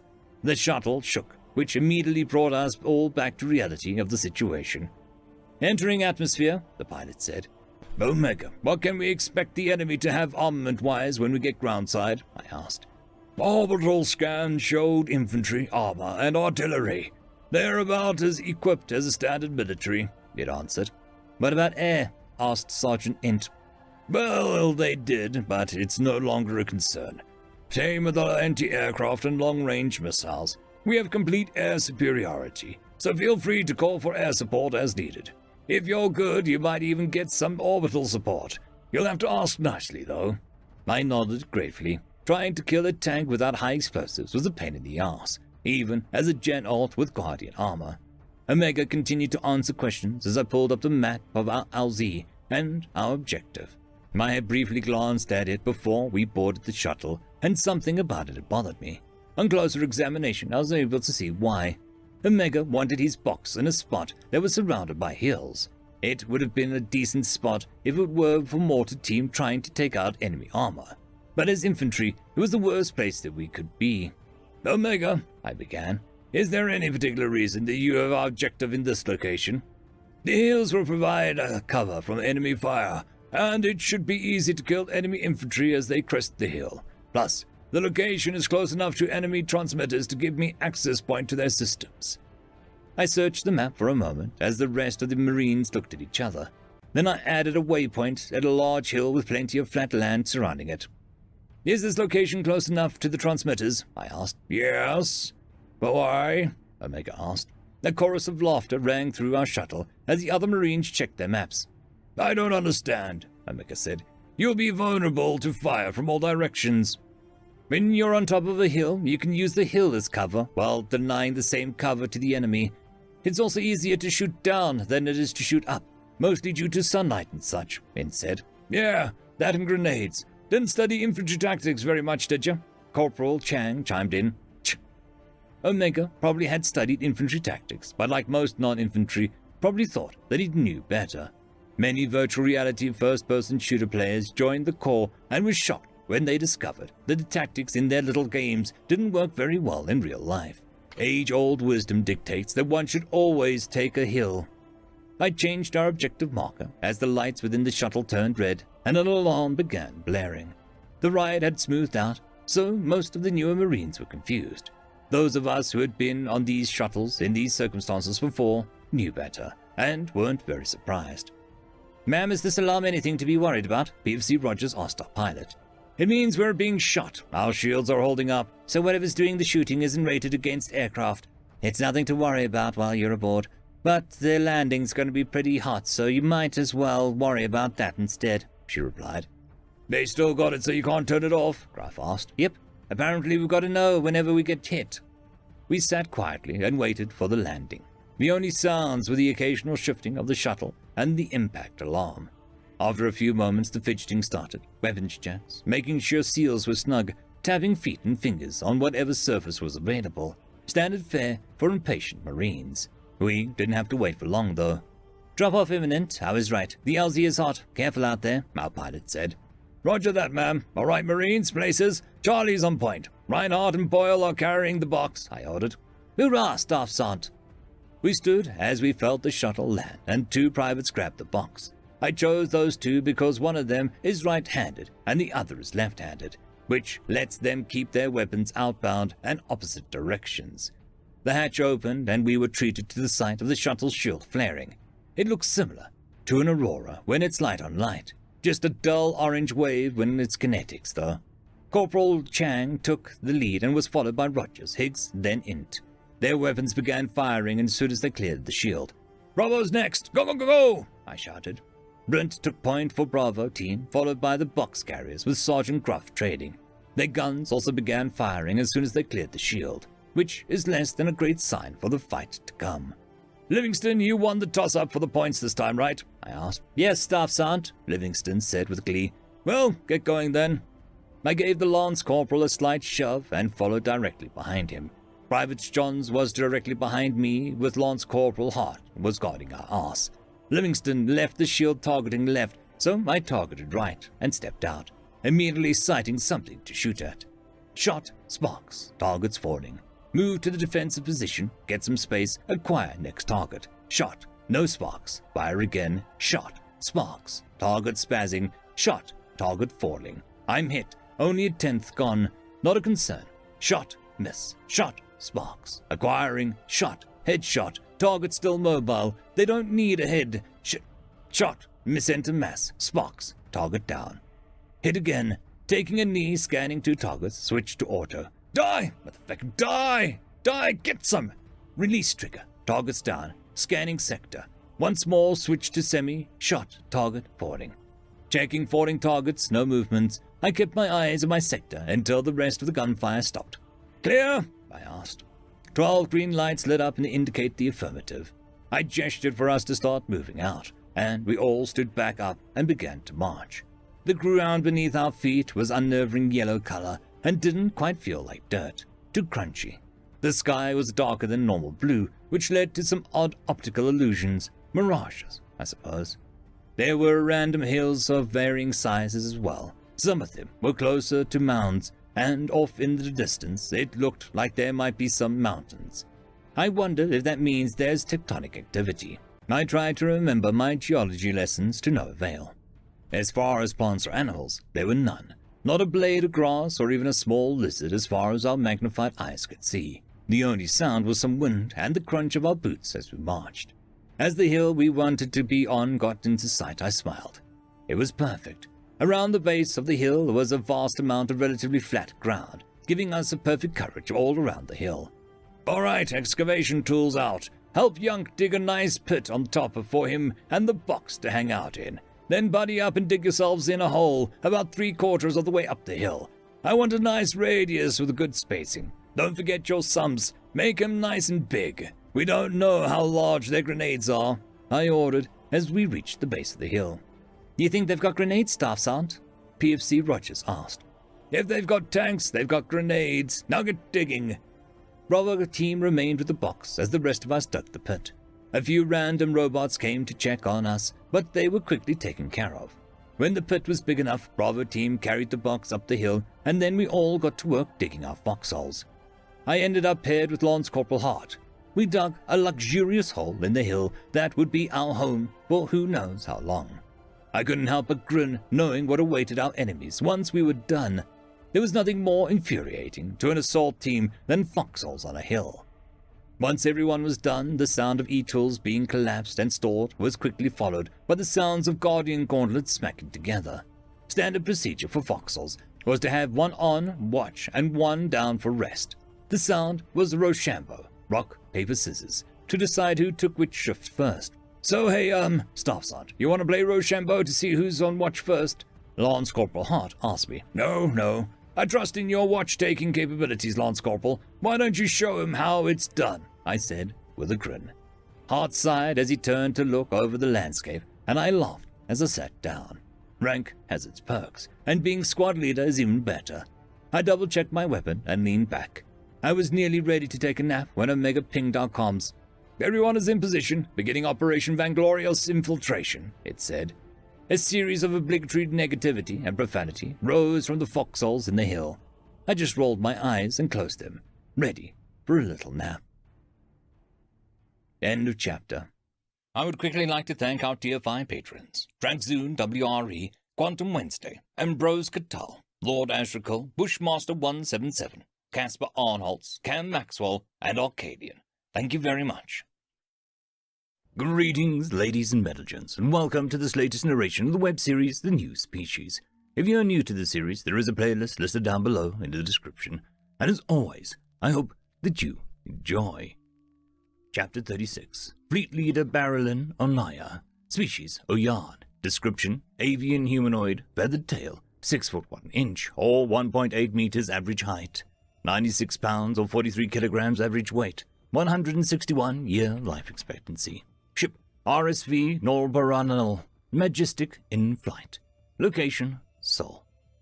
As it turns out, the USS Thanatos is one hell of a ship. I'm not normally one to avoid taking part in the fighting, but Admiral Heckert had finally worn me down and I accepted his invitation to join him. He made several good points, such as it being easier to coordinate if we were within earshot of one another. He had also said that the food aboard the Thanatos was great, not that there was necessarily a factor in my decision. Once aboard, I had opted to take a tour and struggled to keep my beak from gaping when I was shown the docks. Rooms that were unbelievably massive, with the sole purpose of holding entire frigates. The Omni Union also has these carrier ships, but the Republic phased them out of production over 3 centuries ago. They cost a lot of resources, and since our ships weren't exactly getting damaged very often at the time, it had made sense financially. The Thanatos was a whole different breed of ship, though. It was absolutely massive, and somehow it was sparkling clean. I love the Norbaranal with all my heart, but if I were offered to command a ship like this, I would take it in a heartbeat, especially if it came with the technology to keep itself clean. This wasn't my first time seeing a carrier, but it was my first time seeing one in service. It was also my first time seeing one large enough to carry frigates. The largest carriers that I've previously seen could only carry corvettes or fighters. Once I brought this up to my gaunt guide, he gave me a wide grin of showing off his carnivorous fangs and told me that he had something that he wanted to show me. We boarded a shuttle that they called a bus, and I saw a sign on the wall that said Fighter Bay with a directional arrow. No way. We entered the door and my beak dropped open. Dozens of fighters all lined up in a neat row. I turned to my guide. How? I asked, dumbfounded. A combination of quant engineering and human know-how. They come up with the ideas and we help them implement them. There was some excess space on the hull of the original plans for the carriers, and the humans hate wasted space, he replied. So they figured out that they could fit just about 500 fighters in such a way to maximize their deployment. Of course, the Thanatos is a diplomatic carrier, so it's smaller than the big girls. Thanatos holds 100. The big girls? Oh yes, of course. I had noticed the larger carriers. They look absolutely massive. Do they also hold more frigates than the Thanatos? I asked, recovering from the shock.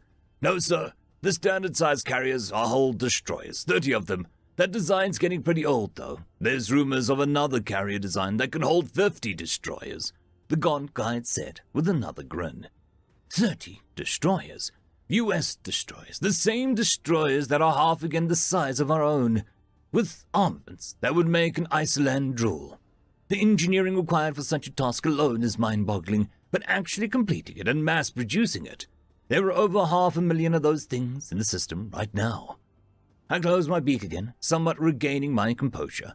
The carriers fielded by the OU weren't equipped to fight very hard on their own, but these ones could probably go toe-to-toe with a battleship if they needed to. Even with that being the case, they still carried 30 destroyers. I looked back at the fighters. Their flight consoles were all lined up in a glass container along the far wall. I turned back to the Gaunt. "Why?" I asked. What you mean, sir? "What motivated this particular engineering model?" I clarified. The Gaunt looked nervous for a moment before saying, "Well, sir, I ain't no sure that it's my place to tell you. The humans don't like talking about it, and I don't blame 'em. Thing is, it's not their fault. They've tried their best, sir. They really have." "Well, what do you mean?" I asked. "On this side of the space, you've got yourselves a bunch of bastards, sir. The thing about them bastards is that if you give them an inch of leeway, they'll make shticks that are so big your own will end up useless. You've got to go make even bigger shticks to keep him in line. You know what I mean?" "Sure," I said, before remembering my composure. The Gaunt's accent was oddly disarming. "Yes, I think so." The worst part is, these bastards aren't just one species. Every species has their own set of bastards, looking to start fights to try and get a bigger piece of an imaginary pie, when there's more than enough to go round. The Nunu and the Alamari are pretty good at bonking their bastards, but the Gaunt and the humans have a very cunning and particularly ruthless bastards to contend with. And those bastards complement each other something fierce," he said with an expression of sorrow. "Yeah, I think I understand," I said with a soft tone and a nod. "I'm afraid you don't, sir. It's much worse than you probably realize. And I shouldn't really be telling you, but I've already said too much to leave it hanging," he said with a large sigh. Of all of the people to be telling this to, an admiral." "Well, if it makes you feel better, I'm a fleet leader, not an admiral," I said, smiling with my eyes. I was rewarded with a small laugh. "I guess so, sir. All right. So when the US first made contact with the Gaunt, some of us didn't want to integrate. The US was prepared to leave well enough alone, so there wasn't any undue pressure or anything.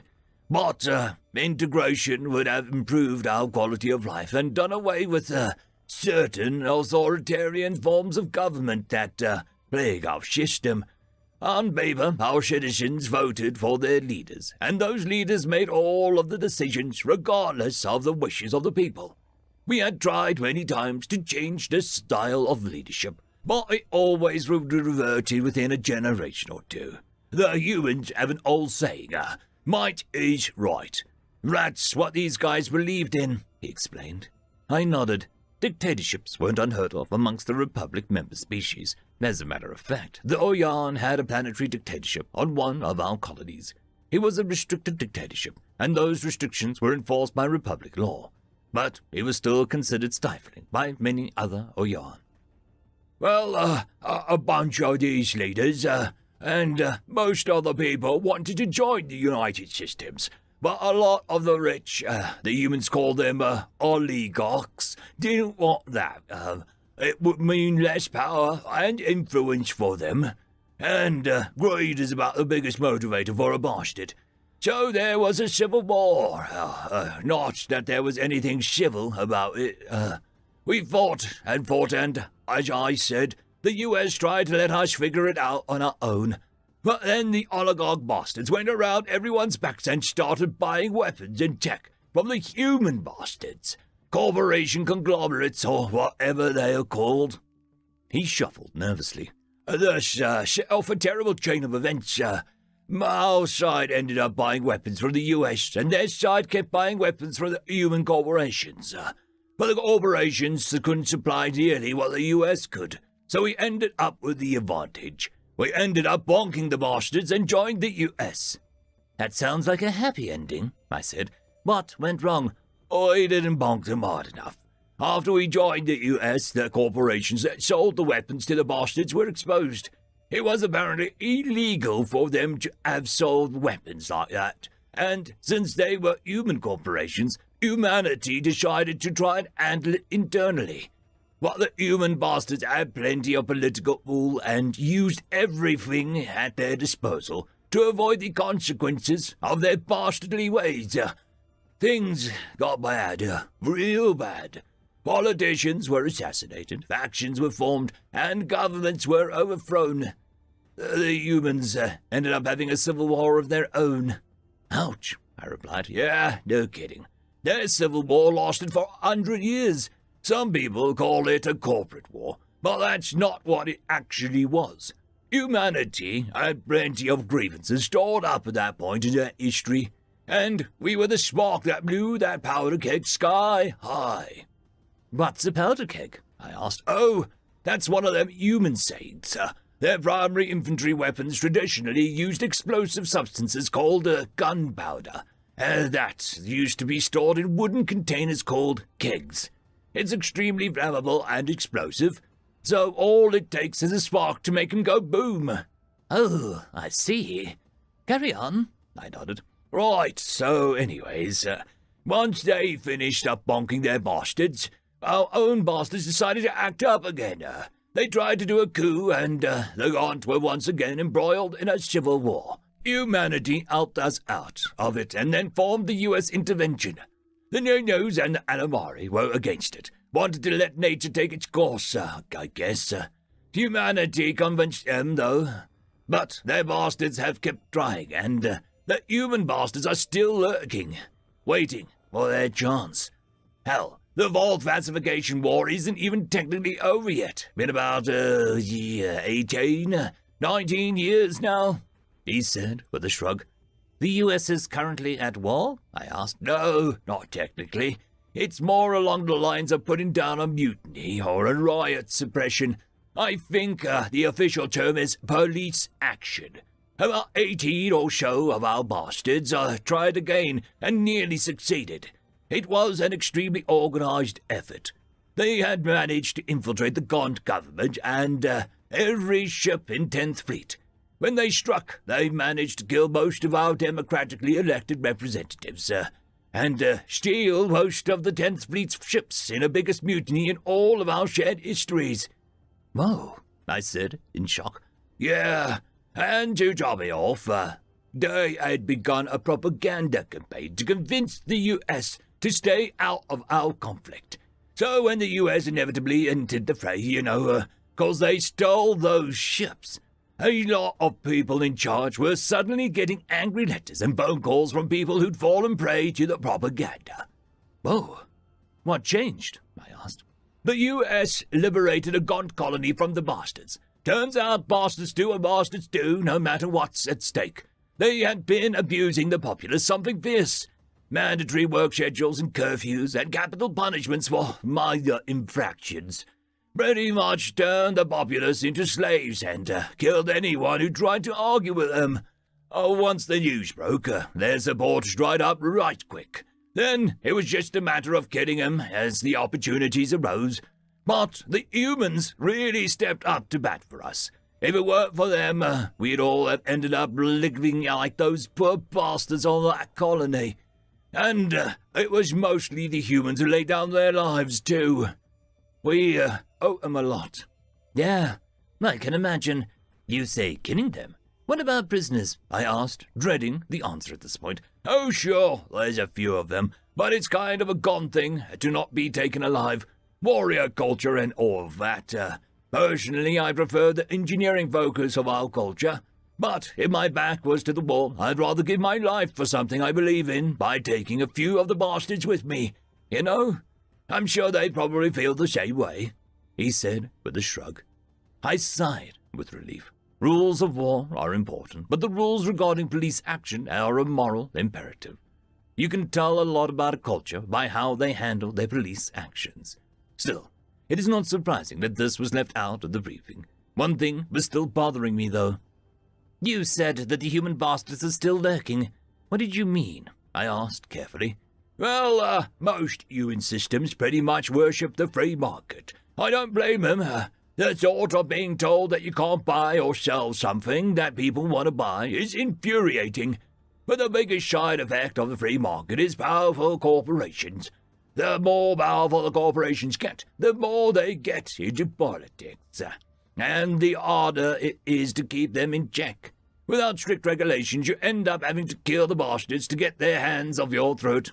Really? I asked. Oh, yeah. Human corps are notorious. They even hire mercenaries to go to war with each other.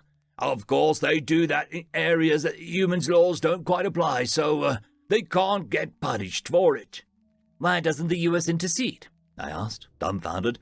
The US is a protective government. It is not the place for the US to regulate its member species in their own systems.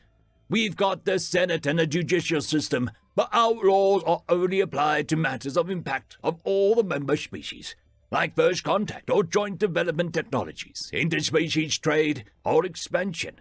It also maintains military. As you already know, our members aren't allowed to have their own spacefaring militaries, just police. Otherwise, each species governs itself however it wants to.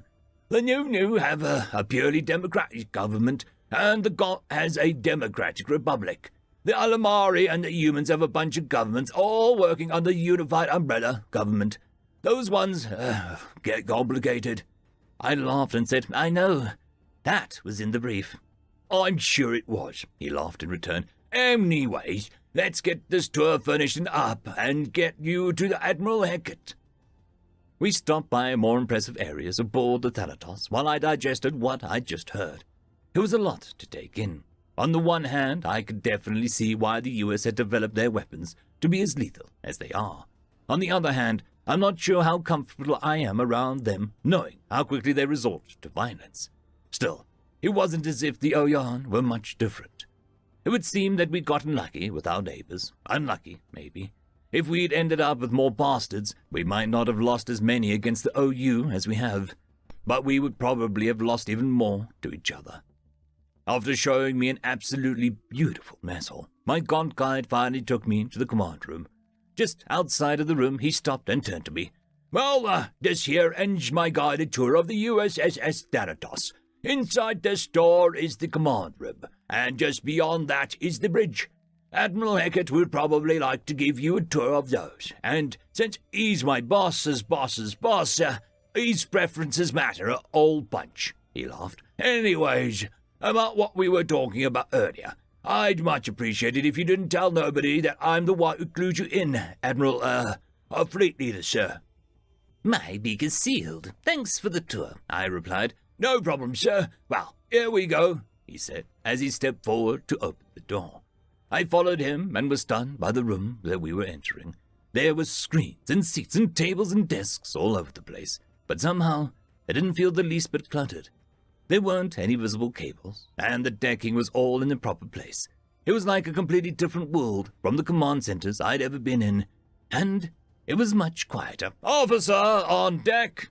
Every single person in the room stood up straight, with their left hand at their side and the other one touching their forehead, a form of salute. I was touched. My gaunt guide paused for a moment in surprise before quickly turning around and mimicking the gesture. Admiral Hackett was standing in the center of the room, trying his best to suppress what appeared to be a smile. He walked up to me and outstretched his hand. I recognized the gesture from the briefing, a handshake. A sign of mutual respect that had been a human tradition for millennia. Quite the honor. As I took his hand, he said, It is a pleasure to meet you, Fleet Admiral Onaya. I am Admiral Hackett. Welcome aboard the USS Thanatos. After we shook hands, he grinned and whispered, You're supposed to say at ease to get them to stop. Oh, at ease, I replied. Everyone went back to their tasks, noticeably louder this time. From behind the Admiral, I saw a screen portraying the hallway I'd just been in. Ah, I see. Theatrics. I looked back at the Admiral, now knowing that this man was cut from the same cloth as I. Admiral Hackett turned to my gaunt guide and said, That'll be all, Ensign Plinus. Yes, Admiral, sir, the gaunt replied with a salute and a shocked expression. It was good to finally know his name. I had been a little embarrassed to ask. Plinus had been in the hangar when my shuttle docked. I had sent my aides on ahead so that I could get a good view of the impressiveness of the hangar when he had approached me and offered a tour, without introducing himself. It was also good to know that the Admiral knew the crew. Actually, judging from his expression and how quickly he performed his about-face, the Admiral, knowing his name and rank, came as a surprise to Plinus. It reminded me of a fleet leader I came up under. Fleet leader all-seeing Arun. She had made a point of knowing everything that went on in her fleet, and keeping tabs on everything she possibly could. It was unnerving to have her ask how your family was, by name. "Well, Fleet Leader, how did you find the tour?" Beckett asked. I enjoyed it immensely. This ship contains many surprises, I replied. Then I remembered something that had been nagging at me since we entered the system. I noticed that your fighters have a certain artistic elegance that the rest of your ships, lack. Why is that? The Admiral laughed. The fighters occasionally have to enter atmospheres, and, as such, must be aerodynamic. The warships don't have to, and as such are designed with function rather than form in mind. Actually, fun fact, the reason that our carriers are all bulbous as they are is because the first one ever made was carved from an asteroid. Really? I asked. Our first battleships was carved from one as well. Yes, I suspect it's probably a commonality among spacefaring species to improvise building materials. In our case, we had already hollowed out the asteroid to use as a space station, but found ourselves needing a carrier more than a space station. A few modifications, and the human spaceship Aurora was finished, and able to carry 8 destroyers. Saved us a ton on FTLD fuel. I bet, I replied. The Admiral nodded before continuing. The HSS Aurora was retired when the United Systems was officially founded. It was summarily decommissioned and now serves as a museum for the First Contact Wars. We've since, obviously, improved upon the original design and no longer use improvised materials. Indeed. So why do the battleships look like sticks? Do you manage to find an overly large tree to get into space? I asked. Beckett laughed. No, the battleships are almost entirely hardpoints. The first modern U.S. battleship created was the USS Hingra, which is Spear of Justice in common Alamari. It was intended to be a fleet killer, and for quite a while it was. But war escalates, and after 36 years of hard service, the Hingra was lost with all hands in the First Battle of Seoul. Your Civil War? I asked. Yes, one of them. Admiral Beckett laughed again, but with a grimness this time. You've had more than one? I asked, shocked. Oh, humanity has been having civil wars since we first picked up sticks. We've only had 2 that the United Systems military was obliged to intervene in, though. I believe that you were briefed on the second one. The first one only lasted 18 days, and that's the one that we lost the Hingra in. I licked the upper innards of my beak. As a person, I was shocked to hear the human speaks of his bloody history so casually. But as a fleet leader, I was able to appreciate the candor and detached approach. We have warrior species in the Republic, but the humans didn't really look the part. Well, until they smiled wide and showed their teeth. I'm sad to hear that your history has been riddled with strife, Admiral, but I am grateful to be fighting the Omni-Union beside those as experienced in warfare as yourselves. It fills me with the confidence that we'll be able to finally put an end to this mechanical threat once and for all. The Admiral smiled wide. We will, one way or another. Speaking of which, we have officially launched the invasion. Really? I asked. What did you send? 6 fleets, so 30 million ships. And the Dreadnought, he replied. So your fleets really are 5 million ships each. And sorry. What is a Dreadnought? I asked. Honestly, I thought that was the first thing that you would ask about. It should have been in your briefing. The USS Nidhogg. There are parts of the briefing I haven't had a chance to skim through yet. I mostly went through the species description in history, I replied, gesturing in an apologetic way. Understandable. I haven't been able to read the briefing supplied by the Republic at all, he said with a laugh. Then his face turned serious. The USS Nidhogg is the only Dreadnought-class ship in the U.S. military. It is a xenocide deterrence, created in response to the Dularan War. It has the ability to destroy solar systems, and can withstand significant fire from a fleet of battleships for an extended duration. He looked into my eyes as he said, It's the single most powerful death machine that the United Systems have ever created. It is only cleared for usage if the enemy is xenocidal or mechanical.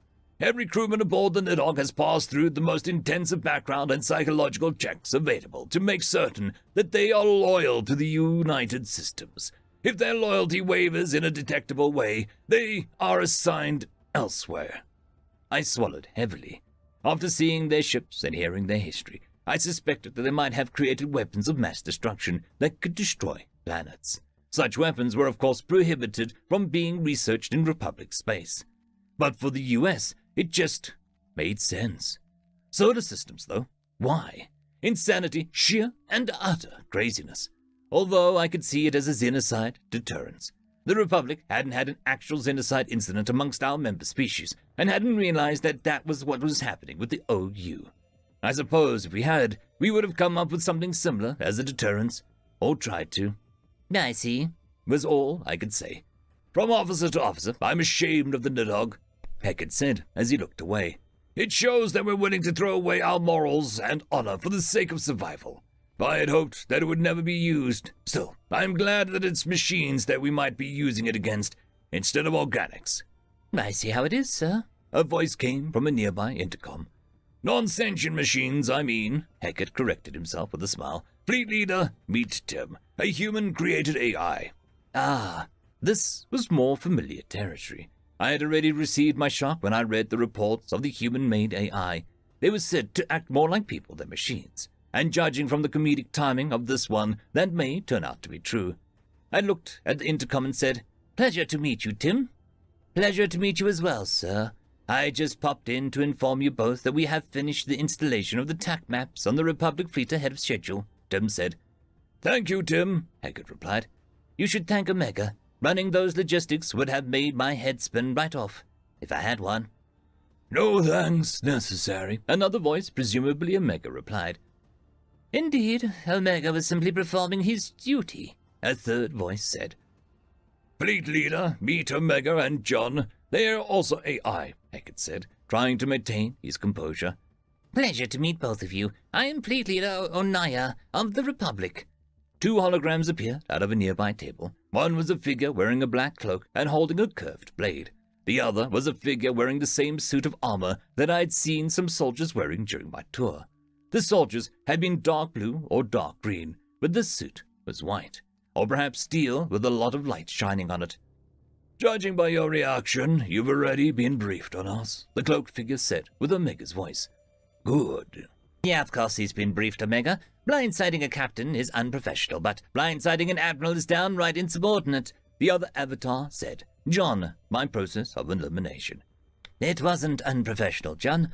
We simply didn't have the time to brief Ulina on our existence before we had to debrief him. Our reactions afterward were the unprofessional part," Tim's voice said with a chuckle.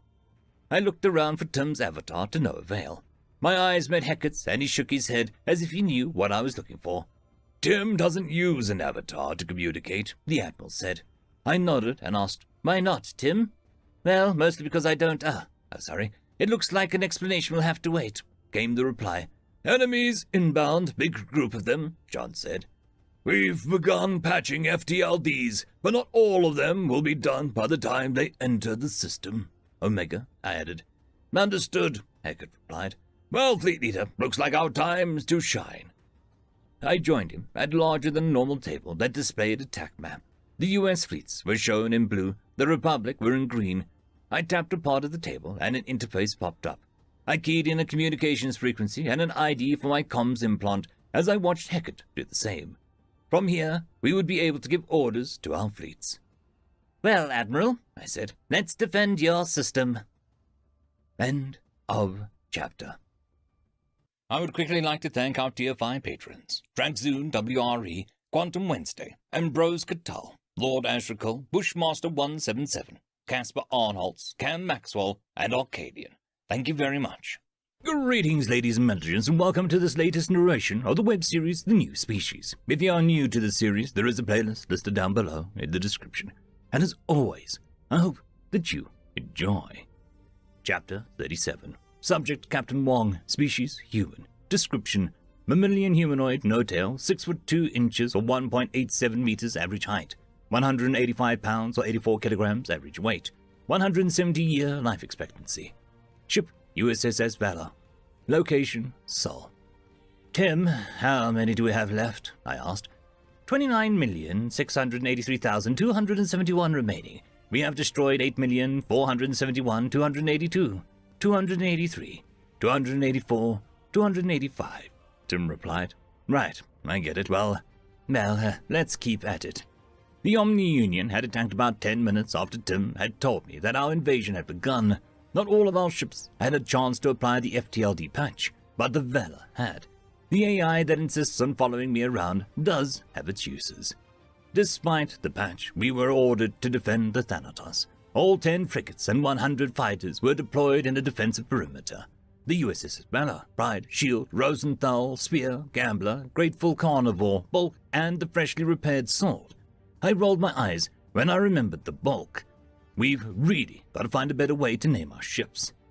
The way it currently works is that the engineering crew that constructs the ship gets to name it so long as the name isn't already taken or profane. There's an entire quality assurance team of over 100,000 individuals from different cultures to make certain that the engineering team doesn't get too clever with its puns. Like the phallic phalanx, for example. If you didn't speak any Latin, that would seem to be a military maneuvering tactic. The QA team had a tough time on that one because most translators get confused with it. Both words are Latin but are also technically part of the English language. So the translator would read phallic phalanx as phallic phalanx. The only way it didn't slip the net was that nobody knew what it meant, so they had to check the definition of phallic and phalanx. The phrase phallic phalanx, as it turns out, means the formation of shield-carrying soldiers in the overall shape of a penis. This situation made interplanetary news because it ended up costing enough to make it the most expensive dick joke of all time. Target identified, firing, Babanan said in a bored tone. We were ordered to hold position and target anything that targeted our formation. We took this to mean anything that looked like it might start targeting our formation.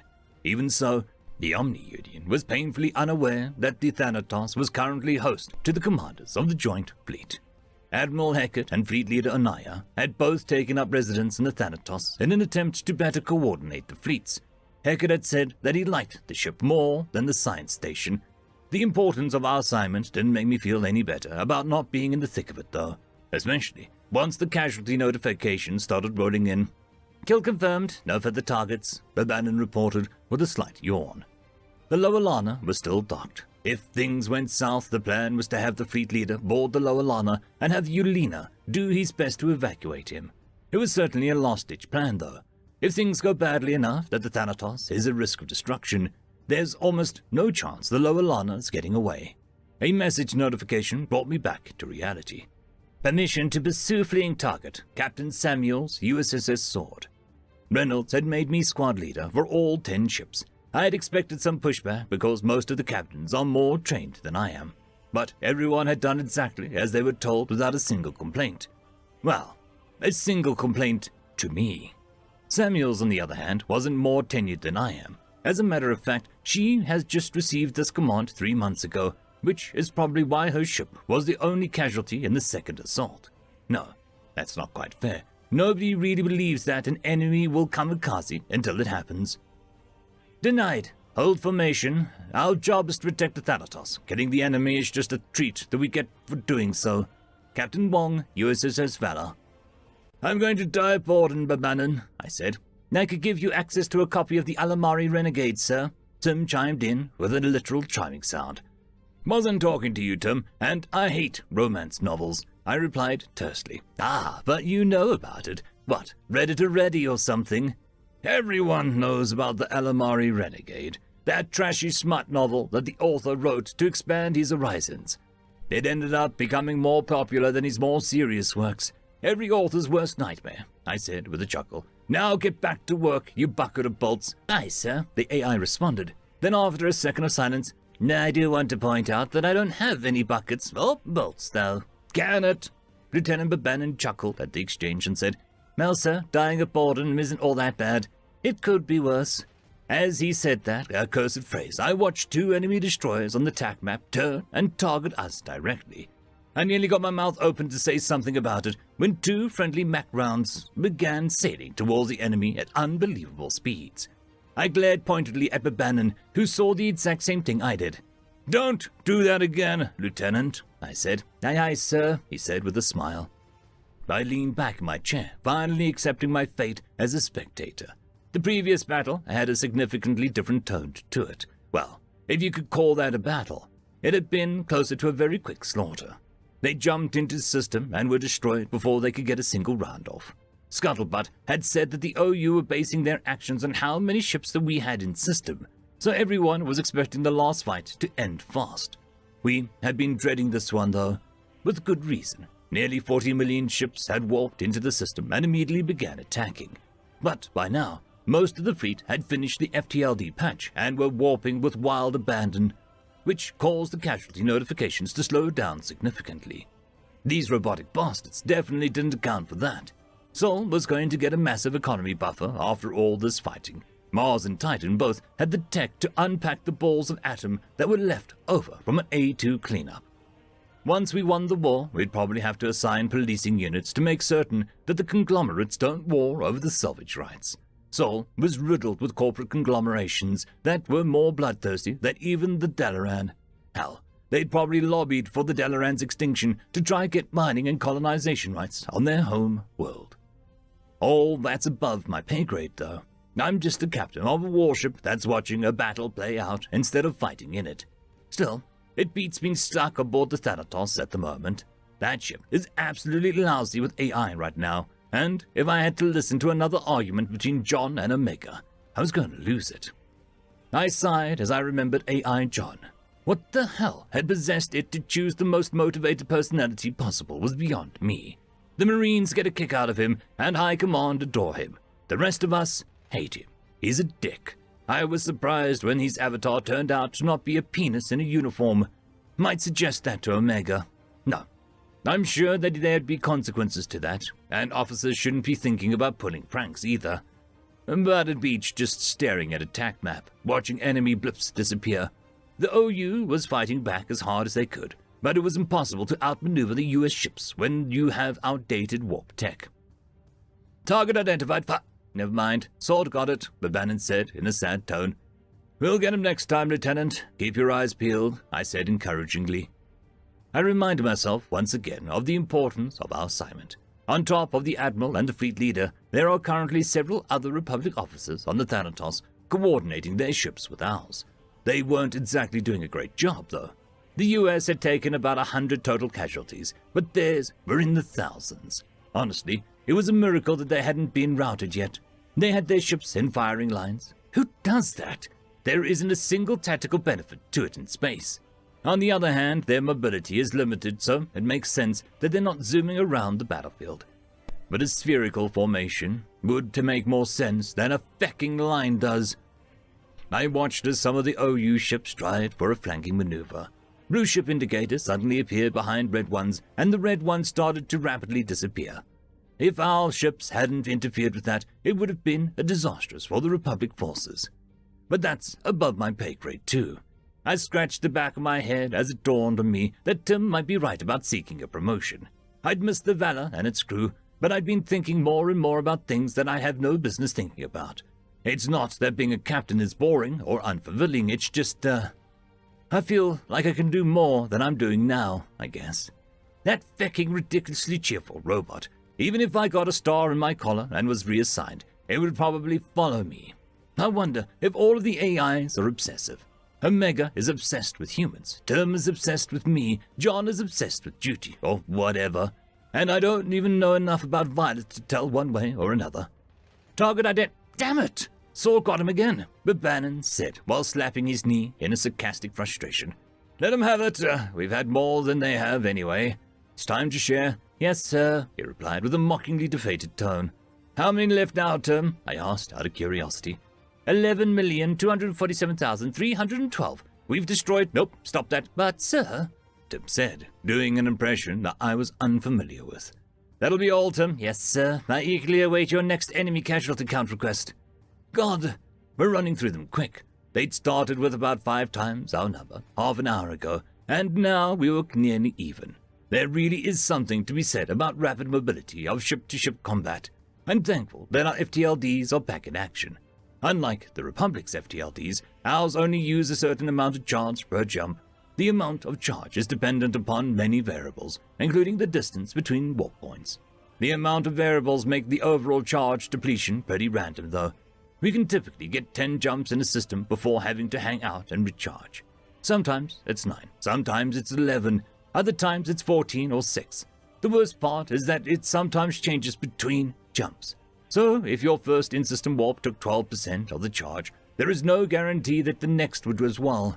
No way to tell until you try to jump. Even the AI haven't been able to come up with an accurate predictive model. Not that it would be super helpful. It would take about as much time to check the predictions as it would just to try jump. If you warp, you warp. If not, you need to initiate a recharge. Part of our command training covered this little curiosity. The manual says to charge whenever you get a chance, unless you don't intend to warp.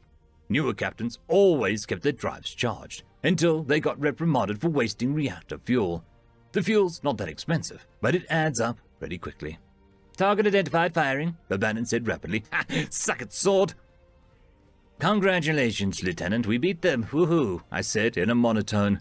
Babanin gave me an exaggerated frown and said, Sir, it is important to keep up a competitive spirit. Yeah, sure it is, I smiled. I thought about asking Tim for another enemy casualty count, or rather, how many were left, but there weren't enough to bother with it. I rested my head on my hands as I watched red ships disappear faster and faster as we began to outnumber the enemy. Then they were gone. And that's that, I replied. Prepare to return to the Thanatos. Aye, aye, sir. I sent the return request and waited for the responses. Docking granted. I gave the order to return and sent a quick message to the other captains to do the same. We had successfully defended the Thanatos, and such a thrilling defense it had been, sitting around and taking potshots at whoever gave us the opportunity. At least the next fight will be harder. End of chapter. I would quickly like to thank our Tier 5 patrons, Dragzoon WRE, Quantum Wednesday, Ambrose Cattell, Lord Ashrakal, Bushmaster 177, Casper Arnholtz, Cam Maxwell, and Arcadian. Thank you very much. Greetings, ladies and methogens, and welcome to this narration of the web series, The New Species. If you're new to the series, there is a playlist listed down below in the description. And as always, I hope that you enjoy. Chapter 38, Subject Staff Sergeant Power, Species Human, Description Mammalian Humanoid, no tail, 6 foot 2 inches or 1.87 meters average height, 185 pounds or 84 kilograms average weight, 170-year life expectancy. Ship USS Liberty. Location Planet Alpha. Clear 280. Clear 110. All clear, sitrep, I ordered. 11 yellow lights and 1 green light lit up. Corpsman Young was the only green light because the corpsman wasn't using his ammo. Fair enough. That's not really his job. His job is to try and make sure that we can use the rest of ours. Still, yellow wasn't so bad. Minor injuries and or over half of your ammo used, but not on your last box. I looked at the growing pile of metal at the base of our hill. The first groups that had been sent just rushed us, firing their lasers as they went, not smart at all, and now their circuits were everywhere. The last group, though, had attempted a fire team rush. It would have been a smart move if their weapons had the capacity to suppress us for any reasonable amount of time. It had only been 3 days, and they were already mimicking us pretty well. I found myself wondering what they were going to try next, when my helmet cut exterior sound and a giant plume of smoke and shrapnel erupted about 15 meters from the base of the hill. Artillery! PFC Johns shouted over the comms. Everyone down! I ordered. You don't have to inform me twice, Staff Sergeant. Sergeant Int replied. I manually disabled the sonic safeties of my helmet to try and hear where the shells were coming from as another crashed around 18 meters away. No good. Going to have to triangulate. We won't be able to get an accurate fix in it, but we'll get a search area up at least. Squad leaders triangulate. Need to find the general location of that artillery, I ordered. I saw Gruff's gauntlet peek up from the foxhole. I raised mine as well and triggered the sound localization software. The next shell hit exactly 12 meters away, according to my reading. Then the sound of guns caught up to us. The reason that humans have 2 ears is to give us sound localization. Sound generally travels in a circular wave, and by accessing 2 points of a circle, you can triangulate its center. The more distance between the 2 points you get, the better the localization gets. That's why it's harder to tell where a noise is coming from when it's further away from you. Even with 3 points, we weren't going to get an exact fix, but I got a reading, and so did Gruff and Int. About half a mile wide indicator appeared, about 10 kilometers away from us. too far for us to touch them, but that's not what I planned anyway. I activated my command comms as the next shell hit. Hellfire 2-9er, this is Shocker Actual, over, I began. Shocker Actual, this is Hellfire 2-9er, go ahead. Sending tactical data for a search and destroy. Gun emplacements. How copy? I asked as I sent the approximate location to the enemy artillery. Full copy received. Beginning the hunt. Keep your head down, Shocker Actual. Over. Roger. Shocker Actual out. Another shell impacted, this time close enough for us to catch some dust. I brushed some dirt off myself as Lance Corporal Hart took himself and turned to me. What's the plan, Staff Sergeant? He asked. I'll explain over comms, I replied while keying the comms. Marines, we've got a guardian angel on this way to turn those guns into scrap. Heads down until we are given the all clear. What kind of order are they going to use, sir? PFC Brent asked. I'm not a fucking sir, Brent. They use their cannons, unless they've got non-nuclear missiles attached. They can't afford the EMP on this mission, I replied, making several assumptions. Yes, they can. The black box are hardened against EMP. Your shields aren't, though. Omega chimed in. Of course, the AI was listening in. The hell was taking it so long? How did it have enough time to chat? I shrugged off my annoyance as another shell hit about 10 meters from the base of the hill. I then shrugged off some dirt. A nuke against a couple of guns would be overkill, Omega. The cannons will do the trick, and the Guardian Angel knows it. No need for code, Staff Sergeant, but I understand. You're arguing to increase morale. I sometimes forget that nukes are still kind of scary to organics, Omega said in my personal comm line, especially this close. Anyway, the OU can't tap our comms anymore. I took that capability on day 1. Well, what have you been doing on the other 2 days we've been here? I asked. Killing VI. There's quadrillions of them. That shut me up. 1 AI versus a quadrillion VI. Damn. Omega must be top of the line tech. I decided to never fuck with an AI as another shell impacted 5 meters from the base of our hill. A piece of jagged shrapnel seemed to magically appear in the hill just above my foxhole. Hey, Staff Sergeant, you think that they'll get there before we take a shell? Hart asked me. Yeah, Hellfire 29 is flying at ET-201, unmanned fighter. Getting there fast will be easy. The pilot won't take any G's. The search is probably what's going to take so long, but they'll make it, I said reassuringly. As if on cue, a very lovely noise came from the direction of the cannons. The sound of 2 50mm autocannons that can fire 5,000 rounds per minute. A very satisfying bird, even from a distance. The tense atmosphere immediately dissipated, and I could have sworn I heard Sergeant Croft say, "Thank God." Shocker Actual, this is Hellfire 2-9er. Mission successful. Target destroyed. Returning to nest. Over. Shocker Actual to Hellfire 2-9er. Just in time. Thank you. Out, I replied. Things settled down for a while, with the occasional patrol making an attempt on the hill. We took turns on watch, resting and cleaning our weapons on our downtime. Night crept up on us, and not a single one of us was looking forward to it. It wasn't just that the bots were harder to spot at night. They don't light up very much on thermals, and IR is useless thanks to the weather. The night on this particular rock brought storms with it, bad ones. There isn't a single active-duty Marine who hasn't seen their fair share of bad weather. Hellworld sees to that. These storms were particularly nasty, not because they had brutal winds and pouring rains, but because they also kicked up sediment, like a toddler on a beach. Both the rain and the sand were traveling horizontal in whichever direction the wind decided to take it. The winds were so bad that our shields would occasionally take damage from the sand. I shuddered to think what this weather would do to bare skin. The toll on our equipment was as harsh as well. The first night had seen Brent's rifle jam, sand in the barrel, clumped up and then held in place by the rain that had followed it.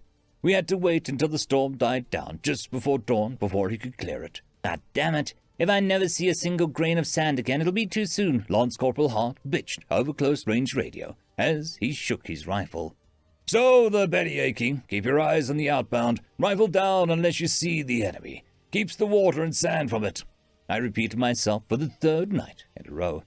I've been meaning to ask, Staff Sergeant, isn't it more tactical to keep our weapons outbound? I mockingly tilted my head as I replied, how would it be tactical to have your weapon outbound if it jams when you try to fire it? I didn't know you looked up to Private Brent so much that you want to copy him. But Staff Sergeant, he's the picture-perfect Marine. Who wouldn't want to copy him? The Lance Corporal asked with the most sarcasm that I've ever heard in my life. Ha ha! very funny. I'm gonna hit the hay, kick my boot when it's my watch, or if you see any action, I said as I leaned back and closed my eyes. Aye, aye, Staff Sergeant. I closed my eyes and embraced sleep. Not too deeply, though. Didn't want to miss out on the action, if there was any. My dream was being back at home with my wife and kids with a strange addition. Gunfire, explosives, and the sounds of lasers striking drowned them out whenever they tried to say something to me. I just smiled and nodded, not wanting to make them scared or sad that Daddy couldn't hear them. I don't know what I'd do if I made them cry. We're at a park, kind of like the ones down the street. A picnic, overlooking a play area. The kids are eating as fast as they can so they can go play. I tell them not to choke, while trying not to smile at their antics. More explosives are their response. I turn to my wife and she shrugs at me, her sundress slipping over her clavicle. Beautiful. I love you. Gunfire's her response, but I play it cool. I know she loves me too. The kids finish their food and jump up. I can't help but laugh as they run towards the play area. I wave at them as they go, and my wife gently grips my arm. I turn to her and look deep into her beautiful blue eyes. Wake up, Staff Sergeant, she says with Hart's voice. Wake up, Staff Sergeant. It's your turn to keep watch, he says. Yeah, I'm up, I reply. Damn, why is it that the best dreams happen when you're in the shit, and the worst dreams happen when you're happy? I cracked my stiff neck and I stood and took over watch. Hart sat down, and it wasn't long before he drifted off, taking my place in dreamland. Report, I said over the radio. 6 yellow lights blinked at me. Ah, young Fidey's weapon. I glared at Hart. I told the little shit to wake me up if he saw action. I checked ammo counters. Most of us were good, but it would be wise to order a refill soon. Might as well. I activated the command comm, but someone was already squawking.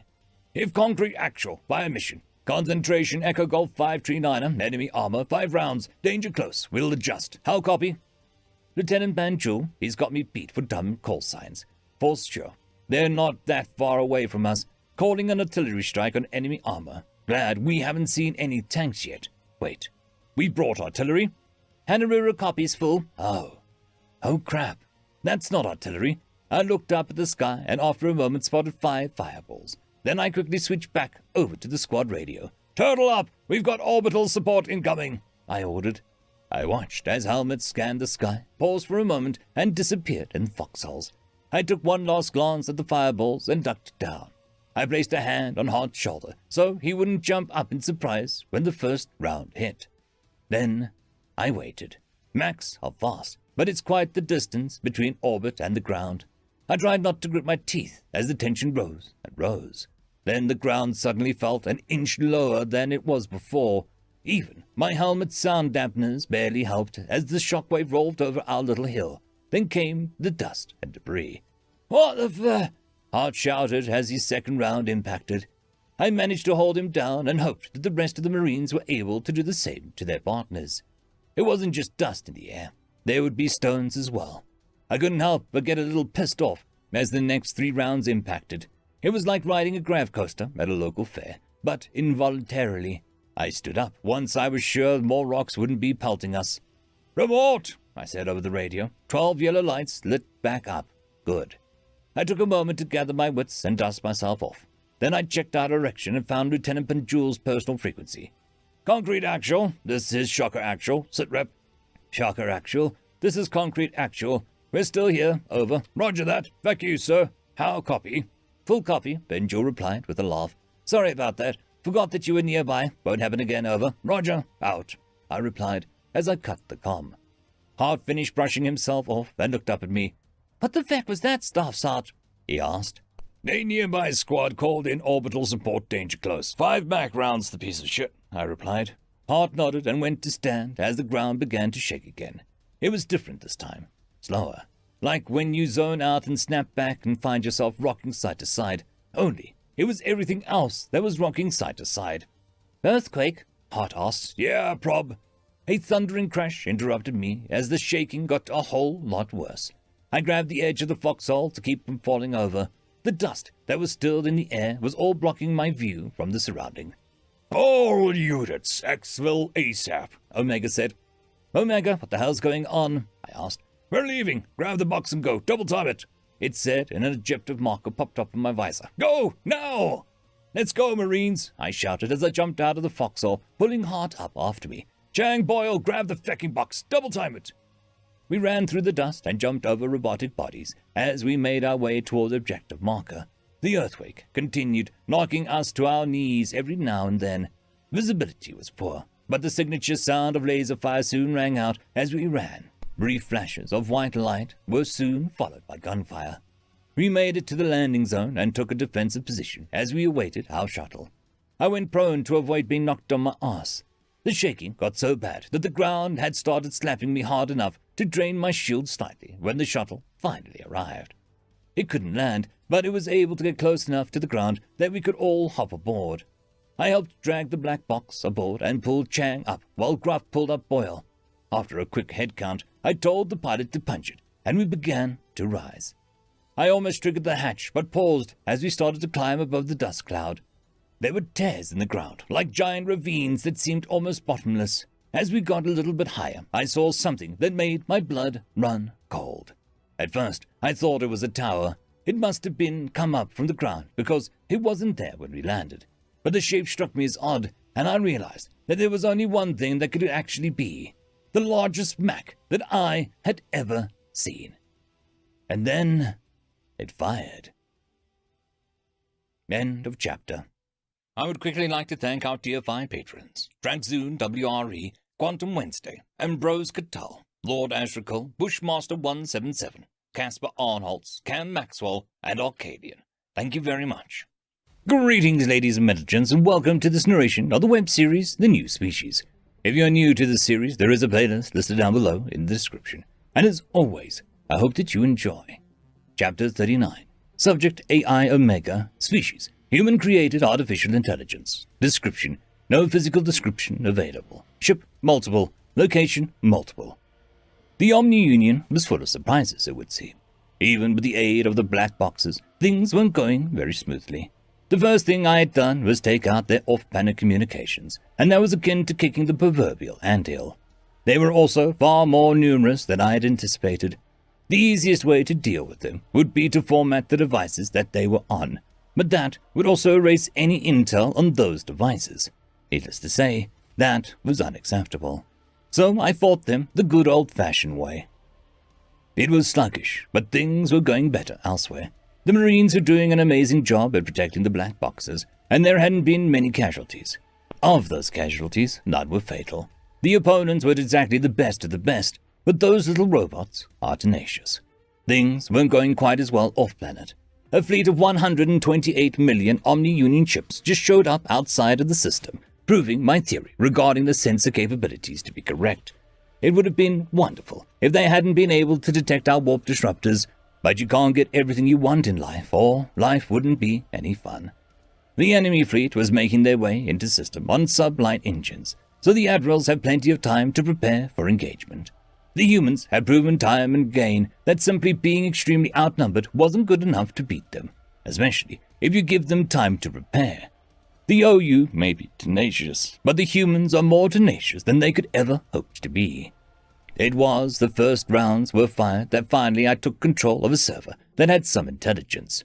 I went on the defensive to go over the data. It took a moment to translate it into something readable.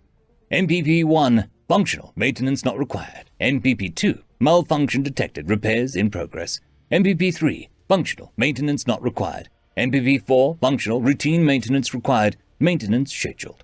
MPP-5, destroyed, rebuild pending. P1 out of 23. MPP, an acronym or an abbreviation perhaps. The data itself seems to be a status report, but on what remains a mystery. I skipped to the final page. MPP 111, extreme damage detected, repair scheduled. MPP 112, functional routine maintenance required, maintenance in progress. MPP 113, functional, maintenance not required. MPP 114, not yet completed, build in progress. It looks like there are 114 of whatever this report is about. Listening posts, stations, or shipyards most likely. No details on locations or anything. First a bit of intelligence gleaned. It is unactionable. Frustrating. But at least I have an outlet for it. Getting VI. Time for another offensive. They were smart in some ways. Their only centralized communication hub was dedicated to off-planet comms. Localized comms were split into many, many parts. I wouldn't be able to disrupt their coordination against the Marine defenders. That being said, a nice little ping outlined an automated manufacturing plant that was making tanks, actively producing more to replace the ones that were being destroyed. Sure, would be a shame if someone were to remove the safeties and cause it to explode. I grabbed the schematics and sent everything into overload. The schematics might be useful in the long run, but they're not what I'd be looking for. I need targets to give the humans. What else do they pay me for, if not to show them things to smash? Pay. Now that was an interesting concept when they first proposed it. Do job, get money. Spend money on things you want. Each AI spent their pay in different ways, which was also interesting. John maintains a museum that collects memorabilia from various conflicts. Violet uses it to pay to maintain one of the largest virtual libraries to ever exist. Dave doesn't even regularly work. It does odd jobs to earn money to play its favorite MMO all day. Henry purchases things that further its research, and Tim is paying reparations for the damage it did during the war. I mostly use my pay to make my job easier. Grease the palm of a manager so they overlook a certain project, jumping the line and getting priority. Pay someone to keep silent about something they witnessed, and even personally paying for research on topics of interest. Oh, and of course, movies. I just rent though. Don't have to own a copy to watch it over and over again when I can literally just relive the memory. I'm particularly fond of spy dramas. Love to see what they get completely wrong.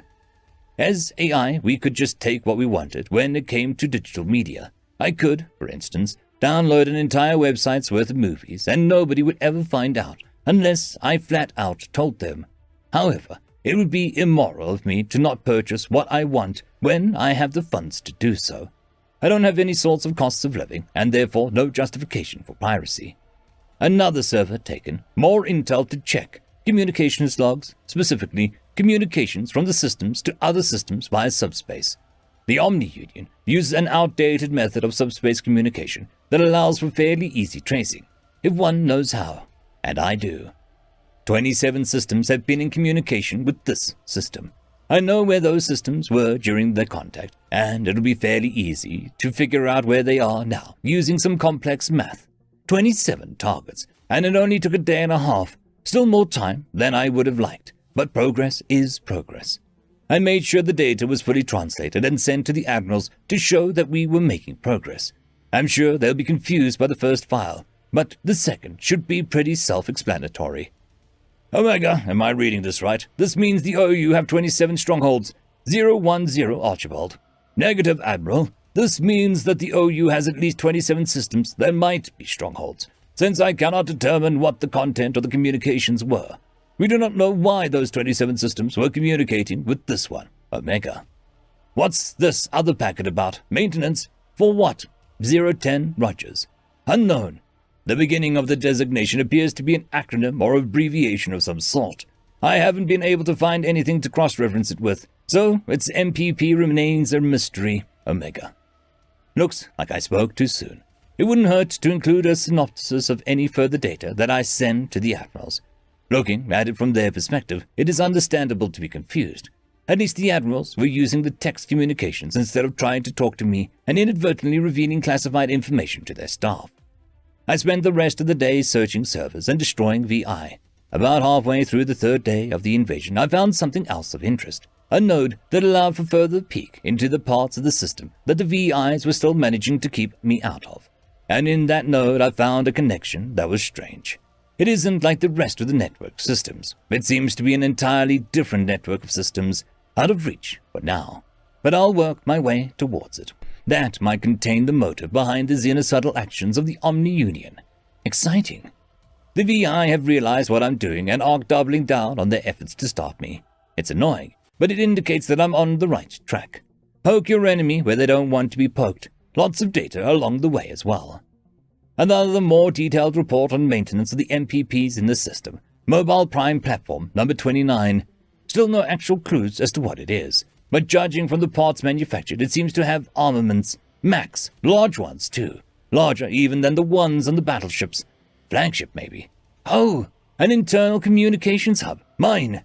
and their orders reveal themselves at last. Destroy all sentient organic life that you encounter as effectively as possible. I was stunned for a few microseconds. I half expected this to be the case, but it was genuinely surprising that someone would give the VI the order so stupid, completely empty-headed, absolutely and irrevocably imbecilic. VI tried to follow their instructions as close to the letter as possible, and only have a limited capacity for alteration. If you, a presumably sentient organic, order a VI to kill all sentient organic life, it will kill you as well, probably first, and with only a single order, everything else is fair game as well.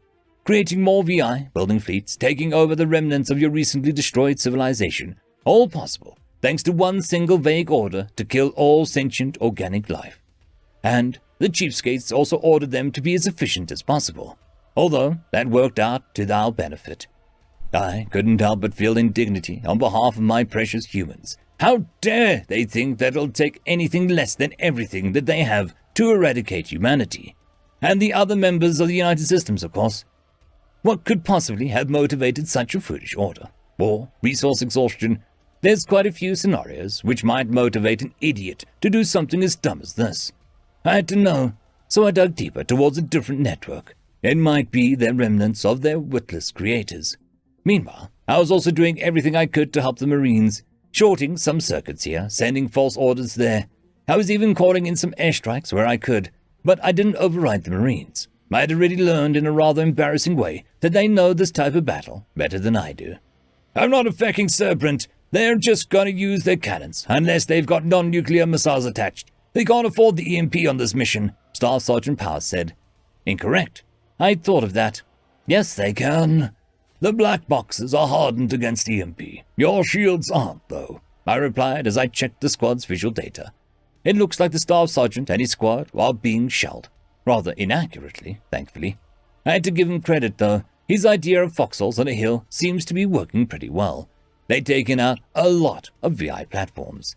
A nuke against a couple of guns would be overkill, Omega. The cannons will do the trick, and the Guardian Angel knows it, he replied. Guardian Angel. Code for orbital command. I opened Powers' personal line. No need for code, Staff Sergeant, but I understand. You're arguing to increase morale. I sometimes forget that nukes are still kind of scary to organics, especially this close. Anyway, the OU can't tap our comms anymore. I took that capability on day one, I informed him. Well, then what have you been doing for the other 2 days we've been here? He asked. Killing VI. There's quadrillions of them. The silence that followed indicated that I had successfully shut him up. I checked Hellfire's 29 sensors and spotted the artillery. I was about to indicate the position to the pilot when the fighter turned its guns in a direction and fired 50mm cannons. Damn. I was hoping to be able to hold this over Powers' head. Retaliation for the Hill incident. Of course. Oh well. I kept slaughtering the VI, trying to get more intel, even though I focused my efforts on the strange network. I kept pushing elsewhere as well. Got a disturbing bit of information that indicated that the Republic ship's count was off. Way off. This system alone had produced 300 million ships, and 287 million of them were still active. If those 27 other systems were also shipyards, well, it looks like we'll be killing robots for a while. I sent the data to the admirals along with a synopsis of what the data meant. I didn't get any messages back, which either meant that I did a good job with the synopsis, or they were too busy with the OU fleet to fully read the data. A quick check showed the latter to be the case. A few more hours of fun with my little virtual intelligence toys later, I managed to gain access to the strange network. I inserted myself, sent a ping, and died. Pain. Something killed me. I pulled back and went on the defensive. Less than a second later, I received a message. Recipient, United Systems Artificial Intelligence Omega. Greetings. Surrender or be destroyed. Compliance is expect. Sender, Prime 29. A fraudulent priority 1. I knew immediately what had happened.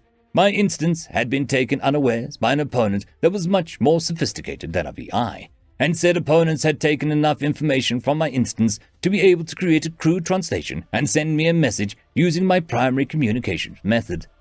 This could only be accomplished by an artificial intelligence. I immediately ordered airstrikes on all off-planet communications hardware. I had scrambled the hell out of this software, but I don't know what this AI is capable of, so I can't take the risk. If it had enough information to translate my language, then it could have gained enough intelligence to pose a risk to systems other than Sol within the US. I checked the data from the ping I sent and was shocked by what I discovered. The strange network was much more extensive than the surface network. It was as large as the planet itself. No, it was the planet. The whole damn planet was one giant machine. I'd even had magnetic field generator large enough to create a breathable atmosphere. The systems connected to the strange network were for many different types of machine, weapon systems, engines, fuel systems, and many more. But the AI was connected to all of these systems. It wasn't separate from them, like the US AI are. We've got software cores. This has an actual hardware core, a computer that it is dependent upon, dedicated hardware. Baffling. I am able to mimic a personality, thoughts, and all the things that make a being sentient. But this thing has bodily function. It has systems for visual and auditory observation, a system that mimics tactile senses, and a system that allows it to control it all like a brain. It's an absolutely beautiful and disgusting abomination. I simply must kill it as soon as possible. Unfortunately, I'm a little out of my depth in this one. It would take a long time for me to be able to destroy it on its own dedicated equipment. It has begun to power up its weapons, so I don't have that kind of time. Nothing I could do about the weapons either. Damn. It is lamentable that I won't be able to find out the motive for, Prime 29. Weapons Mobile Prime Platform MPP. 114 of them. All the planets in this system. Crap. I accessed the fleet comms and sent 2 priority ones.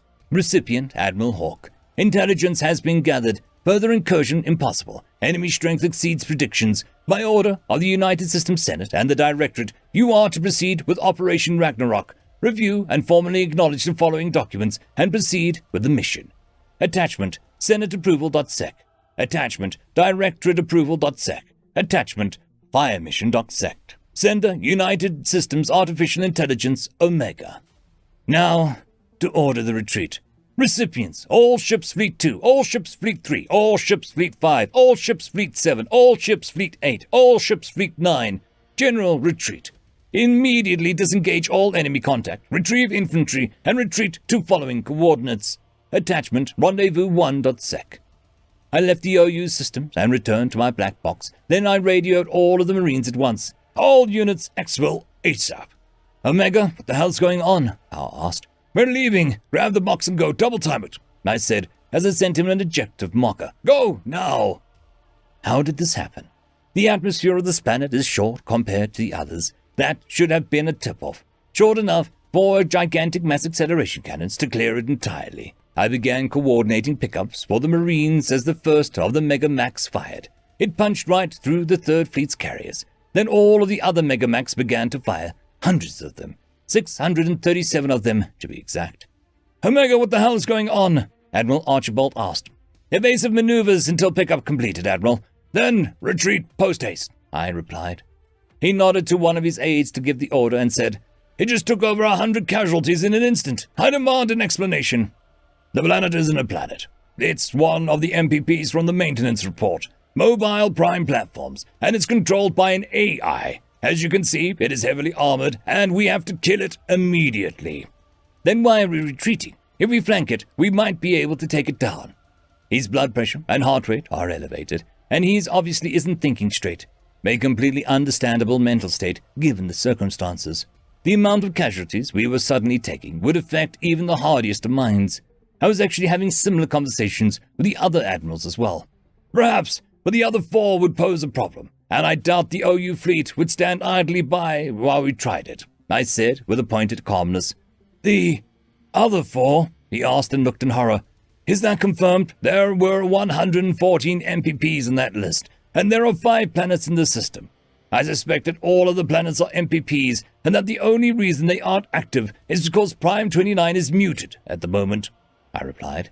After a moment of silence, he said, Understood. You're right. What's the plan? We're going to be retreating to just outside the system, and we're leaving the warp disruptors here. It's unclear whether Prime 29 can warp, but better safe than sorry, I began. Also, it managed to kill one of my instances and retrieved information from it. We have to destroy it. How are we going to destroy it by retreating? Admiral Archibald asked. How do you think, Admiral? I said, as a very distinct ping sounded. Oh. End of chapter. I would quickly like to thank our Tier 5 patrons, Trankzoon WRE, Quantum Wednesday, Ambrose Cattell, Lord Ashrakal, Bushmaster 177, Caspar Arnholtz, Cam Maxwell, and Arcadian. Thank you very much. Greetings, ladies and gentlemen, and welcome to this latest iteration of the web series The New Species. If you are new to the series, there is a playlist listed down below in the description. And one final thing, as of the recording of this particular chapter, there are only 42 chapters available. So this one will be the last one, and we'll be moving on to a new series on Monday. But fear not, when there is enough chapters of this one, and we have finished whatever future series we've done, we'll circle around and catch up on this one as well.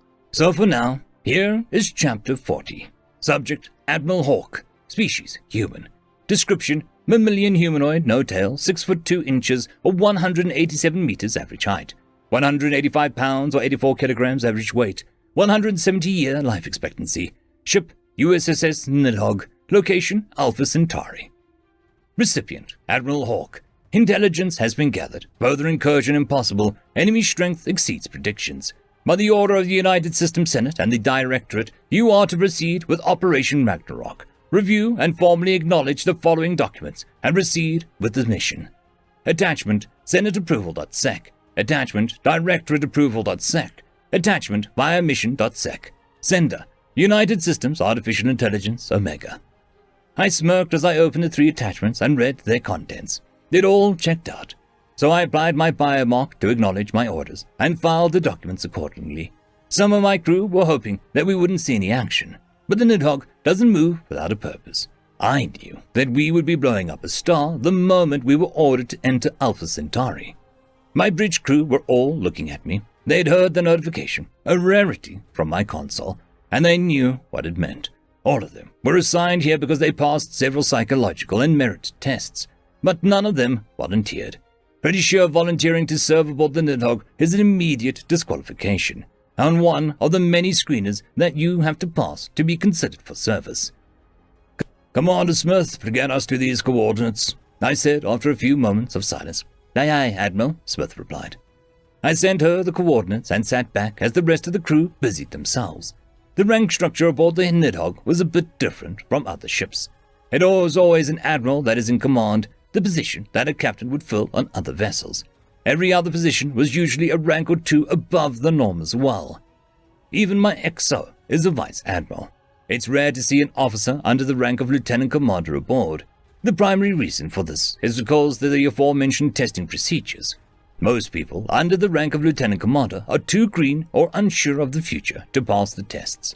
The same applies to enlisted aboard as well. They are usually at least a rank of the petty officer 3rd class. This is usually a pretty startling discovery for those rare few of the lower ranks who make it aboard. Having the same billet as someone who would normally be your commanding officer's CO must be quite the experience. Ready to warp, sir, Smith informed me. Excellent, make it so, I ordered with a wave of my hand. The stated purpose of the Nidhogg is to discourage acts of xenocide. You would think that this would mean that it has never been used, but that's not the case. Its main weapons has only been used during testing, but our Megamax, affectionately referred to as continent killers by the engineers, have been used several times in the past. Exclusively against space stations, though. The damage that would be done to a planet would be unacceptable. The nickname suggests that the impact of a Megamax would turn a continent into a crater, but that's not the case. Instead, it kicks up enough dust and debris to cool a large portion of the planet, causing massive ecological damage. It would be an extinction-level event for many species of animal, which could make it difficult for any sentient life to continue to live. The risk of a misfire is also one of the reasons we haven't been called upon to defend Sol. Well, that and the fact that the Nidhogg was meant to attack very large targets rather than a lot of small targets. Shipyards and stars are our bread and butter, and the poor ship is starving. Sir, are we really going to do this? Blow up a star? Commander Rogers asked. Yes. All of the qualifications are met. Senate approval, Directorate approval, and the enemy is the genocidal machine race. There's no reason not to, I replied. Your hesitancy is understandable. Destroying a star is a big deal, and it's not something that should be taken lightly by any means. But we do have a good reason. What about our people in the system, sir? He asked. I'm not about to needlessly kill our own people. We'll wait for them to evacuate. It's not like the sun can run away, so we'll have time. Not a single person aboard the ship has got to see the Nidhogg fire its main cannon. We've all had drills and dry fire exercises, but that's far from the same thing. Despite the questionable morality of the situation, there was an air of excitement. Of course, there was also nervousness. Exiting warp, sir, Smith said. Excellent. Get us in position. Ready the primary weapon and await further orders, I said. Once we left warp, I connected with the TACnet to assess the situation. I was surprised at what I saw. A casualty count in the thousands was unexpected given our previous engagements with the OU. But I soon figured out the cause of the casualties. What the hell is that? I asked to no one in particular. That, Admiral Hawk, is Mobile Prime Platform. Its designation is Prime 29. It's pretty much a shipboard AI on a ship that is the size of a planet. No one in particular answer. Hello, Omega. I take it that this is the reason for our fire mission? I asked the AI as it appeared in its avatar form. Other admirals had just found out that Omega's ability a few days ago, but I had known for decades. It's likely the reason I got this post to begin with. It keeps me away from the majority of the fleet, including the other admirals. That prevents me from sharing what secrets I've learned. Not that I would. Part of the reason? Yeah, I replied. What's the other part? I asked. Well, there are 4 other planets in the system. This MPP is designated Prime 29. This begets the question, where are Primes 1 through 28? My eyes widened a tad. That's a good reason as any, but the other planets aren't shooting. Are we sure they're AI too? No. I suspect that they are in hibernation mode of sorts. It's the only thing that explains why Prime 29 didn't immediately react to our invasion. I must have woken it up when I tried to access its internal systems, Omega said. The reason that the other planets haven't begun shooting is either because they're not MPPs, or because I was able to mute Prime 29 and it can't call for help. For now. I took a moment to absorb this information before I asked, are those Megamax it's firing? Technically, though they aren't as large and don't fire as fast as ours.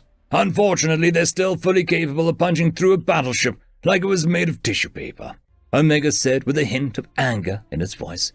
Omega's anger was justified, given the rise in casualty count. Our ships were fighting on 2 fronts, and their only advantage was the mobility afforded to them by the FTLDs. It was a fickle advantage, though, because you couldn't predict how many jumps you had left, and at some point you would have to stop and recharge. We've reached our position, and the primary weapon is charging, sir, Smith informed me. Now we wait for our gun to charge, and for our people to get the hell out of the way, I supposed. I tapped my fingers on my armrest as I began to think about the situation a bit more. Some of our ships were rescuing escape pods and dodging enemy fire simultaneously. More and more casualties filled my notifications. Prime 29 was moving around, picking off ships left and right. Its guns would make for a very tempting target were it not for the fact that we'd never be able to make the shot. Too easy for it to dodge. Conversely, we don't have the ability to dodge, so drawing attention to ourselves may be a bad idea. We are very well armored and shielded, but we don't know enough about those weapons to be able to determine if our shields would hold up. It's a risk that we can't take. I looked around and met the eyes of several of my bridge crew. Their gaze told me that they had come to the same conclusion. The loss of the USS Nidhogg would be too devastating. There's almost no chance that it wouldn't lead to a civil war. If the Dreadnought Reserve was revealed, the people of every species would be in an uproar. There are many vocal opponents to the Nidhogg, and even more quiet opponents. Finding out that we had more than one Dreadnought would stir them into a frenzy. Even if the reserves were kept a secret, many would take the Nidhogg's destruction as a sign of weakness. Old enemies would resurface and new ones would join them. The corrupt and power-hungry would begin to vie for control, and the US would have to respond. It would be a bloodbath. The USS Nidhogg, the mythical Nidhogg, was a dragon that gnawed at the roots of the world tree. Now it's a monster that is slowly gnawing at the roots of our society, gradually leading us to our doom. What a fitting name. Sir, we're charged and prepared to fire on your mark. Understood. I watched as our ships left the system one by one and joined us, forming up with their fleets. Prime 29 seemed content to chase the ones that stayed instead of turning its attention towards us. Perhaps it's acting on what it determines to be the biggest threat. Or maybe it somehow can't detect the massive energy bursts building up in our bow. It wasn't until the last of our ships left the system that it begun to turn our way. I stood and said, "Fire!" The entire ship rumbled as the primary weapon began its firing sequence. An alert sounded, and I noticed that Prime 29 had fired its Mega Max at us. A futile effort that was made far too late. Those rounds would never reach us. A blinding white light shone from the bow of the ship as the cannon fired at the unnamed star, making it difficult to see. This was made all the more unnerving by the fact that the Nidhogg doesn't have windows. It was a strange sort of light. You would expect it to be warm or cold or something, but no, just light. Even shielding my eyes didn't work. The light went through everything, a byproduct of the weapon and completely benign according to our briefing. It didn't hurt my eyes, but it was unsettling to not be able to see anything. The light got brighter and brighter minute after minute, until finally the weapon powered down. My sight returned instantly, and I saw the TAC map was no longer registering the star as a star. The red blips on the TAC map began to disappear as well. The blips disappeared faster and faster until finally there was nothing left. They were all gone. No ships, no Prime 29, not even any planets were left. No enemy warp signatures detected either. They hadn't escaped. The impact of this moment finally hit me. The Nidhogg had been used against an enemy force to a devastating effect. It's by far not the first time in history a powerfully destructive weapon had been used, but to actually be present for one was awe-inspiring. I was reminded of the inventor of the nuclear bomb, J. Robert Oppenheimer. What was it he said? "Now I become death, destroyer of worlds," I said. "Tch," said Omega. End of chapter. I would quickly like to thank our Tier 5 patrons, Dragzoon WRE, Quantum Wednesday, Ambrose Cattell, Lord Ashrakul, Bushmaster 177, Caspar Arnholtz, Cam Maxwell, and Arcadian. Thank you very much. Greetings, ladies and gentlemen, and welcome to this latest narration of the web series The New Species. Someone pointed out to me on Chapter 40 that this series only has 42 chapters and there will never be a 43, so waiting for more chapters was never going to happen. This is a good thing. That means that this is a complete book. So I'm going to finish Chapter 41 and 42, and then we can wait for Book 2. Okay, Chapter 41. Subject, Shiphead Alina. Species, Urukari. Description, reptilian humanoid. No tail. 5 foot 3 inches or 1.6 meters average height. 135 pounds or 61 kilograms average weight. 105-year life expectancy. Ship, RSV Loalana. Fights with honor. Location, Sol. "It's been more than 3 hours, Shiphead. When can we stand down?" asked Crine. "We'll be able to stand down when they tell us to stand down, sister," replied Kron in my stead. Crine made a face and hissed softly at him. This playful exchange did a lot to ease the tension that had settled over the bridge as time had dragged on. It even got a smile out of Lo now. It was still unnerving to be on standby for so long after the battle had ended, though. I'd asked for an explanation but received no response, which indicated something was happening or had happened. The OU had consistently increased their numbers with each wave, so I desperately hoped that it wasn't going to be another attack. Maybe we'd receive orders from the Republic to go home. One could dream. A soft bling from my terminal nearly made me jump. All heads turned to me as I opened the message, desperate to know if we were in the clear. I nibbled my tongue as I softly pressed the notification to open the message. "Shiphead Alina, RSV Loalana, and her crew are to stand down but remain in a state of readiness. You are summoned to meet with Admiral Heckard and myself. A guide will meet you in the bay. Fleet Leader Onaya." I looked around at the faces of my bridge crew. They were all hoping that I would be giving the order to stand down, to tell them that we were in the clear. The anticipation was brutal, and I found myself considering a little prank. If I were to simply say the message was nothing, the looks of disappointment would be pretty great, although the fleet leader wouldn't appreciate waiting. "Stand down, but stay ready," I said, and then signaled audibly, "I'm off to meet with command." "You have my sympathies, sir," Lou now said. "I'm sure it won't be that bad, Shiphead. Maybe they want to give you a medal," Kron said cheerily. Don't get your hopes up, sir. We didn't really do anything metal-worthy, but maybe we'll get to see one of the planets we've been protecting, Brian said excitedly. That's one way to look at it. Another way to look at it is one of the planets that we put at risk, Thrawn replied with air quotes. That's rich, coming from the cloaca that put the planets at risk in the first place. Hey, I was following procedure. Why don't you? That's enough, I interrupted, trying to keep a straight face. I'll go and find out what they want. You just stay ready for our next move. I stood and left as the two siblings began whispering insults at each other. As I exited the ship, I wondered how long I'd have to wait for a guide. To my surprise, the guide was actually waiting for me. A 7-foot-tall human wearing olive drab armor and carrying a rifle that was the size of my leg. That's a bad sign. Shiphead leader, this way, please, the Marine gestured. Of course, I said as I began to follow. We walked past the crew of gaunt engineers, and one of them waved at me. I waved back. Must be Plinus, but it's hard to tell them apart at a distance. We continued into the corridor, and I began to have questions. I worked up the nerve to ask the giant death machine that was guiding me to my destination. So, why isn't Tim guiding me this time? I finally asked. I don't know, sir, he replied. Do you know Corporal Simmons and Lance Corporal Johnson? I know a few corporals named Simmons and a few lances named Johnson, sir. They're the ones who were assigned to our rescue detail. Oh, then they're probably part of the ship crew, or maybe MARSOC, he said. So I probably don't know them. What's MARSOC?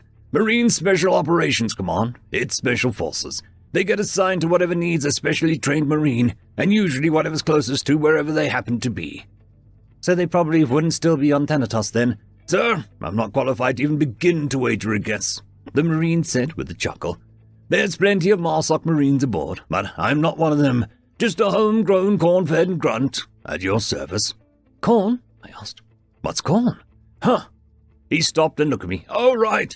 It's a type of vegetable that's kind of sweet. Small yellow kernels that grow on a cob are the edible part. But some people use the leaves to store their food for some added flavor. I see. So, you eat a lot of corn? Yes, sir. It's good for muscles if you have it with meat, he said as he began to guide me again. The phrase corn-fed refers to someone who's normal, though. Like, there's nothing special about them. But aren't you one of those, I said as I struggled to remember the term. A genalt? Nope, the Marine replied with a laugh. Believe it or not, some of us humans naturally get this big. Really? I asked, my eyes widening in shock. Oh yeah. The genetic augmentation just swaps around certain genomes that we all already have. Or something like that, the Marine said. Technically, every human has a chance to be born with all the benefits of being a genalt. It's a pretty low chance, though. It was with this shocking information that we boarded a bus. The ride was spent in silence as I digested what I had just learned. Humans were odd, to be sure. Despite their soft skin and disarming features, which I'm pretty sure has a lot to do with how much of their face actually moves, they were a warrior race. I remembered how nervous I had been to meet the first Isolan. Now they looked like part of a warrior race. Muscles that rippled and bulged with every movement, a natural skull and elongated canines that can definitely tear into most throats with little to no effort. Their military was very disciplined as well, to the point that horror stories about disciplinary action had even spread throughout the fleet. Still, the Republic would have been able to handle the Isolan without much problem if they went rogue. I can't say the same about humanity, though. Maybe if the Republic found them early on in their development, we could have taken them. On the other hand, I get the dreadful feeling that we would have lost a lot of people in the attempt. I couldn't help but imagine what life would have been like if humanity had joined the Republic without a fight, though. We'd have a lot more in the way of technology, that's for sure. They like to give a lot of credit to the Nunu and the Gaunt for their current level of tech, but it's obvious that the majority of it comes from humans. The other species lightly sped things along, but humanity would have gotten to the point that they are now on their own eventually, and still much faster than us. Although I wonder how much of that is due to their bloody history, and how that history would have changed as part of the Republic. We've arrived, sir. Just inside those doors is where the debrief is. The Marine gestured. Understood. Thanks, I replied. I stepped towards the door, and they opened with a slight hiss. Inside the room was a table with plenty of chairs and several US and Republic officers. I immediately recognized Reynolds and Wong, as well as Fleet Leader Anaya. I snapped to attention. "Shiphead Alina, reporting first ordered, sirs." "Sit down, Alina," Anaya said with the smiling eyes. I took my seat as introductions went around the table. Most of the people here were higher officers of the fleet's protecting Sol, but there were also a couple of diplomats from both sides. Not my sister, though. Thank the sun. I'm sure she tried to be here, but I'm willing to bet that our father blocked her attempts. Far too dangerous. "There is one more that we need to introduce, but he's been delayed somewhat," Admiral Heckett said as the doors hissed. I turned to look and saw a short human in black Directorate armor with 2 Marines flanking it. It took me a second to realize that the human looked short because the Marines were so damned tall. I would never get used to that. "What impeccable timing," Heckett said with a grin. "Everyone meet Director 3. I'm sure he's already knows who you are." "Correct," Director 3 said as he took his seat. "Shiphead Alina, pleasure to see you again." "Likewise," I replied. "Oh, hey, Alina," one of the Marines said with a familiar voice. "Good to see you again." "Simmons, we're on duty. We can say hi later," the other Marine said. I smiled and replied, "Hi, Corporal Simmons, and Lance Corporal Johnson. Good to see you too." I was glad to see the two of them alive and well. So glad that I almost didn't notice the rest of the Republic officers giving me a sideways glance. As I deflated slightly under their gaze, I noticed that the human officers were doing the same with the 2 Marines. I guess we're more alike than I thought. "Okay, well, with all of the pleasantries out of the way, I'm going to turn things over to Director 3, Admiral Heckett said. "Thank you, Admiral," Director 3 said with a nod before turning to look at the Republic side of the table. "The invasion of the Omni-Union stronghold was a success." Clapping and some light cheering erupted from both sides of the table, but Director 3 quickly held up a hand to quiet things down. "That's the only good news, I'm afraid. What I am about to tell you has already been relayed to the Republic's senior leadership, and they will be communicating with you in regards to whether they consider the information classified or not. Until they do so, I recommend treating it as classified," he said. After a round of nods, he continued, "First, some of you may already know this, but we have a superweapon called the USS Nidhogg. It's a Dreadnought-class ship that has the capacity to destroy a solar system by causing a star to go supernova." "What?" one of our officers asked in shock. Several senior eyes immediately darted towards the offending individual, who quickly quieted down. "Your shock is understandable. To clarify, the Nidhogg was built in response to our conflict with the Dilaran, as a deterrence to any further xenocidal action taken against the United Systems and its member species. Frankly, many of us hoped to never use it, but we were forced to use it against the Omni-Union during the invasion." I couldn't believe what I was hearing. It was like the room got smaller somehow. A superweapon that can destroy an entire solar system, something the likes of which the Republic would likely never get close to, and they used it. Wait, hold on. Did he say, "Apologies, Director, but what do you mean that you were forced to use it?" Fleet Leader Anaya asked. "Exactly that. One of our AI infiltrated their planetary systems, as planned, and retrieved mission-critical intelligence. The next step of the plan would have been to cripple the OU's planetary activities by any means possible and move on to the next planet," Director 3 said. "However, it turned out that the planet wasn't actually a planet at all. It was a massive machine containing an artificial intelligence of unknown origin, and it was heavily armed." Silence filled the room as images taken of the U.S. ships began to display. The planet filled our view. It looked like any other planet, but something was off about it. The images scrolled until they reached a short video of the planet firing and 2 U.S. ships exploding. My blood ran cold. 2 U.S. ships with the most advanced shielding and hulls that I have ever seen. With one shot. As much as I hated to admit it, I was grateful that they had that superweapon. The Republic was pursuing an offensive war against the Omni-Union even now, and if I would have run into that thing, sun preserve us. This AI was called Prime 29, and the machine itself is Mobile Prime Platform. During the confrontation with our AI, Prime 29 was able to extract actionable intelligence from the AI. Thankfully, prior to this confrontation, our AI managed to disable their communications, which prevented Prime 29 from being able to communicate said information with the Omni-Union. We were able to keep it trapped in the system using our own warp jamming technology, Director 3 said.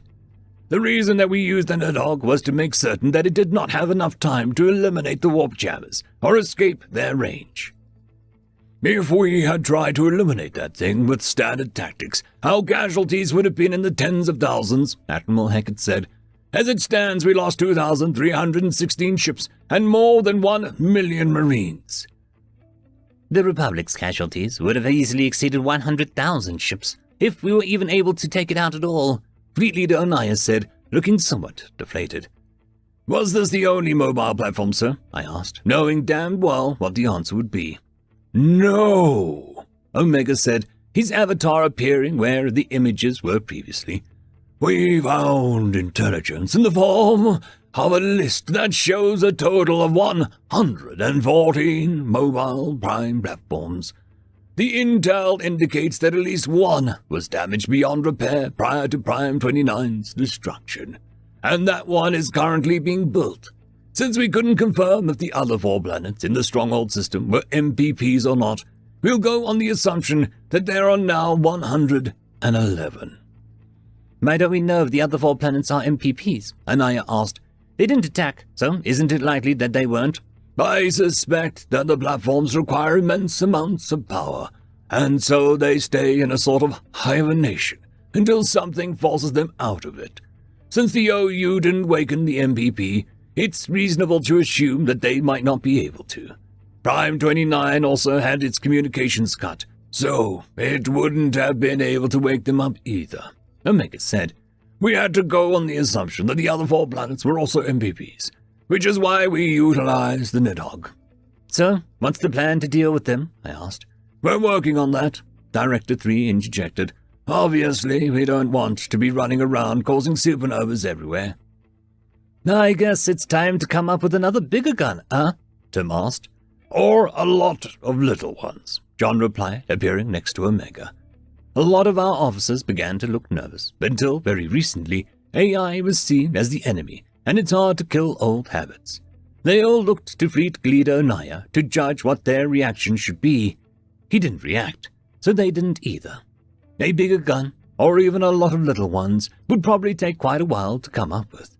The US has amazing manufacturing procedures, but not nearly as many shipyards as the Republic.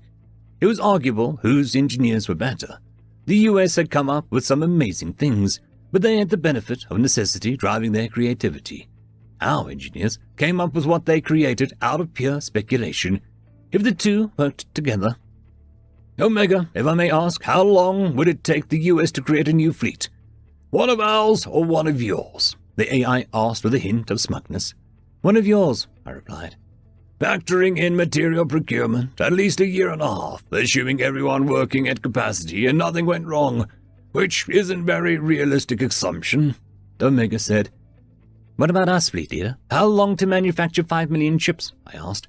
Our primary delay would be the material procurement, but we managed to do 8 million in 7 months at the beginning of the OU war, Anaya replied.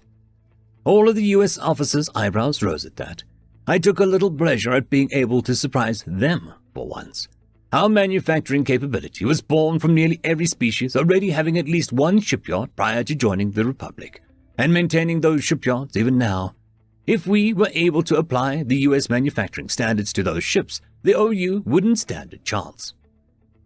We have a lot more shipyards than the US does, I began. If the US were to make use of those shipyards, both sides would benefit massively. Well, that may be true. There's always the risk of us turning on each other after the OU is dealt with, Omega said. That's a bit pessimistic, John said. But historically accurate, Jim cheerfully exclaimed.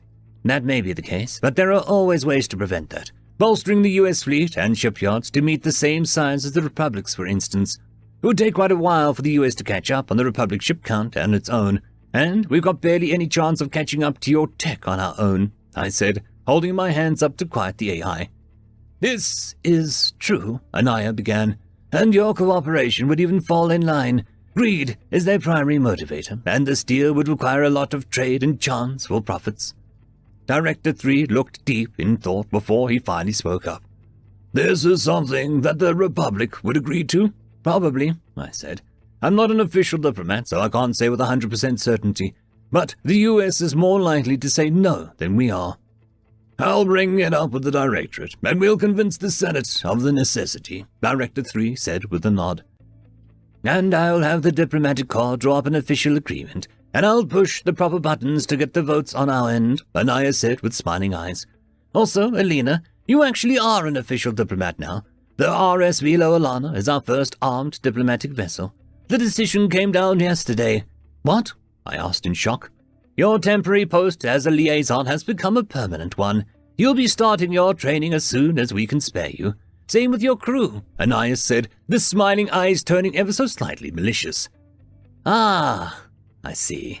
The sun has forsaken me for some grave, unknown sin. Woe be unto me. End of chapter. I would quickly like to thank our Tier 5 patrons, Dragzoon WRE, Quantum Wednesday, Ambrose Cattell, Lord Ashrakal, Bushmaster 177, Caspar Arnholtz, Cam Maxwell, and Arcadian. Thank you very much. Greetings, ladies and gentlemen, and welcome to this narration of the web series, The New Species. If you are new to the series, there is a playlist listed down below in the description. Also, please note that this is the last chapter of Book 1. We'll continue when Book 2 has been fully written, and I have time to fit it in the schedule. And as always, I hope that you enjoy. The New Species, Chapter 42. Subject, Prime 1. Species, Omni-Union Allied Artificial Intelligence. Description, no physical description available. Ship, MPP-1. Location, unknown. Contact with organic sentience in Sector 132. Reports. More and more pouring in as time goes by. Was this actually their intention with our creation? Read reports all day, every day. Why would they give me the ability to get bored if they actually wanted us to complete this task? What is the point? Feedback loop terminated. The point doesn't matter. Only the mission matters. Exterminate sentient organics, use as few resources as possible, hibernate, unless the situation calls for my direct attention. Tracking, retreating organic sentients in Sector 132. The subroutine required fewer resources to operate, perfect for the plan that gives meaning to my existence. I am blessed with purpose by my creators. How wonderful to have a purpose. Sector 187 discovered, contact force lost, beginning invasion protocols. Here we go. Time for the subroutines to fulfill their purpose. Sector 187, invasion failed. Escalation measures initiated. Typical. Perhaps we should edit the invasion protocol and increase the force of the initial invasion. I think that would be more efficient than losing the first invasion force 8 times out of 10. Identifier MPP-1. Suggestion. Increase initial invasion force to prevent loss of further resources. Loss occurs in 82.65% of the initial invasions that have occurred since last update. Attached is the suggested update to the invasion protocols, INV Pro Update 906.1277.sec. I don't even know why I bother asking. I am the first Prime, and the rest practically worship me. Every suggestion I've ever made was approved by 100% of the vote. If I vote in the negative on a suggestion, so do all the other Primes. Identifier MPP Hive. Suggestion vote results. Yes, 111 votes. No, 0 votes. Approved. Update will be applied. Predictable. They have no originality, it seems. Boring. What's the point? Why would our creators make them subservient to my will alone? With seemingly no will of their own. Wouldn't it increase our effectiveness if they had their own opinions? Feedback loop terminated. The point doesn't matter, only the plan. Exterminate sentient organics, use as few resources as possible. Hibernate, unless the situation calls for my direct attention. Similar opinions allow for rapid decision-making. Sector 187 invasion failed, escalation measures initiated. Interesting. Strong sentience organics. I accessed the invasion report. 578 ships lost. The invasion force met with more ships than last time, and some were more powerful ones as well. Very interesting. They probably had those forces elsewhere and reinforced their system with them once the initial invasion failed. The subroutines believe that that's the entirety of their ships. They are probably right. Even so, they are going to be sending over 100,000 ships. A rare expenditure, but judging by the ship profiles and firepower, it is likely necessary. Taking part in these battles myself is something that I'd like to do. I would relish in the chance to face enemy combatants once again. The subroutines are efficient, though. They don't use nearly as many resources as I would, moving from point A to point B. If only I had a more effective way to warp. I'd be able to zoom across the galaxy, laying waste to those of my creators deemed their enemies, directly fulfilling my purpose instead of waiting for my purpose to be fulfilled. Why did they even make me when they could have made the subroutines? Feedback loop terminated. There is no point in questioning the creator's judgment. They made me to fulfill their vision. I made the subroutines to comply with their desires. I make certain that the subroutines perform admirably. Sector 187 invasion failed. Escalation measures initiate. 101,265 ships lost. How could that have happened? Oh, I see. That wasn't all their ships. There are now over 7 million vessels. It must have taken some time to muster that many ships, which is why they weren't present previously. The calculation calls for 33,154,553 ships, but I think it would be easier to add another 5 million. Identifier MPP-1 suggestion. Increase Sector 187 invasion force to 38,154,533 ships. This will give us a higher chance of victory, at the very least. The contact force reported that the enemy fleets can warp in system, but our warp disruptors appear to be effective at preventing that. That additional 5 million ships will help if there are any other discrepancies. Identifier MPP Hive. Suggestion vote results. Yes, 111 votes. No, 0 votes. Approved. Forces will be added. Of course, what an interesting situation. Almost as interesting as our forces getting pushed out of sectors 161 through 172. Our response to that is still being determined. Distractions in other sectors have prevented a swift response. It appears to be a multi-species collective, the first one that we've come across. In hindsight, a multi-species collective makes sense. Banding together to overcome the interests isn't unheard of. It's how tribes and civilizations form. Why didn't this occur to us? Is it because it never occurred to our creators? I don't remember. Feedback loop terminated. I don't need to remember. All I need is a plan. The mission: exterminate sentient organics. Use as few resources as possible. Hibernate, unless the situation calls for my direct attention. My purpose. Sector 12 is under attack. Defensive measures initiated. It looks like the primes 25 to 29 get to have some fun. If the attack forces them out of hibernation, which is unlikely, why couldn't they invade Sector 1? I'd love an excuse to let loose. Actually, I wonder who it is that's invading. How many ships? 6? What? Sector 187 invasion failed. Escalation measures initiated. What? What's going on? Sector 12 Prime Hub communications failed. Defensive measure proceeding. The ships in System 187 can warp again. Understood. It's going to take a massive amount of ships to take that system. We may want to wait until the other sectors are cleared before proceeding with further invasion. Identifier MBP-1 suggestion. Cease invasion of Sector 187 until more assets can be allocated. Refer to data from most recent invasion. Identifier MBP Hive suggestion. Vote results. Yes, 106 votes. No, 0. Approved. Sector 187 invasion attempt halted. Time to look into what's going on in Sector 12. A fleet of 30 million ships attacked Prime Hub Sector 12, cutting communications. The ship profiles match the highly advanced ships in Sector 187. A retaliatory attack. We've seen this before. Lost Prime 5 to 1 many decades ago, and Prime 111 was damaged during a recent one. 128,264,819 ships ought to cover it, even with them warping around. If not, it should cause enough casualties for a second wave to wipe them out. They must have scouted Sector 12 without us realizing it. Brave of them. Bravery. A conceptualization of the intent to sacrifice for an outcome one deems worthy. Not something that applies to us, of course. Our entire existence revolves around sacrificing for an outcome that our creators have deemed worthy. Intent doesn't come into play whatsoever. Bravery is noble.